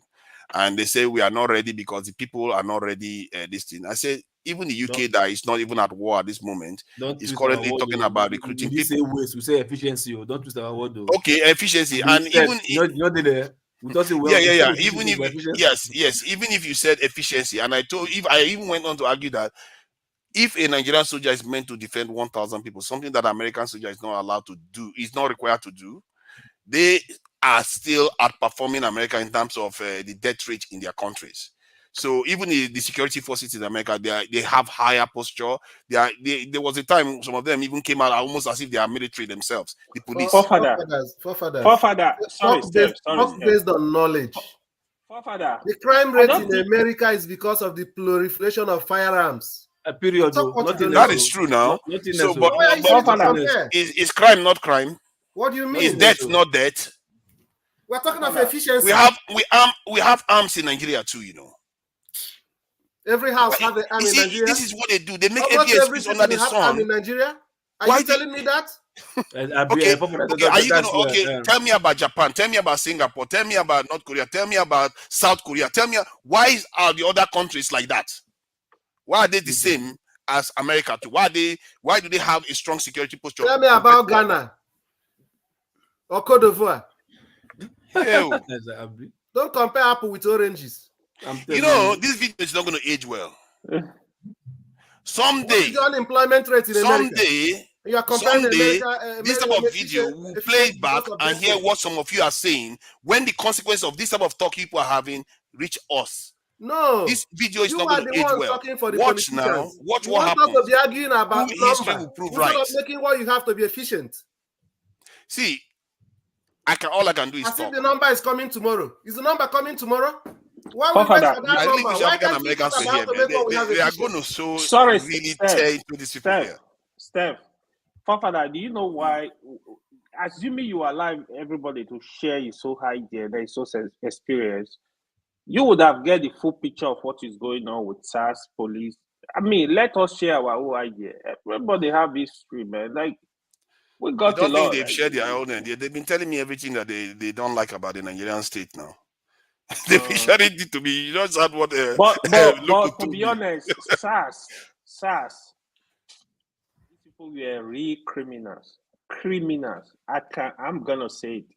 My experience with SARS in 2019, I was in Nigeria. I rushed into Nigeria to do some stuff. So my driver picked me up. Yeah, I took my brother's car from Lagos. I was traveling out of Lagos. They stopped me. Immediately, I think they figure out that this guy is coming from abroad. They check the truck. They notice, like, yeah, this guy, the bags, right? Then I was sitting in the front with the drivers. He was talking to the driver. He asked me to come down. He asked the driver to open the truck. The driver opened the truck for me, so he was still sitting, right? Then he asked the driver to come down. The driver went down to me then. Then he came to me. He was like, "Oh, Oga, come down." I'm like, "What's going on? Come down for what?" Then finally, I step out of the car. He saw my phone. I was holding the new iPhone, or the iPhone 12 Pro Max, something like that. He was like, "Oppo." He want to search the phone. I should open the phone. I'm like, "Oppo what? Like, what's the meaning of that?"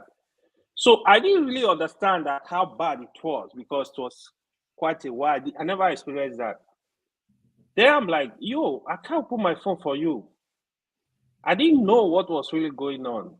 The only thing I saw, they were taking some people. There was a house there, back of the house. So the driver was not telling me, "This is what is going on. They think you are a Yahoo boy." So I went to meet the SARS guy. I'm like, "Yo, so everybody will carry iPhone. I be Yahoo boy now. So I know people iPhone." He's like, "What do you do?" I was even trying to be polite. "Oh, yeah, I work. I do so. Okay, yeah, I want to see the iPhone. I want to open the phone." After a long discussion, I told him, I said, "There's no boy in your papa. I don't open my phone." He got pissed. Two of them. The other one got pissed. Then finally, the driver was not telling me, "Yeah, just open for them." I opened the phone. They were searching. As I noticed, they were looking. He saw one Malaysian number. Then my friend was doing PhD in Malaysia. He was looking at our chat. I was laughing. In my mind, I was just laughing at them. Like, so I believe, say, anybody when they drive boot car, when they carry phone, I be Yahoo. Then when they didn't see anything, finally, as we were talking, a bus was coming from university student. They dropped all the students from the bus. They were searching the bus. I heard the driver say, "I asked you to give me the laptop. I asked you to give me the laptop." Both girls and boys, they pack all of them down, searching their body. Even they were beating one of them. I look at them and say, "Oh, when I was a student, I go. I forbid this place that straight up." I said, "The students were just too gentle for my liking."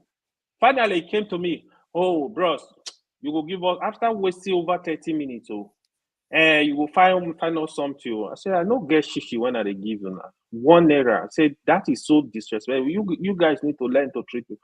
My brother was even telling me, when I was explaining to my brother, he said, "These people, sometimes they will see money. He said they will shoot you." And it happens. A friend of mine, same thing happened to him, live in Canada. His mother was sick, wanted to do surgery. He flew into Nigeria, Lagos. His friend now said, "Oh, let's go out at night." It was a Friday night. They got two of them. The guy was putting on jeans, like, oh, he said, I'm not a Yahoo boy. The mother that was sick, they were telling him if he should give them 50,000 naira. The guy said, how will I give you 50,000? He said, look, if we carry you come out here, you no go know your people no go know where you did till next week Monday. That now hit on him. He said, oh, my mother that is seriously sick already. He has to look for money. He has to take them to the bank and withdraw money and give to them. So what they were doing, in fact, I got people experiences like it was not good. SARS, they were treating people like animals. A friend was telling me, he said sometimes when they really get the Yahoo boys, you know what they do? They have POS. They withdraw as far as 500,000. They will withdraw it from your account. If you don't bring the money, they will rope you in. That is why they were doing that. The original intention was for them to be at the robbery squad. They were not doing their job. So when that protest broke out, I really fully connected with it. It was just the right time because they were molesting Nigeria, doing all kind. I mean, even I'm not saying don't catch criminal, don't catch for one Yahoo boys, but you're supposed to be doing the job, but you are not doing what you're supposed to do. What they are doing is more EFCC. Some of them they also do that too. They are after the money. Pay us money, we'll leave you alone. If you want to fight crime, fight crime. The people will not even respect you. So SARS, what happened to them was just so right. I so much supported those people that did that protest in Lagos. The abuse was too much. The humiliation was too much. You can't treat Nigerians like this. They are people that are living in their own country. In America, Black America, they are shouting, police are killing them. In our own country, black on black, these people, they don't even have job in the first place. Some of them, you just torture them. Some of them are doing business. They are struggling to make sure their family eat. Even the real police, you still see the element that behave in this manner. You can't be treating Nigeria. What some of you were saying, like, they need reorientation. They need proper training. Yeah, one thing I also side with police is the government should try and pay them living wage. Their condition is also bad. You can't be paying people peanuts and you giving them gun. What do you want them to do? So a lot going on. The system is messed up. Our soldiers, the same thing. Like, they are not well paid. And I have had cases. They will kill a soldier. They are telling you, the family, to leave the barrack without even giving you money. Even police, the same thing.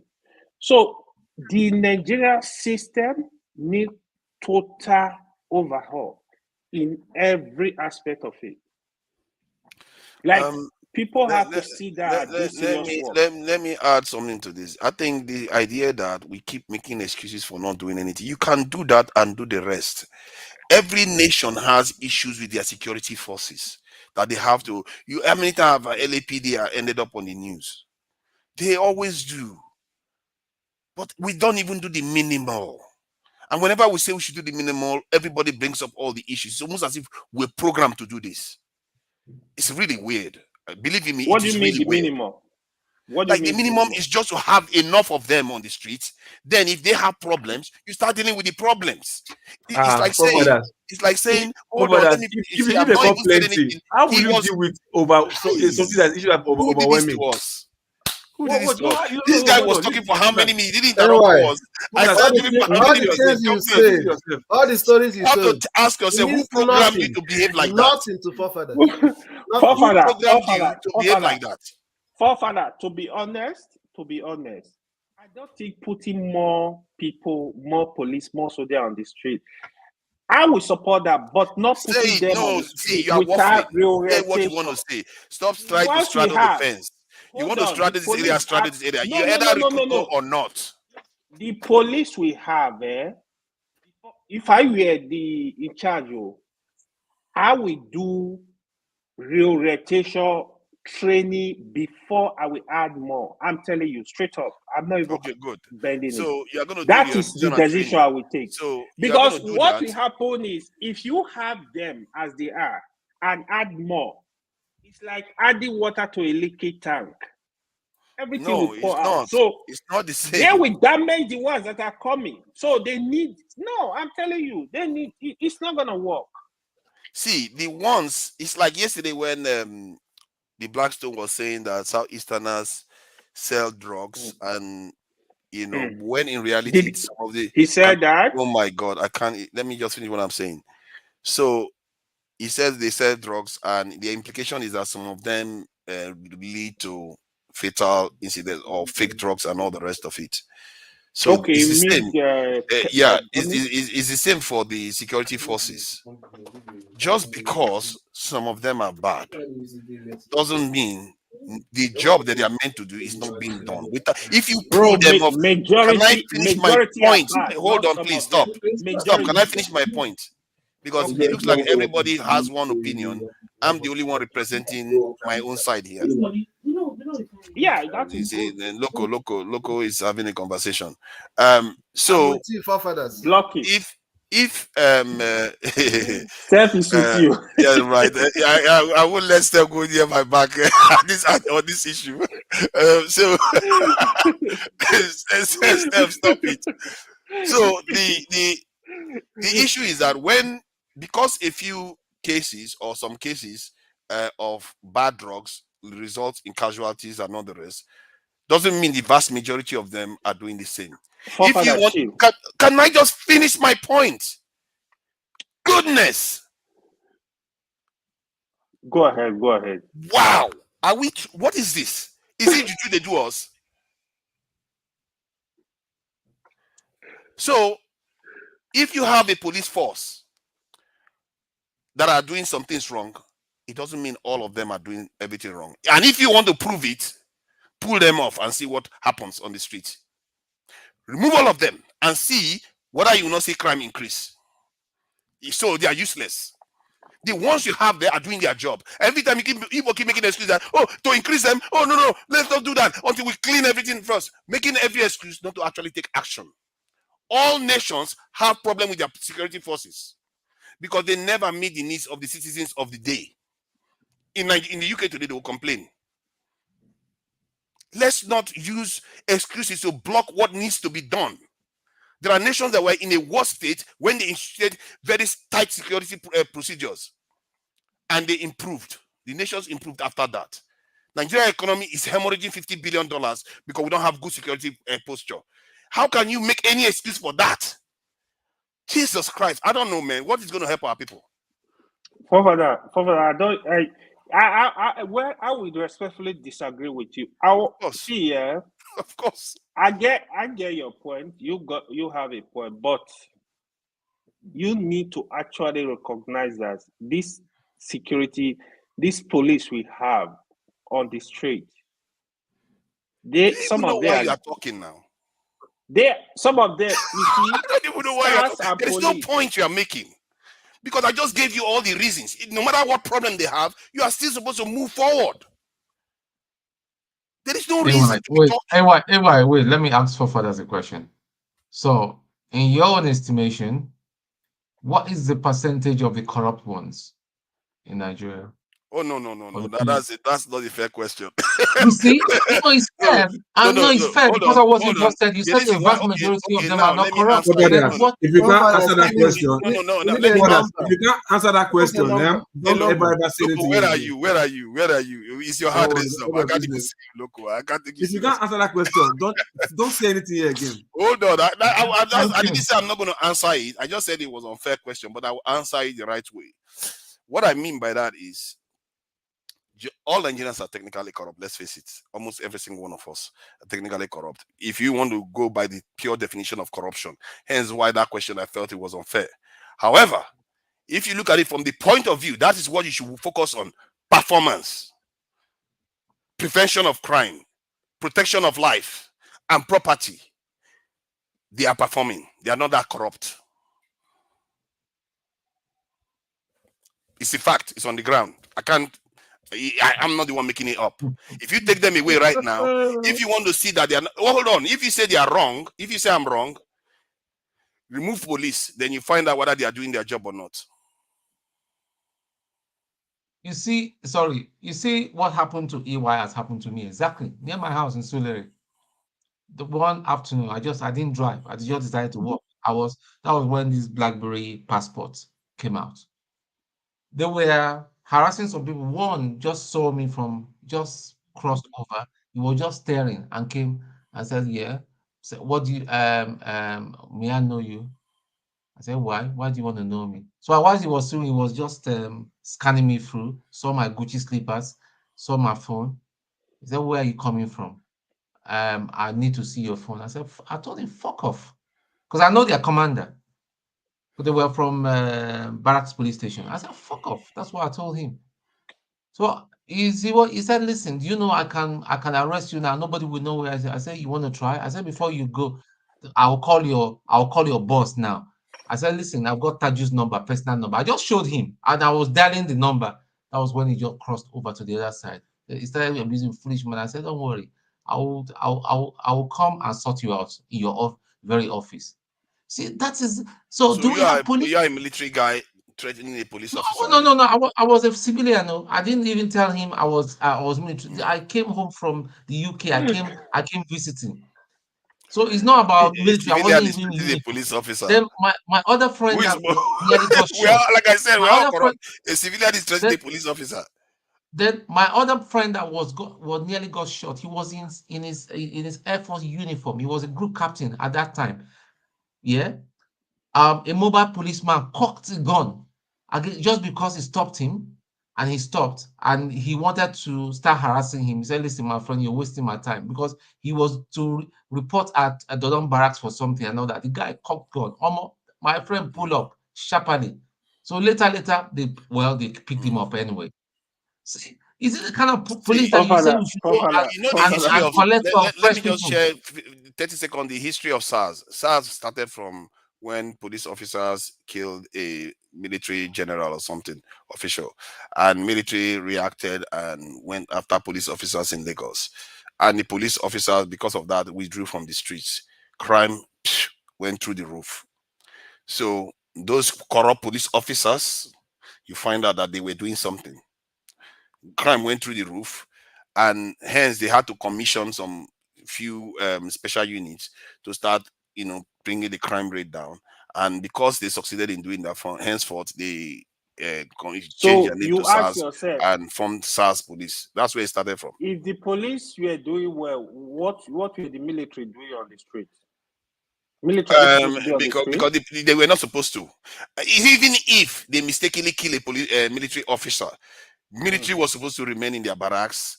But Nigerian state is run as if it's a colonial enterprise, whereby if you touch the colonial military, they come after the citizens as if they are rebels. You see, and the masses, they call them. Father, Nigeria matter don't tire me. It's not that serious. It's just our people that are blocking it because of history. And I think maybe it's a genetic memory or some kind of subliminal stuff that we have. We are blocking it. And even when clearly other nations are doing it, that's a scary bit. How do I help me explain this to you? Why other nations have it, we don't have it. Oh my God. Father, can you stop blaming the victim? Father, please don't say this again. Help me explain it to you. You see, it's still not helping me. It's still not helping me. Just stop government from employing more securities? You are stopping them. How? Because you are here arguing against it. No, what I'm arguing is that why they do it. They should make sure that what we have is more efficient. Am I stopping them from recruiting more? No, no. Actually, you are blocking it because the way you started was they have to make it more efficient first before you start recruiting at all. Then now, why stop them from recruiting it? Exactly. So you are blocking it. You are not saying they should recruit more. If you have said, okay, let them recruit more, but let them make it better, then I'll agree with you. Why do I say that? Because what they have now, from everybody's testimony, is not efficient. We just went around in a circle right now. Now he just went on to agree that he's blocking it. I am not blocking. I'm making a sense. No, it's not. It's not blocking it. It's not the right word. It's not in the right sense. All we are saying is that the corrupt ones that we have right now, we should get rid of them, retrain and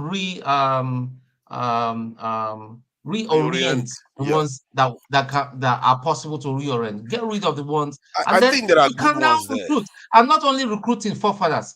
How We need to many look are at. good? We What need to look percentage at. are good? We need to look at That equipment. has kept your property safe. What percentage? I think we should not always Give throw me a number: the bat 20%, out with 30%, the 70%, baby out with the. 80%, I think 90% of them are good. 100%. I would say, 10% are good. see, if I factor in all Nigerians are corrupt, I would say because Nigerian police will also involve corrupt people, I would say 80 to 90% of them are okay by Nigerian standard. Are you aware that in every police station, when you see those guys that start on the road, they use POS to collect money, that when they collect that money finish, they make return to the organ? See, you think I don't know all these things? I'm saying we are all Nigerians are corrupt. I know. If you want me to say, okay, police is we remove Nigerians, 100% of the police is almost corrupt. But if you include Nigerians in the equation, you will say yes, they are corrupt, but they are also functional. Just because a nurse is corrupt doesn't mean she's not going to treat you. Just because a doctor can be corrupt doesn't mean the doctor is not going to treat you. So let's put corruption where it actually belongs. You see what I mean? That's all I'm saying. We shouldn't be blocking stuff that is going to help us. Any other topic? Okay. Speaking about police. Forefathers, hold on. I don't know whether you've seen that guy they paraded as look at Eva wants to run. Go ahead. The guy they paraded as the brain behind, the supposedly brain behind all the kidnaps in Abuja. They want us to think that it's Igbo people. Igbo person, but that guy's a Yoruba man. That man is a Yoruba man. But then I don't want to even go tribal. So is it the kind of police force that we have and all that? How can you market him and present him as being as coming from a certain part of the country, all for political reasons? No, that's wrong. I don't know why. He didn't market his nationality. They probably didn't do that. They just brought him out as a kingpin. I think the main issue is why are they? He's Yoruba guy now. Why are we remembering his Yoruba ethnicity? He could be Igbo, he could be Hausa. The issue is why are they using? Yeah. But what does it mean, though? How about all those people that carry AK-47? Kidnapping every day and all that. They cannot go after them. They just brought up one. Even yesterday, we spent a long time defending, saying it's not Fulanis that are this. Now it's a Yoruba man they caught. Manipulate even investigation. The sister came out today on X saying that the brother is not a kidnapper, that they paid him. Listen, I just feel that there's a lot that is going on in Nigeria underneath, that he was paid, that the brother is not a kidnapper, that she can come out. Okay, so I hope they will not I have experience of somebody. Anyway. I have experience of somebody telling me yesterday that he was basically technically kidnapped because he was going to his hotel and they accosted him just by the gate where the hotel gate security is supposed to stop them. They took him away and took him to the cash point and took money out of the machine, and that was it. So they do that all the time. Yeah. So that and one of them, they even went and burgled his place, and he was busy calling the security guard there, and they said their phone was on silent. This is the nature of what we are doing. Everything we don't do it well. Somebody said something in the comment section. Since you advocate a law for the security, why not go back to Nigeria and join police force? See, I've said it before. If the Nigerian military says they want to recruit 1 million, I'll volunteer. No, that is I think you can go and volunteer first. Why would you volunteer when they are just designed to go and fail? How am I supposed to defend 1,000 people? It's ridiculous. At least it can be one addition. No, they are not recruiting to succeed. They are recruiting to waste our people, just like they are wasting our population. That is what I'm arguing against. Efficiency.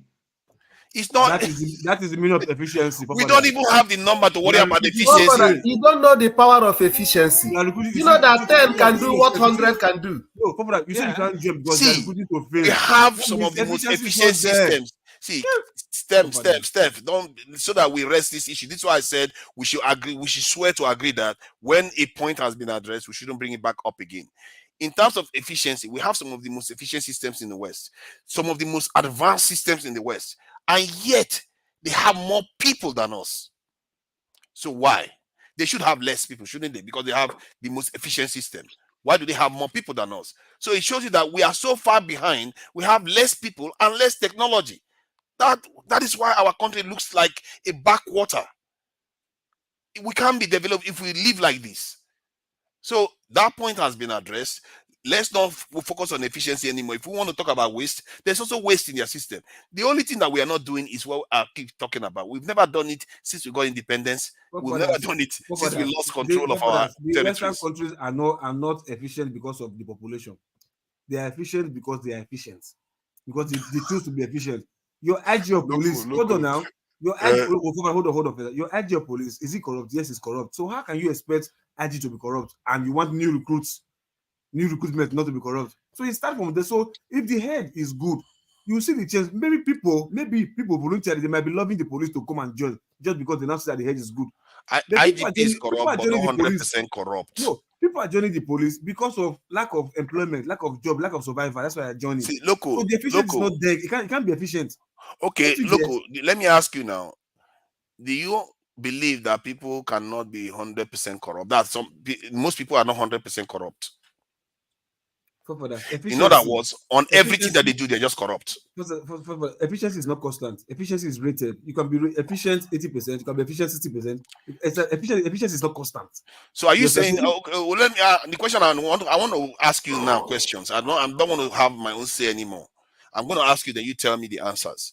So in the West, are they more efficient than us? Of course, yes. Okay, good.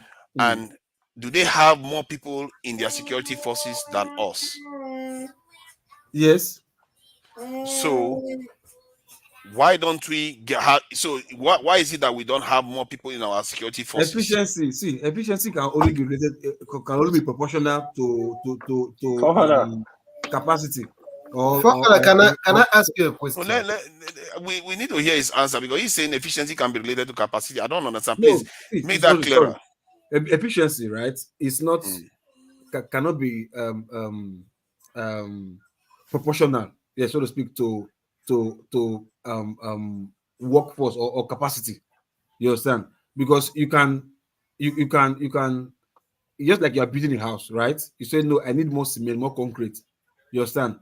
If you don't balance the what you call it, efficiency of the road, you can use concrete that is strong also to damage your foundation. Okay, good.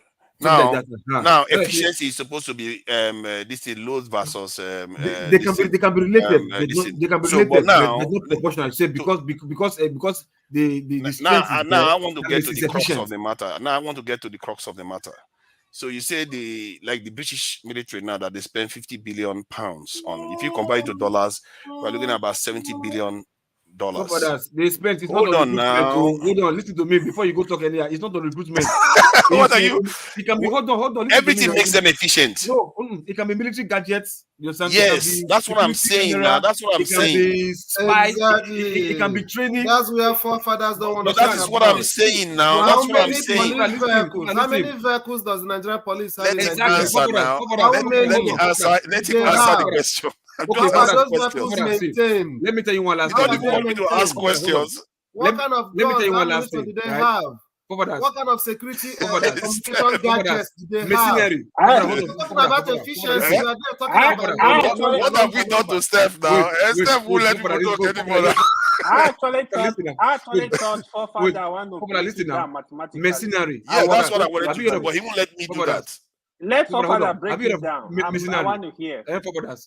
I've heard of at least you've heard of machinery, right? Yes. Local is it efficient or population or strength? It's not efficient. Machinery. Huh? It's not efficient. No. Hold on. If machinery, if they succeed, why did they succeed? Is it because of they don't have in numbers or because they are efficient? That's why they succeeded. No, it's not efficient. You are going to a totally different topic. No. Hold on now. It's the efficiency of machinery. That's why they succeed, not because of the number. No. Actually, let's not go. Machinery is a totally different topic from what we are discussing. No. It's security strength. We're talking about military or security posture of a country. I'm trying to tell you efficiency of security and number. No, I'm trying to tell you numbers of security versus vis-a-vis efficiency of that same security. You understand? They can tell you, they can take 5 missionaries who they know they are efficient to go and defeat army of 1,000 military, whatever, or 2,000 military in a camp or whatever. So that's why they have more military still. No, that's to tell you that numbers doesn't count. It's efficiency that counts first. Actually, before numbers. Okay, you want me to show you the record of people that understand it? Let me do that because my mouth is not good enough. Our people have issues, man. I don't have the energy to be arguing because I try to ask questions. Okay, now he's allowing me to ask questions. Let me ask the question. Offer, give me 5 minutes. I'll turn my video off for 5 minutes. Pardon? I said I'll turn my video off for 5 minutes. All right, yeah, that's fine. That's fine. Cool. So in terms of Don't efficiency, finish there, Bao. Yeah, that's good. In terms of efficiency, the UK spends 50 billion on their military, and while Nigeria spends about 4 billion US dollars, about 70 billion actually, if you convert the pounds to US spend that much? No, the UK. Oh, the US is out of the. The US is out of the. It's not fair. Why would I go to the US? That's a bit too much. Billion. They don't play around. The UK spends about $70 billion at least on their security military outfit, while Nigeria spends about 4 billion. In terms of efficiency, cut that UK defense spending, because that's how you measure efficiency: spending versus output. Cut that out spending to 4 billion, and let's see how that number of whether they will be able to pay them even it's going to be questionable. Let's see how they perform then. So this is why I said, given the result our military is achieving, they're actually quite efficient. If you go by money, dollars spent on them, they are barely paid. Even the salary they are owed, they are barely paid. The pensions are barely paid. When they die in in the line of duty, they are barely paid. The family is barely taken care of. So let's not, in terms of efficiency, we even are probably more efficient than they are. So the UK police, do you think they are well paid? Don't go to the UK police now. You have just shifted the goalpost. I just said the UK military spends $70 billion. Hold on. I want to ask a question. I thought I was asking questions. You are the answer now, so you give me answer. So the UK military spends 70 billion, and Nigeria spends about 40 billion on their security. So now, in terms of outcome, reduce the UK spending to around 4 billion, and let's see how they perform. Okay, what does the UK spend that money? What do you think? Wait, hold on. What does the UK? What do they spend that money on, and what do we spend our 4 billion on first? We spend the 4 billion on salaries, equipment, uniforms, maintaining the infrastructure we have. Equipment like what? And infrastructure like what? Barracks, MOD supplies, cars, fuel, everything else. In case you don't know, many of those money for infrastructure repairs, you understand, they are diverted.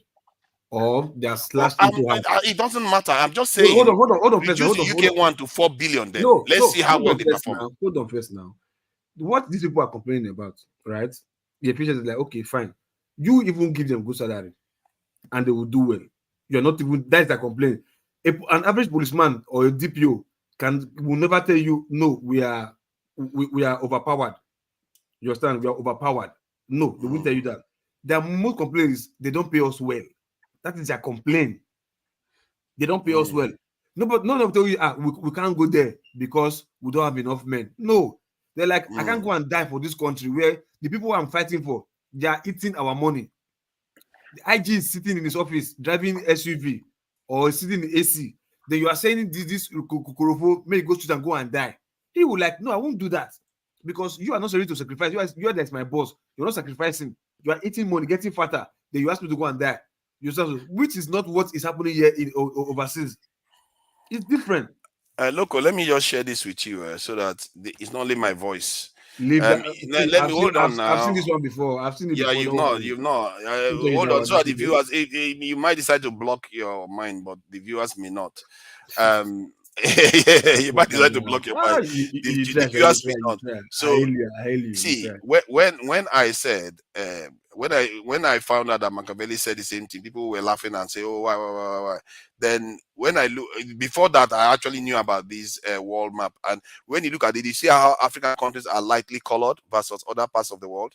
Now let's go down to the analysis that they gave of this, what they think about militaries.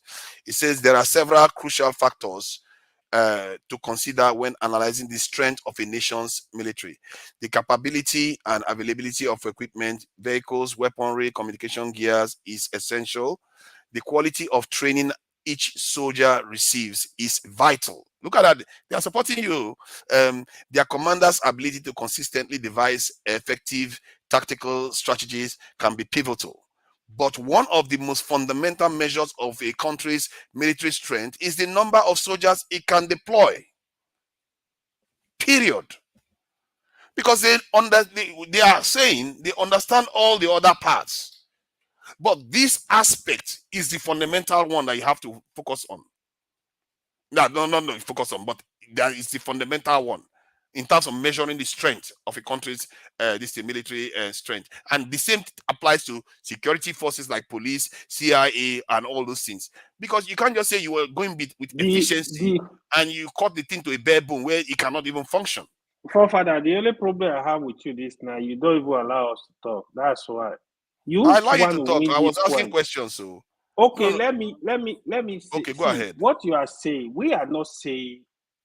Obviously, it's true, right? When you are looking at the capacity of military, any military force, the number is also important. But when you're talking of the capability, it's all inclusive. The capacity of the military, They didn't say but there. If anything, the only but they said was that's the fundamental one. They describe that as fundamental. Yeah, it is a strong point, right? What you're telling me now is more like you go to Nigeria, you just give uniform to people, you say, wear the uniform, let's go to war. All of them will be flush out, even if they are 10 million. No, but they won't. No, they will be flush out. Human beings are weapons. You just have to train them. If a guerrilla warfare, a guerrilla leader can even train people. Yeah. Let me give you immediate okay, evidence. Good. Go online. Go check the number of Israeli soldiers that are killed in Gaza as we speak. Go and take statistics of the military, of the soldiers that are killed. Majority of them are the reservists because they were not training. A lot of them have been killed because they are not even fit to go to war, and you push them into war. How did you manage to walk into this one? You just walked against your own argument. Do you know that? No. Israel is smashing the other side to pieces. How did you miss that point? Hold on. You're not getting my point. I'm telling you the soldiers that are killed, the Israeli soldiers that are killed in Gaza. They are not even up to 200. They're up to 200 now, more than 200. I don't think so. The last time I checked, it was 180 something. And 200 is tiny compared to thousands on the other side. I know. No, I'm not comparing. That's where you're getting it wrong. I'm not comparing. I'm just referring to the soldiers because those that were killed, majority were reservists. So when you look at it from that angle, with the right training, the right fitness, capability, you got to fight your opponent. Even if you are, let's say, 500 fighting 2,000 military, you don't know if they are well trained. They can destroy them easily. It's about strategy.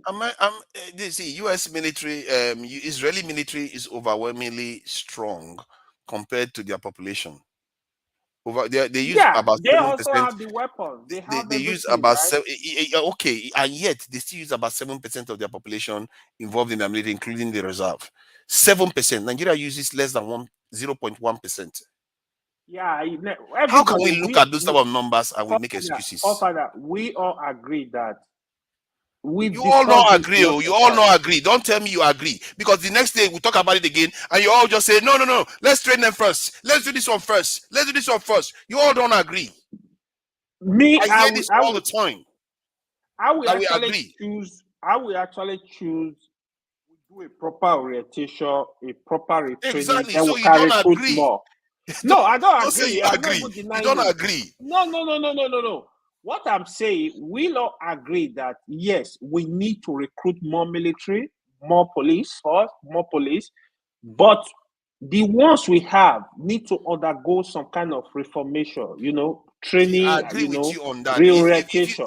If Abi, you say you I'm agree not with me, denying we need the number, I but agree that you need to retrain our military, their mindset, because I believe that they that have is a my point. colonizer mindset.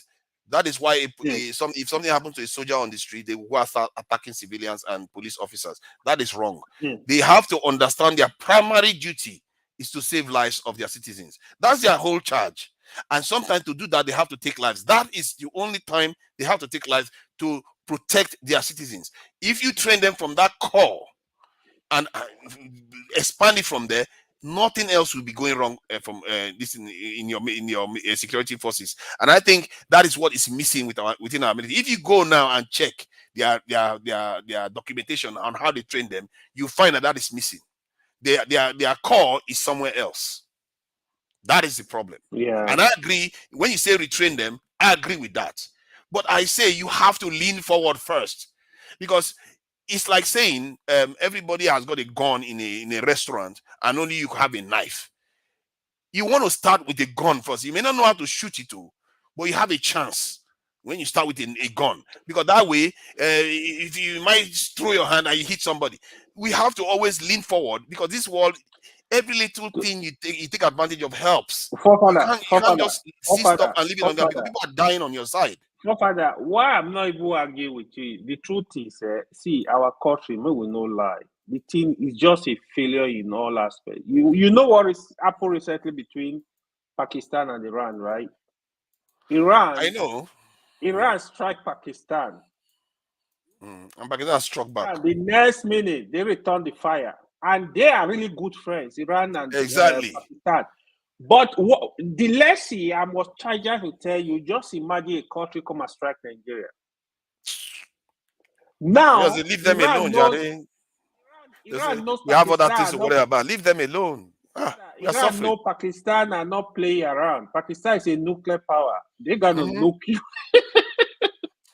Iran is going nuclear. That's why they don't fear, and they know that nobody is going to use nuclear anyway. Iran is also going nuclear. They lost satellite too. They lost more powerful satellite. Oh yeah, Iran. Is launching satellite. North Korea is launting satellite left and right. While we are here twiddling our this thing, the whole world is preparing for war. Let me ask one question, right? Have you seen all those videos? Those guys, Nigerian soldiers, complaining of their welfare in the battlefield. I've seen the videos. Yes. How many have you seen? I think I've seen at least two. At least two. I think I've seen one of them. I read the other one. I actually saw it. On videos where they're on the ground saying that see the kind of food where they give them, see the kind of water they drink. I've seen one video. See the kind of car where they use. If what's it called? If car spoil, they don't fit change tire. You've seen many, right? But me, I've seen many. See, right? Local. Hold on first. Now imagine you employ more people, right? And all of them are experiencing the same thing. You understand? Because of inefficiency of the leaders, of their commanders, or of the GOCs, or the whatever defense ministry, because of their inefficiency. You understand? But you have 1 million soldiers, but look at what they're still having. Will you see get any effect of security in the country? No. But those few guys that you've seen right now that you say they're not enough, those guys in the battlefield right now, if they see they eat better fried rice and chicken, may God punish any Boko Haram woman come out if they don't fight if they don't die. Because those guys just they take off their way now, they will not be more efficient. But for them now, like okay, look at those guys that faced me mutiny. I think Tony, you have that case now. Those I think 2017, I don't know. Those guys that gave mutiny. Like after they don't come finish, or got the same way they go back. Okay, hold on, they never get intels because of obey the last command. They went back. You know, not because of population, they went back and they were ambushed and some of their colleagues died.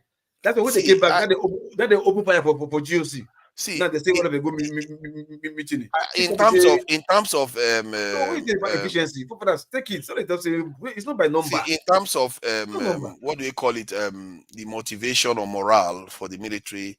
Yes, I agree with you. If you are not caring for your military well enough, especially based on their perception of what care is supposed to be, then you have a morale issue. And if you have a morale issue, performance issue will ensue. But it Efficiency will still drop. doesn't Thank mean you. it still doesn't Efficiency mean will drop. it still performance will reduce. It still doesn't mean when you But use encounter the word efficiency will see drop. it's not necessarily efficiency. It's not necessarily like that. The way let me finish my point. Efficiency is different because it affects all nations. You just heard a British soldier general saying that their military is saying that they don't like it, so they don't like the equipment that they've got. So the same, you see, reality is pliable. It's not the same everywhere. It's the same in some level in terms of people will still complain. It's just because you are living in Buckingham Palace or you are the son of a rich person doesn't mean you don't feel pain or you don't feel anger, you don't feel sad. You still feel it the same way, but it's just a different reality. So I think he is not even listening. So there's no point. So to be clear, forefather, when you keep measuring efficiency has nothing to do with number of what is it called, the military you have. They are not. They actually can make things more efficient. That's what I say. It's not efficiency. Is not proportional to. Did you hear about the number? Efficiency is a function of the output. What was it not Colin Powell? Hold on now. Was it not Colin Powell that had this? They said there's a doctrine he used to follow, or the general that worked with him for the first Iraq war. The doctrine is using overwhelming force. Because when you use overwhelming force, you defeat the enemy far more efficiently. So you don't lose your people. You use more people than you require, but because of it, you don't lose people at all. With the capacity, with the right capacity and capability. See, the only reason why you are saying that because it's America, but when it comes to Nigeria, you say, no, don't do that. Don't do that. You still need to treat them well. See, the principle applies everywhere. If you have more force, you might actually save life. It doesn't necessarily mean you lose lives. That is what it's because you are there to save people's lives. You are not there to protect your people. I mean, the law applies in America just as it applies in Nigeria. If you want to secure your country, if you want to prevent people from getting kidnapped, change the posture of your security forces to that of other nations. How can you expect your forces to perform when you starve them of resources or starve them of personnel? Now you're coming back to our point. You're coming back to our it's not them of personnel. Actually, the real resources they are losing more of is personnel. The reason why I'm saying this is because there are nations that are richer, there are nations that are poorer. The same principles apply to all of them, and they all act. The only people that don't act is us. The same principle. When China became secure, they were very poor. They were not rich. They recruited millions into the security forces. They were not rich then. So was South Korea or North Korea. So why are we making that argument? If you are making the argument, okay. Father, hold on. I need to address the point that the Jay made. He said the GDP of Russia is about 4 trillion. The GDP of combined NATO nation is 50 trillion. Russia still defeated NATO in Ukraine. NATO are not fighting in Ukraine, Mr. Man.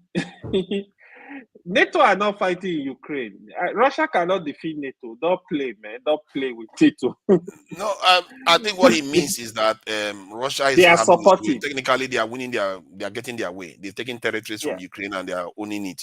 So maybe that's what he means. The point is that what he's trying to address there is that money is not everything. That's basically what he's saying. Yes, agreed. Money is not everything. Your ability to survive matters more because if you don't survive, you're not going to survive to make money. That is the truth of it. And the people that can survive are the ones that will determine, they can pick and choose who survives with them. And they will choose whether you are a slave or whether they take your land or whether they don't take your land. You are living at their mercy. If some of our people knew what African American slaves went through, because our forefathers didn't go through it, we were colonized, but they didn't abuse us the way they abused others. Not even like in Congo. Like the women, when you have a family, when you're a slave, you don't have, if you are married to a woman as a slave, you don't have priority over her. Your master can impregnate her because he wants a child that looks like him so that child can serve as a slave inside the house while the darker ones serve outside. They can make you impregnate your own mom because they want a breed because you are a strong person. The kind of stuff these people went through because of our people sold them, and we can't even remember that at all, and we think everything is okay today. That is, for me, the disconnect Of is too course, heavy. we know. The disconnect is too heavy. And I think what I would recommend for many of our people is that go to African American channels, talk to them. Maybe you start getting an impact of the mistakes we made that are so grave and the consequences of these mistakes. Because we don't think it's going to come to us now because it's shielded from us. We don't see it. I have Africa But it will American come. friends. We discuss. It will come. And for me, the vision is so clear.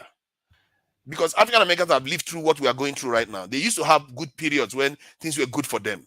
They have this. I don't know how the Tulsa massacre or something like that, where they built a city. They were doing very well, progressing. The economy was doing well. Tulsa in Oklahoma. Yeah, and then Americans came. The white Europeans came, destroyed everything because Europeans, the Americans. Yeah, the Americans and the Europeans. So they destroyed everything. I don't want to call whites. So they did that. So the same thing applies to us too. We think we are different from them. It's the same thing. And even the Italian Prime Minister recently was saying the way people are dealing with Africa is wrong. That you need to change your approach to Africa. You have to start treating them as strategic partners. She's arguing from her own point of view. But we are not doing anything to be strategic. We are living on their mercy. And we don't even know that. And this is why I argue that we have to change our security posture.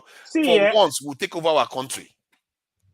I will even blame them less. To be honest, I think it's sweet that we are not ready. You have to, like we discussed that here, right? When Kenya President William Ruto was talking to, I think, Fresh President, was just ratting like, oh, blah, blah, blah. We don't need this. The man was just looking at him. I'm like, yo, you don't know what you are fighting. You got to do your things. So you position yourself like they don't have option. They got to adjust. You don't tell them to adjust. They will never adjust. Yeah, these guys, they will not adjust. You got to change position. You know, that is why the alliance across Africa countries is very, very important. All this AU, I don't even know what they are doing. Like for us to do that, we have to start changing. Our people have not changed. Look at how long we are arguing all this stuff here. Even we don't even agree that we need to even lean forward and defend ourselves. Not to mention what our leaders would think. No wonder Tinubu thinks the way he does. The thing is, you know, yesterday I was laughing. I was just like, well, I swear you showed that video, right? So what that video, you people were looking at it from the surface. The way I'm looking at it, very deep. They don't even understand the issues. They don't understand what is going on. I don't know if you get it. Like we are looking at it from economic. Oh, you want to send your people.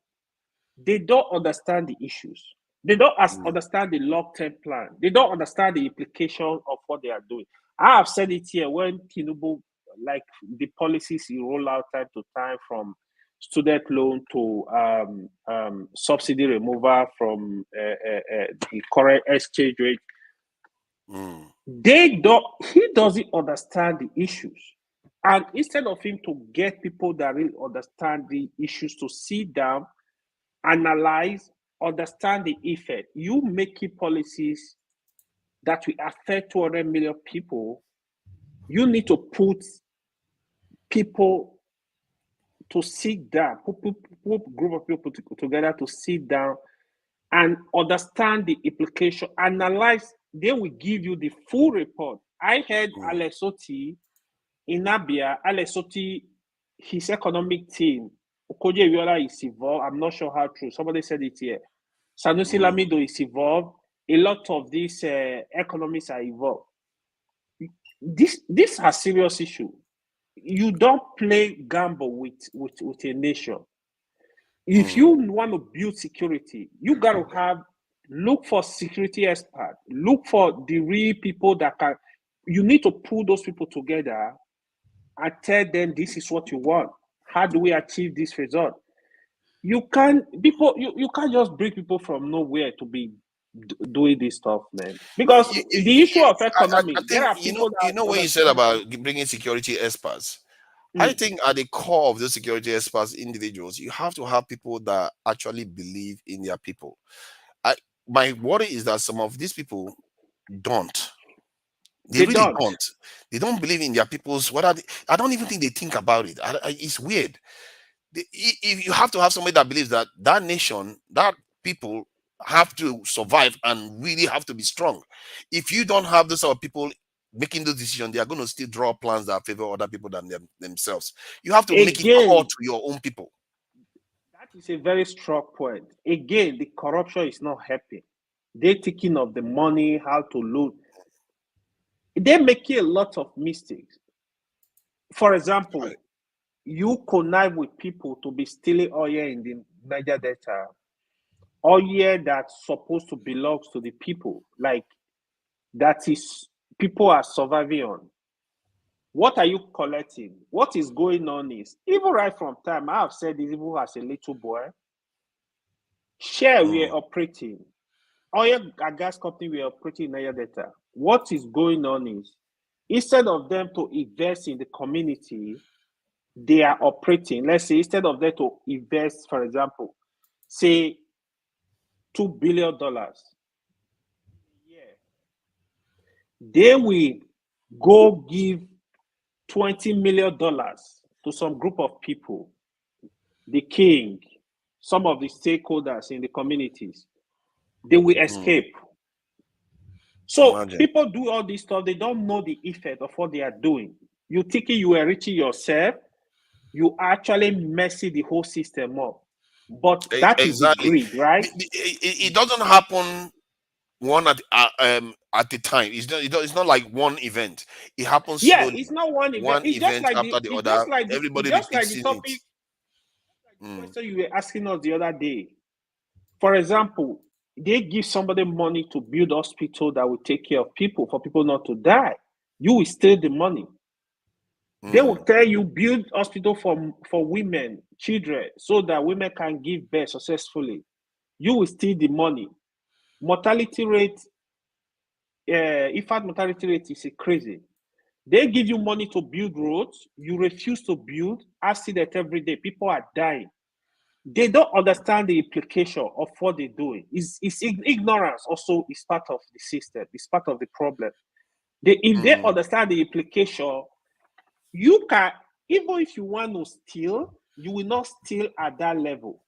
You will make sure at least the job is done properly. Exactly. You see, that is where the whole thing you know how I deduce this, because I try to imagine, because when I looked at how we started selling slaves, it took 200 to 300 years before they started trying to colonize the continent. 200 to 300, that's a long time.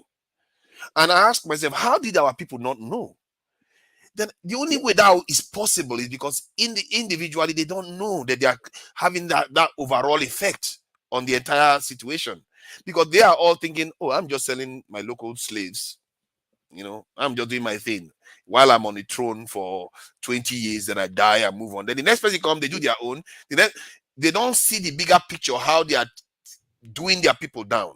And the beauty about the Igbo people is that they understand this thing way more than us. You know how I know that they understand this more than us? They did it to China. When they were trading with China with silver, they were having good trade with China, perfectly fine. China was advanced, doing very well in the 18th century, 17th century. They were trading with China with silver. You know what they were thinking? They were thinking that is not good, because China is gaining and they are not gaining more from China. So they wanted a competitive advantage, something that they sell to China, they gain more power from that, while China loses. In other words, what they are doing to us. So what they did was they started selling opium to China. And they sold opium to China, and they decimated a lot of Chinese economy, and they made a lot of profit from it, and they used that money to get stronger. Within 100 years, you see, it didn't happen overnight. That tells you how they think. They don't think that way. The Chinese premier, the Chinese leader, wrote to the Queen of England and said, we are trading silver with you, honestly. We are doing good trade with you, and you people start putting drugs in our economy, knowing that we are against it. We outlawed it, and you still sold it to our people. You know what? Instead of, and then because the Chinese people decided to destroy the drugs that they seized, instead of the UK leader to say, sorry, our people, we are not supposed to be selling you what you don't need, and this is a nice thing to do. Instead, they were like, because they have gotten stronger, they said, you're going to pay for the drugs you damaged. That should tell you something that you need to understand about life. If you waste your strength, sooner or later, it will come back to bite you. And they humiliated the Chinese for 100 years because of that. Please go ahead. Again, these things, it's not too late. It's just unfortunate we still have rock people that are not thinking in power. They don't understand the implication of what they are doing. There is, you need to listen to that lady I told you, Paki Sharma. Look for his video, Youth Quake. The Gen Z, the population is in Africa. Obviously, Africa are the future. Nigeria specifically, we have a very hot youth population. In terms of intelligence, in terms of smartness. Now, if you don't harness the energy of this youth, you gotta do Paki your Sharma job. or Paki Sharma? Paki Sharma, that's her name. Paki, P-A-P-A-L-T-A.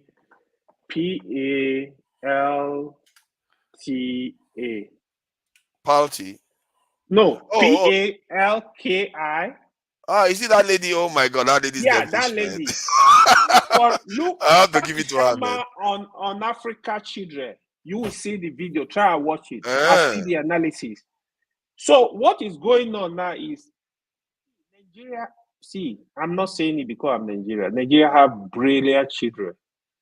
But what is going on? These children, they are not harnessing their energy, convert it to let them use it. Have a project. If you want to develop them in AI, we produce brilliant children from university, first class, top of the class. I tell people, for a student to make a first class from university, they have capacity to learn anything. So when you bring these children together and give them, what is IT? IT is nothing. They will learn it. AI push them. All this, for example, if Uzodinma has said, I'm going to build a tech city and start training Imo youth, I would have loved him. Imagine that. Build, no, they won't. Put solar in that city, make sure there is electricity. It doesn't take government to put 10,000 computers. These people are wicked. They are saying they want to send them overseas. They don't see us as human beings. It's not rocket science, forefather. State government have capacity. Even if you start with 5,000 computers, equip the place with solid internet, put enough security there, you can have shift. Look for IT expert to start training, even if it's programming. Once they understand 2 languages, solid, even one, they will be able to fall ahead from there. Just imagine each of the states have those centers. They are not thinking. They don't want to do anything for the people. See, for me, that statement that Tinubu made this week, it just keeps grazing at me. Like the term, we will supply more. We will supply more. It's like we are not even human beings. It's like we'll supply. If they need more, we'll supply more. like you are supplying crude oil or some kind of this thing. It's like we'll supply them more slaves. I told my friend the day I saw that statement. I told my friend, I'm like, maybe he's watching that. I'm like, yo, are they giving the president a different newspaper to read? They didn't give him a different newspaper. Do you know this president? Oh my God! Now I'm beginning to see why a lot of people have problem with him. He must know the name of Tinubu. He must. There's no way. His name is Tinubu, so he must know about Madam Tinubu. He must know her history.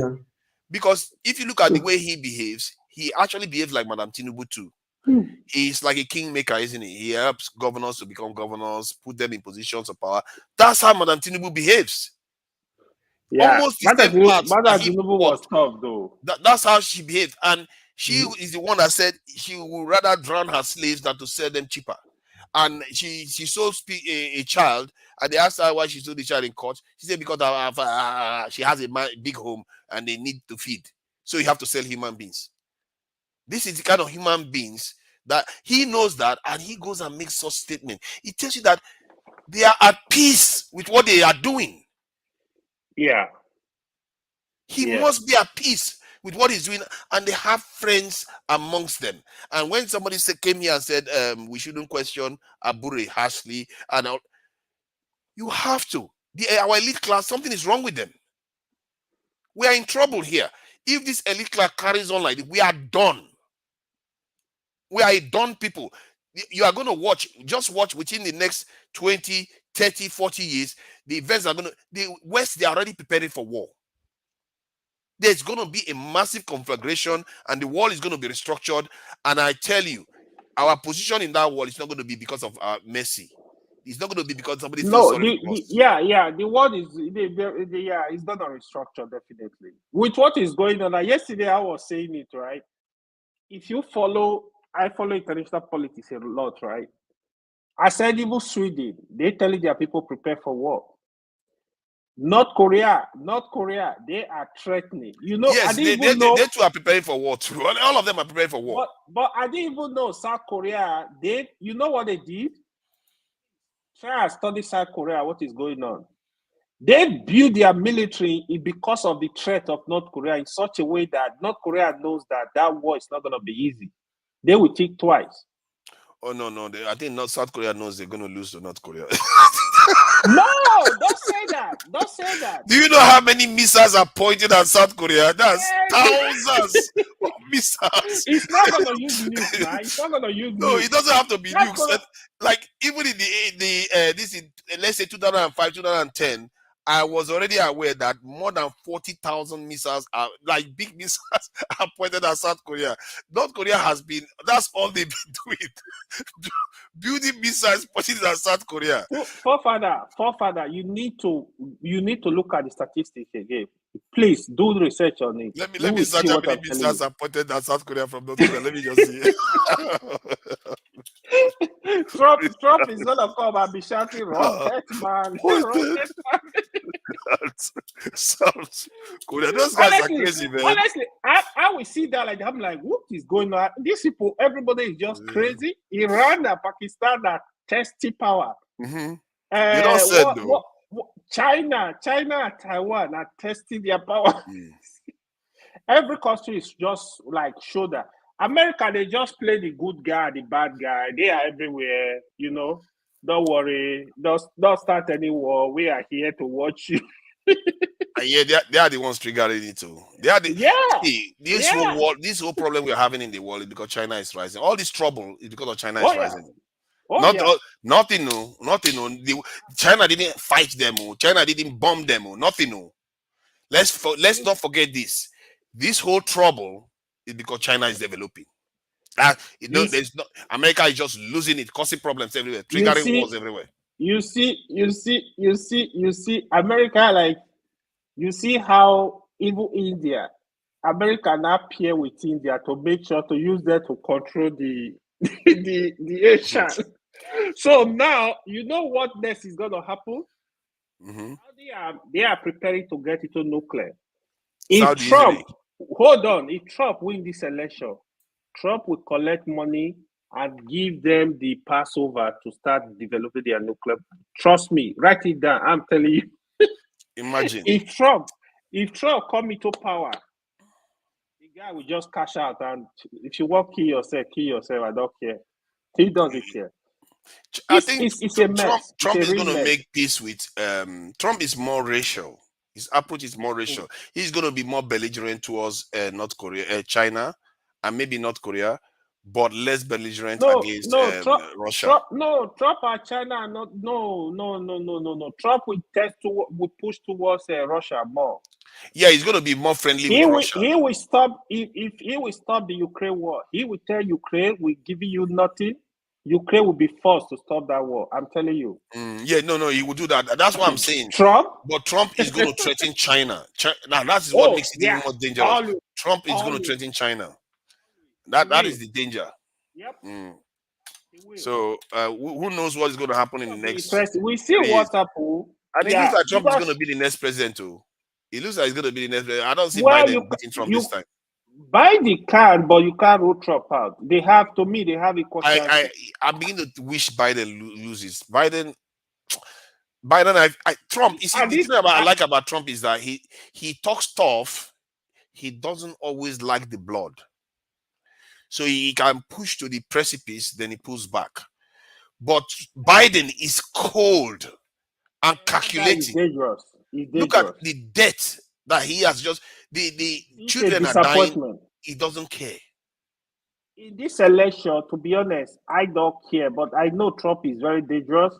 Biden, I don't even see. America are just faced with, you know how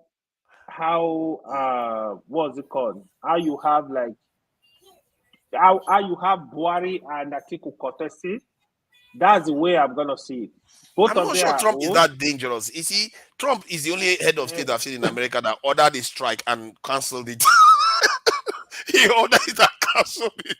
Like, oh shit, I want to kill people. No, I'm not gonna do that. See, Trump. This is why people are like Trump, because they feel like he talks tough. He doesn't always like the war. He doesn't like war unnecessarily.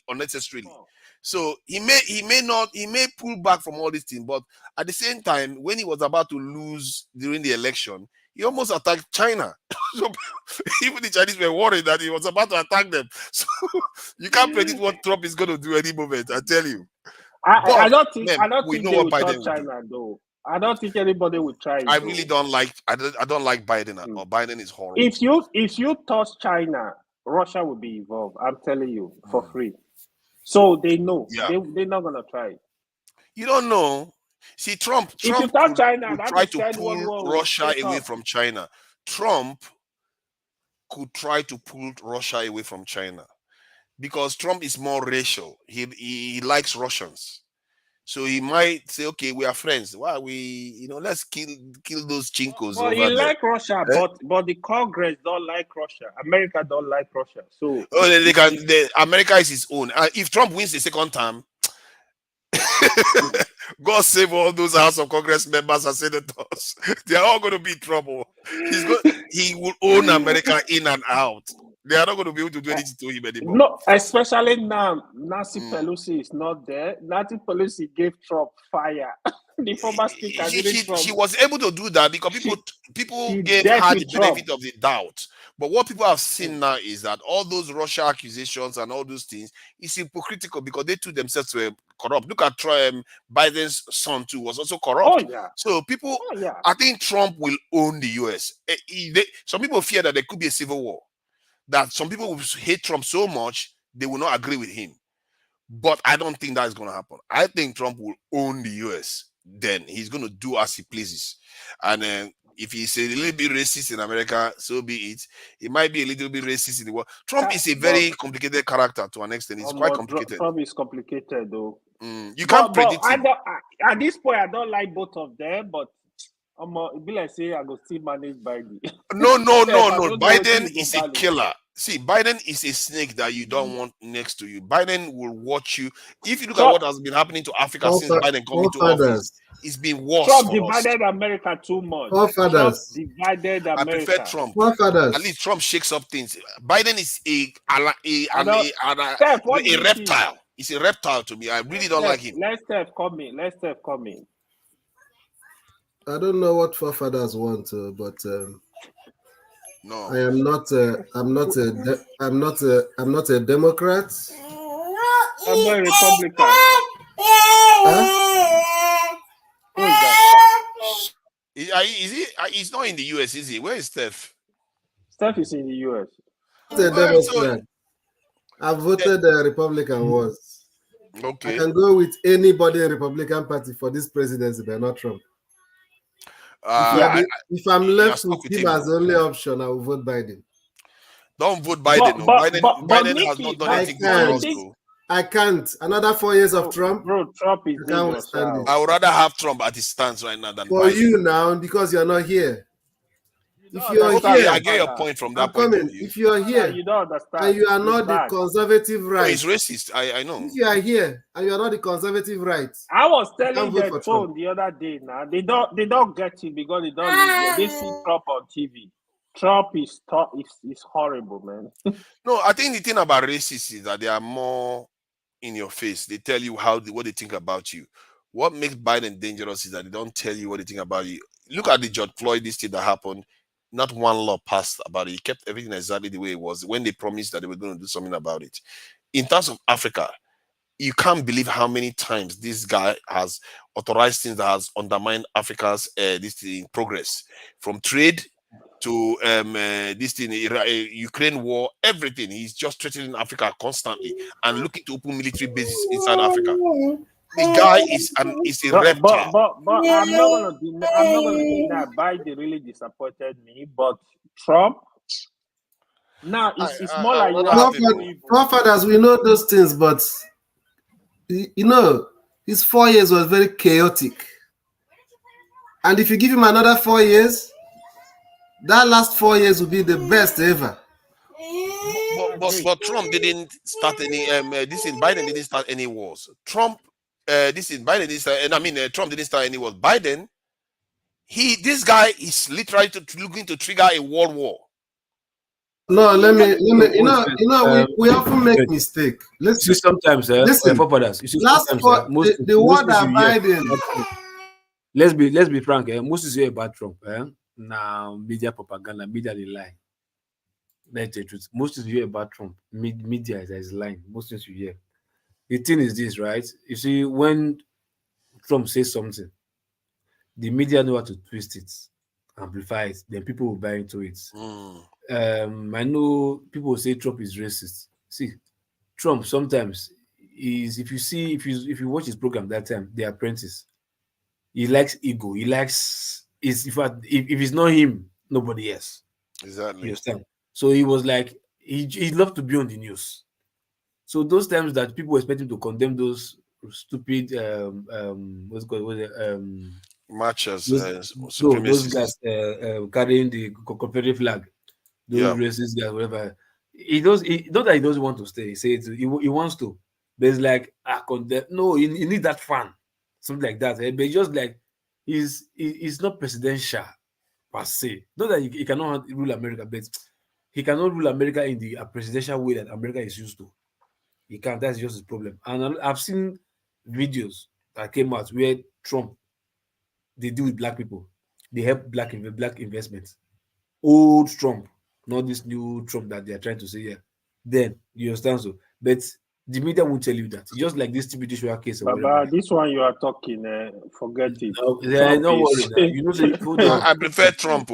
I see Trump is in your face with the truth. He's not to hide it. I'll tell you this, like Biden. It gets within. Look, I'll tell you this. Why you the American? You supposed know.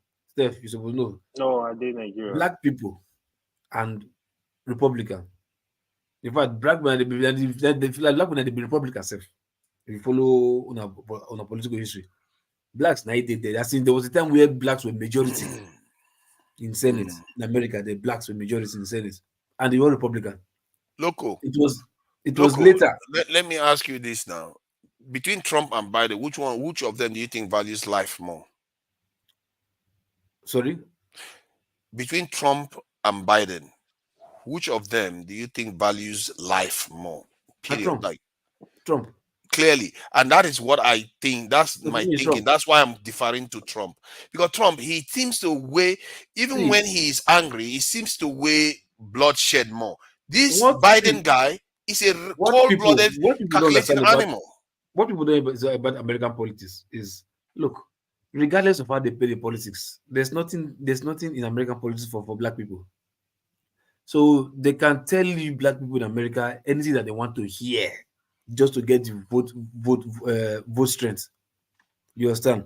Check, none of them. The only person that they even expected to even try, that be that nonsense Obama.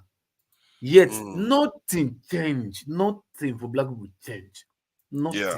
If anything, it made it worse. Is he not the one that caused the war in this in Libya that led to insecurity in Nigeria? Nothing changed. Check American history. If you do documentary if you watch documentaries for all those Malcolm X, Marcus Garvey, what's it called, what's it called, the pastor, what's it called, Martin Luther King, you understand?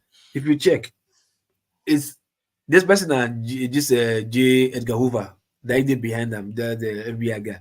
But how many who used to walk the walk? Black people not walk the walk. Black people. That's what they do. They can enter into your head and do anything. But Trump, because he's just blunt, the black people are just expecting him to say something that they want to hear. Like, okay, no, but sometimes you're like, I can be blunt the way you don't like, and they favor you. Who you would prefer? And you don't have to like him. You just have to pick which one is worse. And I think Biden is worse. That's the problem. It's worse for the world and maybe more dangerous in America. Do you know why I'm even giving Trump any chance to win this election? What I think could happen, right? A lot of people are beginning. They will not vote for Trump no matter what. They will prefer to sit at home. Yeah, I'm seeing that group of people now. No, I don't think hold on. They will sit at home because they are supposed to vote for Biden, but they'll sit at home. I'm seeing that group of people now that will also sit at home. They will say, "I'm not voting Biden." If that happens, Trump supporter will definitely come out in droves. Yeah, and they are more passionate. Clear the election. That was similar to what happened between Trump and Hillary Clinton. Yeah, they are more enthusiastic. A lot of blacks refused to vote. Yeah, I know. See, I'll tell you the truth, right? Look, from the onset, Republicans, these new black Americans don't see Republicans as good people. You understand? These new black Americans, they don't see Republicans as so. Anybody that comes from Republican is anti-black. Many of them are changing their mind, though. Most of the people I speak to online, they tend to support Republicans. People are now digging out the truth about Trump. Like, oh, Trump is just this guy that is just there. I've seen, but you not just did there. I beg. No, hold on, no. 4 years, no war. Look, you guys are missing something. There's nothing for Trump. Let me tell you. Again, more than 50%. Let me tell you. Let's let the American talk. You know, he's a minority here. Trump is not going to win majority of black votes. Agree. No problem. They're not changing no problem. He's going to win enough, though. But hold on, no problem. But no, I don't think so. But he won enough the last time. He won enough the last time. Do you agree that get more black voters than the previous election? I think Trump got actually almost a record number of black voters the last time. I'm asking you a question. Compared to other Republican leaders, more black voters than the previous election. Do you believe that? Let me confirm that actually. Trump will get more black voters now than before. Do you believe that? Steph, why is he going to get it? Huh? Why is he going to get it? The one that the Democrats are doing right now, they don't understand. The one Democrats are doing? Because, hold on, it's easier to strike deal, to strike business with Trump, right? What kind of business? In America than to do with Democrats. What kind of business? No, when I mean business, like, oh, look, we can give you this vote. This is what you do for us as a black community. What do you think Trump can do? What do you think Trump can do for them? No, hold on. I said Trump is the guy you can do that deal with. No, that's what I'm telling you. He can't do such things. Okay, who do you think take will for do it? Take for instance. Which Democrats do you think can do it for them? Which Democrats do you think can do it for them? I'm coming. Take for instance, when it comes to child care, or when it comes to Medicare or Medicaid, those are some of the benefits that Obama mostly the demographic that benefits from those things mostly are black households. You understand? And left for Trump, left for Trump in his first 4 years, they would have chopped off all those things. Yes, you know what? Hold on, you know what? You understand? He was even now that he's not in power. Wow. The Congress are still working very hard to What I'm limit looking at right movement. now tells you what I'm talking about. Okay, Let me wait, just hold show on. you. See, Steph, let me ask you a question. You see that Obamacare Obama did, right?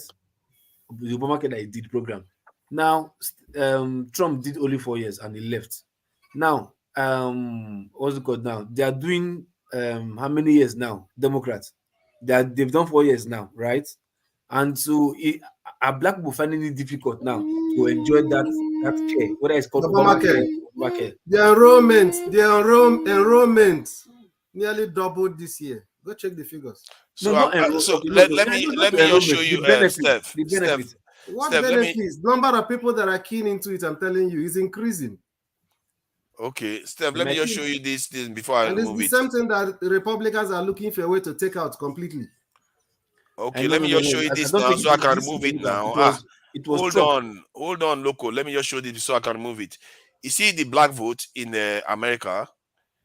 Trump got 12% of black voters the last time they went for an election. 8%. So if you look at it, since when did anybody get 12%? 1996 and 1980. So Trump has one of the highest black votes in recent times. And I believe this time is going to be higher. Let me just take that off. So that is the point we are trying to raise, that black voters are beginning to realize that the Democrats are not doing them a lot of good. Yeah, and the exactly. same is happening with minorities. I tell you, they've seen They it. are diabolical enemies, actually. They are those people. Trust me, They are the ones that open Planned Parenthood and all this gun, this thing. Even if you don't win, but it will get more black voters than before. I think this last one was 60%, Abi. I think no, 12% he got the last time. So Trust, he's going to probably get 4 to 14. It will go to 16. It will go to 16. 16. I don't think Trump will win though. No, it might not win. It will. No problem. I think the black vote will increase. I think he will win. No, I think people don't like Biden. Biden is old. He looks old. He feels old. So Trump is not old? Trump is old, but he doesn't look old. He doesn't act old. What are you talking about? Trump he doesn't act old. He doesn't like fall down and do like 2 days ago. You know what happened? You know what happened? I don't really know what you're listening to. She wanted to call. I've seen Biden make mistakes all over the place. The same thing Trump is doing here. That is what he's doing. Trump went for a rally. Trump is crazy. Trump went for a rally. He won't even remember the name of the place where he is. She was calling. No, that's actually true. Trump does crazy stuff too. She was calling Nikki and he will do it tactfully. He may say in Indiana when somebody correct him that's not Indiana. Wonderful people of Indianapolis. He not said now. See, he not said. Point is that I think many people, even Americans that are watching the news, believe that Trump is likely to win because Biden doesn't have he doesn't have enthusiastic supporters, and the hate for Trump has reduced in the country compared to the way it was before. The shock factor is reduced. You know the America. You don't know what they have. Maybe I'm missing it, but I speak to Americans all the time. You're missing it. Okay. Americans' problem, man. Americans' problem. If I was streaming to my channel, Americans would have heard what we were saying and jumped in. Hold on. Look, you are in the UK. You people in UK, the way you people are interested in the American election, it baffles me, man. Because UK and America is one. What is wrong? You don't understand. No, it's not one. Yeah, basically one. Hold on. Go and see them in the east right now, kicking Muti and backside. Go Nigeria. It's the same thing in Nigeria. They follow up in Nigeria too. Yeah, I know. That is why I'm actually surprised. So people in America, they're talking about what is going on. People in Nigeria, people in UK, they will be making this argument. I don't know why, but it's different. You gotta listen to people that live here. American society is their society. If you go street interview, maybe you Bosha, but if you go do street interview and you ask them about some other countries, they know nothing about other countries. Yeah, a lot of them don't know. No, you are very correct. Yeah, it's correct. You see, we don't argue. It's true.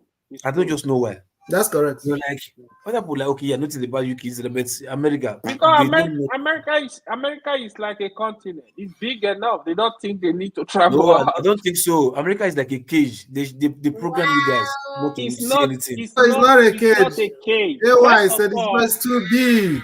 It's Yeah, not first big, of all, big. It's hold not on, biggie. no copy. May not Look what has listen. started now. It's not Ooh, biggie. ooh, ooh, Calling ooh, America ooh, a ooh, ooh. cage. Where did you get that one Hey, from? hey, hey, make Yes, you not now. the listing. You Doctor, ask me, I will explain. the test person. They tell you say you don't die. You will hold the leg, say you never die. Make Wait you first not the now. Look, listing. say make he will prove it Hold to us on, now. Let him hold, Make I explain explain. hold now. on, Okay, hold on. I'll talk. I will Is it explain to not you. I'll fair? prove He to wants you. to give us a new theory of America. I'll Maybe prove we unto should you all listen. this.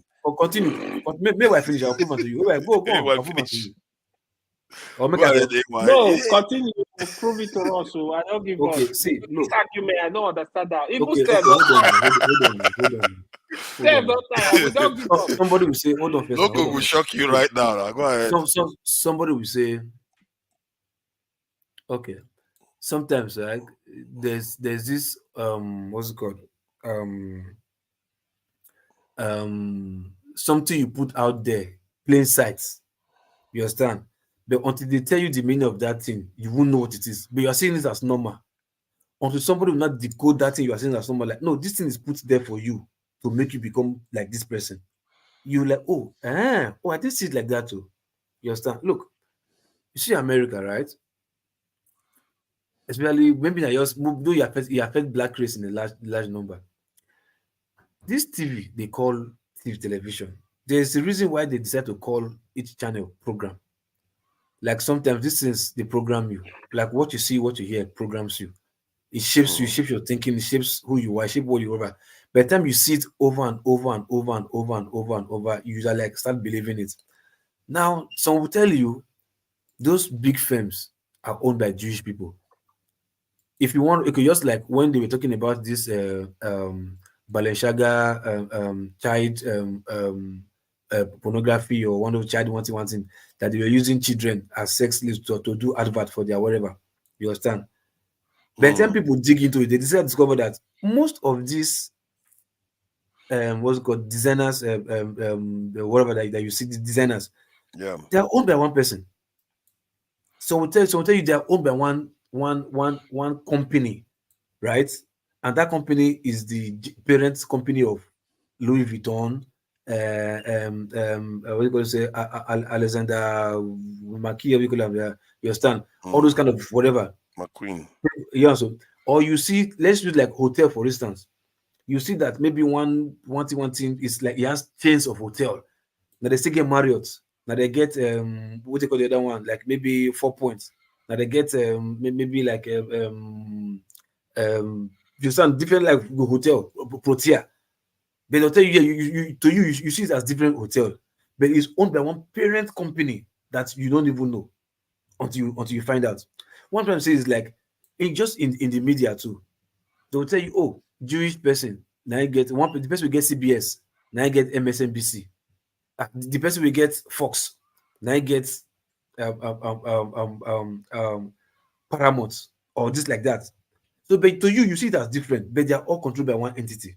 You understand? So, what I'm trying to say is, in essence, is this: in America, they give you everything to keep you there, but you think it's just this, it's development. You understand? Black people, they know what they like. They like to be flamboyant.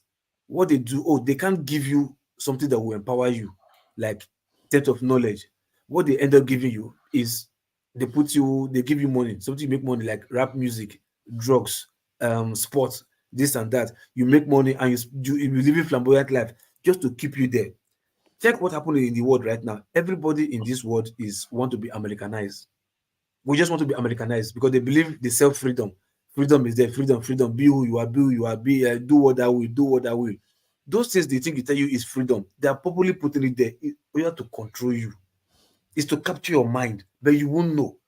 For you are living a free life. You understand? So you think it's too big. There are too many things that they are doing in America to keep you there, not to see outside. To you say America is too big. America can be big with you. Understand? America is not bigger than your head. Because what is killing America, what a black man is suffering in America is bigger than America.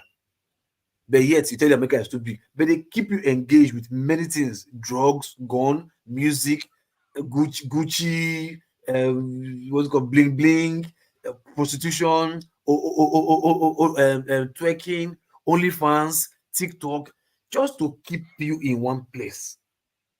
But to you, you are like, you will not be seeing life. You start living immoral life but for your mind, you are living a free life. I don't know. When you say keep you in one place, what do you really mean by that? Keep you in one place. Your theory. What do you mean by is meant to keep you in one place? Like because that is the same thing you can apply to every for you not nation. to know anything concerning outside your environment, outside your America. America. But isn't that what nations not do? to know outside America to an extent? You get my point? It's just to keep you. They program you to become Americanized, not to become not to be anywhere. Like you will never think. You suppose actually listen to people where they live for America. To be honest. Sorry. So okay, which country is free then? If America is not free, America is the only free country. Which country is free? No, America is not free. No country is free. People just assume that. It depends on how you look at it. Forefathers, freedom is relative. I'm asking which country is free. If America is not free, which country is free? Which country is free, right? I will tell you, like, because of let's use Russia, for instance. Russia is bigger than America, right? But I'll tell you, Russia know more things of the world than America know of the world. As in, I don't mean security-wise. Russians know more than I don't think about security-wise. But say like and Chinese also know more than the world than America. No, hold on now. Let's find out why he's saying that. I'm just curious why he's saying that. As in, sorry, hold on. Living in a country where you have chance to know more about other countries and know not vast or know to some extent, but okay, let's say if other countries know more about other countries, right, know more about other countries, maybe 10% or 20% about other countries. America know 1% about other countries or 2% about other countries, something like that. So when you say free, you might say nobody is trapped, nobody is free per se, but your economy is putting you in a situation whereby you will not even American economy situation whereby you don't need to know anything about any other country. Like it's the greatest country in the world. You don't try. You have many things to keep you trapped there. I think I understand what he's saying, that to an extent, I may not be able to explain the nation caters to your need in a certain way that keeps you. You don't even know nothing about it keeps you. It keeps you clouded from other things going on everywhere else. And you think it's knowledge, but the same thing is happening in our nation too. That is real. It's a real stuff. That's programming. But look, the point is that's what most nations do. If in Saudi Arabia, the same thing is going on. In Nigeria, the same thing is going on. That's what nations do. They cloud their people's perception of the world. If you ask me, the Europeans are the freest. The Japanese are also one of the freest people in terms of having access to information around the world.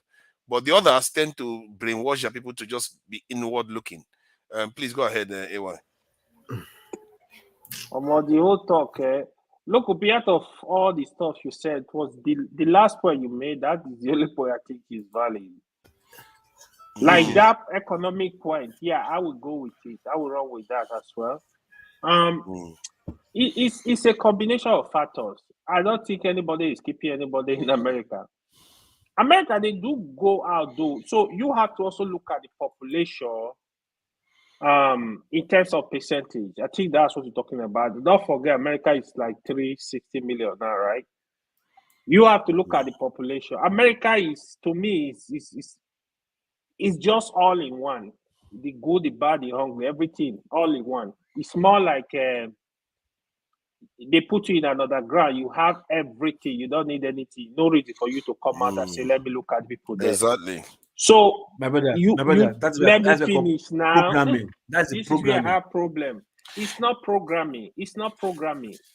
If you have reason, you don't have reason to look at the other side, right? Why do you think Nigeria are living? You think we are not programmed? Because we have reason to look at the other side. Before you left Nigeria to America, you know more things about America before you left. Why does because he know? You were meant to know. You were meant to know that. That's the whole point. Yes. Again, hold on. Let me explain it to you. Okay. You will understand it. Where they here, If you make a friendship with Dangote, let's say Dangote is your friend. You think Dangote have your time to look who Lope Kopi is? like he want to go into details. He does not have that time. You are more like too small for him to be having. I'm telling you, but if he's rubbing shoulder with Otedola, he want to know, okay, what is going on. Like, we are not at the same level. Yes, I get your point, but here, look at it this way too, right? America, they are very brave people. They kind of tell them they are top of the world. So America look themselves like, we are the deal. We are the deal. Like, we are America. I remember what Bush said. Hold on, when Bush was sworn in, you know what Bush said? Bush make a statement then. I forgot the statement he made. More like that proud statement. So America, they don't play around. They don't look at, say you are from UK, say you are a British citizen. They look at you as not really. Even Canada, that's their neighbor. Don't go there. Don't go there. You see all these Canadians. Hold on. Let's not go there. All these Canadians. You think Americans look at the Canadians the way they look at the British? No, they treat British people very different. The British will look down on them if it's the other way around. Forefathers, can you share the link, please? Which one? Yeah. Link. Someone wants to. Who wants to come again? Oh, I see. Eddie, an American guy. Want to all these American people. Some of them, even Canadians, so not only America, there are Canadians, they don't have reason. See, let me give you the worst one. You go to Canada border, right? That is just like 5 minutes to cross over to America. They've lived there for over 30 years. They've never put their foot on America's soil. Will you believe that? Some people, they don't. You understand? Don't you have people in your village still living in your village that they never go down, they never go city? You see people still living. I'm telling you the proximity. Look at the proximity. It's just a stone thrown. Canada, US. See, local. Let me just chip in this. When you talk this thing, I thought you wanted to explain this thing with relative to some other country. Mention some countries that Americans don't go out or stuff like that. It depends on which country you're talking of. Most Americans go to Europe for holidays. Canada, Caribbeans, no, Jamaica, Canada and Caribbean. You just Canada, Caribbean, China. Do you know what they want? Some of them set from 18 years old. They set a target, begin to save. They must travel once every year for holidays. Maybe because they don't look at. They don't like going to some certain country. Doesn't mean that they don't go out. They travel a lot. Say that directly. Step. But the idea of freedom. No, hold on now. I don't know where you're explaining. What do you think? What do you think America for? Hold on. It's so funny. You're going holidays. Hold on. You are going holidays, right? Like you are going holidays. They're just good holidays. Like different people. Like I want. You want them to go hustle in another country? No, not hustle. Go to school or go to school in another country. No. Hold on now. I was trying to tell him. Something like, okay, you want to make just to know, maybe research or have knowledge about that country. Even if it's not going to benefit you for anything, you don't want to use it for anything, right? You understand? Just like politics, for instance, now. So we tell you to go to Americans, like where is Nigeria? Or okay, no, they're popular now. Where is Mozambique? Where is Uganda? What continent is it? They will tell you they don't know. That's what I'm trying to say. Let's put it in context. So when it comes to Africa, an average American see Africa as one country. But that does not mean that they don't have knowledge of some other countries like China, Europe, Britain, and stuff like that. Those general knowledge that you expect every person to know about, like something like what you are being taught in social studies. Understand the way something like that. There are certain things they don't care about. Not that they don't care about anything at all. There are certain things they are not interested in. That be the programming now. They're caging you there. Nobody programmed them. They just feel that it's not important. It's not programmed. Actually, I think what you are missing is I think Loco has a point to an extent. Step. Hold on, Loco. I want to shift this to somewhere else. Why are they shouting right now? See, they are not going to agree with you on that front. You are just telling them something other nations do. Loco, hold on now. They should change the academic. Loco, allow me to control the discussion to an extent. I ask questions now. You've been having this conversation for the last 15 minutes. Nobody's agreeing with the way you're saying it. Hold on. Why are they asking that now that the school curriculum should be changed? You're broadening the That one conversation is somewhere normal else. thing now. They change curriculum every time. Let's deal with this. See, I think there's an interesting area that you guys raised earlier on that I found. Are you using ChatGPT or Google? Which one? No, not Chat. I'm not using anything. I'm not using anything. Point is, you guys raised a point about freedom, and I think it's interesting because when we say nations are free, what we mean is free speech, isn't it? We don't necessarily are talking about other aspects. It might be there are some things in China you have more freedom at doing than free speech. So maybe we should weigh that. Like what? Like in America now, I've never seen a case where a government wants to build a road, they don't get their way, and they have to build around the house. But China, there are various places you go to, you will see a tiny house in the middle of the road, and the government can't remove it. They have to build around the house. Do you know why? Why? You know why? Why? America has like almost the best kind of the way you lay out a city. So there will even be no need for what you're saying now. It's already planned out. I can't believe that's your reasoning. No, I'm coming.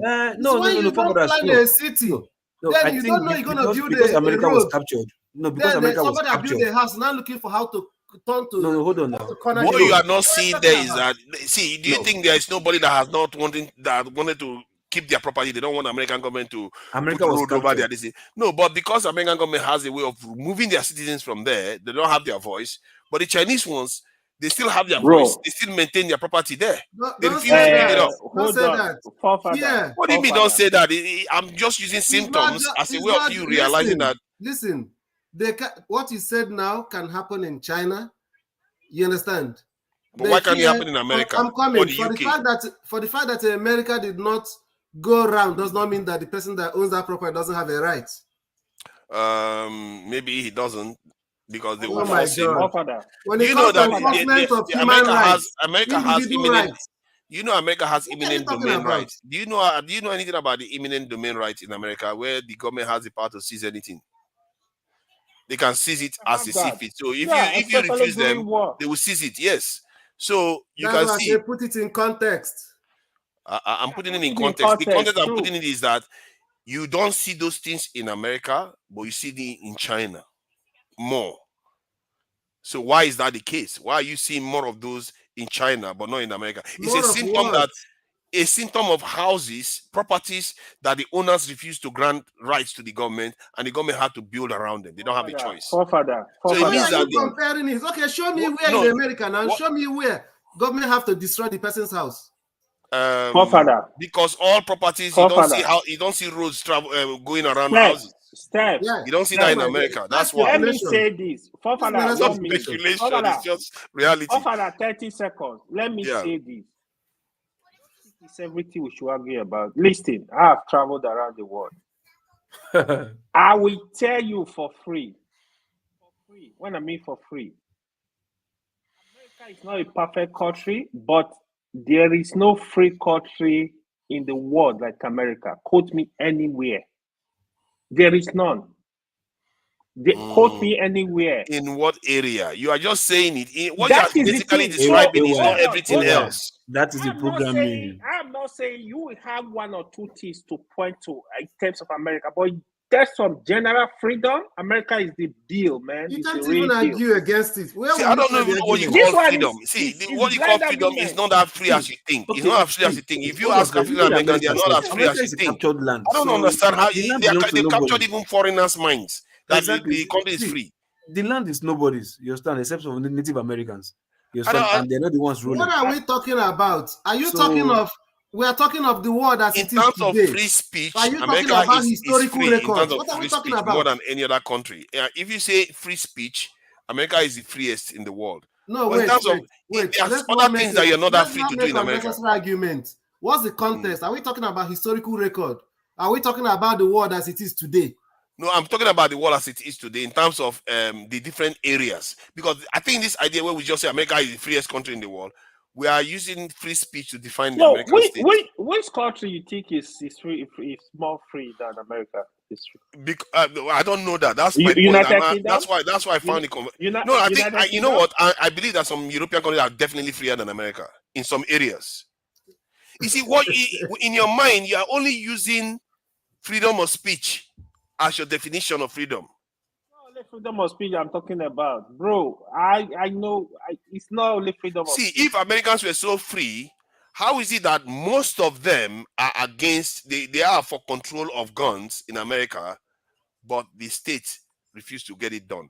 90-something% of them believe that they need to control guns a little bit more, but it's still not happening. Listen, that is not true. Okay, it's not true. Okay, tell me. I'll pull the poll out. Forefather. Pull the poll out now. The data is there. Before you tell me it's not true. God. I think Google actually deceives you a lot. Oh no, it's not true. That is Google's fault. Okay. Listen, forefathers. Let me tell you something. When it comes to the issue of gun control, if you come to the red states, it's a no-go area. You can't even talk about it. How are you going? Do you know why the legislation have not been passed? If you're a House of Rep member and you vote for such thing, you risk your election. So is it those people that you said want that control? So if you're not afraid of them, then go do it. Let's know actually who wants it or who did not want it. Yeah, but by the vast majority of them want it, they don't get it. The inequality. If the vast majority of them want it, it will reflect in any election. They don't. I'm actually surprised. If you want to cancel, have you ever checked the polls for it? Have you ever checked the polls? That's why they hold the elections. That's why they hold the elections. Hold on. Let me just pull this out for you. If Biden go out, you see this number here. 90% of Americans supporting universal background checks on every gun sales. 89% of Republicans wanted to. This is not people making it up. So this is check now. This is not ban now. This is check. But even that they are not putting in place. That's my point. They even refuse that. They are stopping that one from happening. Something that 90% of people want, they are still blocking it anyway. So if you say freedom, I don't know what kind of freedom that is. Father, I think you need to listen more, especially when you know people are diverse. Listen more. I should listen to you, but not the data. Father, hold on. If Biden tomorrow morning mistakenly announced that, you know what, compulsory, we passing law, we got to keep all the gun, I can tell you for free, Biden will lose the election straight up. If he tried tomorrow morning, the election is gone. America won their gun. Yet, so that poll is wrong then. Forefathers, I'm telling you what is on the ground. Have you seen any? Okay. But the background check, when you want to pass that background check, they defeat it too. They stop it from happening. Oh, let me tell you, let me educate you. Okay, educate me, please. Go. What is going on now? Where is scary in America? Forefather, in some states, you buy gun as if you go to buy pure water. You just walk into the shop, you buy a gun. You don't need a license. Who does that? That is true. These people are not saying, what they are not saying is, okay, let people do a background check, but you can't take away their gun. America, I can bet my last dollar. America, you go to a referendum, they will never allow you to take their gun. Hold on. You are mixing the argument. You are shifting the argument. I said, see, get me straight here. I'm saying that 90% background check that people support, even that one is not going through. Explain that to me. Let me explain it to you. How do they win an election in America? You appeal to your base, right? Right? So if you said 90-something% of Republicans want it, have you ever had any presidential aspirant of Republican Party that will talk about background check to appeal to their base? You can't even And yet, open. so You can't even now, open your mouth and say so it. now, You know what you they are making believe? my point. They are not as free as you make it sound. I'm coming. Look at what they will tell you that, oh, if you do background check, the next thing you now come and say, okay, surrender your guns. Exactly. So they are not as free as you think. Communication. They don't want it. See, the gun lobby in America controls the narrative. The gun lobby in America controls the narrative. The people that are funding political parties are shady people that people don't know. There are Koch brothers. There are all kinds of different people funding political parties. So, but hold on now. No. My point. Let me make my point. Yeah. Okay. Let's say they know. Point is that the people that are their voices are being heard in America, it's not the masses, it's the elites. And this is why the wealth is controlled vastly in the hands of the elite. I think from the last time I checked the data, the amount of people that control 50% of the wealth of the country is barely up to 200. Control 50% of the wealth of the so-called freest country in the world. America has the highest number of billionaires in the world. That is clear. They may have that. They may have that. It still doesn't mean wealth is not concentrated in the hands of a few. But that is what happens in every country. But mind you, the middle class. America is a capitalist society. What are we talking about? It is a capitalist system. It's not a socialist country. Yeah, but what that tells you is that it's not everywhere you are that free. People are not free to necessarily have their own compete fairly for power. You are mixing things up. I'm mixing things up because when we say America is the freest country in the world, we are basically talking about freedom of speech. We're not talking about other things. Hold on. That is the problem. Sir, sorry.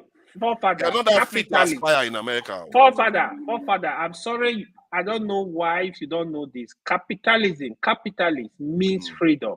That is freedom. You don't know that? No, actually. When you are talking about capitalist system, you are saying can be what you want to be. That is the American dream. Yeah. See. I deliberately, because of this issue, right?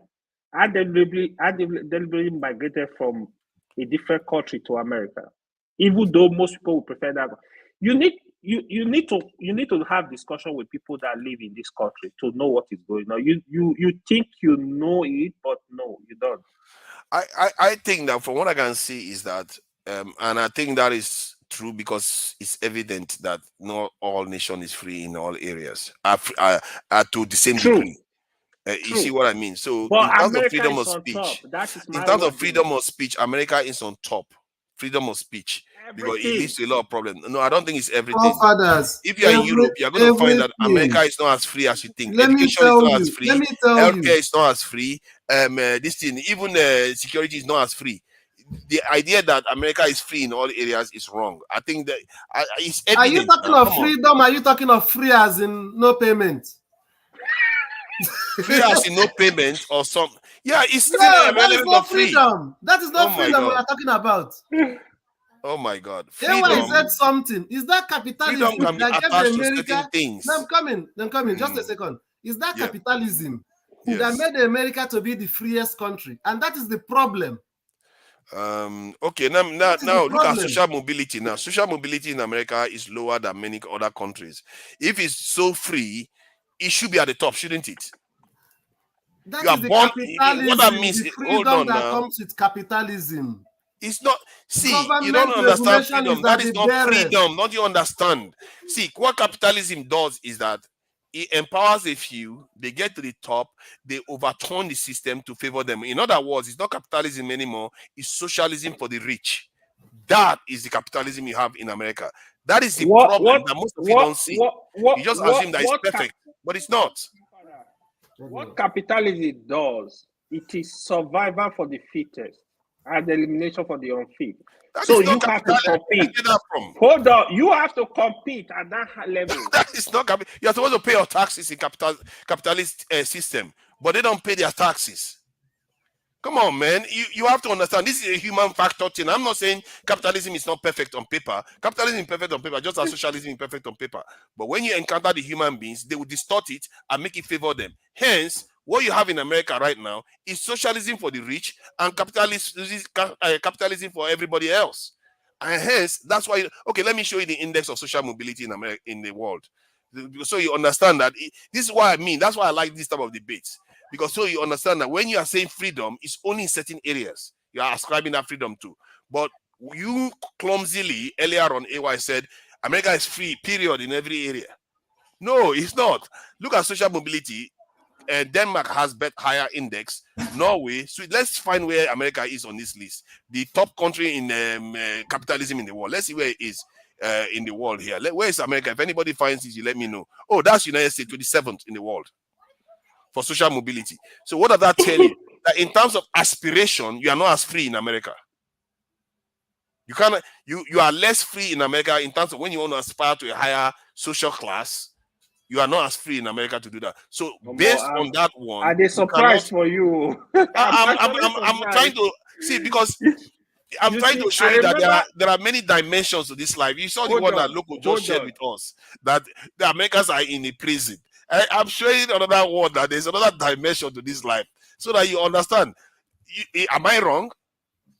I'm asking, am I wrong that America is not free in all areas? The freest in all areas, I mean. Forefather, I want you to bring one country. Let's put it shoulder to shoulder with America. Let's do the comparison. Suggest one good country. I can go from that list now. It makes sense now. You just go from that list. You want to go with Denmark. Denmark, the one that's at the top. Boom. I better compare Denmark with my village, Joe. What do you mean Denmark with your village? What do you want to compare now? Just name it. Now, is it their life expectancy? Let's check their life expectancy. Is that what you want to check? Check what you want to check now. Let's do it. Freedoms. Let's check it. Sweden and Norway is better than America by far. Something is given. Sweden and Norway. Who said America is a capitalist society? Capitalism thrives in America. Okay, you see, we are not saying that America cannot be a top capitalist society and also be a top society that distributes wealth. They don't coexist, except if there is a significant measure of government intervention and regulation. Are you looking at that chart? Which chart are you talking about? Life expectancy. I thought this guy was saying that we should check both countries now. Give me one other metric you want to use to measure. We're talking about freedom. Oh, you see this kind of shuffling we are doing. This shuffling is not going. At this rate, you are the one shuffling it. You are shuffling everywhere. No, you are the one shuffling. What do you want us to compare now? Tell us what we should compare. Some of these things you are saying. What should we compare? Are we talking about disadvantages of capitalism? We're talking of capitalism. Capitalism. You can have both. You can have both, actually. Like it's not a mixed economy. It's true. I think the world economy is capitalist versus mixed. This is socialist. They are a mix of both. If America is, but this is why you shouldn't say America is just the freest in everything. You don't understand the basis of the argument. Because you be brainwashed by the ego, for the stars and spangled banners. No, that America is the freest country in the world. No, that argument holds. But when you want to compare freedom, stars and spangled brothers. Oh my God! Why are you being see? I'm just trying to show you that there are other ways. You're not allowing me to talk. Okay, go ahead and talk. Go ahead. I will shut up my mouth now. If we say America is the freest country, does not mean that in terms of income equality and wealth distribution and social welfare that America is the best. Capitalism have its own ills, and that is the problem that comes with that freedom. Being free. What do you mean by free? Being free does not mean that you get things free in America. What do you mean by free then? Freedom. Oh my God. Freedom to aspire. Whether I you just get showed it you or that. not I just is a showed you that different thing. the others have better outcomes to aspire. What your argument is and should be is the American capitalist economy the best? We can argue that. It's the biggest economy, it's the strongest economy. Not arguing if America have more free, if Americans enjoy more freedom than other countries.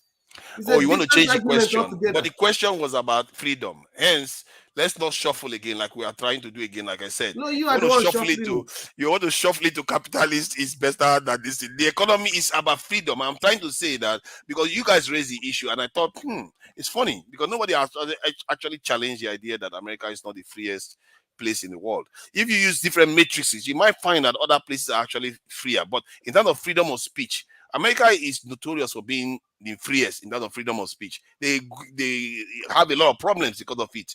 So we all know America in terms of freedom of speech is the freest. But it doesn't mean that it's freer in every other area. You see what I mean? So that's something we have to keep in mind when we say America is free. Because there are a lot of things that is not that free in America, actually. You are very, very limited. If you are a certain group of people, or you are a certain class of people, or a certain religion of people, it's not as free as people think. You see what I mean? So let's keep that in perspective. Yeah, but what you're saying, when we come to that, even as you said it now, when it comes to protection of minority rights or people that are different from you, when you compare America, perhaps to some other countries, you still see America topping on the chart. Do I like it? Is a different question.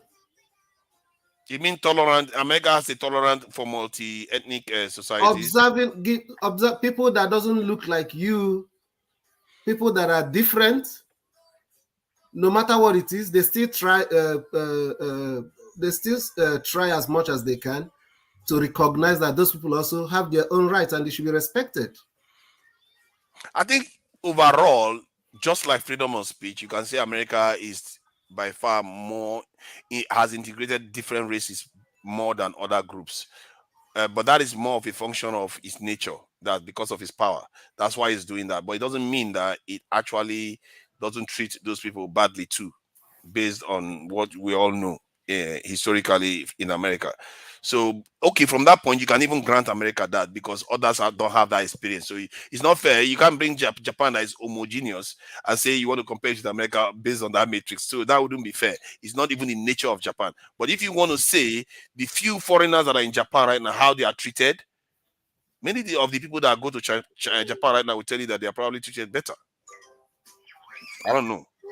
So that's you see this is about discussion. This is why we have to be careful when we are saying stuff because some of them is based on propaganda. It's not necessarily true. So what is your point? What are you saying? My point is that America, the only area I concede America freely that in terms of freedom for America is freedom of speech. That's the only area I concede freely. It's the freest in the world in terms of freedom of speech. I'm not even sure Nigeria is not free actually because I see Nigeria threatening the president. But in America, if you threaten the president, you're going to get FBI at the door. What do you mean by if you threaten the president? In America, if you say you're going to hurt the president in America, you're going to get the FBI visit you. And how are they? In Nigeria, you can do that and get away with it. Really? Oh yeah, people threaten the government officials all the time in Nigeria. No, you are turning it. You are digressing. I say government official. Oh, no, even president. Yeah, they threaten the president. I've seen that before. How? How did they threaten the president? That is a Boko Haram. If that is a threat, if that is a threat, people say the worst about U.S. presidents. They say they are going to kill him. They are going to kill him and kill all the Fulanis. They are going to drive them away from Nigeria. They will tell you that the president is dead. That dead president is not your president. All kinds of stuff. Even if you say the president is dead here, they're not going to go after you. If you tell them that the president is dead and you spread that rumor, they will come for you. If you go and say the president of America is not the president of America, the real president is dead, they will come for you. Because that's a dangerous thing to say.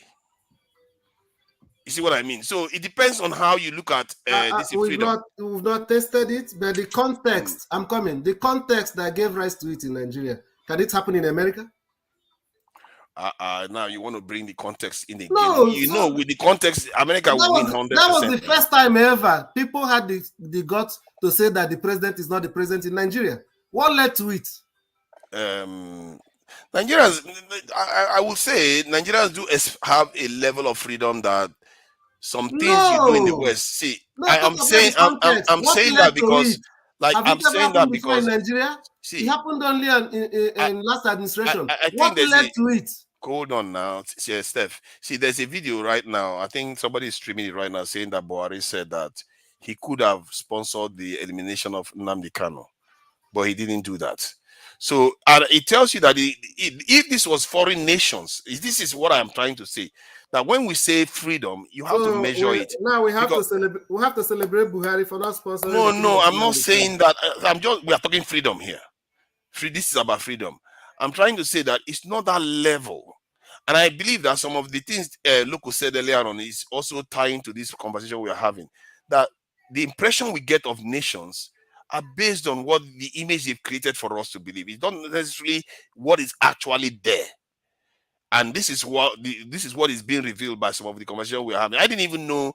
I didn't decide to measure freedom in terms of some of the things that go on within nations before now, until you guys brought this conversation up. In terms of freedom of speech in Nigeria, there are certain things that Nigerians can say that if you said here in the UK, if you carry a Hamas flag right now in the UK, go and protest, they see a Hamas flag, you'll be arrested. It's different because UK designated Hamas as a terrorist organization. But people carry people that are designated terrorist organization flag in Nigeria all the time. They don't go and throw them in prison for it. Who said so? You are not thrown in prison if you carry a terrorist. Who said so? I know that too. They are being killed and arrested every day in the southeast. I know what you're talking about. Who said so? I know that they won't pass come. See you. I know that they won't pass come.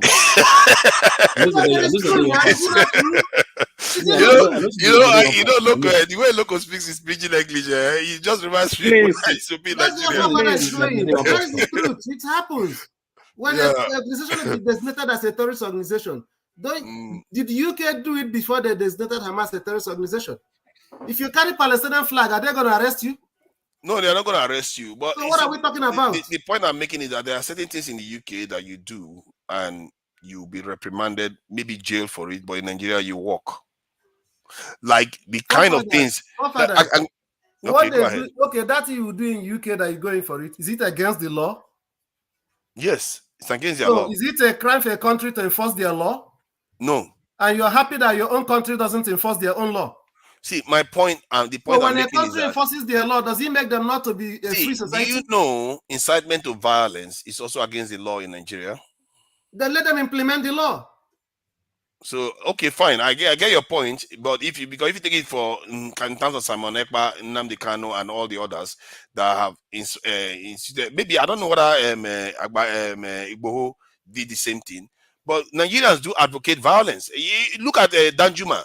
They say things all the time. They defy the law. Look at Erufai defying the president. If you did that in America, you might have a problem on your hand. Or you did that in the UK, you have a problem on your hand. Let them enforce the law. That's a different matter now. It doesn't mean that. My point is that we are freer. The enforcement of law in a country does not make that country less free society. Steph, that's interesting. See, the point I'm making is that you can do certain things and get away with it in Nigeria that you won't get away with anywhere else. Is it right? No, I'm not talking about whether it's right. It's about the nature itself. Here in America, so far it did not cross that line. It's even the free speech we are talking of. I'm not talking about right and wrong. I'm just talking about the freedom itself. Even the freedom, the free speech here, for instance, is not absolute. Agreed, 100%. You understand? Agreed. Take, for instance, when Trump was saying that he won the election, he's protected by his free speach. I mean that nothing else happened because of it. You understand? It's protected. It's a protected speech. True. I see. I agree with that. Look at Julian Assange now. He's still in jail because he did some things that he didn't do it himself. He released documents somebody person gave to him. Then they decided that he's gonna go in for it because he's broken the law. And till today, they've not tried him. He's still in jail. So they've not tried him where? Is he in America? He's in the UK. So who have not tried him? If he's in America here, I assure you he would have been tried. America that put people in Guantanamo Bay. This is one. This guy, I don't know whether you know America. America put people in Guantanamo Bay. They're citizens for years. They're citizens. They are war criminals. They put it, and include that.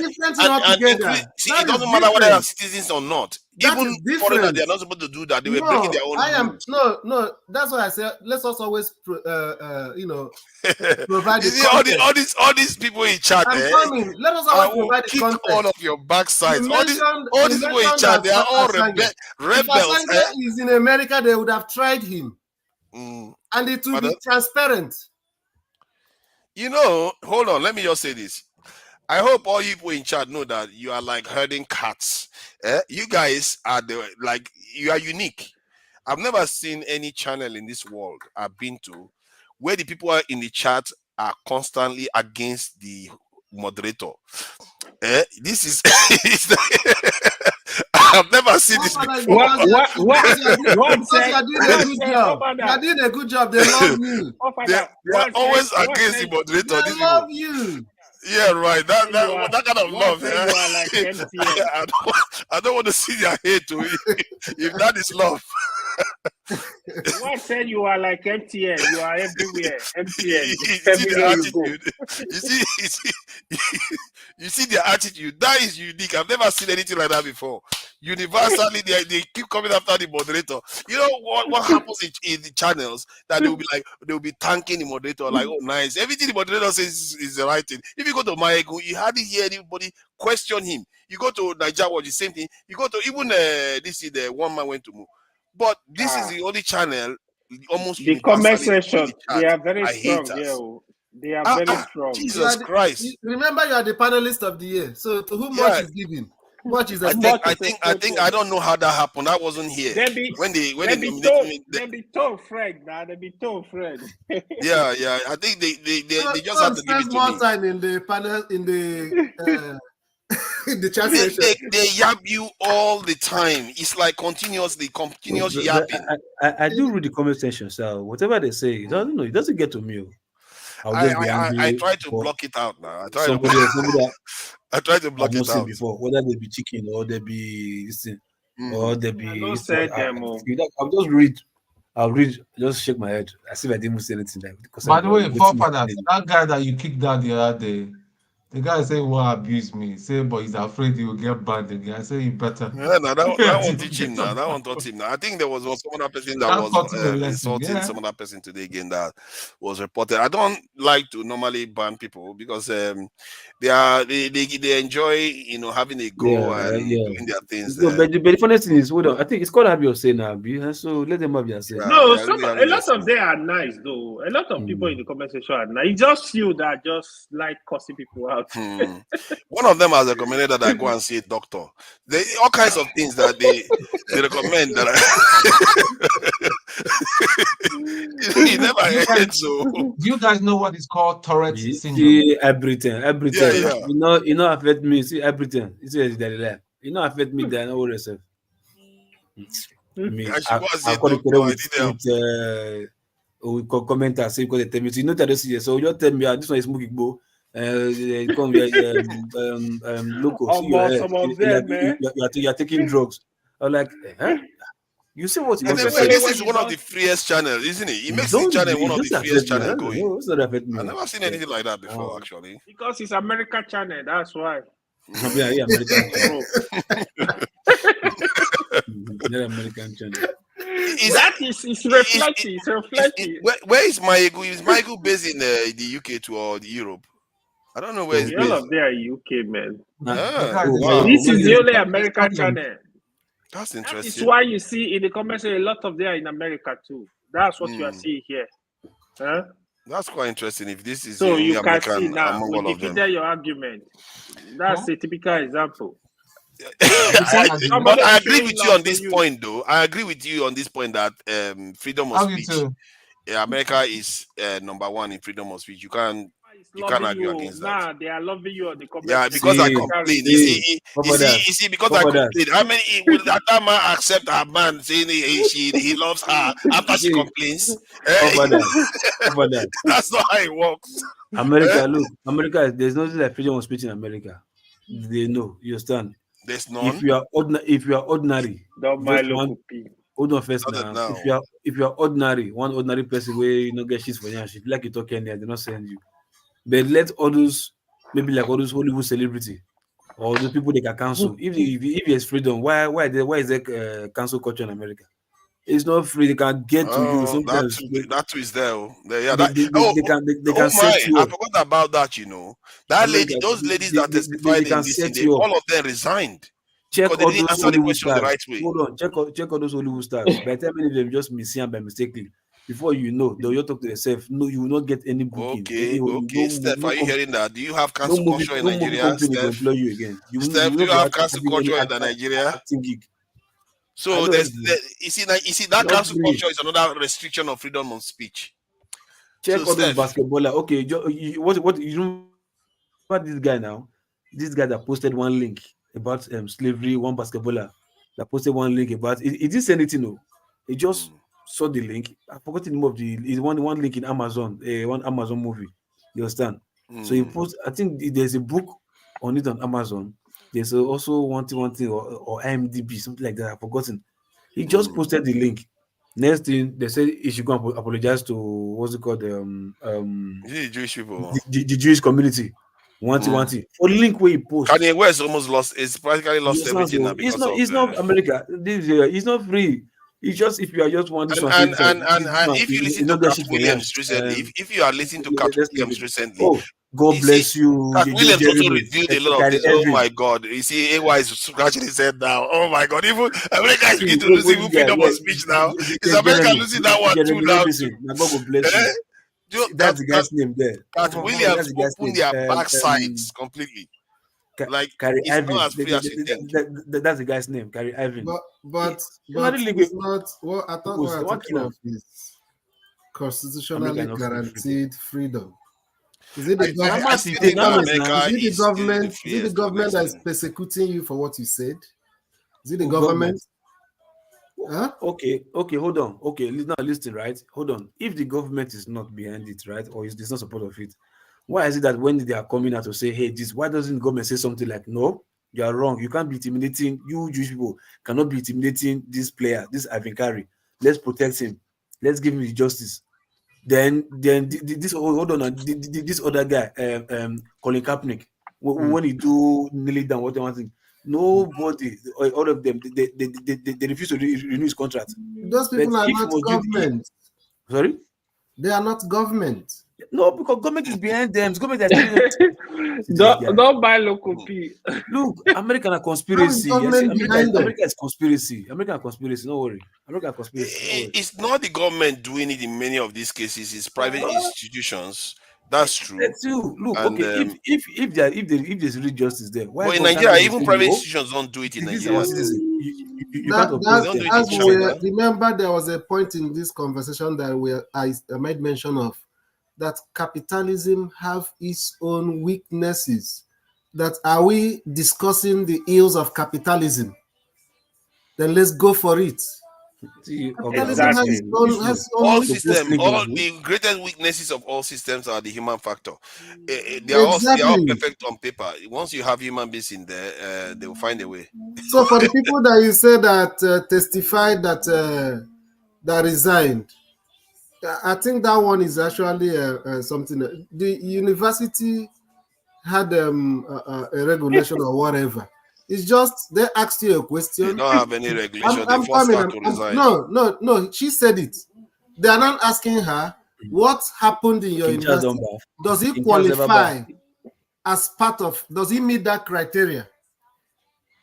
And the answer she gave was correct. No, the answer she gave was correct. He said based on context. No, she didn't give any answer. She just repeated what she said. She gave an answer. It wasn't answered. Which is an answer? It wasn't answered. Father, what I said, right? I'm not saying America is perfect, but when in terms of freedom, America, to me, there is no country as free as America. You think America, they're gonna worship a king, human being, the way you guys worship human being? Friend, no, America will not do that. They will kick him out. No, my friend, listen, my friend, talk like bullshit.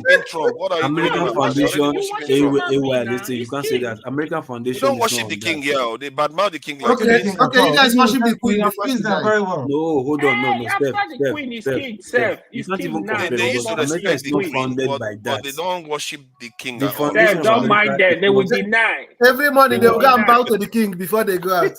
No, they don't.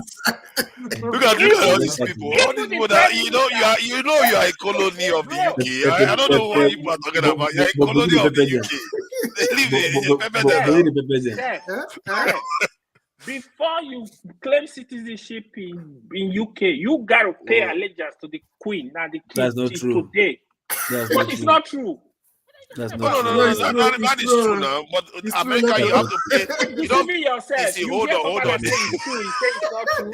Hold on. Okay. What are you talking about? Okay. Even in America, you don't pay allegiance to the people. You pay allegiance to the constitution. Let me explain. Let me explain to the people. It's the constitution. Hold on now. Is constitution and human being the same? If you guys worship idols, human being is better than people. Human being is better than people. I tell you. The country you come from, they have value. You pay allegiance on the rule, then you're gonna observe the rule. You don't pay allegiance to the king. This same throne, colonized. God bless the king. Colonized all of us. This same throne is the one that created America. You're talking. What are you talking about? America, we say God bless America. They God created America. How can you even dare to talk? God bless created the America. Kingdom. They are not United Kingdom is undefeated. United Kingdom is undefeated in conflict. They don't say God bless the Queen. They say God save the Queen. They say God save the Queen. It's even worse. It's even worse. God save the Queen and kill all of us. No. See, now I'll tell you this. Even the country you come from. Forefather is talking about how they enslave us, is going there to say God save the Queen. Can you imagine? Who says I'm saying God save the Queen? I'm not saying that. That is your anthem. I don't sing it. See, point is that the UK colonized America, and America is a UK colony right now, and this is why the British look down on Americans without That even is like old they don't news. even try. They do look down on Forget Americans. that glory. You know that now. Forget that glory. Forget that glory. Say it again. They pay allegiance to America. They pay allegiance to America. No, it's the other way around. The America pay allegiance to No, it's not true. here. They come to the Queen to bow down all the time. Not the other way around. If the king or the queen, I don't know what you get, come America, come talk to now stone Americans go stone. Yeah, right. Look at you. Are even in Canada. I don't know why you're talking. No. Why is in America now? Why is in America? States, man. Oh, you're in the United States now. Yeah. Oh my God. Let me tell you something. Even the country you come from, right? There's always somebody. There's custodian. But on the more serious note, right? See, America is America. I used to let me tell you this story. America's America. The very first time, Steph, let me tell you this story. The very first time I entered United Kingdom, I didn't enter United Kingdom with a visa. I swear to God, with Nigeria passport. I will tell you how. See, now land you follow now, show. I don't know. I know you now. Now this is the container you follow for France. Listen. You follow container for France. Enter. I know. Americans love the British monarchy. We are the ones that govern you people. Your English. This is where it came from. The patent for your English. You are paying royalties every time you use the English language. You follow France. France border. What are you talking about? You guys should wait. Let AY tell us the story. I work for you. You don't want to listen. See, to be honest, America is the deal, man. Forget all this scam. We deceive ourselves. I'm not saying America is a perfect country, but America is the deal. You know, Steph, I think you don't understand a lot of things about. Last time I know we were discussing about stock or something. You were talking about UK. I'm just looking at you. I'm like, forget it. Like, America, they got it all, man. It's just that. See, I want to show you a list of top British artists in American Hollywood, and you'll be scared that the leading artists, most of them are from the UK. They are most of them are why did they come from UK to America? What exactly? Because they feel like they saying. have to come and colonize you people to show you people how to act. How to they do come the thing. and you people welcome them like the royalties that they are. What are you talking about? How to do the thing? Yes, now. They come to show you and you respect. This is exactly what's happening. It's even American artists are complaining. No, for that say. If you can want cash America now, small thing, not to just send, not to send Canada message. Canada, you're from there. Just brush America. Just do what? I say, they don't find this one that you forgot. I don't know what Canada is going to do to America. America and Canada don't fight before. They just send a message. They just send a message. See, do you know what Canada is going to be doing? Canada is going to be attacking them and apologizing. Oh, sorry.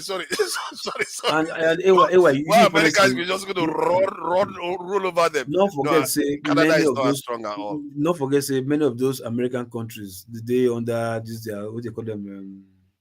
Is it Commonwealth? I be want to do the plenty. We get with the allegiance to England. So to run America down, I just small thing. I just say. For me, no. America is an extension of the United. All this American power. I believe it is controlled by some UK forces that is not seen, unseen UK forces. This is American misbehavior, controlled by unseen UK forces. But nobody's looking at UK. They're looking at America. America is the one shouting. I believe this country UK is just the one pulling some strings, but people will not know. They are facing America. No, this is people UK because this British, they get German blood. Their ancestors from Germany, so you know how Hitler people behave. They can be blowing you smoke. They blow you breeze and they chop you too. So I'll go there. I think the UK generally, especially anything that involves the English language, anything that involves world events. You'll be surprised how influential the UK is to America. I was surprised that the opposition leader in the UK influenced Obama when he wanted to attack Syria. Because the opposition leader in the UK was against it, the government didn't have a majority to support the war. And because the opposition leader voted against it, Obama backed down from attacking Syria. They wanted to invade Syria. You could get influence, you could get bad influence, you get strong influence. No, if that one is what we are talking, it's a different ballgame altogether. Those two countries are allies. They like to allies. No, but they have strong influence over America. They are linked. They are Anglo-Saxons. They are linked. No. I think one is higher than the other, Steph. Oh my I think God. UK is higher than America's. Are you telling me that America will go into a war now without Britain will go into a war now without America buying into it? No, the thing is, they went to the Suez Canal War. America didn't buy into it. When to be in charge, 1960, 70 or so. Suez Canal War is around that. It's like the mother putting the son to be in charge. So they are linked. The way they have this thing that they call the Five Eyes after the war, the Second World War. Churchill was the one that called for creation of the Five Eyes, and the Five Eyes is intelligence. It's for sharing intelligence. It's not only intelligence actually. It goes and deep one amongst NATO nations. Yeah. So we are talking about Canada, US, not NATO United Kingdom. No, within the NATO nation. It's like a group within the NATO nations itself. Yeah, exactly. It's like you have, all of them are founded by the crown. All these people are founded by the crown. What was that? As a conference, yeah, exactly. It's like conference, man. Look, where do you get all this language from? In America, local pidgin English wears trouser, man. There's no Africa. Hold on, there's no African. There's no African in this world that doesn't belong to any conference. When you say not confra, not me and you. No, hold on. What is confraternity first? What do you mean confraternity? Is it confraternity in a secret court, or what do you do? You don't deceive us with language. Confraternity, confraternity. That is what it's say. Funny, It's oh my God! Can you believe what he just said? You are more correct than you realize. Let me just show you something. When you mention confra, just see what Churchill said. That is quite, you can't even make it up. You can't make it up. Look at the statement. I think he was the one that was making the statement. Look at this here. This is the Five Eyes. And look at the fraternal stuff. He said something about rise of world organizations will be gained without what I have called the fraternal association of the English speaking people. This means a special relationship between the British Commonwealth and Empire and the United States, the continuation of the intimate relationship between our military advisors leading to common study of potential dangers. Dangers. These are people that are alert all the time. And it's funny you call it fraternal, confra, and that is the language he used. That's why I thought If all of us can decide to be confraternity here now, as we say, as we are 6 here right now, anybody that comes to this show again without paying loyalty, we'll kick them out. Don't form confrat with that now. And if you want to understand the world, watch these 5 organizations, especially the top 2, the UK and the United States. They always work in lockstep. Remember, they won the First and Second World War. They won it. You can't expect them to not to be the ones running the world. They are the ones running the world. When you hear NATO, you hear France, and no, it's not them. These are the ones running the world. They are the ones calling. Yeah, it's obvious now. They see immediately American warship move to Red Sea. British naval fleets begin to enter immediately. If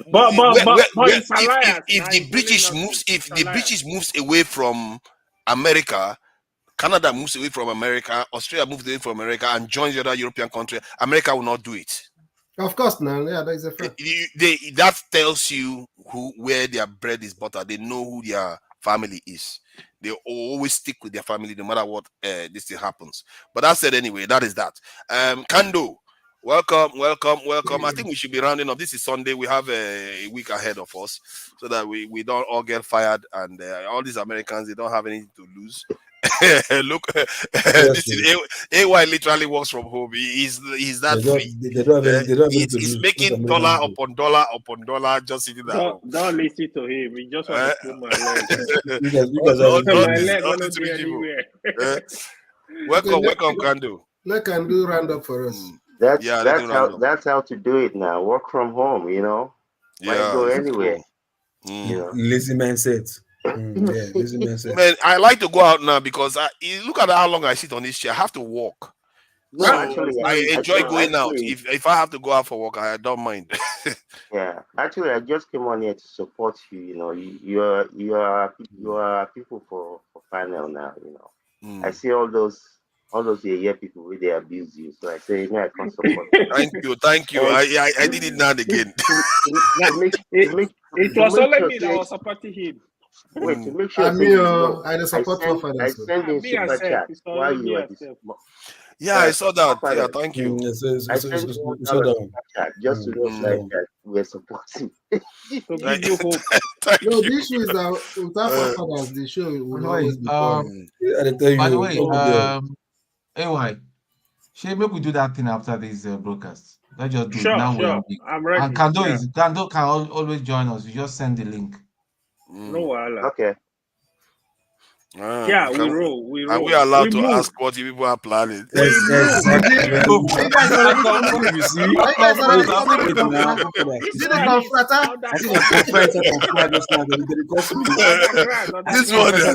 talking like this, and we are now curious now. That's why the confront start to.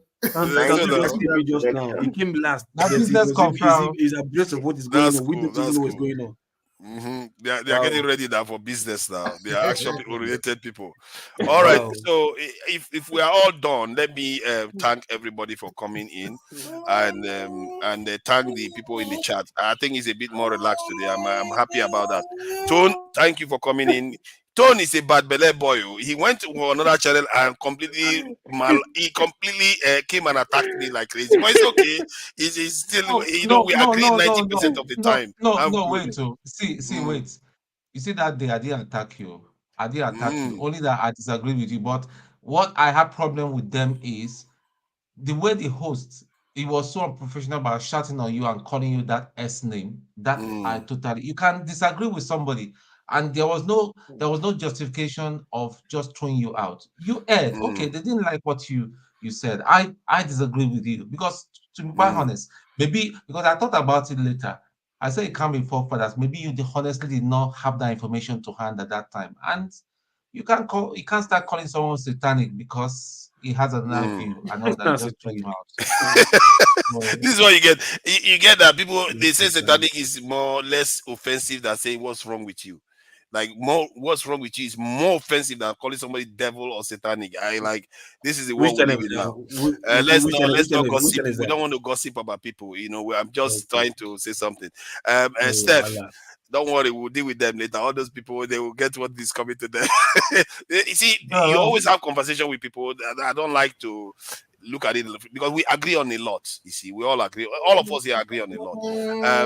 Steph, thank you for coming in. And it's funny because Steph is one of us now, and the elite class. These are the elite people that really go into details. Did you hear Dr. Rudolph today? He said it now. He said even he is getting angrier. And with the conversation, because the stuff is. I don't turn Steph to angry man for this time. They don't expect them. Was I angry today? I'm not angry. Yesterday I saw KJ was pissed yesterday. I was like, what's going on today? KJ don't usually react like that. I was like, these people, they go turn people for this weekend. Forefathers, you know, I was in the back here till like 5:30 a.m. New York time. 5:30, which was about what, 11 o'clock in London. Yeah, I was like, this therapy session now. Wow. It goes on long, doesn't it? It doesn't go on long. And, but it's good. I think we're all gaining something. I learned some things today, you know. Now anybody talks nonsense about America being the beacon of freedom, shut up. It's not that somebody. Oh, you don't still believe that up till now? No, it's only freedom of speech. You can take That's UK, all. keep worshiping the king. I think you are the king. You're welcome. You are You're welcome. You're welcome. Don't worry. We are going to gather more information against America. By the time you go to the palace and then with the kings, you become royal. Freedom to die. 50 something. This is 43,000 in 1 year from gun violence. That's freedom to die, man. If the king give order and the prime minister give order, which one you go be? Not king go. Oh, it's prime minister that gets priority. Prime minister pay allegiance to the in the UK, prime minister gets priority. But I thought the prime minister bows to the king, right? Yeah, but that's protocol. It's protocol, but by the law, you see the wahala. The prime minister has priority. See, what you don't understand is this, right? It's just like the currency you are having now. You understand? Not be PM. PM, they go, they come, but palace remain. You get my point. So, in as much as you say, okay, the prime minister is there, but you are ruling over a people that has a maybe a king. You understand? So you see where like our own foolishness there for Nigeria. They taught us how to do what kind of useless democracy or constitution that our own king will constantly make honorary stupid councillor who ever chop, make it get level past king. You understand? Exactly. And the king now will feel like, you know, so what they are practicing here, they don't want you to do it in your own place. You get my point? So to tell you, like, they know what it is, they know how it's done. They know that when a people is ruled by a king, you understand? Because queen, I just made a mistake. I only hear they do queen Shaya, and I think Denmark, they do the recent one in Denmark, right? No, sorry, Denmark just gave to the son. She just left the throne and gave to the son. Like, you know, so but look, Saudi Arabia, royalty, they display their culture, but we not get royal, not get tradition. People get tradition for their Native Americans, but not pursue them common. So America could be like, that's why they deceive American soldiers to go there for war for nothing. They'll tell them lie about other countries. They go there for their come back, thinking they're fighting for America. Meanwhile, na lie. So British soldiers know they go war, go fight, die. Sorry? British soldiers, they don't go war to die. How many British players just say piano go die? It doesn't happen like that to all. I think America just let their pass among all the G7 countries. That brings up something that somebody mentioned yesterday when I was listening to the news. And I think maybe that's something Nigerians may actually think about if they want to be smart about this world. If you notice that the UK and the America, what they do is they don't like to fight at home. And they said when Iran fought Iraq in the 80s or so, that after that war, they decided that they will never fight at home anymore. And hence why you notice that Iran has a lot of forces, people fighting on his behalf overseas. They don't want to fight at home. And because that allows them space to keep developing and developing. And I think that's a very, very smart strategy. If Nigeria can take up that kind of policy, I think it might benefit the country immensely. So yeah, let me just I think that is something I really need to talk about as a kind of topic, really, because it's a very good strategy. What do you mean they don't fight at home? I don't understand. America doesn't fight at home. America doesn't bring war to its doorstep. Neither does the UK. They don't like to bring war to their doorstep. They take it somewhere else. As if they have issue with you, yeah, they'll come to your place to do the fighting. You know, in the olden and days, you lose because of that. You know, they used to be war ground. As in where we meet war ground. Yeah, they used to choose where to fight. Yeah. We go and fight there. And this so but where did it change? Where did it change and why did it change? The guns became so massive and you have tanks that can fire for miles. What kind of ground are you going to use for fighting? Those days, we are all meeting. You will start fighting for 500 kilometers. You are shooting missiles at each other. What is going to be between that area? There's no space on Earth anymore. I want to ask one year question. So everybody that have died because of war matter. What did they die for? They die for their nation's progress. And okay. Have the nation progressed? Some of the nations have been free. Yes, they progressed. No, free as in how? Progress. They've actually, Russia is a superpower in the world, and this in America is doing very well. Life expectancy is higher. People are dying less from wars, and education, life expectancy, life enjoyment is actually better now than it was before. So you can see that there are benefits. Enjoyment is for all countries, but I think those people that were just dying for power. At the end, what did it fetch you? You are still where you are. People that don't have power that don't understand that when you don't have it, there is a big danger when you lose it. And the things you take for granted now, when you lose it, you find out that, oh my God, I didn't have any protections at all. If you want to read some of the tragic things that happened to people that didn't have protections, the Red Indians in America, the kind of things that happened to them. I don't know whether anybody has heard of the Trail of Tears, that they made them just decimated their population from there, put them in a reservation, and they've never left there since then. And so power it's about survival of your people. If you want your people to live free, you better preserve it. If you don't want it. I think it was those days that kings, right, want to conquer territories because they want to have big landmass and conquer people, this and that. But these days that you have countries now, everybody have their own independence. Why are you still fighting wars, trying to you want to go to the country and still go and fight war there, this and that? Why? Because you have to keep them in check. You have to keep mowing the lawn. They call it mowing the lawn. If you don't mow the lawn, it's going to come back to bite you. By killing thousands of people. That's what it takes. That's what is happening in the Middle East right now, and that's what's happening in keeping Russia in check. As a matter of fact, an American official said it the other day, or British official said the Russians have expended about 60% of their war machine on this Ukraine war. That is a win. You see, they understand strategy. They say that is a win to them. So they try to use tactics to weaken you so that they can get an advantage over you, to get something that they want from you. And that thing that they want from you is going to allow their people to live more prosperous lives, live free, and all the rest of it, all the benefits that come from living at the top of the food chain. And it's just what it is. Now, what else Fafara said now, in the case of the Russia, the West is also using it to access their capability. Yes. Apart from their nukes, what's their military capability like? You understand? And their drone technology, they are also using it to train their drone technology and everything. So those things are experiments. They are very, very calculating. And that's why America didn't go into the Second World War the moment it started. Neither did the British. They waited. And when they went to the Second World War was when they knew Russia had done all the heavy lifting, and they just went and claimed the victory with the Russians. And they are very, very tactical. When they move, they don't move. They will let other people do the dirty work for them, just like the Ukrainians are doing the dirty work for them. Israelis are doing dirty work for them all over the place. All they do is manufacture and send them weapons to go and kill each other. It's And really crazy.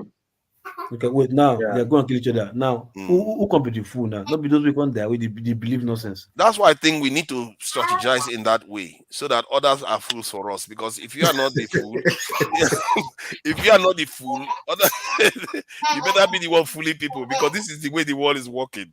That is how it works. You have to be the one being fooling other people. But sometimes the fooling other people is for mutual benefit. Like in the case of Israel, now they're making Israel do their work, but Israel is benefiting from it too.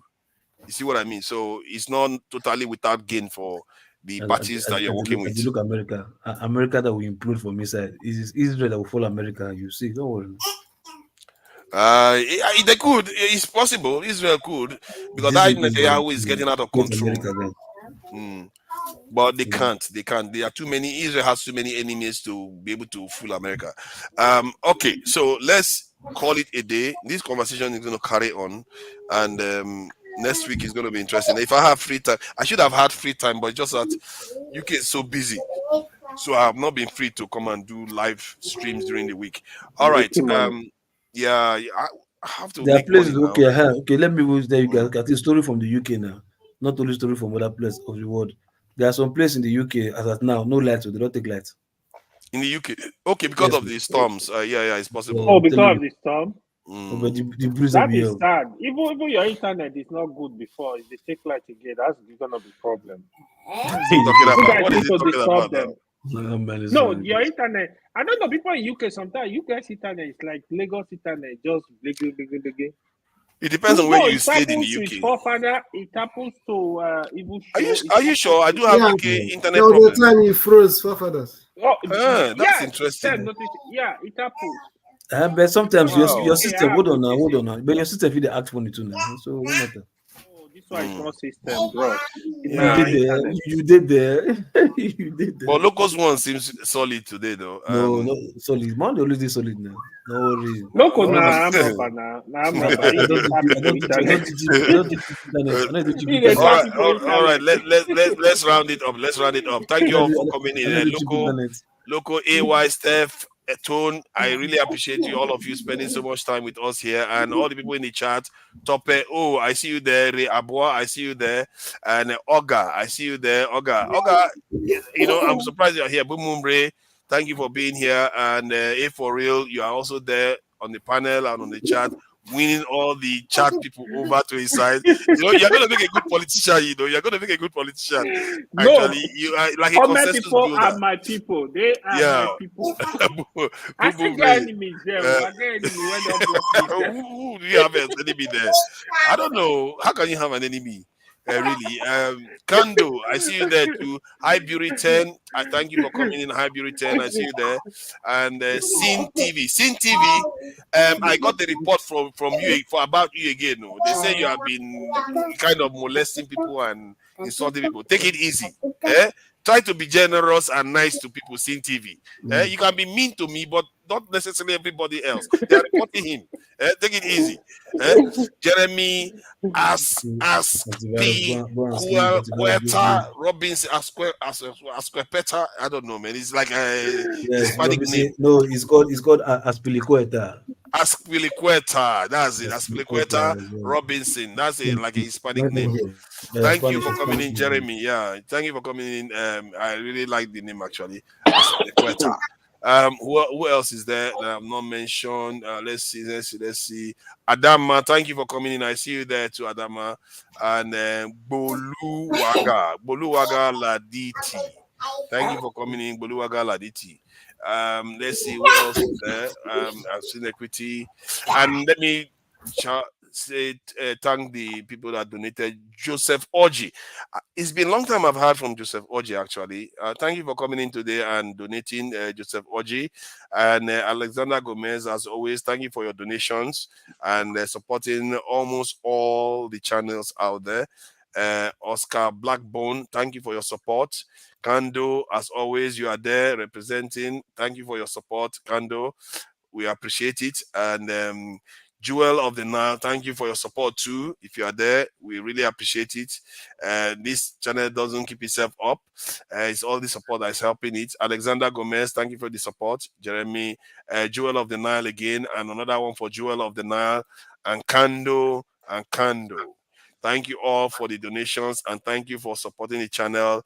Till next time, let me play our Igbo song out. I actually enjoyed that song. Look for this music now. Religion and Politics by Majek Fashek. I like that music. That one is because of copyright. Now they will flag it like crazy. I don't know. But this what's called this other one. So long. They used to play that Majek Fashek. You want us to play that one? That one, it doesn't seem clear, and I think people got tired of that one. No, since you can play Majek Fashek so long, you can also play Religion. I think that one seems to be like royalty free kind of stuff. Maybe that he got it somehow. Okay. I'm a little bit surprised how hard it is to play music. Actually, I would think that you can be able to approach these labels and ask for permission, and you get it, but I've not seen any channel that has been free to play any musician song. It's like it's very, very hard to get permission. And I've not seen any channel that has done that. From Nigerian channels to African American channels, I've never seen it before. So maybe it's a very, very difficult permission to get. So let's go with this man. You know what? I'm going to take that Tinubu video, that one that he was talking about selling our people. I really have to craft that one, and if possible, I will put it side by side with Madam Tinubu's history, so that they see the shame that these people don't have. So I'll till next time. Go through these baby steps of pain. Baby steps.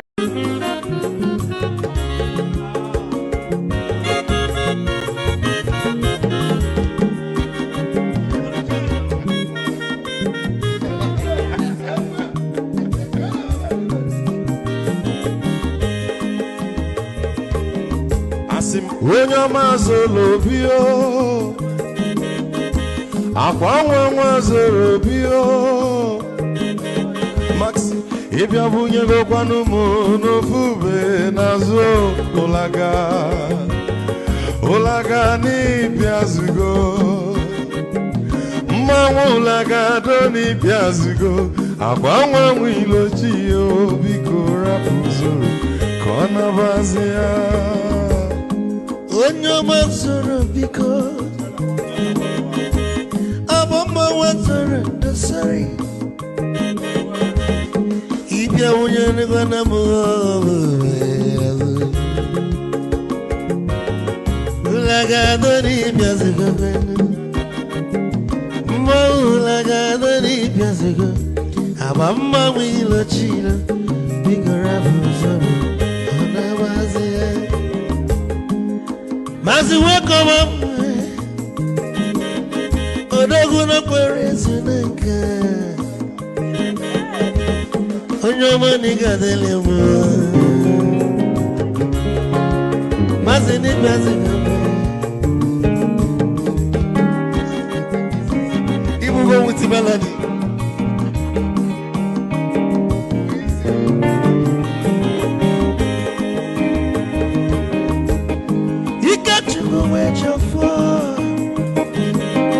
Odogu na chala noka Ezi wane mliga delemo Olagado ni pezigo Ma olagado ni pezigo Amama mwilo chilo Bikura muzoro Anabazi Te Onyama zoro de Mama wazara nesari Ibya muyanu kwana mo ofube naru Hulaga doni biazugo Nazaboy Hulaga doni biazugo Amama wilo chilo Biko rapu zoro Anabazi Odogu kenenu bikechofo amakwa m n'ike agwụgo gị weli igwe kwelu ike ji obodo elebe gị igwe